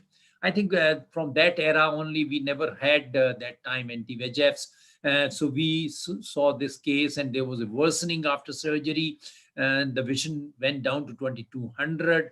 And obviously we used to laser them. And after repeated laser, after 1 year, we could get a better outcome. But that is something which we did in past. And maybe sometimes we have to remember ourselves that maybe we need to treat them better preoperatively, what was mentioned earlier also by the, Dr. Saran. And I have another case here to share with you. This 49 years old female, she came with the progressive loss of vision in the left eye after cataract surgery, 10 months done. You can see what is obvious here is there was an inflammation. You can see that is what is important. And that's why there might be a problem behind. You can see the telltale evidence right in the eye. And that is what you are seeing. You have already a neovascularization of the disc here, as well as you have a lot of exudation in the eye. And the other eye has only mild NPDR. And so despite cataract, the vision is 6.9, and here the vision is down to 6.18 part. And you can see very mild NPDR. And what happens? What happens if you have a surgery where more inflammation was there post-operatively? You can see it has gone to so much of progression. Even the NVD has happened, and you have so much of other things happening in the eye, and total asymmetry in the two eyes has happened. I think we have a number of studies which show that surgical inexperience leads to progression of retinopathy after cataract surgery. And it is much more if the breakdown, I already mentioned this part. So if you have more inflammation, you have a prolonged surgery, and you have some kind of problems where you have not treated it adequately, it is going to worsen further. And of course, I think it is phaco at this time, with a posterior chamber in the bag IOL, which has decreased it further. We used to see it much more with intra and extracapsular surgery. So I think good phaco is of paramount importance. I think the recent one, this is the entire UK database. In fact, this is in 2017.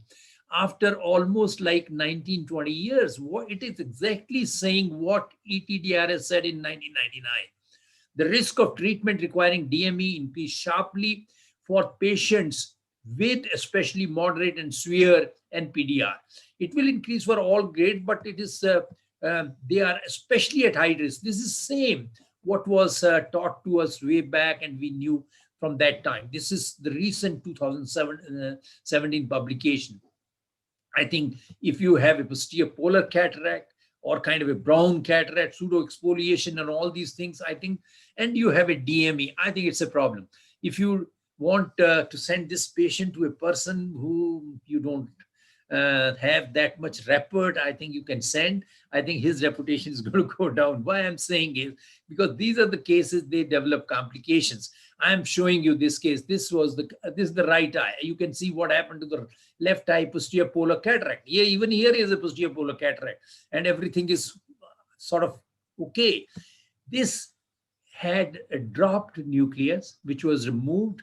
And after that, you can see exudation and new vascular glaucoma happened. So that is what it can go. So you need to be a very good cataract surgeon. If in case you have these kind of cataracts, be aware. If you have some problem like that, it is going to be like a wildfire. And cataract surgery and diabetes, you need to achieve good metabolic control. That goes without saying. And we need to also, you see, to prevent this CME, we need to give NSAIDs for the longer time. I think these days we trivialize phaco. We give it for a very short time. And what is important, and I'll just mention here also, that intravitreal anti-VEGF and steroids, they are the most important part at this time. And we must give them pre-op, try to control it with these things earlier, and that is what is going to help much better. And I think there is a big shift now. I think, as I mentioned earlier, I showed you a case that we used to kind of laser, we used to metabolically control, then do, and we used to have issues. Now we have drugs which are intravitreal anti-VEGF and steroids, so we can take up surgery earlier, as well as we can have a better outcome. I think this is the Ozurdex I'm talking here, that if you have a case like this, which was so many treatments were done here earlier, you can see here, and intra-operative Ozurdex was given and the cataract was removed. You can see how much the vision improved here. And in fact, this was part of the publication in ophthalmology in 2013 from our group in PGI. And I think one of the best thing is, if your patient can afford, if you give Ozurdex, I think give it a week before and then do cataract surgery. It will be good for 3 months. Patient is very happy. This I'm talking in cases of most DMEs if you have, because this is the ideal treatment. This is also recommended now, is also FDA approved as well as in many European countries. And even if suppose patient can't afford, then what do you do? Yeah, as Dr. Lalit mentioned rightly, we can give 1 or 2 milligram of triamcinolone. Give it also a week earlier. And because the problem is first 3 months, that's where the problem happens. So what are the recommendations? Achieve good metabolic control, that is goes without saying.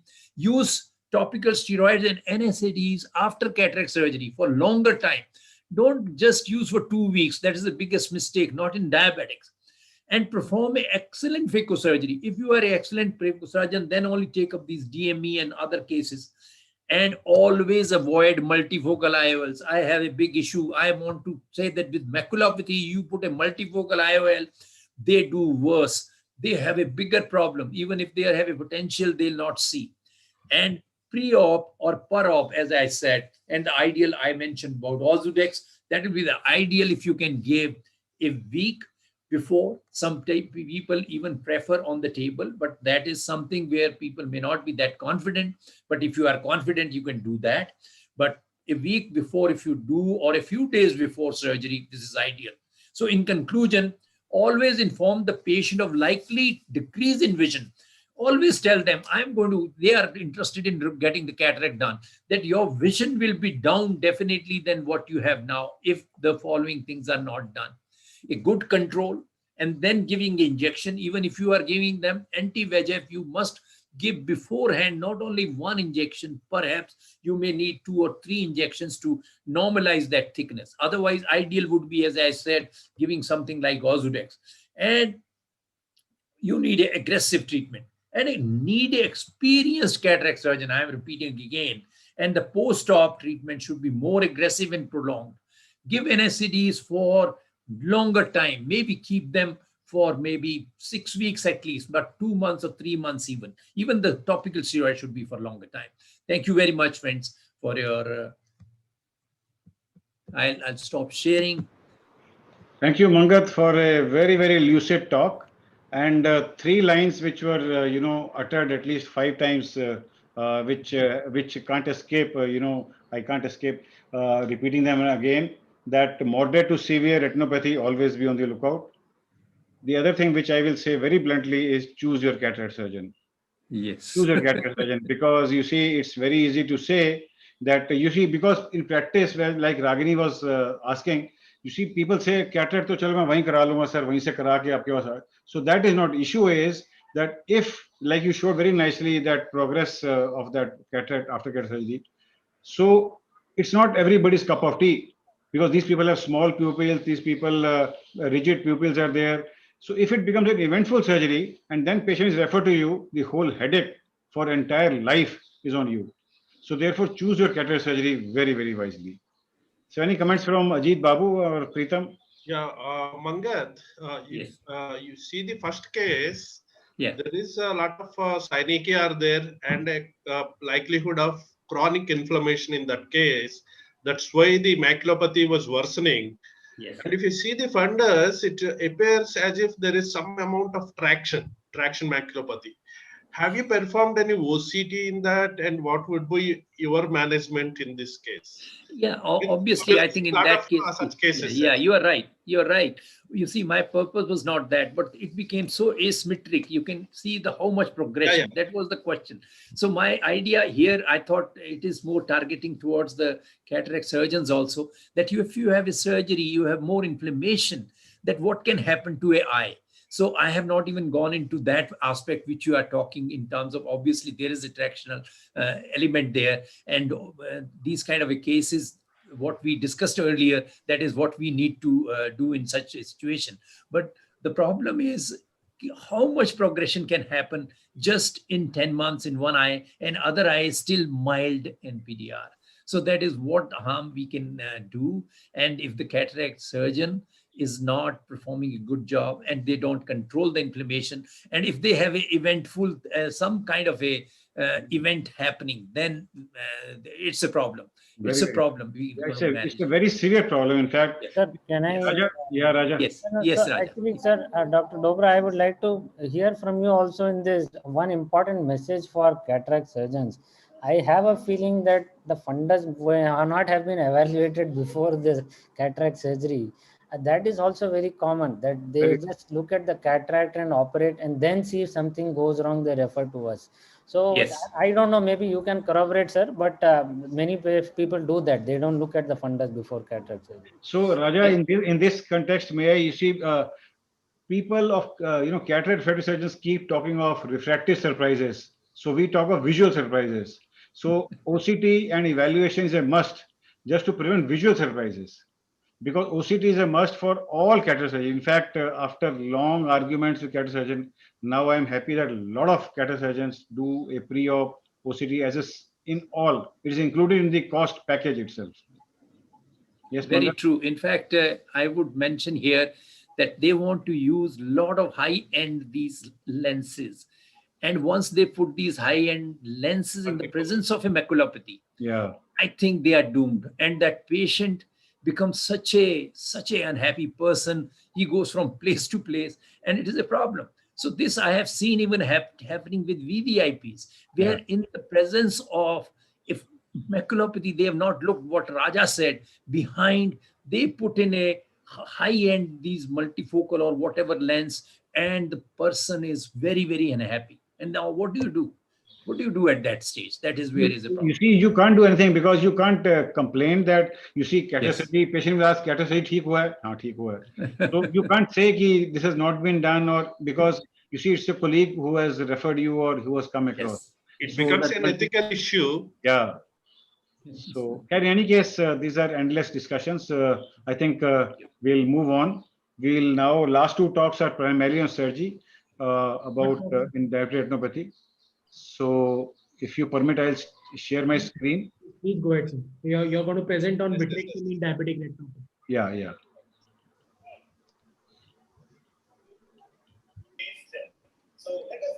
Great session, Preetham. Only thing is delay is going on. Hi, Ajit.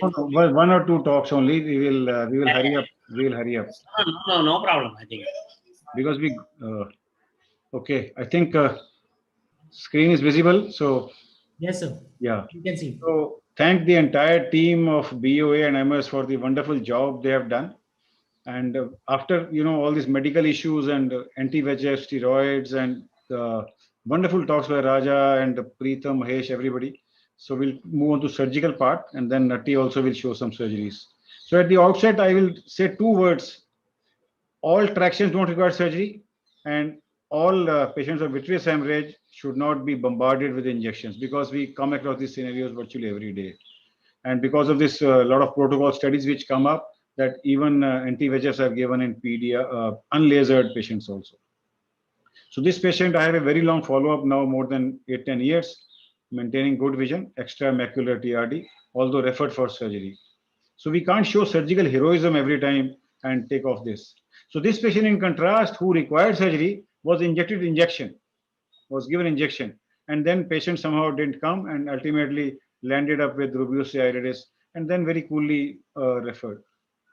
So these are the indications, and more what we are seeing is macular TRDs and combined RDs rather than the non-resolving vitreous hemorrhage. That is what indications are becoming.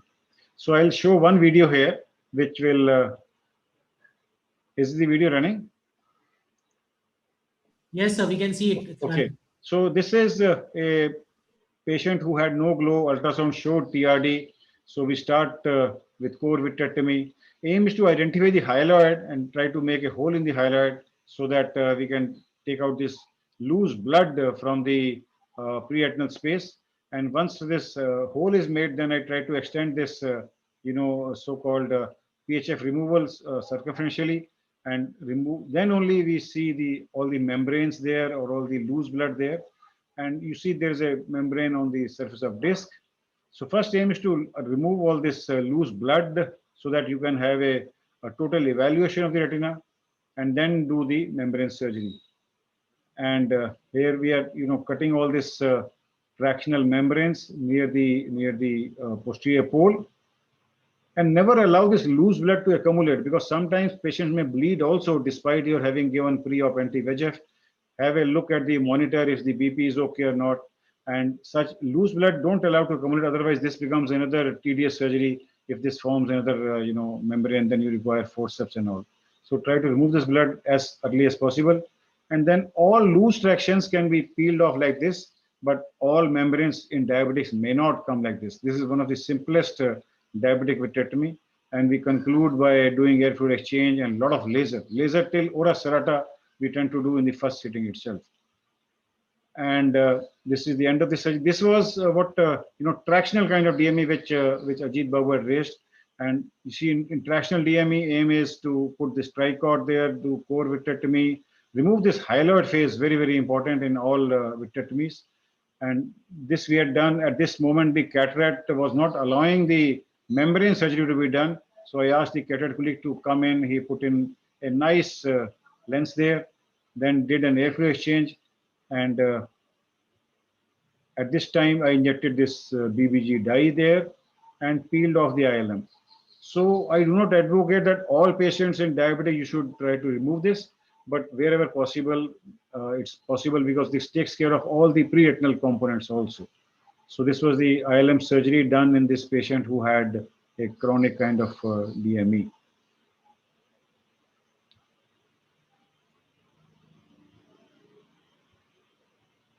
So this was another surgery in the same, this membrane was so tight that once I was operating, it gave me palpitations. And we do this traction test, is it easily removable or not? So fortunately for me, this very tight calcific kind of membrane came out, and then we did diathermy and lasered this very nicely. So this was another patient where we had to do some bimanual surgery. Bimanual surgery with forceps in one hand and scissors in another, especially required in sticky fibrovascular proliferation around the arcades. Because if you pull there too much, it can bleed or cause a break there. So you have to do bimanual surgery even in this era of 27 gauge vitrectomy also. So this was the same patient. And this last video here is about this patient where we did the most of the vitrectomy, removed all the tractions. This was the left eye of the patient, and then because there was a lot of traction in the left eye in the nasal side, so we removed this, change the ports from upper temporal to upper nasal. And so whatever was nasal for me initially, so this is showing the change of port from lower temporal to the upper nasal, and then shifted the entire microscope and instrumentation, and then tackled this nasal membrane, which is now inferior for me. So this so-called positional kind of vitrectomy may be required in some of these diabetic patients. And you see this nasal membrane, which I was having a lot of difficulty sitting on the head end of the side, sitting temporally and changing the ports did help me to remove this entire traction. So as far as possible, with the less of iatrogenic damage, try to remove all these tractional membranes, because if you leave them, the future may not be very rosy for these patients. And after we have done this, this comes out very nicely with the cutter, and come back to the same position, do a lot of laser. So this is what, Mahesh also said, a bomb in the eye. So this was young IDDM, irregular follow-up with multiple doctors. These photographs, some of them I have taken from the referring doctors, ultimately landed up in November in COVID time with this issue. She had 6/6, therefore she was taken very lightly. This was the right eye, this was left eye. So both eyes developing florid kind of TRDs. And this was the short video I'll just show in a couple of minutes. Pupil also smaller, HbA1c also not very healthy. So, but young patient working in Google firm. So this was the condition of the retina. Identification of hyaloid also is so difficult. So in any case, you keep praying while doing surgery that you should not cause much complication. This was, 18-year-old girl, and I tried to pick up on the disc slightly. And once this is slightly separated, So people talk of base in and outside in because each case has own merits and demerits. So I just tried to pull this, and there was a plane which I identified with the modern day cutters. You can insinuate these probes under it and do this small segmentation here. And then I trimmed this along the arcades, whatever was possible. So there was this dense adherence between the two, balloons of retina. There was a component of reg RD also in this, and then came on to the nasal side of the disc.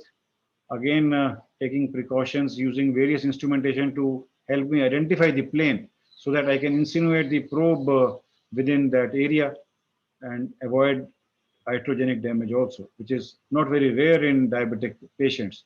You see how densely these membranes are adherent. The more you pull, the more chances of bleeding or break formation. So best is to identify the plane and insinuate the cutter there. This lady did receive anti-VEGF injection before. And after this was done, I injected PFCL. There was some bleeding at the surface of disc, and then I identified more membranes,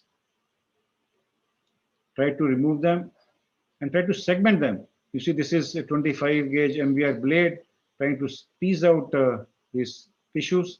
And then finally, I had to resort to a bimanual surgery, inserted this chandelier there, and with forceps in left hand, and then identify this vascular pegs there, small. This is the least traumatic way of removing this densely adherent membranes along the arcades, because you can't pull this too much. So once this was done, we repeated this in the upper part, and fortunate enough to, without causing much breaks, remove this dense tissue there. And ultimately, I'll just rush through.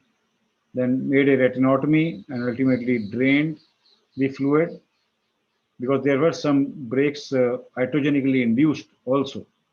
And lasered again till whatever maximum was possible till ora serrata. These are the couple of breaks which had formed. Fortunately, retina settled, and patient has around 6/18 vision in this eye today. So, so even in this era of you see small gauge surgery, bimanual surgery, especially in very severe PDRs where the membranes are sticky, because this adds precision, and I think complications are also less with bimanual surgery. So these are a couple of pre-post patients just to emphasize that a lot more can be done in this MIVS era with small gauge surgery. Sometimes patient can be lucky because the macula and disc are healthy. Patient can recover good vision also. This was that one patient which I had shown before. So this patient gained only 6/18 kind of vision.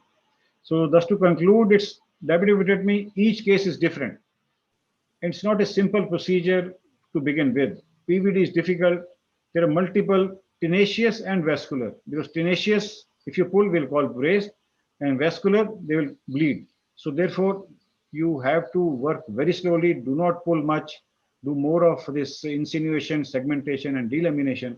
Although newer probes have made our job very easy, and I frequently switch to bimanual for especially densely adherent vascular membranes at the posterior pole, despite pre-op anti-VEGF. The prognosis had definitely improved since the time we started doing surgery because of better machines, pre-op anti-VEGF, and a lot of lasers which we do. So thank you very much for patient listening. So I'll stop sharing here. If there are any questions, I would love to take them. Thank you, sir, for those wonderful concepts on diabetic vitrectomy. You've put them very crisply. So what I suggest is, since Dr. Natarajan's talk is also on diabetic vitrectomy, we will take his talk and then conclude the session with some discussion. Yeah. We are a little pressed for time. Yeah, please. So, Dr. Natarajan, sir. Thank you, Pritam. Thanks a lot. Thank Lalit for chairing, and thank you all the in the panel. I was jumping between 3-4 sessions. So I'll share my screen now. Yes, sir. So your talk is on diabetic vitrectomy. Yes. Thank you for reminding me. So I'm going to what do you call close the. You will present something else. Yeah, I've done that also. Maybe don't do that. Nati, No, I've done that also. You were supposed to. I've done that also once. The early morning and okay. So my talk is on 3D fantasy surgery for vitrectomy for diabetic retinopathy. And we all know the burden of diabetes. I'm just skipping the traction retinal detachment, clinical macular edema, non-clearing vitreous hemorrhage, combined traction and regmotogenous RD, taut posterior hyaloid, Rubio's iris with vitreous hemorrhage once upon a time was a contraindication, and now I give intracameral anti-VEGF and then take up for surgery next day, do the vitrectomy and diabetic macular edema, the traction retinal detachment. All these are the diabetic blindness causes, and these are the patients where we are not treated before. So I'm just going to the case. This is a 48-year-old male who came with a bilateral blind, and you can see this is a bimanual vitreous. Unfortunately, we cannot show the 3D, but here I'm showing you the 23 gauge 3-port pars plana vitrectomy. He came with both eye. I mean, I'm doing a study where any diabetic patient come, I ask them when is the first eye checkup done. They will say just 1 month back, because that time the floaters started or sudden loss of vision. And then they come with the vitreous hemorrhage, no laser done before. You can see a fibrous proliferation, and then 3-port vitrectomy being done. And I'm actually I will diathermize now the fibrous proliferation, looks fibrous proliferation. And I actually, in spite of that, now I'm doing the diathermy. You can see after diathermizing, I will cut now. In spite of that, you'll see there will be bleeding happening. There will be a pre-retinal happening. So I think that a good surgeon has to plan well. I recommend the last chapter of vitreous surgery book written by Steve Charles, which says surgical self-education. You have to equip yourself with knowledge, skill, and equipments, and you should check it the day before.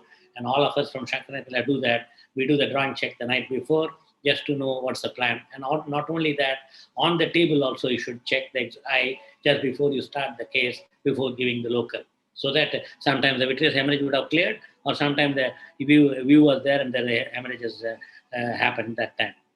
So you can change the plan of surgery accordingly. So this is what you can see the pre-retinal hemorrhage has been stopped. So I remember in the 10 years back, not 20 years back, before the anti-VEGFs came, I have to do so many OPD fluid air exchange for recurrent vitreous hemorrhages, and maybe that posterior vascular proliferation happening. And all that has been stopped because we do extensive laser, thanks to all the medical retina specialists all over the country. And this eye, in spite of all that, there was no laser, and you can see we had to do a pan-retinal photocoagulation on the table. So except the disc and macula, maybe 1,200 burns being done. And then at the conclusion, reduce the intraocular pressure and check whether there is a bleeding happening. And then you do a fluid air exchange. Then if you want, you can use a non-expansile SF6 just to keep the gas for some more time so that the intraocular tamponade is there. So there's no immediate post-operative vitreous hemorrhage. And you also have a view to see what's happening. Because in case, and the main idea will be to avoid iatrogenic retinal breaks happening. And that's what I learned from Dr. Badrinath and my second mentor, Dr. Jovanovich. So this is again a case 2 with a traction retinal detachment, with you can see the severe proliferative membrane, and you can see I'll be doing a 3-port vitrectomy. And here I'm using a 25 gauge to start.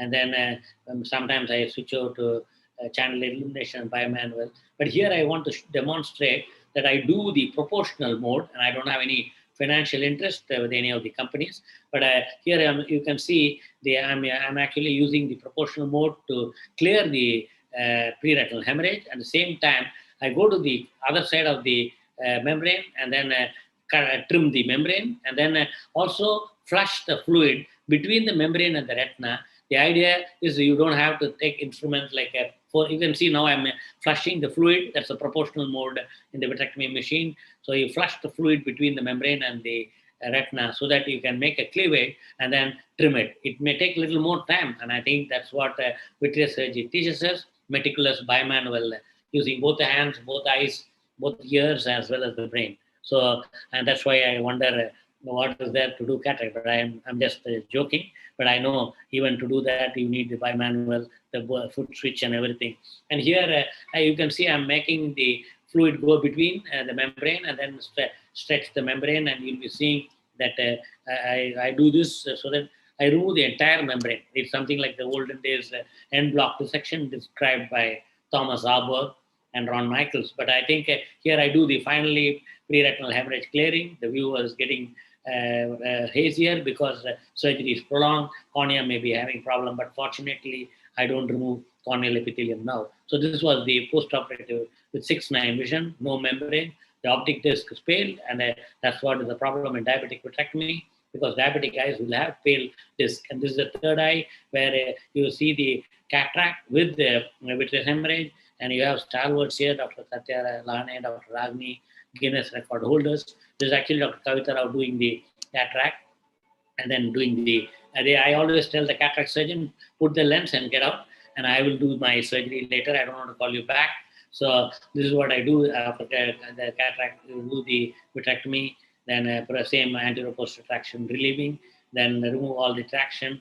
And I think, so finally clear the pre-retinal hemorrhage. It's like actually sweeping the floor, and you see a fibrovascular proliferation with a already existing break, which is bridging between the optic disc and I use a brush.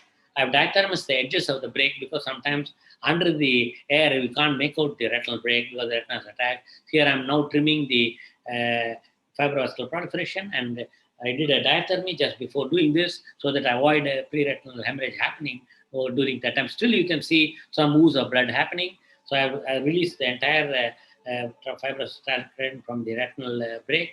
And then this is a combined rhegmatogenous retinal detachment, nasal to the disc. And you have to make sure there's no vitreous between, and you have now diathermosing.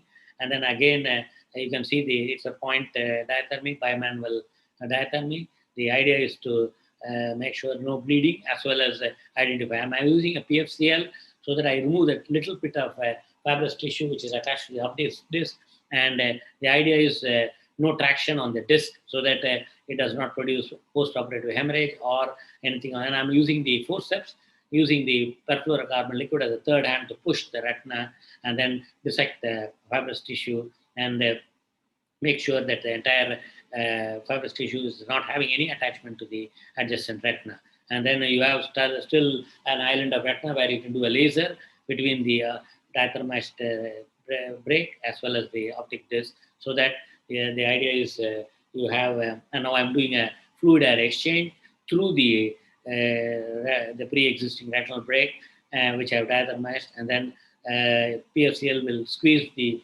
subretinal fluid near the disc and the nasal part of the disc.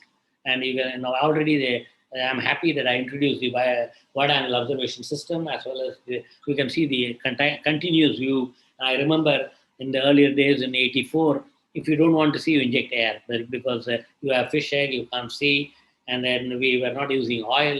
And I think we have come through an entire change in the armamentarium in vitreous surgery, seeing all types of surgery. And you see retina is beautifully attached, doing endodrainage, and then doing endolaser, and you have this curved probe. And I was myself, I think probably Anupam knows, and we have done that curved vitrectomy probe. Somehow it didn't get through, but I'm happy curved laser probes are available commercially. And then you can see don't have to change the sclerotomies here and there. And I'm completing the panretinal photocoagulation. So the idea is you have to reduce the anoxic, to destroy the anoxic retina so that the optic disc and macula is there, so that the need for oxygen is less, and thereby new blood vessels don't form.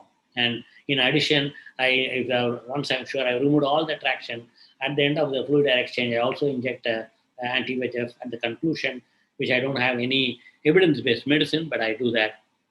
So you can see that this is again a twin light vitrectomy for a proliferative diabetic retinopathy, which is the old instrument. If you see, it's a 20 gauge I'm doing, but the twin light is a 25 gauge, designed by Eckhart. Me and Eckhart were trained together with Dr. Eckhart, with Dr. Jovanovic. And I think that's the time he designed this in '95 or so. And I bought that from Doc that time, and it's no more available now.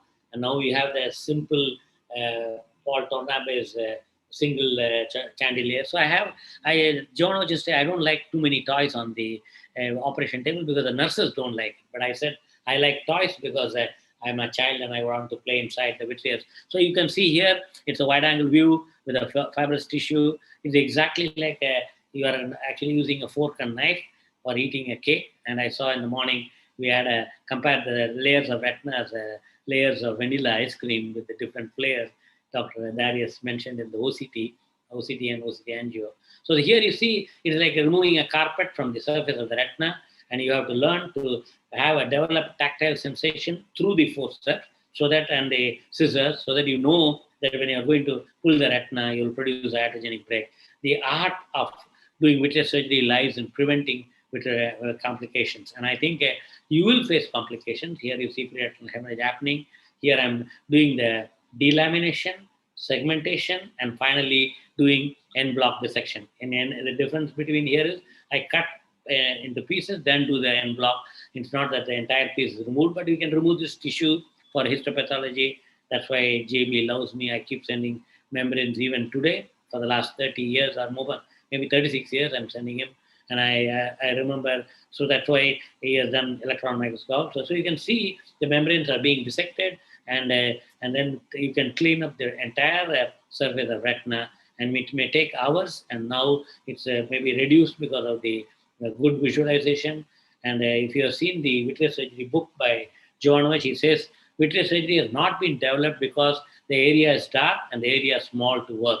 And that's how I think now we are making whatever was dark more with the light, and too much lights, and then different types of light. And now with the 3D surgery, that's the advantage. You don't have to have so much light, because you will be able to see and digitize the image and then see the screen. The same thing you see in the 3D, like a big screen, 70 mm, and I sit back and operate, which is something amazing. I never thought we can never sit back like this and operate, and I'm doing that now. And here, this is actually, and then your shoulder weight is coming to the elbow, and the elbow weight coming to the wrist, and then the wrist comes to the finger. So I'm skipping the second surgery because already. So these are the favorable visual pre-acute, pre-operative figures, and then the unfavorable. So the 3D, the main thing is a revolutionary technology, benefits both the surgeon and the patient. Many times when the OCT was introduced in 2000 by me first in India, Dr. Badrinath asked, what do they use? Same thing with OCT angio, and same thing with 3D. I think it definitely has a benefit. It can be widely accepted platform in the future.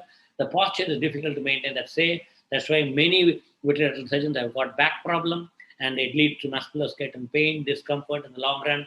That's why I tell dance. I know that Tatya doesn't like it, but I want every vitreoretinal surgeon in their fellowship to learn dance, so that you have the abdomen and the back muscle strong, protagonist and antagonist muscle. You can use a direct view of the endoillumination, reducing the light, prolonged exposure of patient's retina to microscope light or endoillumination. And this is a 3D high definition camera, a computer which process, and a high definition display unit, and 3D glasses to view it. There is definitely a lag, a few seconds, but you will get used to it. Improved ergonomics, and you can see even in there that I sit erect, and that shows how positive you are. And then it's digitally enhanced visualization, where you can apply filters and change real-time responsiveness, good adaptability, advanced teaching tools. That's the best part I love. I'm a great teacher. I'm not boasting, but I think I love to teach, and I am now working with CyberSight, that is the Orbis, to see how we can transmit 3D surgery to the entire world. And I do any surgery, buccal removal or scleral buckling or vitrectomy or anything I do with 3D surgery. That is the thing, and the entire OT can see what you're doing, and you don't have to bend down, sit back and relax and operate. And this is what I did for Prevent. I started as a thanks to AOS for starting the screening through. Thanks to Ajit Babu, who's here, who allowed me to talk, and then thanks to my 3 generations working here. So I quote Swami Vivekananda, they alone live who live for others, rest are equivalent to dead. Thanks to my alma mater, where all the 3 generations, including Dr. Venkatasamy, Dr. Badrinath, were trained. Thanks to my fellow and my executive, and thank you all for a patient listening. Thank you, sir. It's always a pleasure listening to your talk. So once full session you should give Nati, because we'll start with diabetic introduction till Vivekanand. So it's always an inspiration to listen to him, but you require more time. So any concluding remarks by Dr. Chinmaya, Dr. Patil, or Raja, you got a new look, huh? No, I, sir. so I think at the end, I think we should thank BOA and MOS Yes. for designing a wonderful session in this COVID times. At least we can see each other, although virtually. Chinmay, why are you not coming on the camera? Chinmay, Ashish is there. And thank you, Praveen, for Praveen. He's muted or what? I'm on. Hi, Chinmay. Hi, sir. Now, running போயிட்டு வந்தீங்களா? இல்ல sir சும்மா வீட்ல தான் இருக்கேன். He's a marathon runner. Let's hear some non-marathon comments from Yeah. Chinmay. Santosh and Chinmay. Yeah. It was an excellent talk, sir. But we look forward to seeing. Look forward to seeing your RTO videos also, the 3D videos. Yeah. Yes. I think I have to find the technology to. Natarajan, did you use anti-VEGF agents in cases last two cases especially? Because so if the patient bleeding was happening on the table. Yeah, I think there was first 3 cases I didn't use. That was the older videos. Later and nowadays I use, but I've seen in spite of using, in spite of diathermosing, it bleeds. That's why I mentioned that you have to keep that in mind. I don't like to increase the intraocular pressure because I've seen optic disc pale. You do a fantastic vitrectomy for 3 hours and then you have a pale disc and poor vision. So I keep at 20 only intraocular pressure while operating. Yeah, certain times when there is a residual traction on the vessel, the bleeding can constantly come. Correct. That's right. So we should target to relieve the traction as soon as possible while doing the surgery. Yes, I agree. Yes. You are a veteran surgeon. I cannot comment on you. No. Hey, Ajit, you know that. You know me. I still learn. See, I learned from Chinmay. Chinmay was there. I used to ask opinion from him. Correct, Chinmay? I learned from you. So any other comment by any of the other panelists? Otherwise, Dr. Lalit, your cases, I did not see any bleeding. So how you gave anti-VEGFs, and how many days later did you operate? This was that young lady, third day I operated. No, bleeding does occur. I agree, but fortunate enough in that young lady did not. A lot of her vessels were sclerosed in any case. So I think pre-op anti-VEGF have made the job easier. Yes, definitely. And that in any case, in majority of the diabetic, where there is an angry look at the posterior pole or there is a vascular component to the fibrotic membranes, or it's an angry looking PDR, so don't operate without anti-VEGFs. They have, and the other thing which has made a difference is laser till ora serrata. Keep doing laser, spend at least half an hour, because laser has to be meticulous. I don't do tuck. I will follow one vessel and take it along so that there are no spaces in between. Not only that, Lalit, in the pre-op evaluation, if you observe the membranes to be very adherent, it's always better to inject and proceed for surgery rather than, even though it looks less vascular. Yeah. Because while separation, it leads to a lot of bleeding on the tip. Yes. How early and how far we can, how late we can, how much late we can inject? So there's no consensus on this. You see, I have done it 1 day to 7 days, but don't delay too much because there is, chances of precipitation of TRD, especially if there is a very severe kind of PDR, then exaggeration may occur. So therefore, you see, it's a dictum that you do all the pre-anesthesia checkup before. Or recently, I had one patient who turned out to be COVID positive after injection of anti-VEGF. So we had to wait for 14 days because the anesthetist and the protocol would not allow him to enter before 14 days or COVID negativity. So all these things, make the job tougher. So the ideal would be say around 2 days, 2 to 3 days, but range maybe from 1 day to 1 week. Sir, I come across one patient who has high sugars and they are not getting controlled, and he has lost both the eyes because of vitreous hemorrhage. How to proceed? So you admit the patient with a diabetologist and tell the diabetologist control the sugar and don't send the patient as an outpatient. And wherever possible, for example, it's a multi-specialty hospital, better to admit him there, get the sugars under control, do the vitrectomy, and keep continuing the sugar control, because those sort of patients never get a control. See, I recently got a patient from Sholapur. By the time 1 week he got delayed in coming back because it was related to Sushil Kumar Shinde.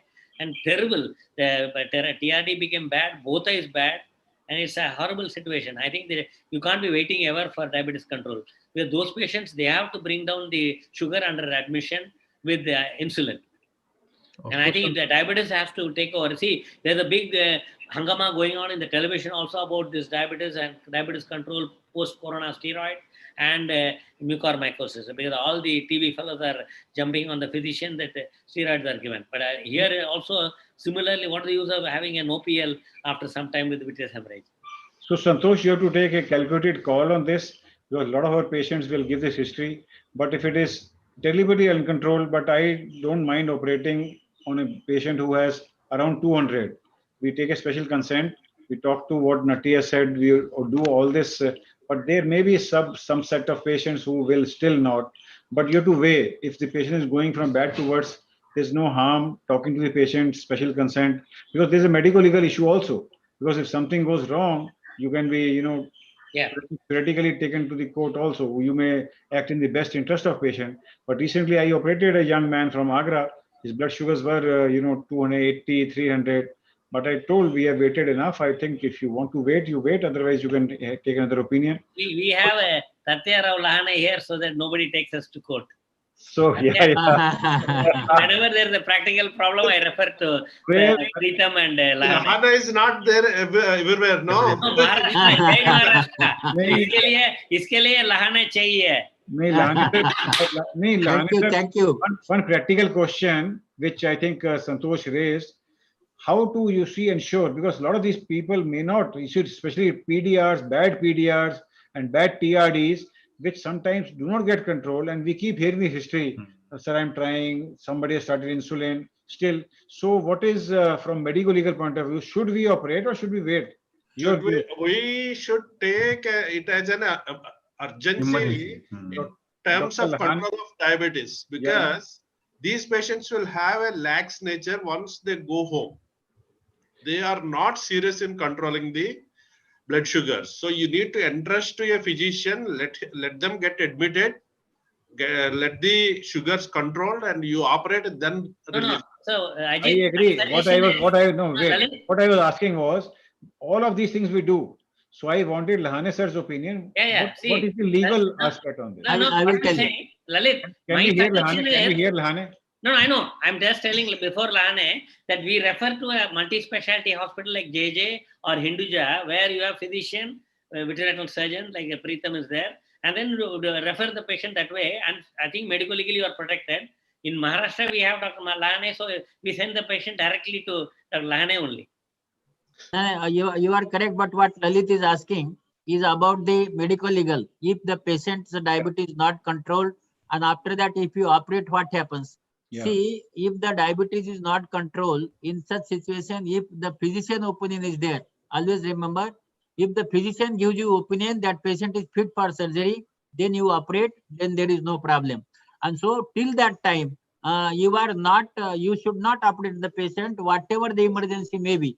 So take a physician opinion and then operate, and that should be black and white opinion. Yeah, So, very important. Take a written opinion. Yes. So this only one thing will help you. And that is definitely then you can operate the patient. One more practical tip I have. Many times there are different patients who have their own physicians, and these physicians are always on a guard because they are going by the conventional blood sugars.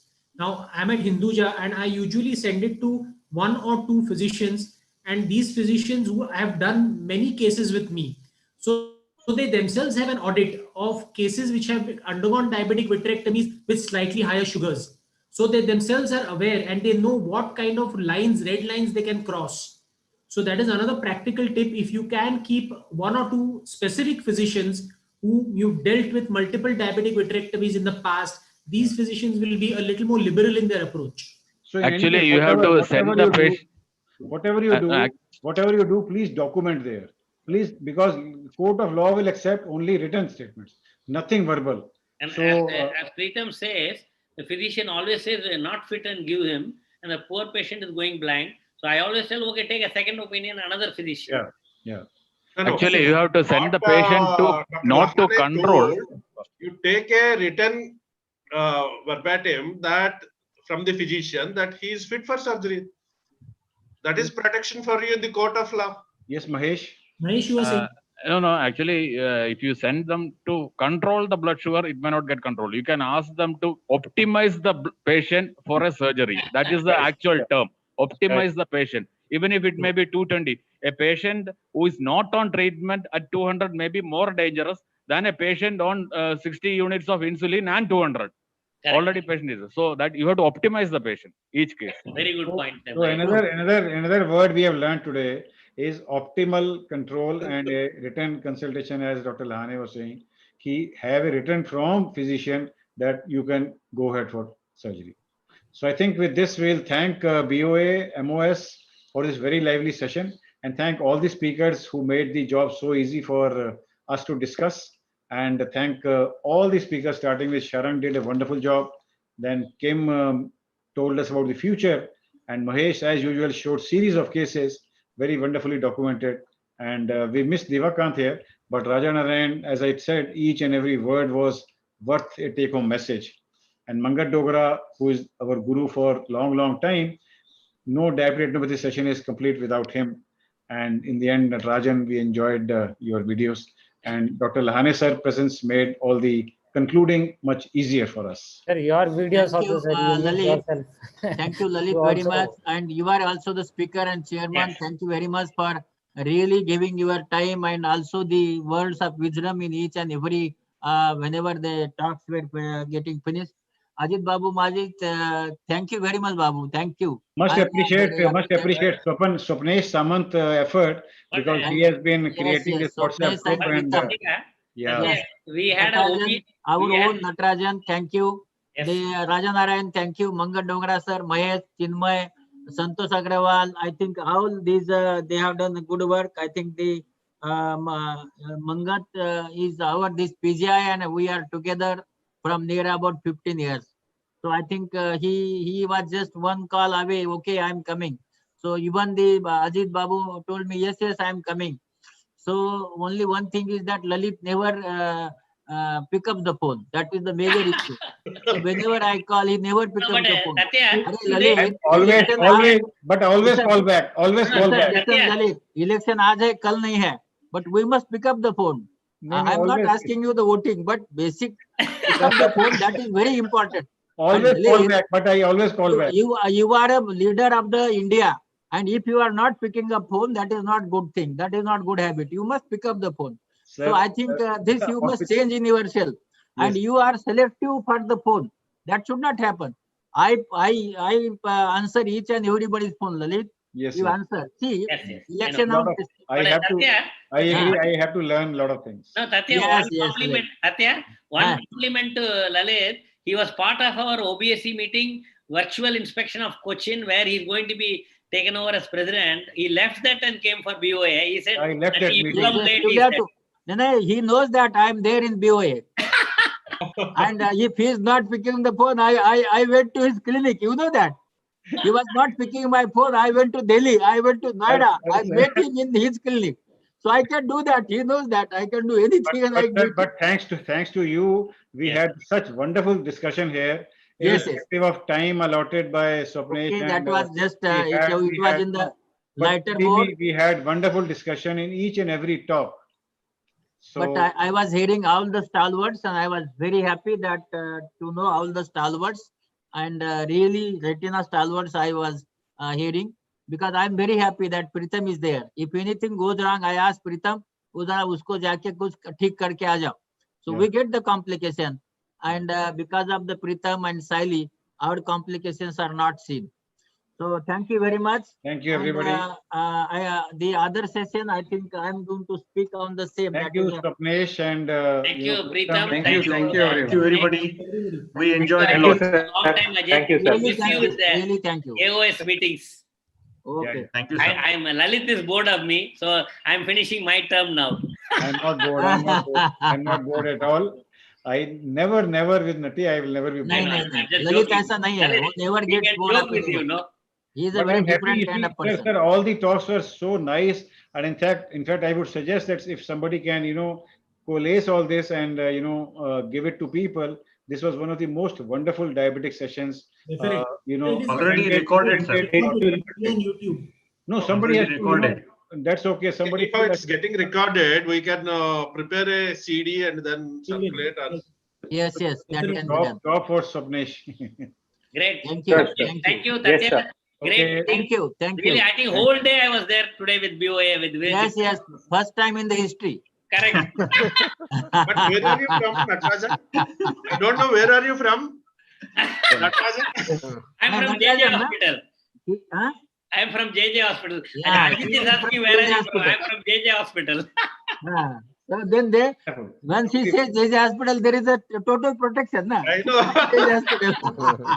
Smart. He is a smart man, sir. Very smart man. Very smart man. But a very good friend. Very good friend. Because we both are new in, we're new in Mumbai.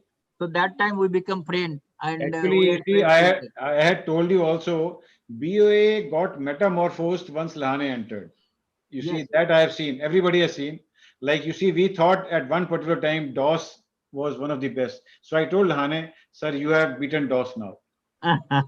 You see, I am very honest, Pritam. You see, since the time this man came, something happened, metamorphosis. वो होता है ना जैसे वो caterpillar से toad बन जाता है जैसे.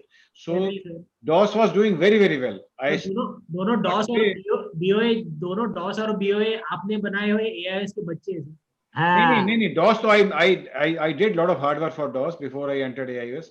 DOS we took it to a very great heights.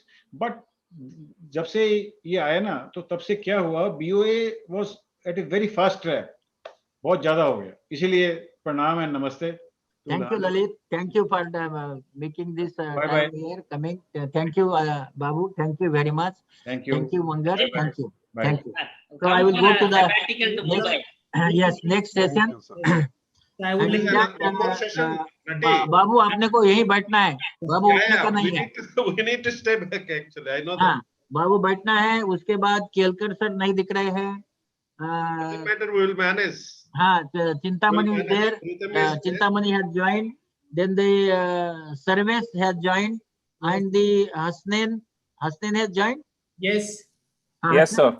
Yes, sir. So go ahead, Hasnain. Go ahead. The session is Okay. yours. Thank you all. I'd like to welcome you all to Retina 10. I think we're starting a little late, but hopefully we'll make good time. I'd like to thank our chairman, Dr. Lahane sir, for consenting to chair the session. Our co-chairs, Dr. Ajit Babu Majji, and convener, Dr. Chintamani, and co-convener, Dr. Sarvesh Tiwari. Without further delay, let's start our talk, Medical Legal Aspects of Endophthalmitis by Dr. Lahane sir.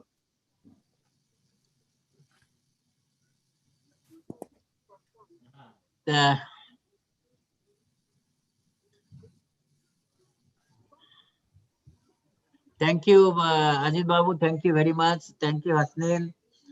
Thank you, Pritam, Sopnes, and Ragini for inviting me for the talk here in BOA and MOS. Thank you very much. Now, this is Babu. This is what I'm doing is how the inquiry is conducted. In that, I'm just giving practical tips. Now, this is a actual. There are 26 episodes, but out of that, few I have taken so that I can give you the results.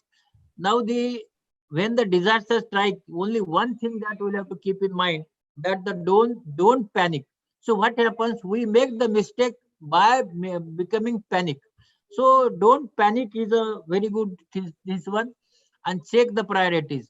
There are only two priorities when there is a problem. One is the patient care. We should not. That is a priority more. And another thing is the administrative matters. See, administrative matters are very important when it goes to the legality. Two things. Then what is there, how you can go take the patient care, talk to the patients and relatives. See, anything goes wrong, you have not done it. You have not asked bacteria to come, not asked virus to come. See, COVID has came. Who has brought? Doctor has brought it? No, it came in nature. So talk to the patient relative, be patient yourself. So whenever you are talking to them, you should be cool. You should not be frightened, so many things on your face, nothing. You should be cool and talk to them. Tell the truth. It's very important. Tell the truth. Be there. Isolate the patients. And how isolate? If there is a 3 patient got endophthalmitis, Don't call them on same date for follow-up. Call them 111 so that they will not meet in each other. Otherwise, that will also cause the problem. And start the treatment, start. So don't wait for a minute, start it. Now, administrative, medical, legal things, inform hospital, very important. In which hospital you are working, inform the hospital administration. Inform government authorities. Now, what is the government authorities? The Director of Health Services and Director of Medical Education. Inform. When to inform? When you have operated cases and more than 3 cases got the infection. More than 3 cases got the infection. It means you have operated 10 and 3 got the infection, that is 30%. When the number is more than 3, it is to be informed to the government, submit a daily progress report on the patient and measures taken. Daily, every day, the report. Then call the experts. Now here is very important. Who should be called? Ophthalmologist. You call the ophthalmologist who is your best friend. Don't call the ophthalmologist who will pull you. So call the ophthalmologist and ask him to write the notes and whatever you want that he should see the patient, and he is your support. So call your friend ophthalmologist. He should be a retina surgeon if there is a complication of endophthalmitis, and he should write down, I have seen the patient, this has happened. This one note will help you throughout your medical legal problems. Other is microbiologist, very important.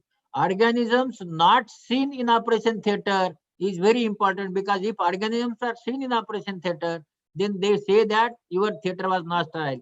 So you do one thing. When such thing happens, then for the second opinion, this second opinion can also be moral support and as a neutral expert, because medical legally this is the third person who is going to help you. Then they shut down the theater and till cause is found and rectified. Shut down. No dates. Shut down till cause is found. Send the samples of solution IOLs with batch number and to the FDA. So you'll have to send it to the FDA so that FDA will do the culture and sensitivity and send it to us. Send swabs from the theater to the microbiologist. It's very, very important, because this you are making your everything in accountable. You are accountable and you have got all these things. There is nothing is there in your this one. Now another thing is the find the cause and rectify it. What is the cause? Rectify, then start the OT. Now, one has to retract to the possible sources of the infection. Now, where? It is in the patient, in the theater, or in the surgeon. So, where is the cause of the infection? That you will have to see. And then, it may be airborne, solution or medication in the tissue, objects or material. So, anywhere it may be there. So, you will have to do the culture and see. Now, airborne, respiratory origin. It means if somebody has got cough fever, who is in the operation theater, take a swab. The surface origin, you are using soap. Then you take from that soap may happen. Air condition system, HEPA filter is not changed. That can give rise this thing. So you'll have to see, is it airborne? Then you have to see solutions. Irrigation solutions. See irrigation solutions. What you have used, ointments you are using, instrument disinfectants. You will have to see the instrument disinfected or not. Skin antiseptics. What you are using in the skin, if there is any infection in the skin, viscoelastic, this intracameral drugs. So all the drugs what you are using, that you will have to see. Then the tissue, skin of the hands, very, very important, because nails are not cut and you may get the infection from that, because sometimes the gloves get torn up. Then skin of the operative field, it means the patient's field also. Lid margin and eyelashes, the another very, very important source if you are not taken care. The conjunctival sac, the another source. Lacrimal sac and nasal mucosa is the source that can also cause the problem. Now optical and surgical instruments, tonometers, magnets, dressing material, drapes, masks, gowns. Then the rubber gloves, bulbs, dropper, glass syringes, needles, bottles, orbital implants, plastic tubings, that is a phaco, IOLs and sutures. So all these things you will have to see properly, it is kept properly or not, it is sterilizer or not. Then the vital clues, the number of the patient affected, order of the affected, random or in sequence. Same OT table or different OT table were used. Conventional surgery, phaco surgery, or both type of surgery done. Re-examination of all patients, look for the infected lacrimal sac. So these are the some vital clues we can get from the, and now I'm just sharing with few of the, I'm not going to share all infections that I have seen and examined. Now this is the case one. Number of the patients operated were 59, affected 31. We were there for near about 2 days. We were not getting the cause because it was random, operated by this surgeon, that surgeon, number 1, number 5, number 8, number 11, and we were not getting the this one. But one patient with sac infection, it means the first patient whose sac was syringing was done, that we came to know on the 3rd day morning that the two people did the sac syringing. This is old. Now we are not doing sac syringing, and in that one did the sac syringing. First person, first female, Rukmini Bai, I will never forget her. She was having the infection, and this Rukmini Bai, the infection gone in everybody. That is a 31 people, and another people who were not the 28 people. Sac syringing was done by other person, and from that day, if you see, the government of India also stopped this sac syringing. This was the episode which was referred to the government of India and also everywhere, and then we have stopped sac syringing before surgery. Otherwise, we were doing sac syringing before cataract surgery, and this was the episode from Chalisgaon, that is Jalgaon. The case 2 is the number of patient 19, number of patient affected 11. Theater was gynec OT, and no swab sent before surgery. After fumigation, swabs were not sent.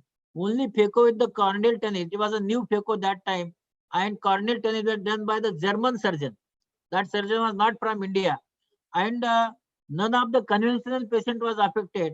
Only 11 patients got affected, and there was so much of the problem. So they went in phthisis. We did the therapeutic keratoplasty, everything, but that was a major issue because pseudomonas there in the gynec theater. The number of the patient operated 11, affected 9. Now only phaco with corneal tunnel affected. Number of the conventional patient not affected. So this I have told you. The other is the number of patient 6, operated 4. Now here theater was common for the prostate and done before the cataract surgery. And the patient got E. coli.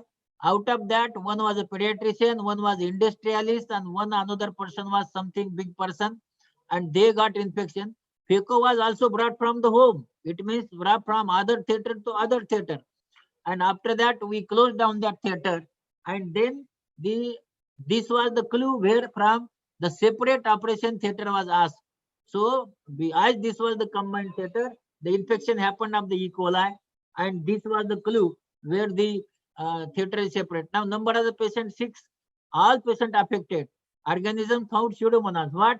Operation theater, ophthalmology and orthopedic were open on upper part, separated by only a, you can say, slight partition, but upper portion was not separated. So organisms there in orthopedic theater were pseudomonas, and those all came in the ophthalmology, and all 6 eyes got infected. There was so much hangama in Mumbai. So this was the thing. 6 case. Number of the patients 41. Number of patients affected 6. Organism found Staphylococcus epidermidis. Now the affected patient were patients with cortical remnants in that, and sutures complicated. Here the sutures has made the complication. The other is the number of patient 20, operate 3 patients, and there was a cytobacter. Same strain was isolated from the soap case. That person who was an attendant, he has also used the same soap, and then because of that the infection happened. Such type of infection happened 3 times, and after that the soap case was removed and liquid soap was advised.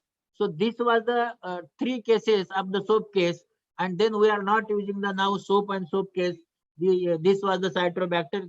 In the same theater it happened twice, and in other theater it happened once. Now the last one is the number of the patient not known. Number of the patient affected 37. Number of the surgeon involved 7. Organism found sterile. Cause methyl cellulose from FDC. This was the cause of the methyl cellulose from FDC, and that that time the task was happening, and then the FDC methyl cellulose was stopped down. So that was in one case. The other case, which is not written here, is the 10th case that the patients operated were 59, infected were 29. And I will tell you how this can happen. The ophthalmology operation theater separate, they send the instrument for the sterilization. That attendant was drunk. He just removed the sticky of the gynec theater, gynec operation, this instrument, and put it on the ophthalmology, and it is a sterile, the sticking was only changed. And the same instrument without sterility, without autoclaving came back. Our surgeons were also happy that time. They operated the 11 cases by one, the same gloves, and other operated the some 14 cases by same gloves. And because of that, everybody got pseudomonas. 14 patients went in thysis bulbi. Another 14 patients were blind by one eye. So all 29 people lost their vision. So we operated the 14 patient later on, and there was so much of the chaos in that. It is just not autoclave. So if you pull together infected sac, non-sterile OT, unclean phaco tubes, unsterile instruments, infected soap case, intraocular viscoelastics, all these simple causes, removable causes, and if you concentrate, we can remove those causes. So how to prevent? The patient factor, theater, personal factors. So hygiene, lacrimal sac, leads that will have to take care of that. Dedicated, isolated OT, absolute necessary. OT fumigation, absolute necessary. Air plate to be sent, absolute regular, that is weekly. Autoclave labels, must. Autoclave fumigation register, must. Keep check on the air condition and plaster on the walls. Nobody with URTI should enter in the OT. The strict aseptic precautions, trained staff, clean sterilizing procedures. To conclude, prevention is better than cure. Due diligence, proper precautions can prevent disaster. Thank you very much. Thank you, Lahane sir, for this very practical talk. This is a very disastrous complication that we all hope none of us have to ever face. But these are very, very practical points that we can all bring into practice and hope that we don't ever have to encounter patients of endophthalmitis. We will reserve questions towards the end of the session, and we will move on to our next talk, which is by Dr. Ajit Babu Maji on post-operative endophthalmitis diagnosis and initial management.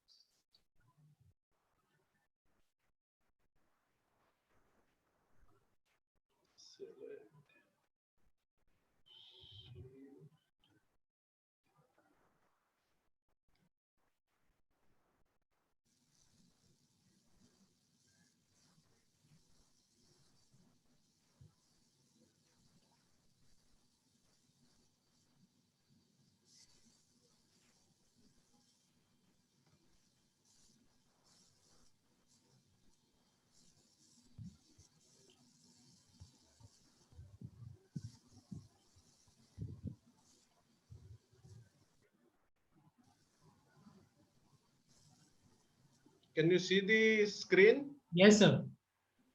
Okay. So I was asked to speak on post-operative endophthalmitis, diagnosis and initial approach.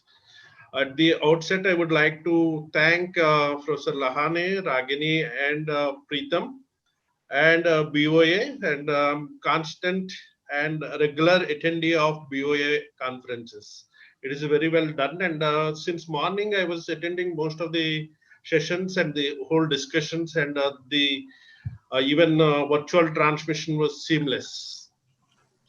Post-operative endophthalmitis is definitely a deadly complication for any cataract surgeon, and once it happens, it's almost disheartens any surgeon. So when a patient in the post-operative period presents like this, the first dilemma is it infective or a non-infective endophthalmitis? So one should be very, very observant in such cases while committing for infective or non-infective. In this case, if you see, there are few synechia are there. This is on the lens capsule, and there is a hypopyon. And if you see, the eye is seemingly appearing white. So it's most probably a non-infective endophthalmitis.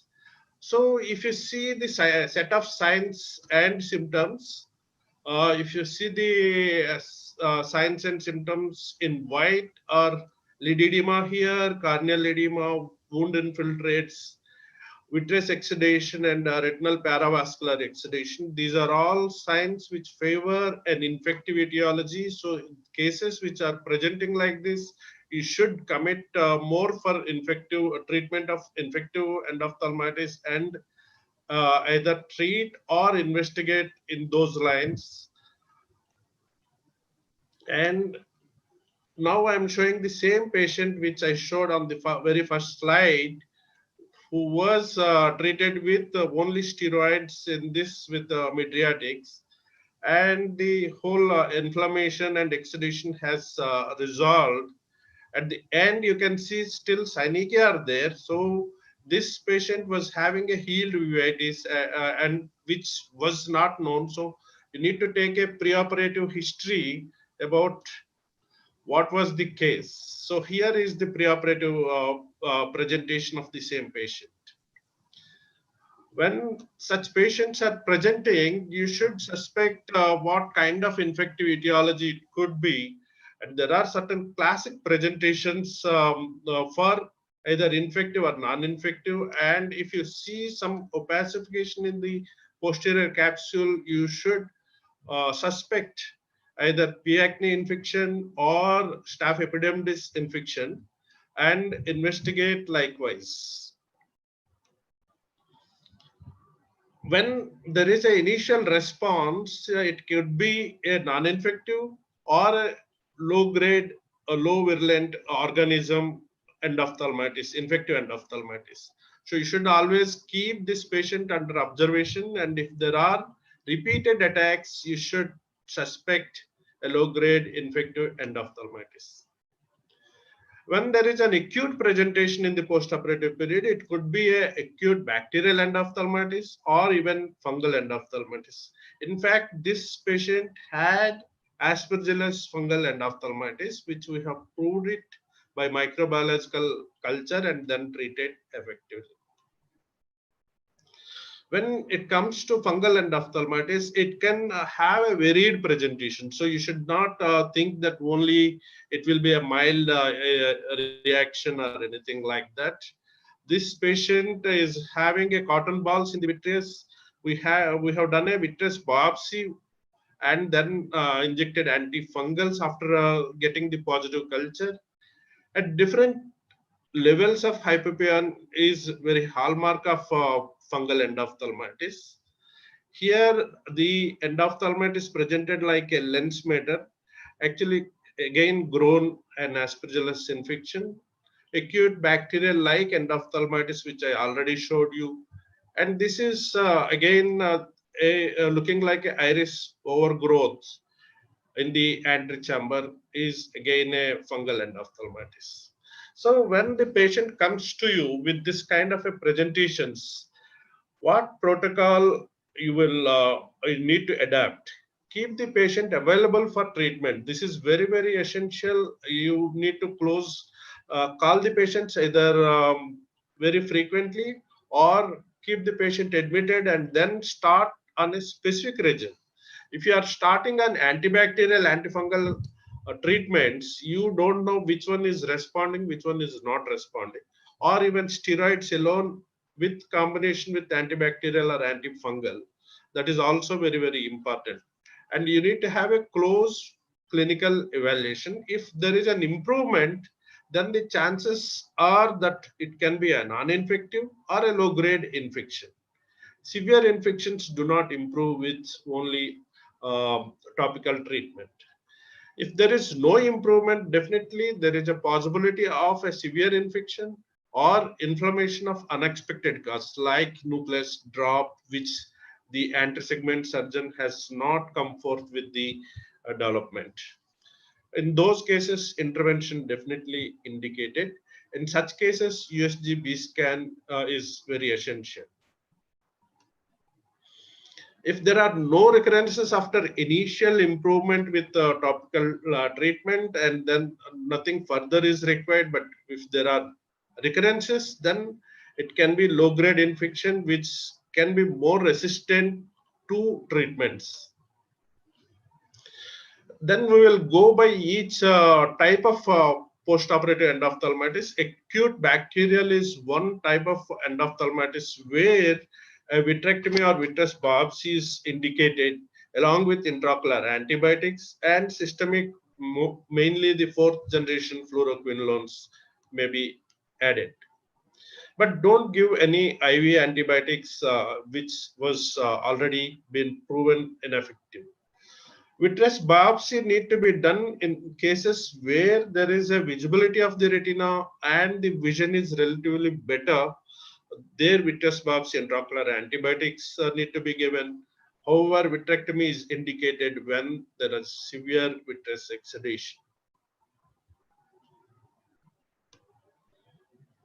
This is a chronic bacterial endophthalmitis where there can be recurrences with initial improvement. It can be P. acne or staph epidermidis. This study indicates that different levels of treatment may be required in such cases. So out of 25 patients, they have initially done vitreous biopsy and intraocular antibiotics. Only 2 patients responded and completely resolved. Then they have adopted vitrectomy with intraocular antibiotics. Further 10 patients regressed, means 12 out of 25 regressed with only vitrectomy, intraocular antibiotics or vitreous biopsy intraocular antibiotics. Posterior capsulectomy was done in another 9 patients with good resolution. 4 patients required IOL explantation, capsulectomy, intraocular antibiotics. So all these options need to be explained to the patient in case of a chronic bacterial endophthalmitis, though it looks very mild at presentation. So this is one of the case which I have showed. Initial response was there, but ultimately we have explanted the IOL for complete resolution of endophthalmitis. Fungal endophthalmitis in India, it's more often an acute onset presentation will be there. It's 80% almost presents like acute bacterial endophthalmitis. Corneal involvement is present in almost half of the patients. Aspergillus is almost 75 patients, 75% of the patients, and functional success is very poor in these patients. So this is the patient I have shown you. It's looking like an iris outgrowth, but you can see the fungal filaments and which has grown aspergillus in this patient. And when it comes to fungal endophthalmitis, the management strategy at the beginning itself is vitrectomy. There should not be any vitreous biopsy in these cases, and go for intravitreal antifungal agents. So high index of suspicion preoperatively is very, very essential. And systemic antifungals definitely plays a role here. Role of steroids is very dangerous unless you prove the fungus and then have an effective treatment. Steroids should not be started in these cases. So this is the same patient with iris overgrowth like picture. So we have done pars plana vitrectomy, IOL explantation, amphotericin B with a good visual outcome in this patient. Not all patients would be following this course. Steroids also in initial phases where we found that acute bacterial-like presentation, we used to give antibiotics and steroids by accident. And then immediately after microbiological growth, we go back and do an antifungal injections and then vitrectomy. So to our surprise, we have found that those patients who received steroids, almost 46% has better visual outcomes compared to 29% in which steroid was not used.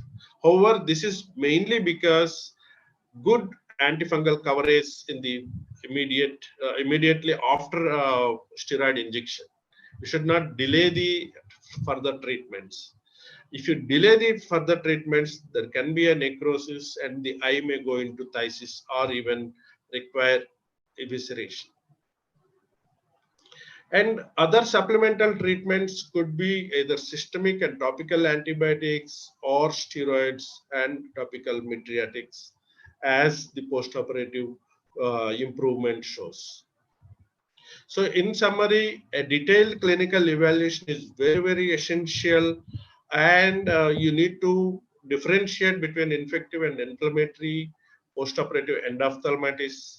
Initial call for vitreous biopsy or vitrectomy is based on clinical presentation as well as depending upon the microbiology, and tailored treatment for different types of clinical presentation is very essential to yield a maximum outcome, and adjuvant therapy is essential in the postoperative period. Thank you for the patient listening.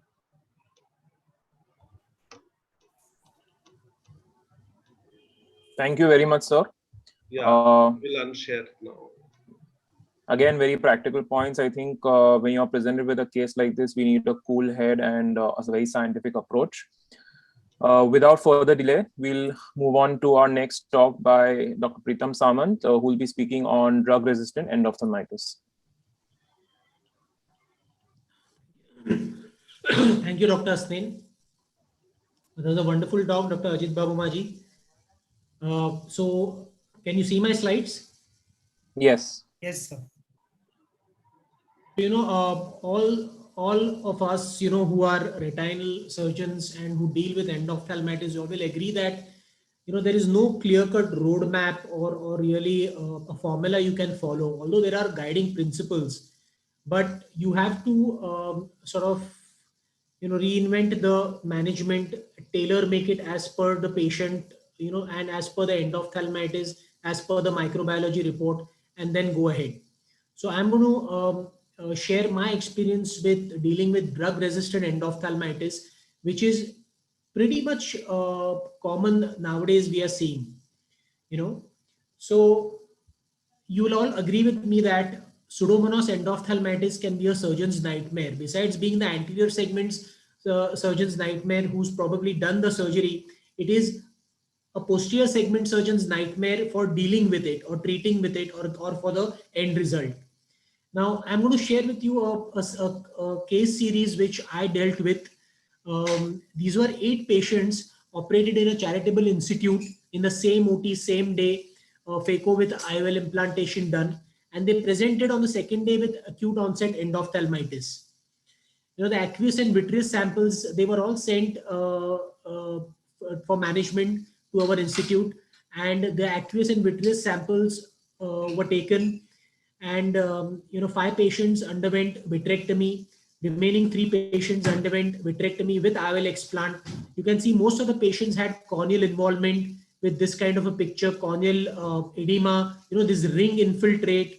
Some of them had even corneal abrasions, ulcers. We did the surgery and gave intravitreal vancomycin, ceftazidime, dexa, and the samples which were, then the vitreous samples from all these patients essentially grew Pseudomonas. So we were aware that the causative organism was Pseudomonas. We were dealing with Pseudomonas, but the initial response, to the VCD, vancomycin, ceftazidime, and dexa was not satisfactory. In fact, I did a revitrectomy the very next day in 3 of these patients and put silicone oil in 2 of them. So things were not going with this case series.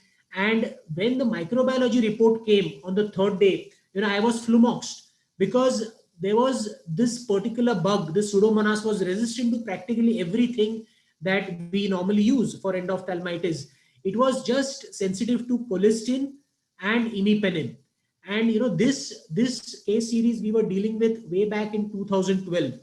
when I did a literature search, there was nowhere any published reports of using these two agents, you know. So, and as we all know that Pseudomonas is the commonest gram-negative organism causing endophthalmitis following cataract surgery, and a successful management depends on, you know, giving early intravitreal injections and prompt vitrectomy. And this is the intravitreal injection we normally use. But here I was dealing with a gram-negative bacteria that had developed resistance to all available antibiotics. So the question is, what would I do? You know, that was a question I was asking myself, because I was dealing with a multi-drug resistant microbe. So what I did was, you know, I approached the, you know, the physician, the microbiologist, and the microbiologist gave me this idea. He said that, look, in urinary tract infections, also the urologists deal with multi-drug resistant gram-negative UTIs, and they respond pretty well to these group of drugs, colistin and imipenem. And she showed me some supportive literature on that. So that gave me a boost, and I said, let me try these. You know, I was not even aware what dosage of colistin to use in these patients. And but we started these patients on intravenous colistin, and because colistin has a molecular structure similar to aminoglycoside group of drugs, we use the same molar equivalent. We injected about 400 micrograms in 0.1 ml of colistin, and we gave intravenous injection of colistin. And to my amazement, you know, we somehow turned the clinical course of these 8 cases of Pseudomonas, and, you know, we were able to save about 6 eyes. 4 eyes had vision almost equal to or better than 6/60. 2 eyes had vision about counting fingers, and 2 eyes we did lose. They went into phthisis. In fact, one of the picture you see here, one of the eyes I even did a secondary scleral fixated implant, you know, which I had explanted. I did an implant after about 6 months. So this colistin, you know, acts. How does it act when all other antibiotics fail? How does colistin act? So colistin acts by increasing the permeability of the cell membrane, and thus could act synergistically with other antimicrobial agents by facilitating their entrance into the bacterial wall. So one has to understand that while these organisms have developed some kind of a mutation or resistance to the antibiotics in vitro, in vivo, probably colistin is helping the other antibiotics to penetrate. And so synergistically with colistin, the other antibiotics might act. You know, these colistin also help, these antibiotics also help when they are given intravenously. But one has to remember that some of these antibiotics like colistin is excreted in the urine. So, you know, one has to remember that renal impairment could be a problem. You have to do the renal function tests time and again for these patients. A few months or almost a year down the line, I was faced with again another Acinetobacter endophthalmitis. You know, this was again a post-operative endophthalmitis. You can see the temporal phaco wound, which had a corneal abscess, and scrapings from that corneal abscess revealed Acinetobacter, and this Acinetobacter again was resistant to all antibiotics except colistin and imipenem. So here also we used, we did a vitrectomy. We used colistin here also intravitreally as well as intravenously, and this is another scenario which, you know, we reversed it and we got this patient back from you know, the bad situation. So to conclude, you know, these antibiotics, they act synergistically. They increase the permeability of the cell membrane and then help the other antibiotics to penetrate. We published in fact, this was the first published report of using colistin in Pseudomonas endophthalmitis, published in 2014. After that, you know, we've had a lot of experience using colistin as well as imipenem. And besides colistin and imipenem, there are reports, anecdotal reports of using tazobactam and piperacillin also in endophthalmitis. People have used vancomycin and meropenem in endophthalmitis. Intravitreal daptomycin is one you know, antibiotic which is used. People have used linezolid, azithromycin, intravitreal amikacin we know very well. So to conclude, one has to, you know, keep your antenna open. One has to make sure that you might encounter a multi-drug resistant endophthalmitis, and in these situations you may have to resort to using these offbeat antibiotics, you know, to get their synergistic effects and turn the course of this disease. Remember, colistin, the intravitreal dose recommended is 100 micrograms in 0.1 ml, and the systemic dose recommended is 3 to 4 million units per day, again depending on the renal function. So this was my experience with drug-resistant endophthalmitis. Thank you.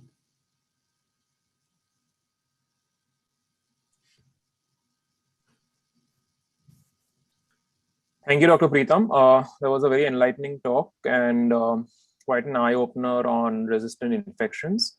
Our next speaker is Dr. Karthik Mehta from Bangalore. He will be talking on intravitreal antibiotics and endophthalmitis.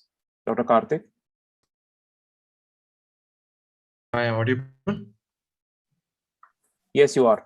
My slides are saying yes. Good evening, everybody. Thanks to BOA and MOS for this opportunity. I thank my friend Dr. Swapnish and my respects to Lahane sir, Ajit Babu sir, and Preetham sir. So I will be talking on intravitreal antibiotics in endophthalmitis. I think most of the topics have been has been covered.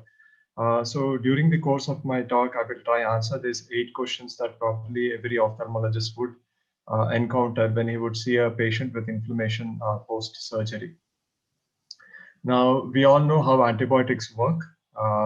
There are certain antibiotics which inhibit the cell wall synthesis. Some of them inhibit the nucleic acid, the DNA, RNA synthesis, and some of them which inhibit the protein synthesis. So we have drugs which can be given intravitreal under each of these groups, which are selected based upon the microbial profile and the clinical presentation. But the first line of treatment, as discussed by the previous speakers, is vancomycin and ceftazidime. And moxifloxacin is again one of the drugs which is more commonly used nowadays against endophthalmitis. Now, the spectrum of these antibiotics is important. The vancomycin and ceftazidime cover most of the spectrum from gram-positive to gram-negative organisms. But of late, there has been a lot of resistance that is developing to these antibiotics, making us to use the other antibiotics that are available. As you can see from this slide, moxifloxacin has a very wide spectrum of antimicrobial action. But unfortunately, that drug is currently being abused for all non-specific reasons. The other drugs, the other good antibiotics which have a good spectrum of action is the imipenem, meropenem, monobactam group of drugs, and also the piperacillin tazobactam group, which almost covers the entire of gram-positive, gram-negative, and the some part of the anaerobic organisms as well. Now, is there any role for oral and parenteral antibiotics in endophthalmitis? Though the EVS did not support the use of systemic antibiotics in the treatment of endophthalmitis, the subsequent literature is supporting the use of oral and parenteral antibiotics as an adjunct to intravitreal antibiotics in the treatment of endophthalmitis. Now, blood-retinal barrier is more permeable to the blood-brain barrier, and penetration through the blood-retinal barrier is better in an inflamed eye. So these, because of these reasons, some of the antibiotics, when given systemically, achieve good MIC concentrations in the vitreous, which may be helpful in treating the case of endophthalmitis. Now, how safe are these antibiotics? Now, most of the drugs that have already been described are pretty safe to the retina. There are electrophysiological tests which have been done post giving vancomycin and ceftazidime, which has shown to be very safe to the retina. The groups which have to be given in caution are the aminoglycoside group of drugs, amongst which gentamicin is notoriously toxic to cause macular ischemia. Now, the retinal toxicity with these group of drugs is known to be more when they're directly focused onto the macula. So emphasizing on the need to shift the bevel to another direction. And patients with or people with the rays with higher ocular pigmentation are known to have more protection against this toxicity. The other complication that has been the other drug which has been doubted for this retinal pathology of knowing to cause hemorrhagic occlusive retinal vasculitis is vancomycin. However, all these cases were reported after using this drug as a prophylaxis for endophthalmitis during cataract surgery.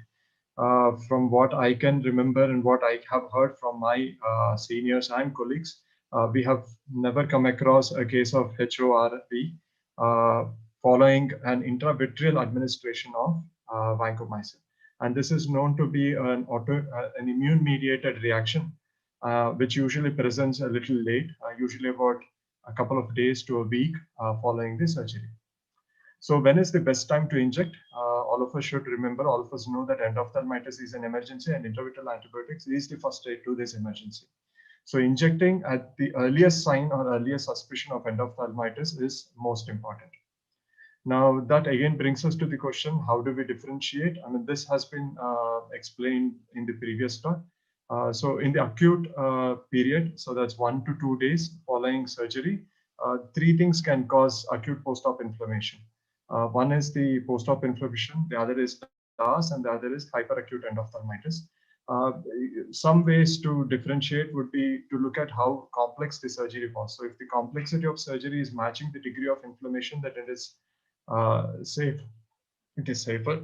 But if the surgery has been relatively uneventful and the inflammation is much severe compared to the surgical surgery that the patient has undergone, then there should be a strong suspicion of TARS or ENDOF. And again, B-scan can give hints when there is vitreous exudation. Presence of echoes in the retrohyaloid space is almost confirmatory of an endophthalmitis. Again, during the early postoperative period and the that is during the second to the second day to the second week, it can be differentiated from retained lens matter, any past uveitis like a case that has been described in the previous session, and also look at the patient's compliance for eye drops. So we have had patients who have abruptly stopped their eye drops and come back with severe inflammations. So usually I ask them to stay in the OPD for about 1-2 hours, instill the eye drops and monitor the inflammation for me to be sure whether it is endophthalmitis or just post-op inflammation which has got aggravated. Delayed endophthalmitis can again be because of either fungal or low virulence organisms. But here it gives us some time for us to either refer for the patient to be referred or to get a culture done so that the appropriate antibiotics can be started in these patients. Now, how do we inject? I think every ophthalmologist should have an endophthalmitis kit available in the OPD. So this includes things like a set of antibiotics, the broad spectrum antibiotics, an antifungal, a steroid, eye drops, which would be proparacaine and povidone iodine, a drug reconstitution chart, a consent for the procedure should be ready in this kit so that we do not waste any time in preparation. And these are the instrumentation that will be required during this procedure.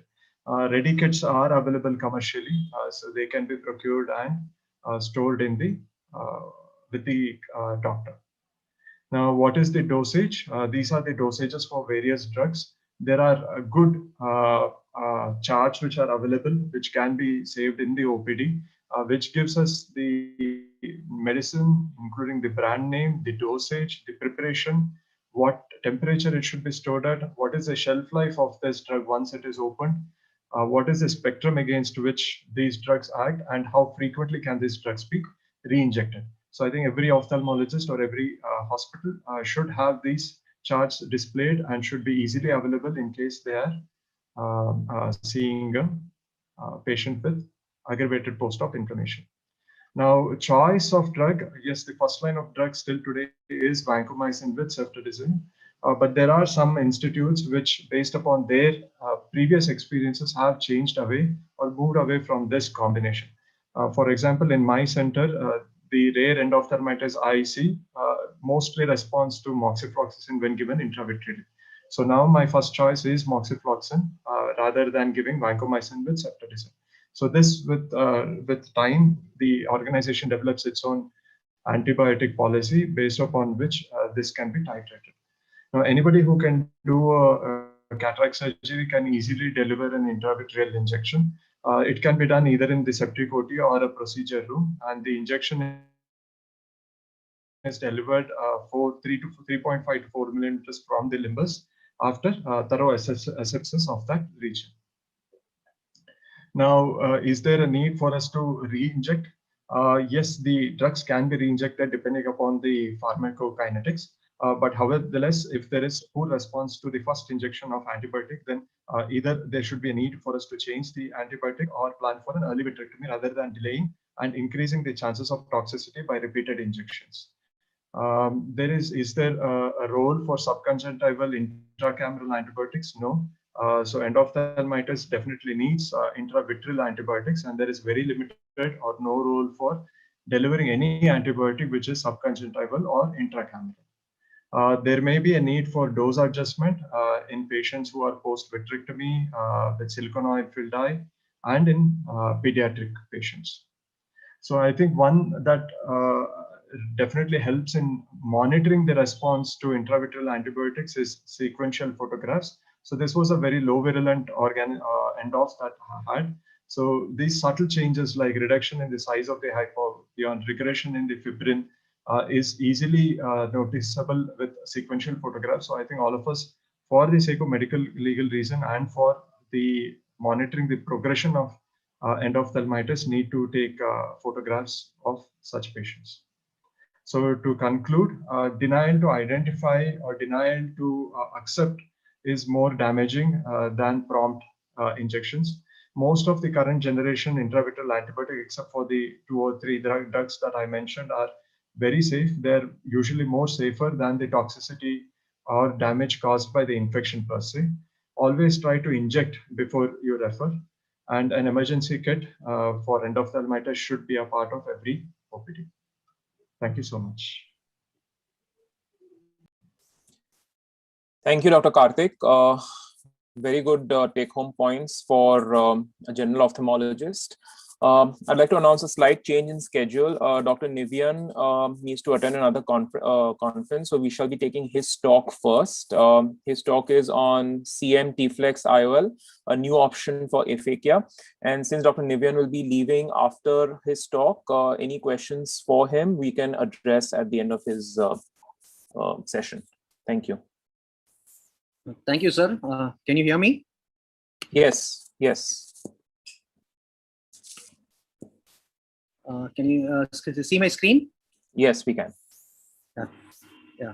Very good evening. So I'm Dr. Nivian from MNI Hospital, Chennai, and I'm going to talk about a new IOL that is a CM T-Flex IOL. It is designed for the treatment of aphakia. So I don't have any financial interest. So I'll just go through a surgical case. So this is a case of a 360-degree subluxated lens, which was planned for a lensectomy with a vitrectomy and a secondary T-Flex IOL. As every innovation comes with the question why, so that is how my journey also started 2 years back. Because we had the SF IOL, and then we had the other techniques that has been there around a decade, like the glued IOL technique by Amar Agarwal, where you have to externalize the haptics and then put it into the Chariot's tunnel. And then there was modifications of the techniques like the XNIC technique from the Arvind group, where they had to externalize the haptic using the needle and then bring it outside. And then there was the M&A technique, I think the other speakers are going to talk, in which without making any of the tunnels, they just externalize the haptic and then they cauterize the tip. But then I thought these are all modifications for the existing IOL that was there in the market and using them in different scenarios. So why can't there be a specifically designed lens that addresses this problem of aphakia, which is very, very common?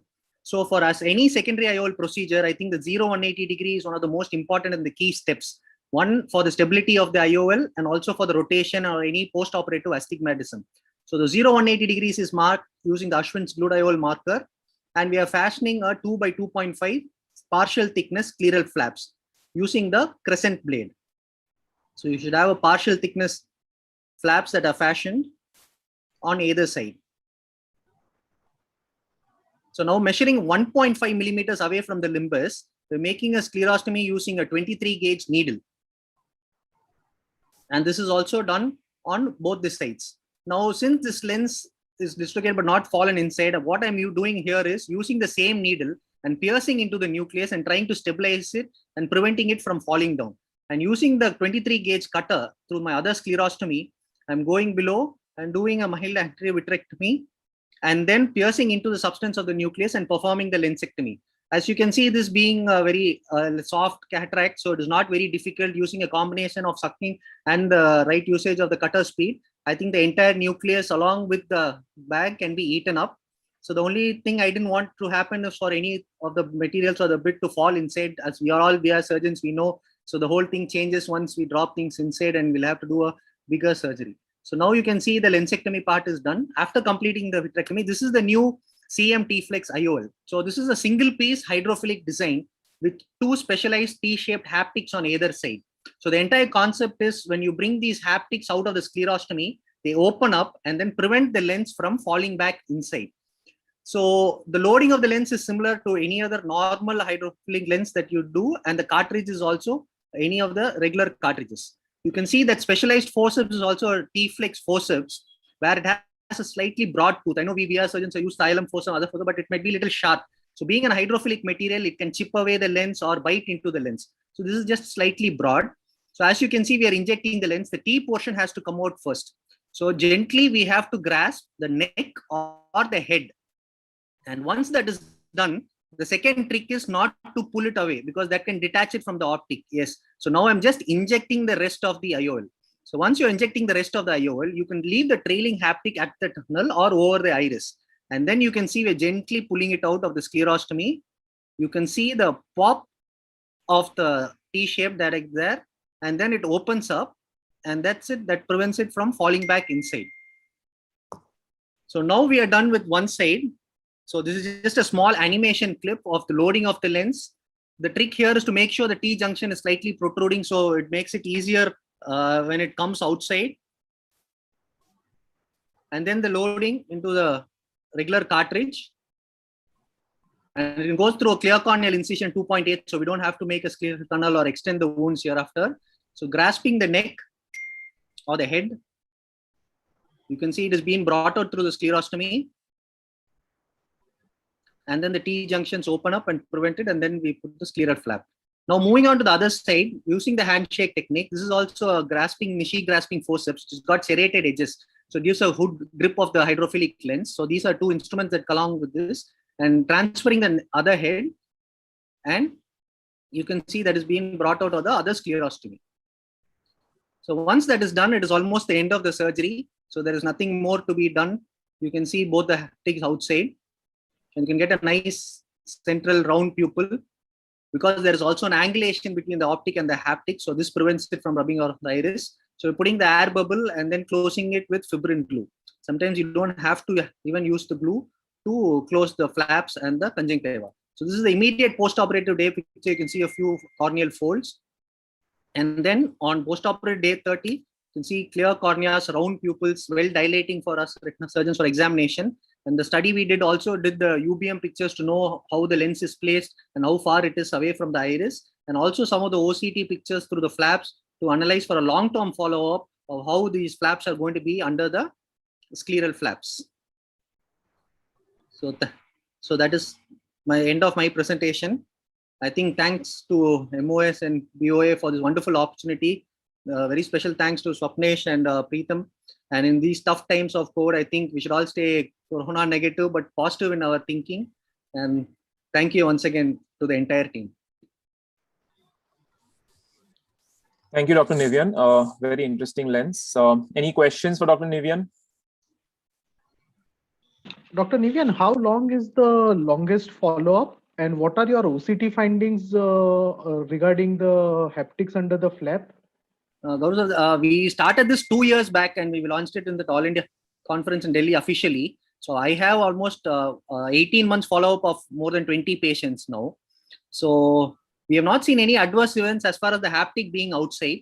Yes, there have been some cases where the haptics can get cut, not post-operatively, but during surgery, when the pull is more on one side or in the slightly learning curve, those things have happened.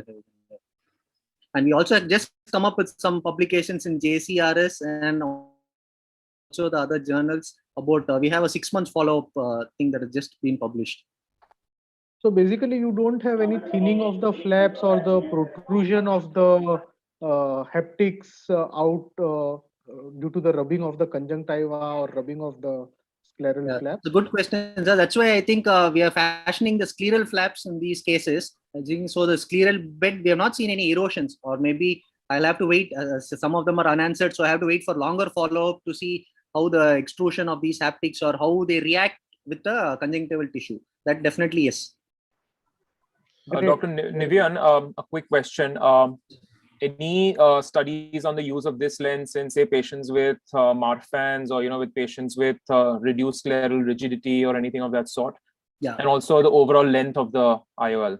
Correct. The overall length is around 14 millimeters right now, 13.88.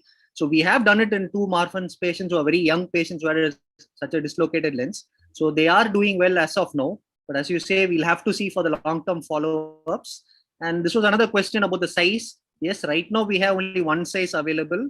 But I think for myopes or hypermetropes, what we suggest is you can make the sclerostomy likely at even 2 or up to 2.25. But for very high, large eyes, they can customize the lens. So right now, it is not there for those large eyeballs. One more question, Dr. Nivian.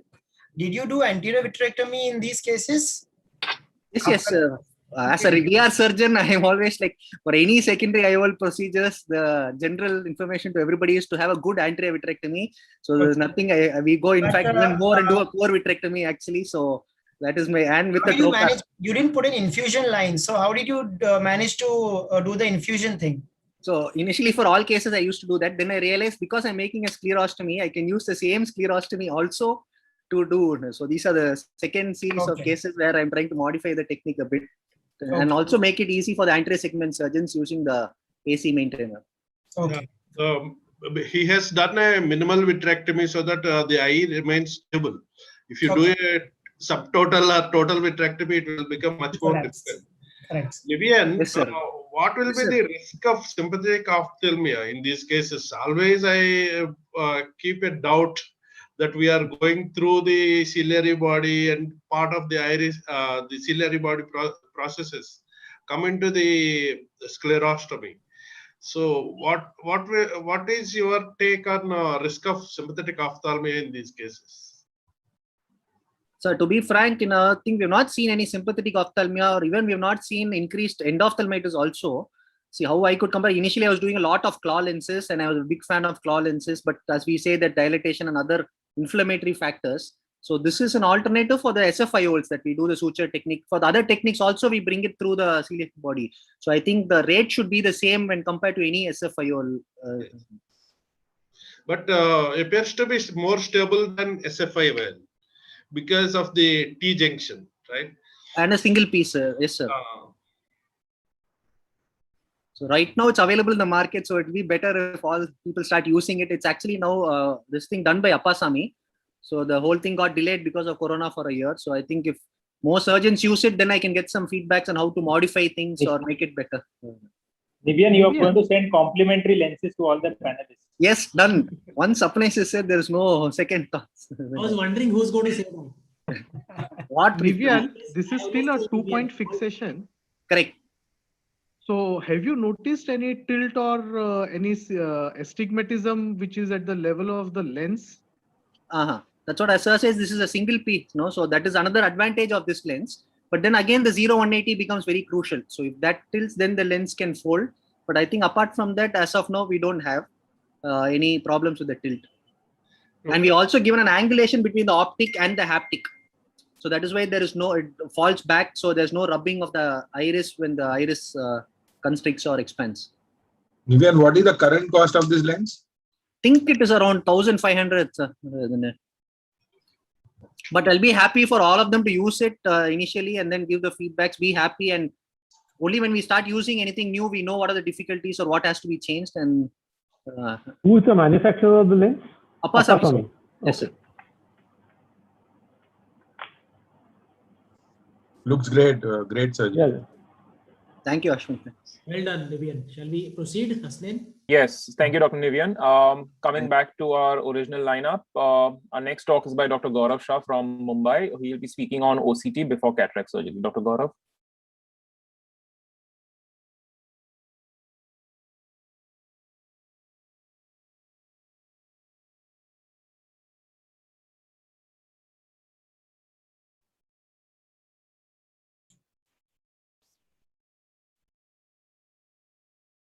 I think, Dr. Gaurav, you're not audible.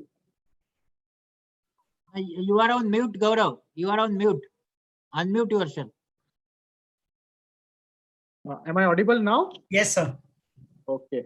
So first of all, a big thank you to TP Lane sir, Ragini madam, Pritam and Swapnesh for inviting me to this esteemed forum.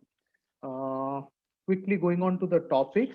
Here is a patient with cataract, and as we all know, because of cataract, there is a media haze and it is sometimes difficult to find out whether there is a sharp foveal reflex or not. And in such cases, often the cataract surgeon takes a decision that everything is all right, goes ahead with the cataract surgery. But if a OCT would have been done, then one would have noticed the cystoid spaces.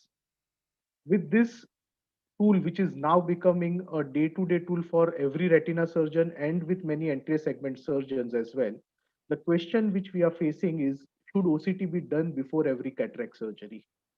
Those of us who were here in the previous session in this same hall heard the discussion there itself again about this situation.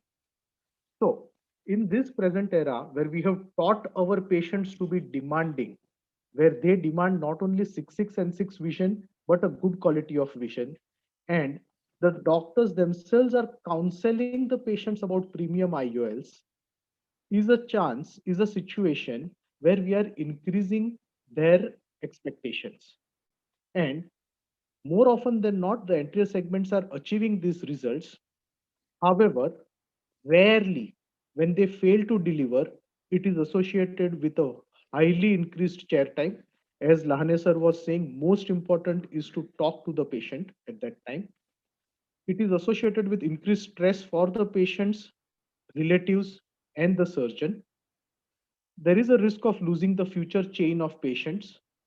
There is fear in future to counsel for premium IULs. Risk of medical legal issues always is a sword which is hanging on our necks. And I have seen anterior segment surgeons who start thinking about retiring early when they face such kind of situations.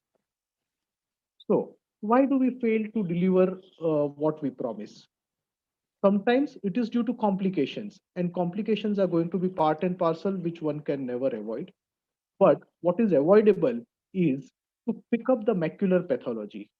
And this is often missed because OCT is not done in presence of media haze. Of indirect ophthalmoscopy, even if done, is the findings are missed, and hence one is not able to adjust the prognosis and the patient's expectations accordingly. And this is what lends up into a soup. So OCT, as we know, helps us see through the hazy media of the cataract, what we may otherwise be missing. Early macular edema can be easily picked up by the flattening of the foveal contour. Of course, extensive cystoid macular edema with subretinal fluid can be easily picked up by OCT. And if the media is not very hazy, one should be able to pick it up on a good fundus examination as well. The vitreoretinal interface, like the vitreomacular traction or a epiretinal membrane, can also be sometimes picked up by OCT when it may be difficult to see it on ophthalmoscopy. Another aspect is the absence of photoreceptors at the fovea. As we know, in a normal OCT, the external limiting membrane as well as the ISOS line, which is there, which denotes the health of the photoreceptors, needs to be intact for a good prognosis. When it is missing, in cases of solar retinopathy, Best disease, many other diseases, it definitely indicates towards a improper health or lack of photoreceptors in the foveal area, and it should give a red flag towards the prognosis. And in such cases, premium IULs may be avoided. Also, if you can see in such a case where a dull foveal reflex is there, there are many retinopathy changes, but OCT will show almost normal, just some amount of atrophy, maybe one cystoid space. But if you look quite clearly, you will see that the ISOS junction as well as the external limiting membrane are absent. And if angiography is done, then it teaches us that this is what happens in the cases of a ischemic maculopathy. So earlier we used to say that angiography is the only way to find out ischemic maculopathy, but with experience we have learned to look at the health of the photoreceptors on the OCT and give a very guarded visual prognosis. So the obvious question is then why doesn't one do OCT before every cataract surgery? And there are multiple reasons which I have found out. And let's go into each reason one by one and see what is the current scenario. More often than not, the anterior segment says the surgeon says that they don't have access to OCT machine. However, at least in the city of Mumbai, where I'm speaking from, there are not only multiple centers with OCT, but OCT is also available on rent, which can come at your doorstep. But even otherwise, if you are not in Mumbai and don't have both these things, I would certainly say every anterior segment surgeon should buy a OCT. There was a time in 2007 where we were deciding whether to buy a OCT machine or not as a retina facility, and we took the decision. I think this is the time when the retina surgeon should be talking about whether to buy a Octa or not, and every anterior segment surgeon should be thinking about buying a OCT machine. Why? Because it has very high returns. Even if you are earning 2000 rupees daily, over 4 years itself, you will earn around 24 lakhs from the machine. Yes, I'm sure there are multiple ways to see whether this ROI is good enough or not, but I'm just taking a very small amount as a daily income. What also happens is that once a doctor has a machine, then it lowers the inhibition to order this test. And OCT is one machine which supports not only the retina services, but also the glaucoma and the cornea services. And I have literally seen that once you have the OCT machine, whatever was your expectation that I will do X number of investigations in a month of OCT based on the current practice, the after buying the OCT machine, it definitely goes 2x or 3x because your inhibition to order the test goes down. Other colleagues who are at your center also start referring cases for this investigation. Some people say that we don't have time or we don't have a trained staff. So if you don't have time, you actually don't need to do OCT. The present generation OCT machines have a very useful interface. Even an optometrist or a vision technician with minimum training can be taught to do a central OCT. And if you say that, okay, I don't even have time to train my staff or get the staff trained, then be prepared that in few years, some corporate will come and take over your practice because this is an era where you have to be service centered. And if you cannot have your training of your staff, then something is really lacking in the present era. Uh, some people say we don't have space, and in Mumbai, this is definitely a concern. But again, tabletop models are available which occupy minimal space. And the worst thing which I've heard is we haven't felt the need for one. Now, if somebody says, okay, I don't intend to do premium IULs, then you have to remember that even patients for regular cataract surgeries, when they have macular pathologies and the cataract surgery is done, they often end up with worse visual acuities than what we started with. And hence, it is important that even if you are not planning to do premium IULs in a big way, you should have a OCT.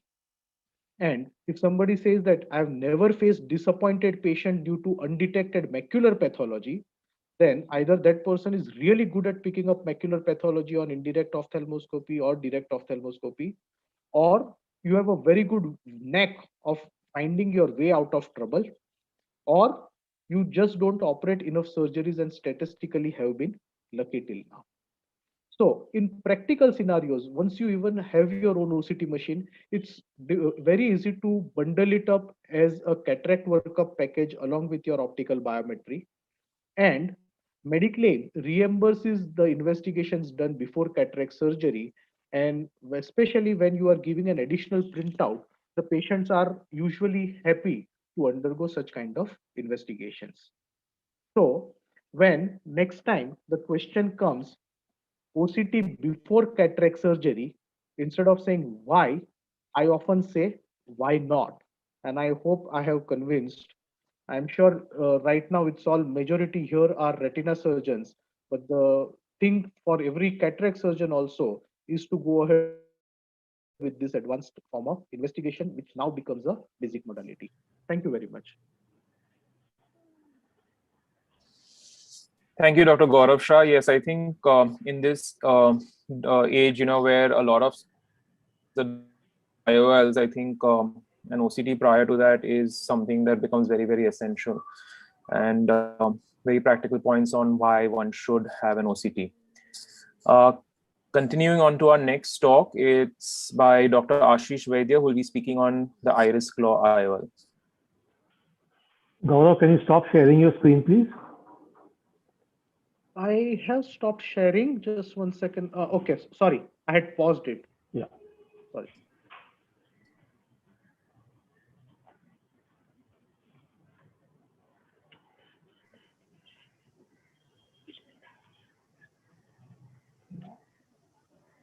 Okay, is the presentation visible? Yes, sir. Yeah. So at the outset, I would like to thank Professor Dr. Lahane sir, Ragini madam, Preetham and Swapnesh for inviting me here. My talk for today is secondary iris claw IOL in the absence of capsular support.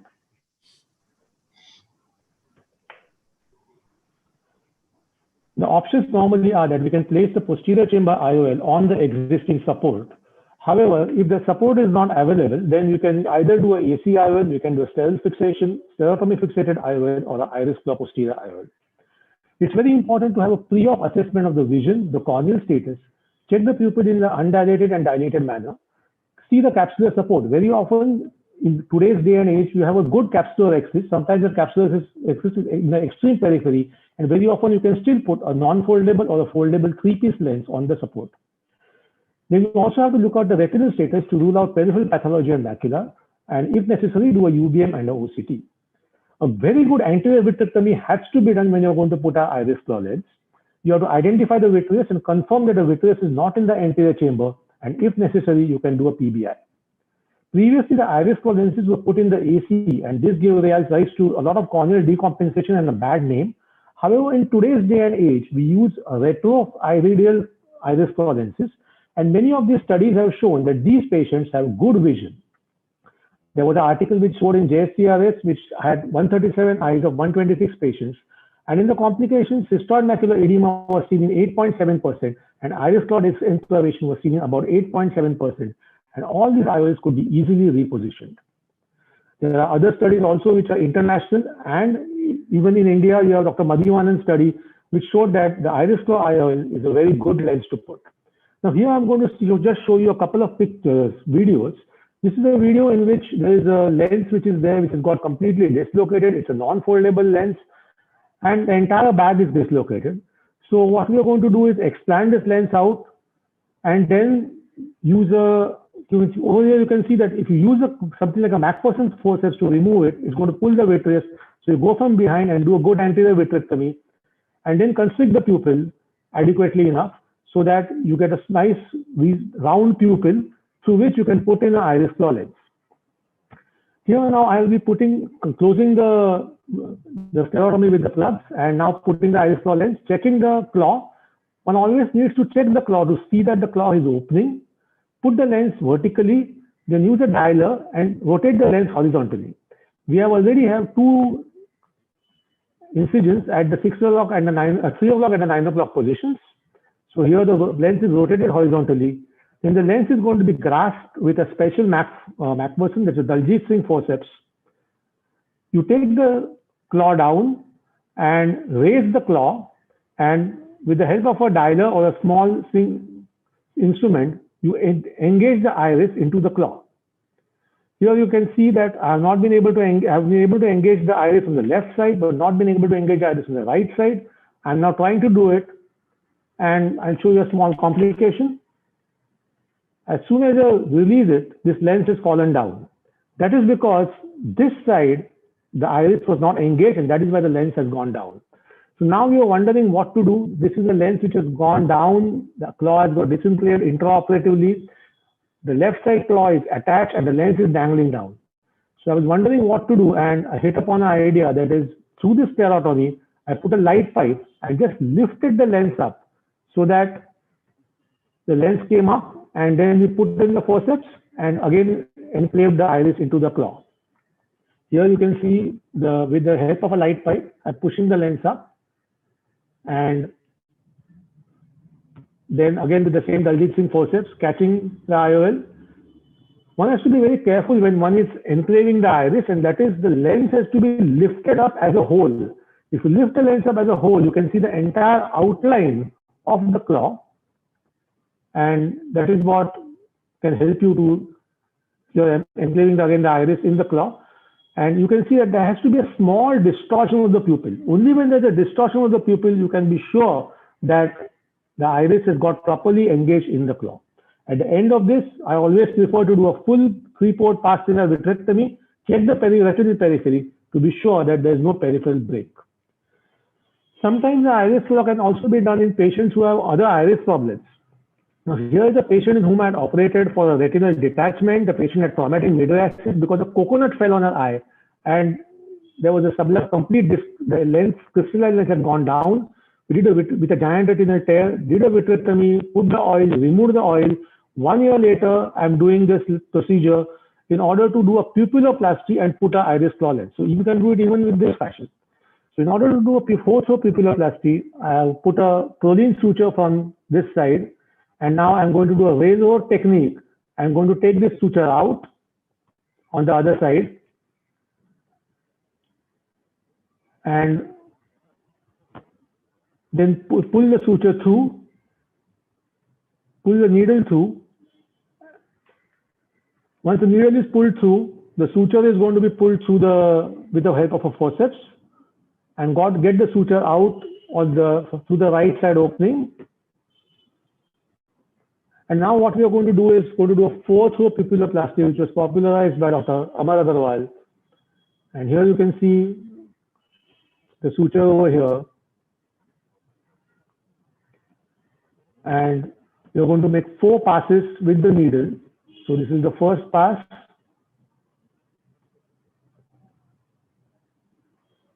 Then the second pass. The third pass. And the fourth pass. Now, once these 4 passes are done, you can pull the suture out from both the sides, and you can see how the pupil gets zippered up, and you have a nice round small pupil. So this way it can be done at the 6 o'clock position and at the 12 o'clock position. Here we are doing it at the 12 o'clock position also in the same manner. Get the suture out, and now the large dilated pupil has now become much smaller. And in this case, we again put in the iris claw lens. So in the same technique, we put the iris claw lens from the 12 o'clock to the 6 o'clock position, and with the help of a dialer, rotate it. Again, with the Daljit Singh forceps, grasp it. See to it that one of the claws is underneath the iris, and with the help of a second instrument, engage the iris into the claw.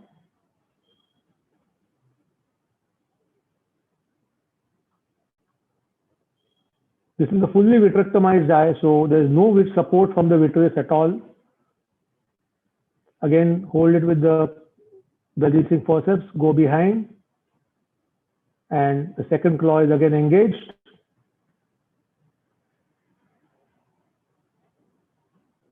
And we have a reasonably good round pupil with the claw. So with the retropupillary fixation, we have a iris claw lens which we can put, which reduces the surgical time and have a faster recovery post-operatively. And always remember that in such patients, always assess a patient like he has been operated elsewhere. So you have to assess him very objectively, but counsel him like it's your own case. Thank you. Thank you, Dr. Vaidya. Very good talk on iris claw lens, and I think it's made secondary IOL fixation a very easy procedure compared to what we used to go through when we are suturing it to the sclera. Our next talk is by Dr. Ashwin Bafna. He'll be talking on tips and tricks in the flanged IOL. Yeah, so I think everyone is now seeing my screen and can hear me. Yes. That's the most commonest question everyone asks nowadays. Can you see my screen and can you hear me? Yes, we can. Battery 30%. LAPTOP, QAPPTOTQ. Can you see my screen now? Yes, we can. And you can hear me, right? Yes, yes.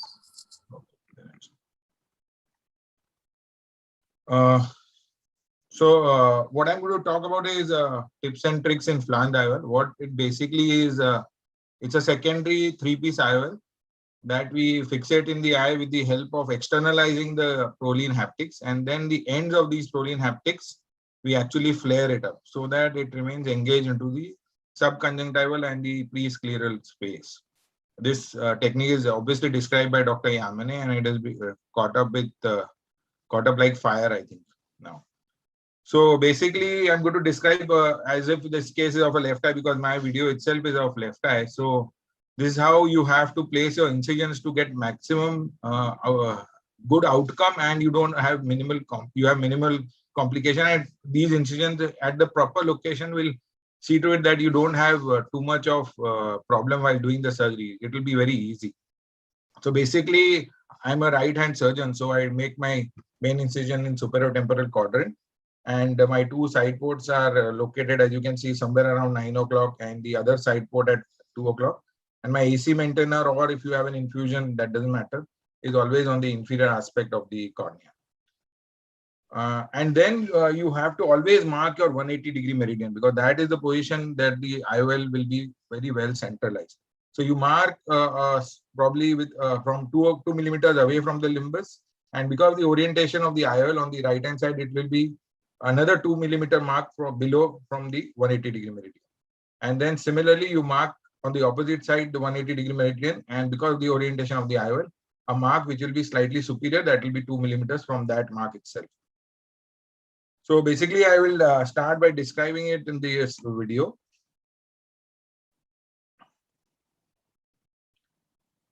So this is a case where it is already there is a nucleus drop, and which was removed initially, and there was some vitreous anteriorly behind the iris. So that is where I made my side port and the main incision, as I told you.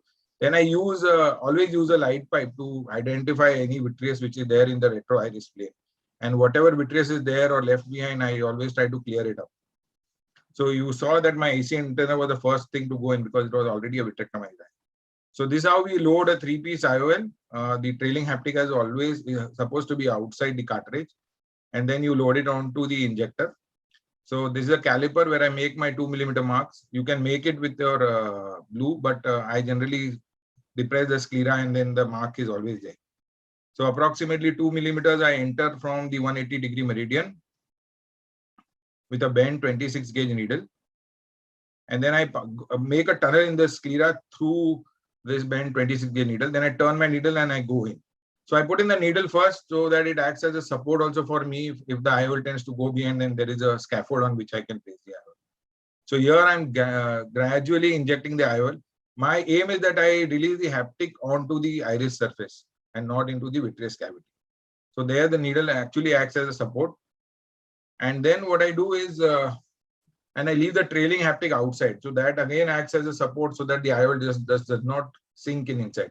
More so in case of a vitrectomized eye, because there is a lot of fluid movement. Then I take in our retinal forceps, end grasping forceps, and I hold the haptic. Here the haptic has to be held away from the tip, because we want to feed the Prolene tip into the needle there, 26. So if you see carefully, that is how you are supposed to feed the haptic into the needle. And this haptic has to be fed maximum, as much as you can, as much as you can deem necessary, you should feed into the needle. So gradually, when you push inside, you will see that haptic goes inside the needle easily. And once adequate amount of haptic is inside the needle, you can just simply pull your needle in the same direction as it went in, gradually. At the same time, pay attention to that other haptic. It should not get pulled in. So here the first haptic has been brought out. Now what I do is I just go in and push my haptic and leave it on the surface of the iris. I have now started modifying that. I actually flange the first haptic before I put in the second haptic. But this is how I used to do earlier when I started off. And then the same technique I apply on the other side. So the haptic again is over the iris. Now my left hand holds the forceps. And again, you hold the haptic away from the tip, not at the tip. Maybe you can just identify it, then get it out, and then see away from the tip. Then you gradually feed the haptic into the needle. This is a tricky one. When you feed in the training haptic, is little bit more tricky, but with practice, I think it is very easy. Then again, bring out the haptic. But this time, my forceps still holds the haptic which I had brought out initially, so that it does not slip away. So gradually, I pull it out. Now, once I've got both the haptics out, I examine them properly, and then initial days I used to do is I used to heat up the wire vectis and then cauterize the ends of this haptic. But now I have got a heat cautery available which is battery operated, and they give you nice round blob so that the haptics are not irritable. Here sometimes the haptics at the end also can get a little bit sharp, but the round blobs are actually very good. So immediately after applying heat, you put on saline so that the heat is gone and you don't touch anywhere else with the haptics. So once the haptics are flared, now you just need to push in the haptics below the conjunctiva, and they will not enter into the beyond the sclera because their tips are now enlarged. This is the flange diode technique described by Yamane. So you can actually push the haptics gradually inside. Before pushing in, make sure that the flange is proper. So I just take a forceps, tooth forceps to pull the conjunctiva and then gradually push the haptics inside. Or you can even dial the lens in some cases. Once you have put both the haptics inside, it is good that you just rub your forceps over the conjunctiva so that you actually feel that the conjunctiva is actually covering the haptic and the haptic has entered into the subconjunctival space. The tunnels in the sclera are very important because only then the port from where the haptic enters into the eye and what is outside will be at different locations. So rub the forceps and then you can easily get a very well-centered eye in these cases. So once again, if you ask me, the key steps are that you pull the conjunctiva back, insert a 26 gauge needle 2 millimeters away from the limbus in the same direction. Then release the leading haptic onto the surface of the iris, and the trailing haptic should be outside the wound. Grasp the haptic away from the tip, not near the tip, as you do in a glue diode. So that is the difference. Then bring the needle along with the haptic out of the sclera and the conjunctiva. Trailing haptic is then put over the iris and then brought out in the similar way. And the tip of the trailing haptic is then flared with the any heated instrument. You can even use a muscle hook there. And both haptic, once they are flared and enlarged, the IOL is now stable. So you get a very well-centered secondary IOL, which is sutureless.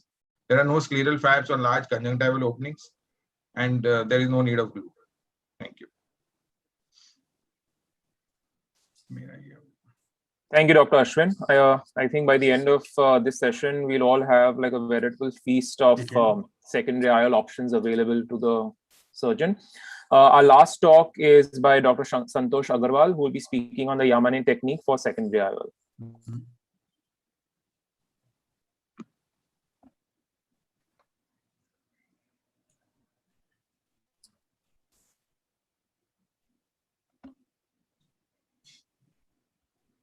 Can you see my screen? Yes. Yes, sir. So the Ashwin has made my job easier. And at the outset, I thank Dr. Lahane sir, Ragini Parikh madam, Swapnesh and Pritam for giving me opportunity. I am presenting the same technique.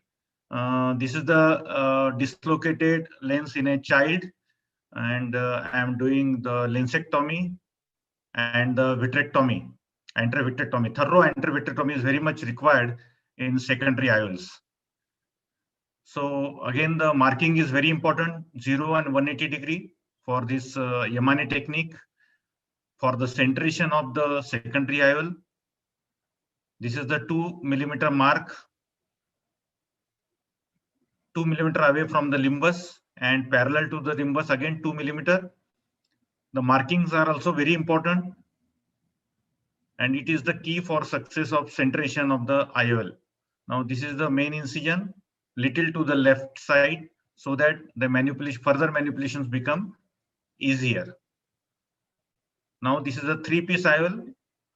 So I prefer Alcon, but there are sensor company which also gives this type of lens, and also the Zeiss.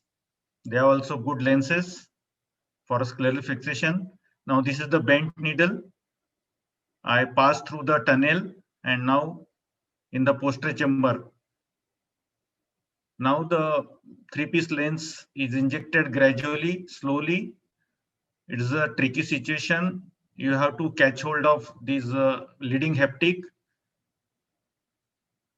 I prefer this type of technique instead of putting the lens in the antechamber.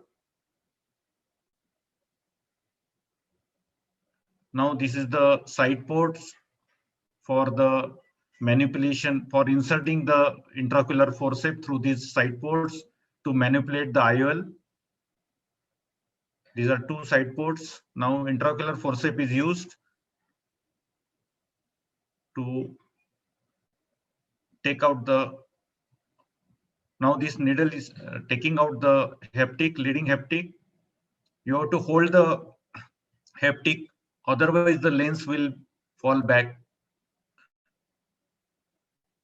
And I also apply cautery before putting the second haptic.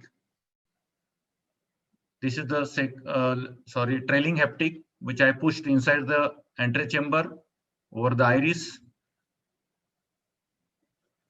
Now endothelial already compromised because of previous surgery or trauma, anything. So we have to respect that. We have to put the visco across the surgery intermittently. And also AC maintainer can be applied, but I prefer trocar cannula system.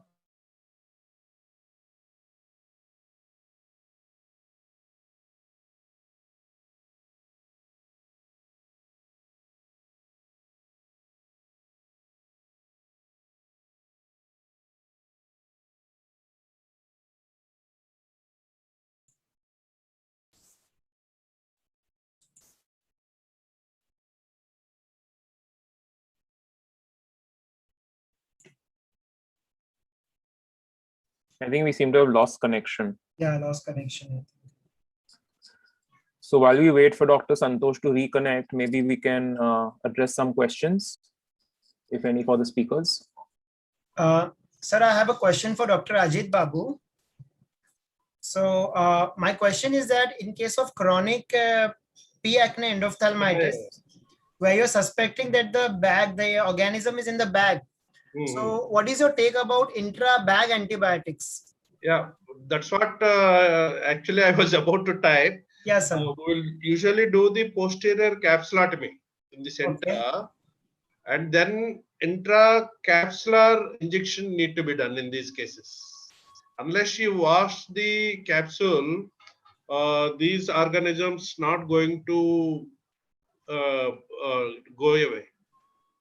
Okay. So you should do that as a second this thing. Initial step is to do the vitreous biopsy and intraocular antibiotics. Correct. There is a recurrence intra-bag. Okay. And these cases usually appear in the clinic as capsular opacities. Opacities, correct. If you go for a capsulotomy, certain times these present as increased inflammation after the capsulotomy. That's where you should suspect that this can be a P. acne or staph epidermidis endophthalmitis. Okay. So at what point will you think of whole bag removal, sir?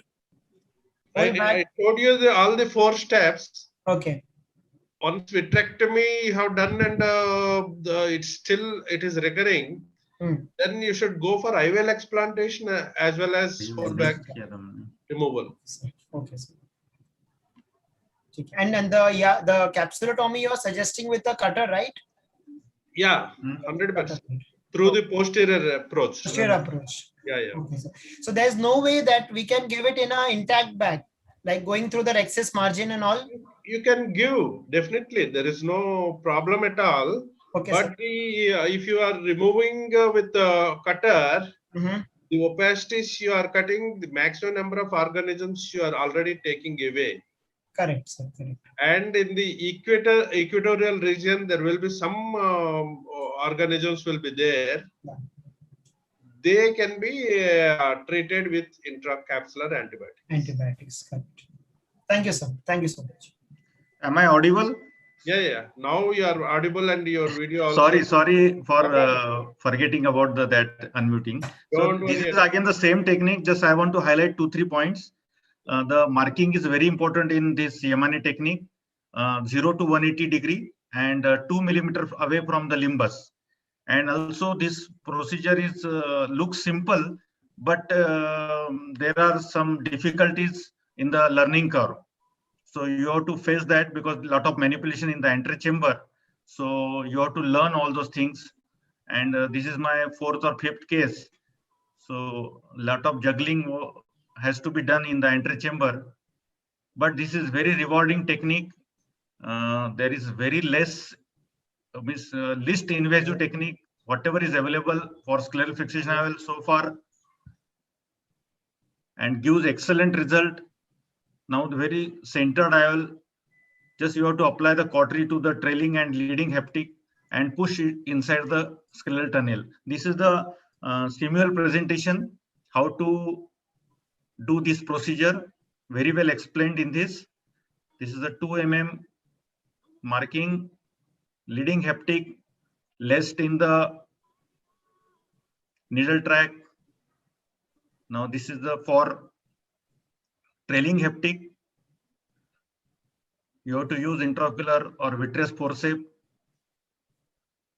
Now this is taken out slowly. You have to hold it, otherwise the lens can fall back. Apply the cautery to make a bulb or flange and then push inside the scleral tunnel. So this is my presentation. Thank you very much for your patient listening. Thank you, sir. Thank you so much. So any more questions for the panelists? Yeah, I think we are supposed to discuss after the end, at the end of the session, no? Yes, sir. So we have now reached the end of the session. So Professor Lahari is there? Yes, I am there, I have sir. seen you. Yes, I am there, sir. Yeah. Thank you, sir. No, first, we are going to your talk. It is very interesting talk, actually. Yes. I also had handled 2 outbreaks, endophthalmitis outbreaks, and initial part of the 2 outbreaks also we could not identify. Like you suggested, we have gone through the whole exercise of list of items that are available are positive for outbreaks in the literature. If you go through the literature, the whole list is there. You have to keep that and then go through it. Then we have gone through all the files of the patients, records of the patients. Then we have seen what is the common factor that has resulted in. That is one exercise which I would suggest that people should adapt so that we can approach to a reasonable etiology. That's how we detected 2 new etiological factors for endophthalmitis outbreaks. One is hydrophilic IOLs, we have reported for the first time in old literature. Second is the phaco machine, internal tubing. Previously, Bausch and Lomb used to have an internal tubing which is not connected to the external tubing. That internal tubing got infected and there was repeated release of bacteria and resulted in this outbreak. But my main question is, in your series, the first series, there is lacrimal sac infection. How could you arrive at that this patient is the reason for the rest of the patients and the cannula is the reason? I will tell you. Now, what has happened, I was in Chalisgaon and there was so big news and there was assembly question. I was asked and I was deputed to Chalisgaon to inquire the matter as the assembly was going on. I went there and then 31 patients were having the endophthalmitis. Out of that, I brought 12 to Mumbai after 3 days. But when I was sitting there, So I calculated ki, they have used 4 tables to operate. So first patient, second patient, third patient. So there was no sequence. So it was not in a sequence. Age was not a sequence. Comorbidity not sequence. Doctor was not a sequence. So I was not getting anything. So Yeah, I you got are frustrated eliminating for each 2 days. factor. Then I went to the case papers. Then I went to the what they done. So in that they did sac syringing. Then I asked who did the sac syringing. They told ki this Muslim, the one of this person, other is Dixit. So these people did the sac syringing. Then I asked them ki where is the list? You have done the sac syringing, so you might have got your list. So they told, yes sir, I have got the list of what I have done. Well, bring that list. He brought that list, and what Dixit did that 31 sac syringings, all 31 got infected. Then the first name of the person was the this one of Saraswati Bai. I told ki this Rukmini Bai. And the last was Saraswati Bai. And the Rukmini Bai got the dacrocystitis, and then we took the swab from that. The same organism was found in each and everybody's eye. And then we came to know that this has happened because of this sac syringing. So it was a very difficult job, but we did it. Yeah, this highlights the fact that we should document each and every detail of the surgical procedure from preoperative evaluation to postoperative recovery. This is very, very essential. Why I am telling is not for you, it is for the people who are listening. They should understand it is very, very essential to document. That's why we say document, document, document. When you trace back every single factor we need to rule out while handling the outbreaks, investigation of the outbreaks. And second point in your presentation comes is rest second to seventh series. All are due to combined use of the operation theaters. So did you come up with a recommendation that whenever there is a combination of operation theaters, first the ophthalmic surgery should be done, and then it should be given to the other non-sterile, so-called non-sterile surgical techniques? Ajit Babu, in that it was I can just name the this also. It was in Lilavati. So then we gave the this one. It should not not the operation theater used in the morning for the ophthalmology and evening for any other subject. Then in the Maharashtra we came with the law that ophthalmology theater should be separate. It should not be mixed with any other theater. With any other theater. Yes, and that is the now dictum in Maharashtra. Yeah. Nobody should operate in the combined theater. Combined theaters. Yes, yes. And that, yes, no, nothing. That say this is not infective, that is not nothing. They should not operate in the combined theater. That we did in Maharashtra. Yeah. One is cardiology, second intra-articular surgeries in orthopedics, and ophthalmology. They require highest standards for asepsis. Yes, yes, joint surgeries, intraocular surgeries, and cardiologists, we must take care of the infection, very important. Correct. Lahane sir, you said that there was a government dictum which said that the sac syringing should not be done. Is this on the day of surgery, sir, or is it should not be done at all for the patient? No, it was day of the surgery. Day of surgery. Okay. Day of the surgery. Okay. Day of Thank you, surgery. sir. Previously, we used to do that. Yes. And even sac pressure testing also, regurgitation also should not be done on the day of surgery. Day of surgery. Correct. Because that comes from the sac and goes in conjunctival sac. Yeah. Correct. So that we are just inviting the organism from the sac. So the sac cleansing is not to be done on the day of surgery. Thank you, sir. Sir, Lahane sir, I had one question. Regarding the procedures to be done on the day of surgery, do you advise that the lash cutting should be done, eyelashes trimming should be done on the day of surgery? See, if you go through the NPCB, that is this was the National Control of Blindness. Yes, it is advised to cut the eyelashes and also to stain the eyelashes with the betadine. Betadine, correct. So that is what is in the guidelines of the National Control of Blindness. But those who are not cutting, so now there is a polydrape and they can cover the eyelases with polydrape. But what happens? The assistants are using polydrape, and when they are using, half eyelashes are out, half eyelashes are in. And if those are not cleaned properly, so that can have some problem if the patient is having some, you can say blepharitis or some type of, you can say, infection. Yes. And also the eyelashes itself can have some organisms. So it is better to cover by the this one, your drape, or otherwise you can say better to have cut the eyelashes, stain the eyelashes and use it. So that it should be stained before giving the block if you are using block. If not, minimum 10 minutes before surgery. That is Use the of betadine guideline. intra-conjunctival sac. Yes.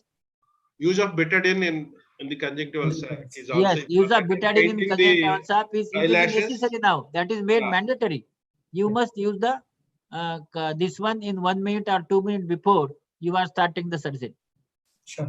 Thank you, sir.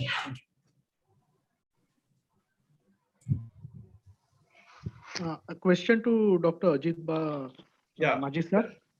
Sir, you were talking about the risk of sympathetic ophthalmia with the new lens. But even when we do scleral fixated IOL, we are There also it is there. It is the same area. So my Same area, but the T-flex IOL, if you see, the opening is larger. Much larger. And what I am seeing is there is some kind iris tissue is coming into the wound. Correct. My question to you, sir, is over the last so many years of your vast experience, have you noted that the risk of sympathetic ophthalmia has been going down compared to when you maybe started your practice and now? Yeah, no, I think the sympathetic ophthalmia has reduced a lot, but it is not totally gone away. Okay, so even in SFIUL, where so many surgeons still SFIOL do is a very SFIUL, recent introduction, right? yes, but even there we have not seen much people like me. And again, you have much more vast experience than us over here. So my question is was it that it was much more in the earlier era and the instrumentations have become finer, the technique has become more refined? Is there anything else? What is it that has reduced this, or is it that it is not really reduced? Mainly, if the uveal tissue is engaged into the wound, there will be a risk. In MNS technique, the opening of the wound is very, very small. Whereas in T-flex, the opening is little larger. So if you can see some iris, uveal tissue, I would not say iris. It is uveal tissue which is coming into the wound. That's why I asked. But that is only 2 years old. We never know what will happen in future. It is too early for us to call anything for or against development of sympathetic ophthalmia. Yes, I agree. Whether it is the regular SFIUL or even the Amanes technique, the uveal tissue getting impregnated into the scleral tunnel is very unlikely. Certainly a risk factor. Because if you see, even some VR surgeries also stand a risk of sympathetic ophthalmia. Though it is very, very less, the chance of occurrence is very less, still it can happen. And again, I think because of MIVS and the small gauge, that risk of sympathetic ophthalmia with vitrectomy has also reduced. Thank you, sir.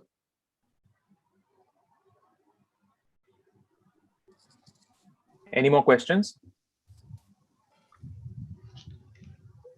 Now, Preetham is there, no? Yeah, sir. I think we had a wonderful session. Superb. But we want to ask you questions, yeah. Okay, I was about to conclude. You presented on multi-drug resistant endophthalmitis. Yes. So how would you suspect and how would you go about it? So usually the multi-drug resistant nature is found out on microbiology. You know, when you get the microbiology report is when you come to know, you know, whether the bug is resistant to your armamentarium or it is sensitive. But but usually when I look back, it is usually the gram-negative organisms, you know, the ones which have you know, some kind of a defense, a cell wall or a cell membrane. Those are the ones probably who develop those kind of cell wall mutations to our routine conventional antibiotics. So it is usually the gram-negative which organisms which display some kind of a drug resistance. Yeah. So you recommend every patient of endophthalmitis, you should send it for microbiology. That is more important, right? Definitely. Yeah. And second is gram-negative is likely to have high propensity for multi-drug resistance. Yes. So to answer your question, if the clinical features are showing that it could be a gram-negative organism, then obviously your suspicion of a drug resistance should be higher. Right. And the initial presentation, if the endophthalmitis is very severe and it's not responding to any antibiotics or intraocular antibiotic without vitrectomy rather, then you should also consider using this alternate antibiotics. Yes, sir. Because in endophthalmitis, you're first empirically giving a cocktail, and by the time your microbiology comes, so if it's not responding to the first jab itself, first intravitreal, then also you should suspect and maybe call your microbiologist earlier to find the sensitivity. On the same line, a question to Dr. Preetham. Somehow the microbiological success rate has been very low and very varied. What in my experience in the last 15 years here in Mumbai, what is the most important thing to achieve a good high microbiological success rate? And what I mean success rate is getting some organism. You can say microbiology. Yeah. Yield. It is probably the infection is there, but yield is different. I'm sure Sarveshwar will agree the challenges which we face at Bachu Ali. Totally, sir. Totally. How can we increase the yield? So it is quite it's a rhetoric, because it is like saying that okay, if you have a small inoculus and probably if you have a low grade end off, then you will not get a good microbiological result. So you're anyway safe. But that is one way of looking at it. If you have a very a bad severe kind of an endophthalmitis with a lot of vitreous exudates, with a cornea which is fired, a ring infiltrate, there the vitreous sample which you're going to send is going to have a larger concentration of the organism, higher chance of getting a microbiology positive. So that yes, is Preetham, but even in such cases, sometimes we are not getting the yield. So what could be the possible results? So that is one way of looking at it.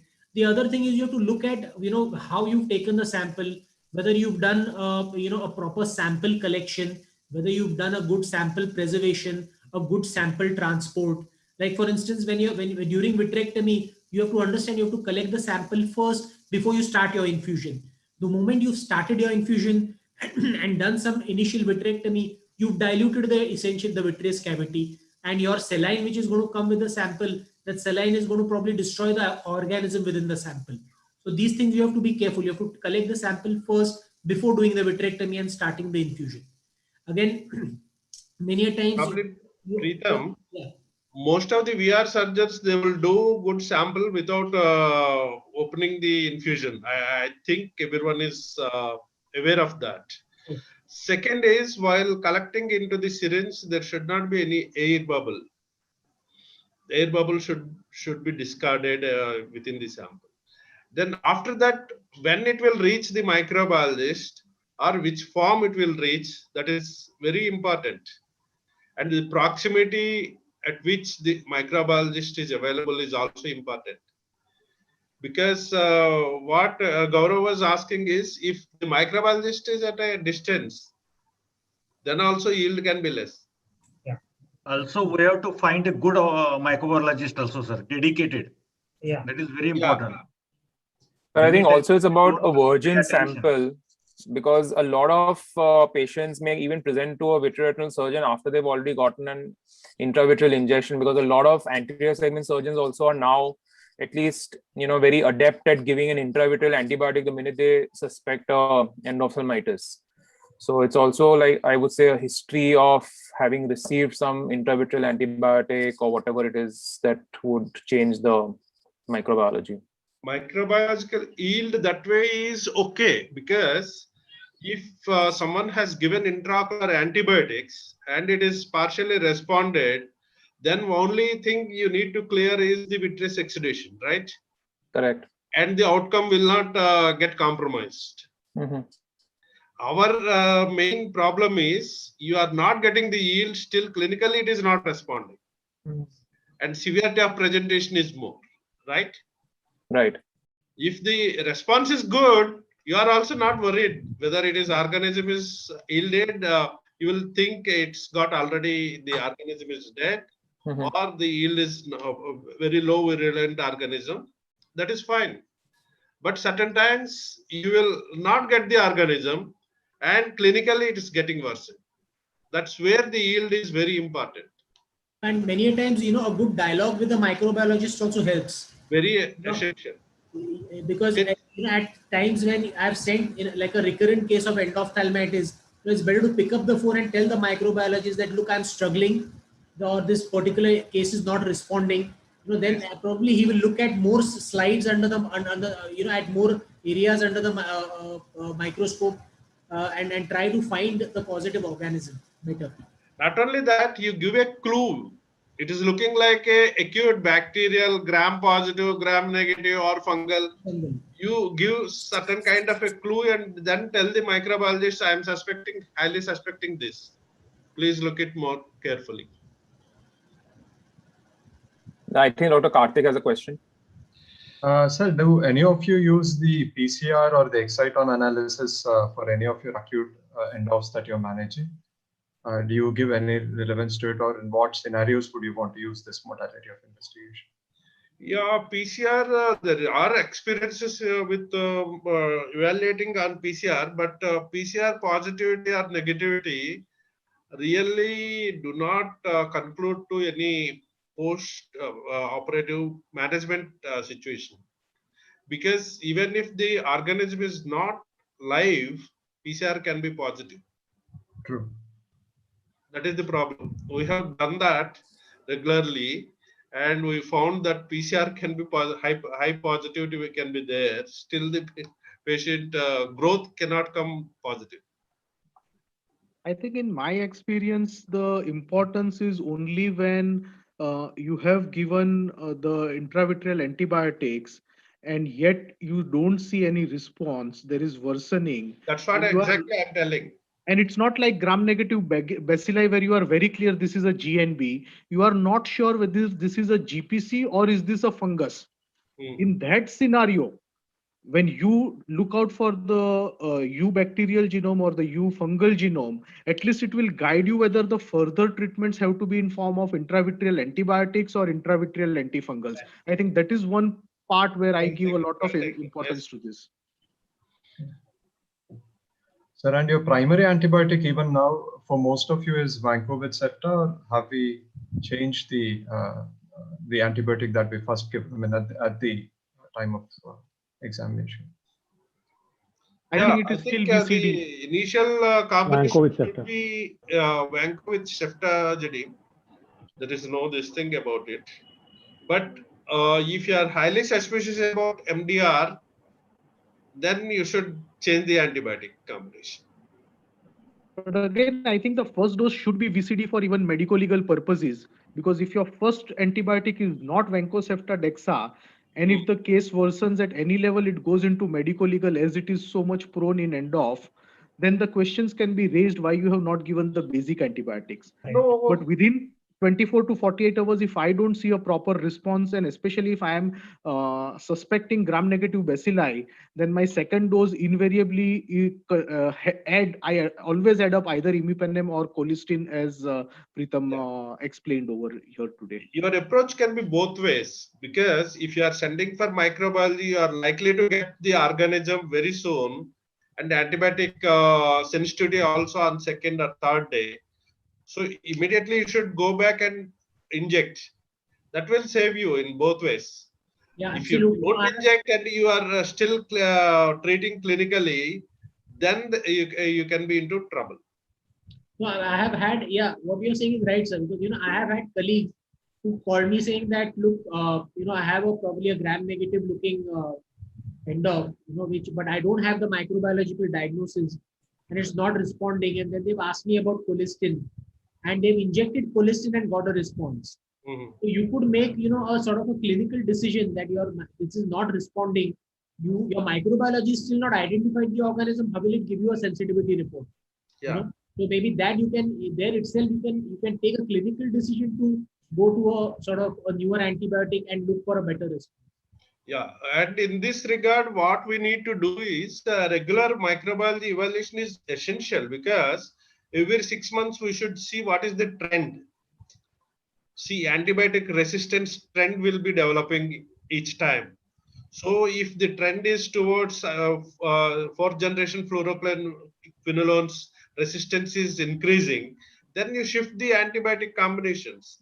That's how you can change the antibiotic combination while giving the intravitreal antibiotics. Sir, you also mentioned about using steroids and fungal endophthalmitis. Yes. That was an accidental this thing, but to our surprise, we published that also. Because to our surprise, the inflammation is reduced with fungal endophthalmitis when we use the steroids, but the proper coverage of fungal should be there. Otherwise, it can lead to disasters. So I think it's important to decide at what stage we want to introduce this. Yeah, exactly. With the knowledge, what you need to do is first isolation of fungal, suspicion of fungal, isolation of fungal, good response to antifungals you need to achieve before using steroids. Sir, and what are your tips for a chronic endoph versus uveitis? I mean, that is in acute endoph, it is still okay, but in chronic endoph, we have situations where it is very confusing with uveitis. I mean, what is your threshold to? What are your clues on differentiating between the two? Now, chronic endophthalmitis is something which is different actually. It's, if you see P. acne or staph epidermidis, the type of deposits over the IOL is quite different. If you see clinically, there are multiple opacifications which will be developing on the surface of the IOL. There will not be any only flared cells like uveitis patients. So these highly deposited cellular intraocular lenses should lead you to chronic endophthalmitis. There is a small case that if I can ask you, sir, I mean, yeah, please. We have time. So I'm currently managing a patient who's gone ICL. She's got ICL implantation done. And from the 20th day onwards, she has recurrent bouts of inflammation, which responds to steroids, but she's still on steroids and she's 3 months post-op now. So the vitreous is a little hazy, and there are a lot of other changes like the ICL is becoming getting closer to the lens. The corneal power is changing. So there are a lot of changes which are happening, which we are not able to explain in terms of either inflammation or in terms of endoph. So and she has a mid-dilated fixed pupil now, a lot of pigments on the ICL. So is it and the ICL is well oriented both on UBM and on OCT scans.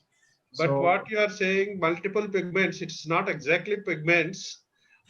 If you see the individual pigments between the follow-ups, there will be a haloness development around the pigment. That's where it is either P. acne or staph epidermidis. These are very, very typical development of cellularity. One golden rule taught to me by my teachers was that post-cataract surgery, cells have no business to be in the vitreous. Vitreous cells always think of endoph. Here, I think you are trying to rule out some kind of inflammation due to the ICL. Again, they should not be in the vitreous. Vitreous cells in this case would mean endoph in my as I would evaluate it. And trying to rule out in general other causes of uveitis, a previous history will help you out. If there is no previous history, this is endoph, you need to go and tackle it like a endoph case. Additionally, if there are other issues, also remove the ICL in such a case. I don't think I would wait. Yeah, Gaurav, if you see the anterior vitreous cells, per se can happen certain times in uveitis also. So yes, if there do is a not very heavy only AC reaction. signs of infective endophthalmitis.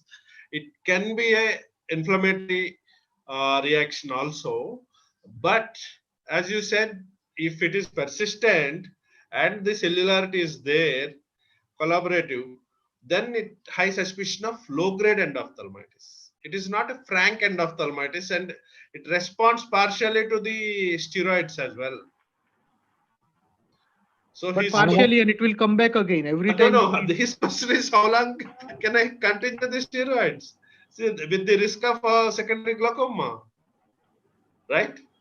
Yeah, I think the proper thing would be at least go in, take a vitreous step and send it for microbiology. Be sure what we are dealing with in such a case. 100%. Dr. Ajit, I have a similar question.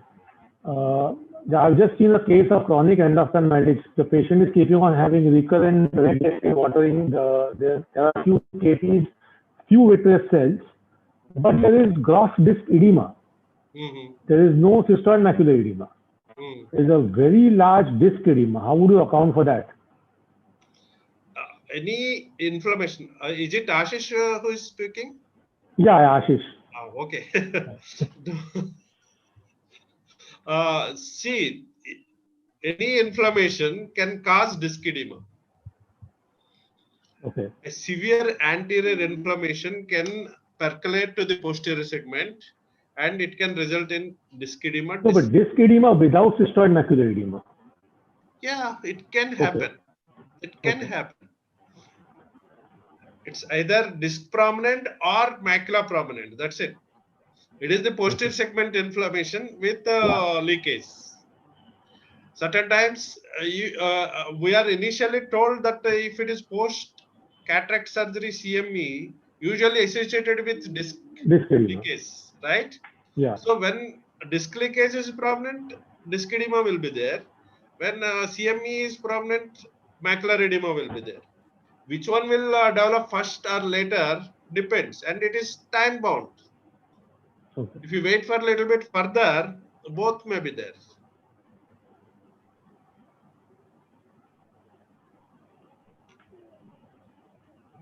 Any other? Karthik, you spoke about e-kit, right? Yes, sir. I just for the benefit of delegates, I'm asking what is the cost and which is marketed by which company and all. The Oral Lab is the one which has an e-kit available. Yeah. What is the rough cost? I think it's around 1,000 rupees or so, sir. It's not too expensive. So it is developed by Arvind and Dr. Savitri Sharma and Tara Prasad Das are involved in the development of e-kit. And it is now currently being marketed by Oral Lab. T-Flex is over. Ashish, during your this is for means all the iris claw lens and the T-Flex IOL and Emane technique. We are doing an anterior vitrectomy. This is also purely for I know that you will be knowing the technique and everything, but for the delegates' benefit, how do you confirm that the anterior vitrectomy is adequate or not? The first thing is that once you put the pilocarpine inside, if you're going to put pilocarpine, you have to see to it that the pupil is constricting. Second point is that if the pupil is peaked at one point, that means that there's a strand of vitreous which is going from the pupillary edge to the wound. And there will always be a strand of vitreous going, so you have to sweep the vitreous from the other side, port, sweep the vitreous and put it back in. And at the end, if you want, you can put a little bit of triamcinolone and check that the vitreous is there or no. However, you have to be very careful of this triamcinolone because two things can happen. One is you can put more triamcinolone and it can go down behind, especially if you're not going to do a posterior vitrectomy and give rise to glaucoma later on. The second point about triamcinolone is that patients who have had a vitrectomy, which means a PCR, increased risk of endophthalmitis as compared to a normal patient. So we don't want triamcinolone which is remaining behind and predispose the patient to endophthalmitis. So you have to be very careful that you either dilute the triamcinolone and inject a very small quantity only in the anterior chamber to see if there's any vitreous.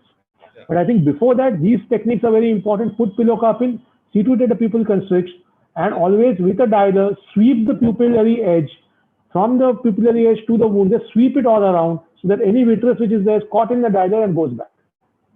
What you are describing usually tells you whether any vitreous is there anterior to the iris. Yes. If it is posterior and you want a little bit of clearance of vitreous, then additional things are required. Yeah. Either you definitely do that. Secondly, the illumination through the limbus, at the limbus, certain times can show the vitreous where it is. And methylene blue also can can serve you better. Yeah. And translone, little bit of translone. You should be careful that you should not inject too much of Correct. so all three in different hands you can use. Yeah, definitely. Okay, any other thing? OCT in cataract surgery already dealt in the previous session actually. But still, which cases, Gaurav, do you think it is not very useful, and which cases you think it is very useful, and how do you manage if there are any macular changes in diabetic? So I think there are cases, especially like a very large posterior subcapsular cataract, wherein the images are still not very clear. We are not able to pick up the images. But even in such cases, my experience has been that if you are doing it live yourself, you will at least get some idea about the anatomy, whether there is some massive swelling or at least the anatomical structure of the retina is all right. So I think so in those cases where a good for the optometrist is not able to get you a good printout, you just do it live and you might be able to pick it up.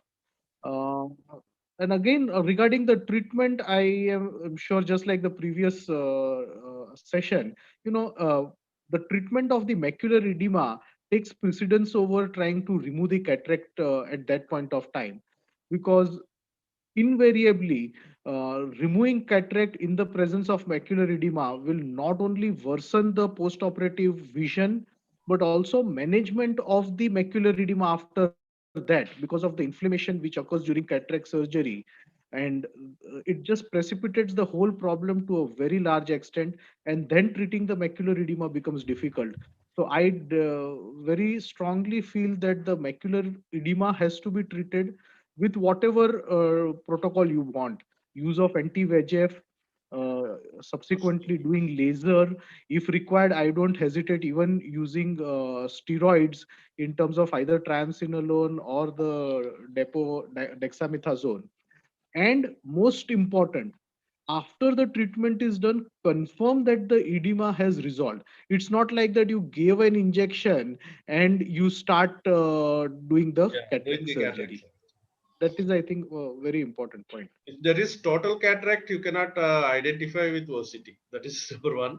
That's right. Number two, if there is a large PCO or posterior capsular cataract, what you can do is do a good indirect. Through the periphery, you can identify macular area, whether it is wet or dry. Means it is edema is there or not roughly. Yes. Okay. And for injections, definitely I agree with you that we can go with anti-VEGF or steroids. No problem. Ozurdex you can give, but ensure that edema should come down. Actually, previous session they have not specified this. They said they will go with both, but give the injection, wait for a week or 10 days, ensure edema has subsided. In the meantime, you go for cataract surgery. If you are giving Ozurdex, it will last for 3 months, so that it will be an advantage. After cataract surgery, at least post cataract, edema will not recur. Right, sir. So in traumatic cases also we should go for OCT in traumatic cases, traumatic cataract. A traumatic cataract, if the media do not permit, you should do either B scan or OCT. Yeah, depends. And also if there is a disproportionate loss of vision. Yeah, to cataract and this. Cataract and your vision loss. Yeah. But all trauma patients, you should give a guarded prognosis, because trauma can lead to any kind of a thing. Yes. Like even if B scan shows normal, there can be optic atrophy. Yeah. So always give a guarded prognosis and perform the cataract surgery. Okay, with this, I think we covered all the topics. Sir, over Thank to you. you, Ajit Babu. Thank you very much. I think it was a very nice discussion, and everybody participated in the discussion. Thank you very much for such a wonderful discussion. I think so many things that what he was asking about the prognosis. I want to tell each and every doctor that whatever the cases are happening in the court of law, it is because of only over promises. So we always see the over promises, and you can treat the patient and give over result. Yes. But whenever you are telling, tell the moderate. That's a very good saying. The see, over promises are the problem. I think we should not give over promises. And what happens that doctor told 6/6. No, मैं तो आपको 6/5 देता हूँ. See, this type of thing is very, I think we should not do. And I think that is going to help us. It was a really very nice discussion. Thank you everybody for joining. Promise and overperform is the mantra. Yes. Thank you, Swapnesh. So thank you. Thank you, sir. Thank you, sir. Who were with us. The Ashish, thank you. Thank you, Gaurav. Thank you, Santosh. Thank you, Pritam. Hasnain, thank you very much. It was a very nice, organized thing you did. Thank you, the Karthik. Thank you, sir. Thank you, Sarvesh. Thank you, sir.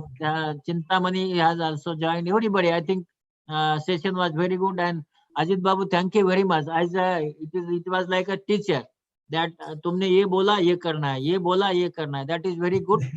Should happen.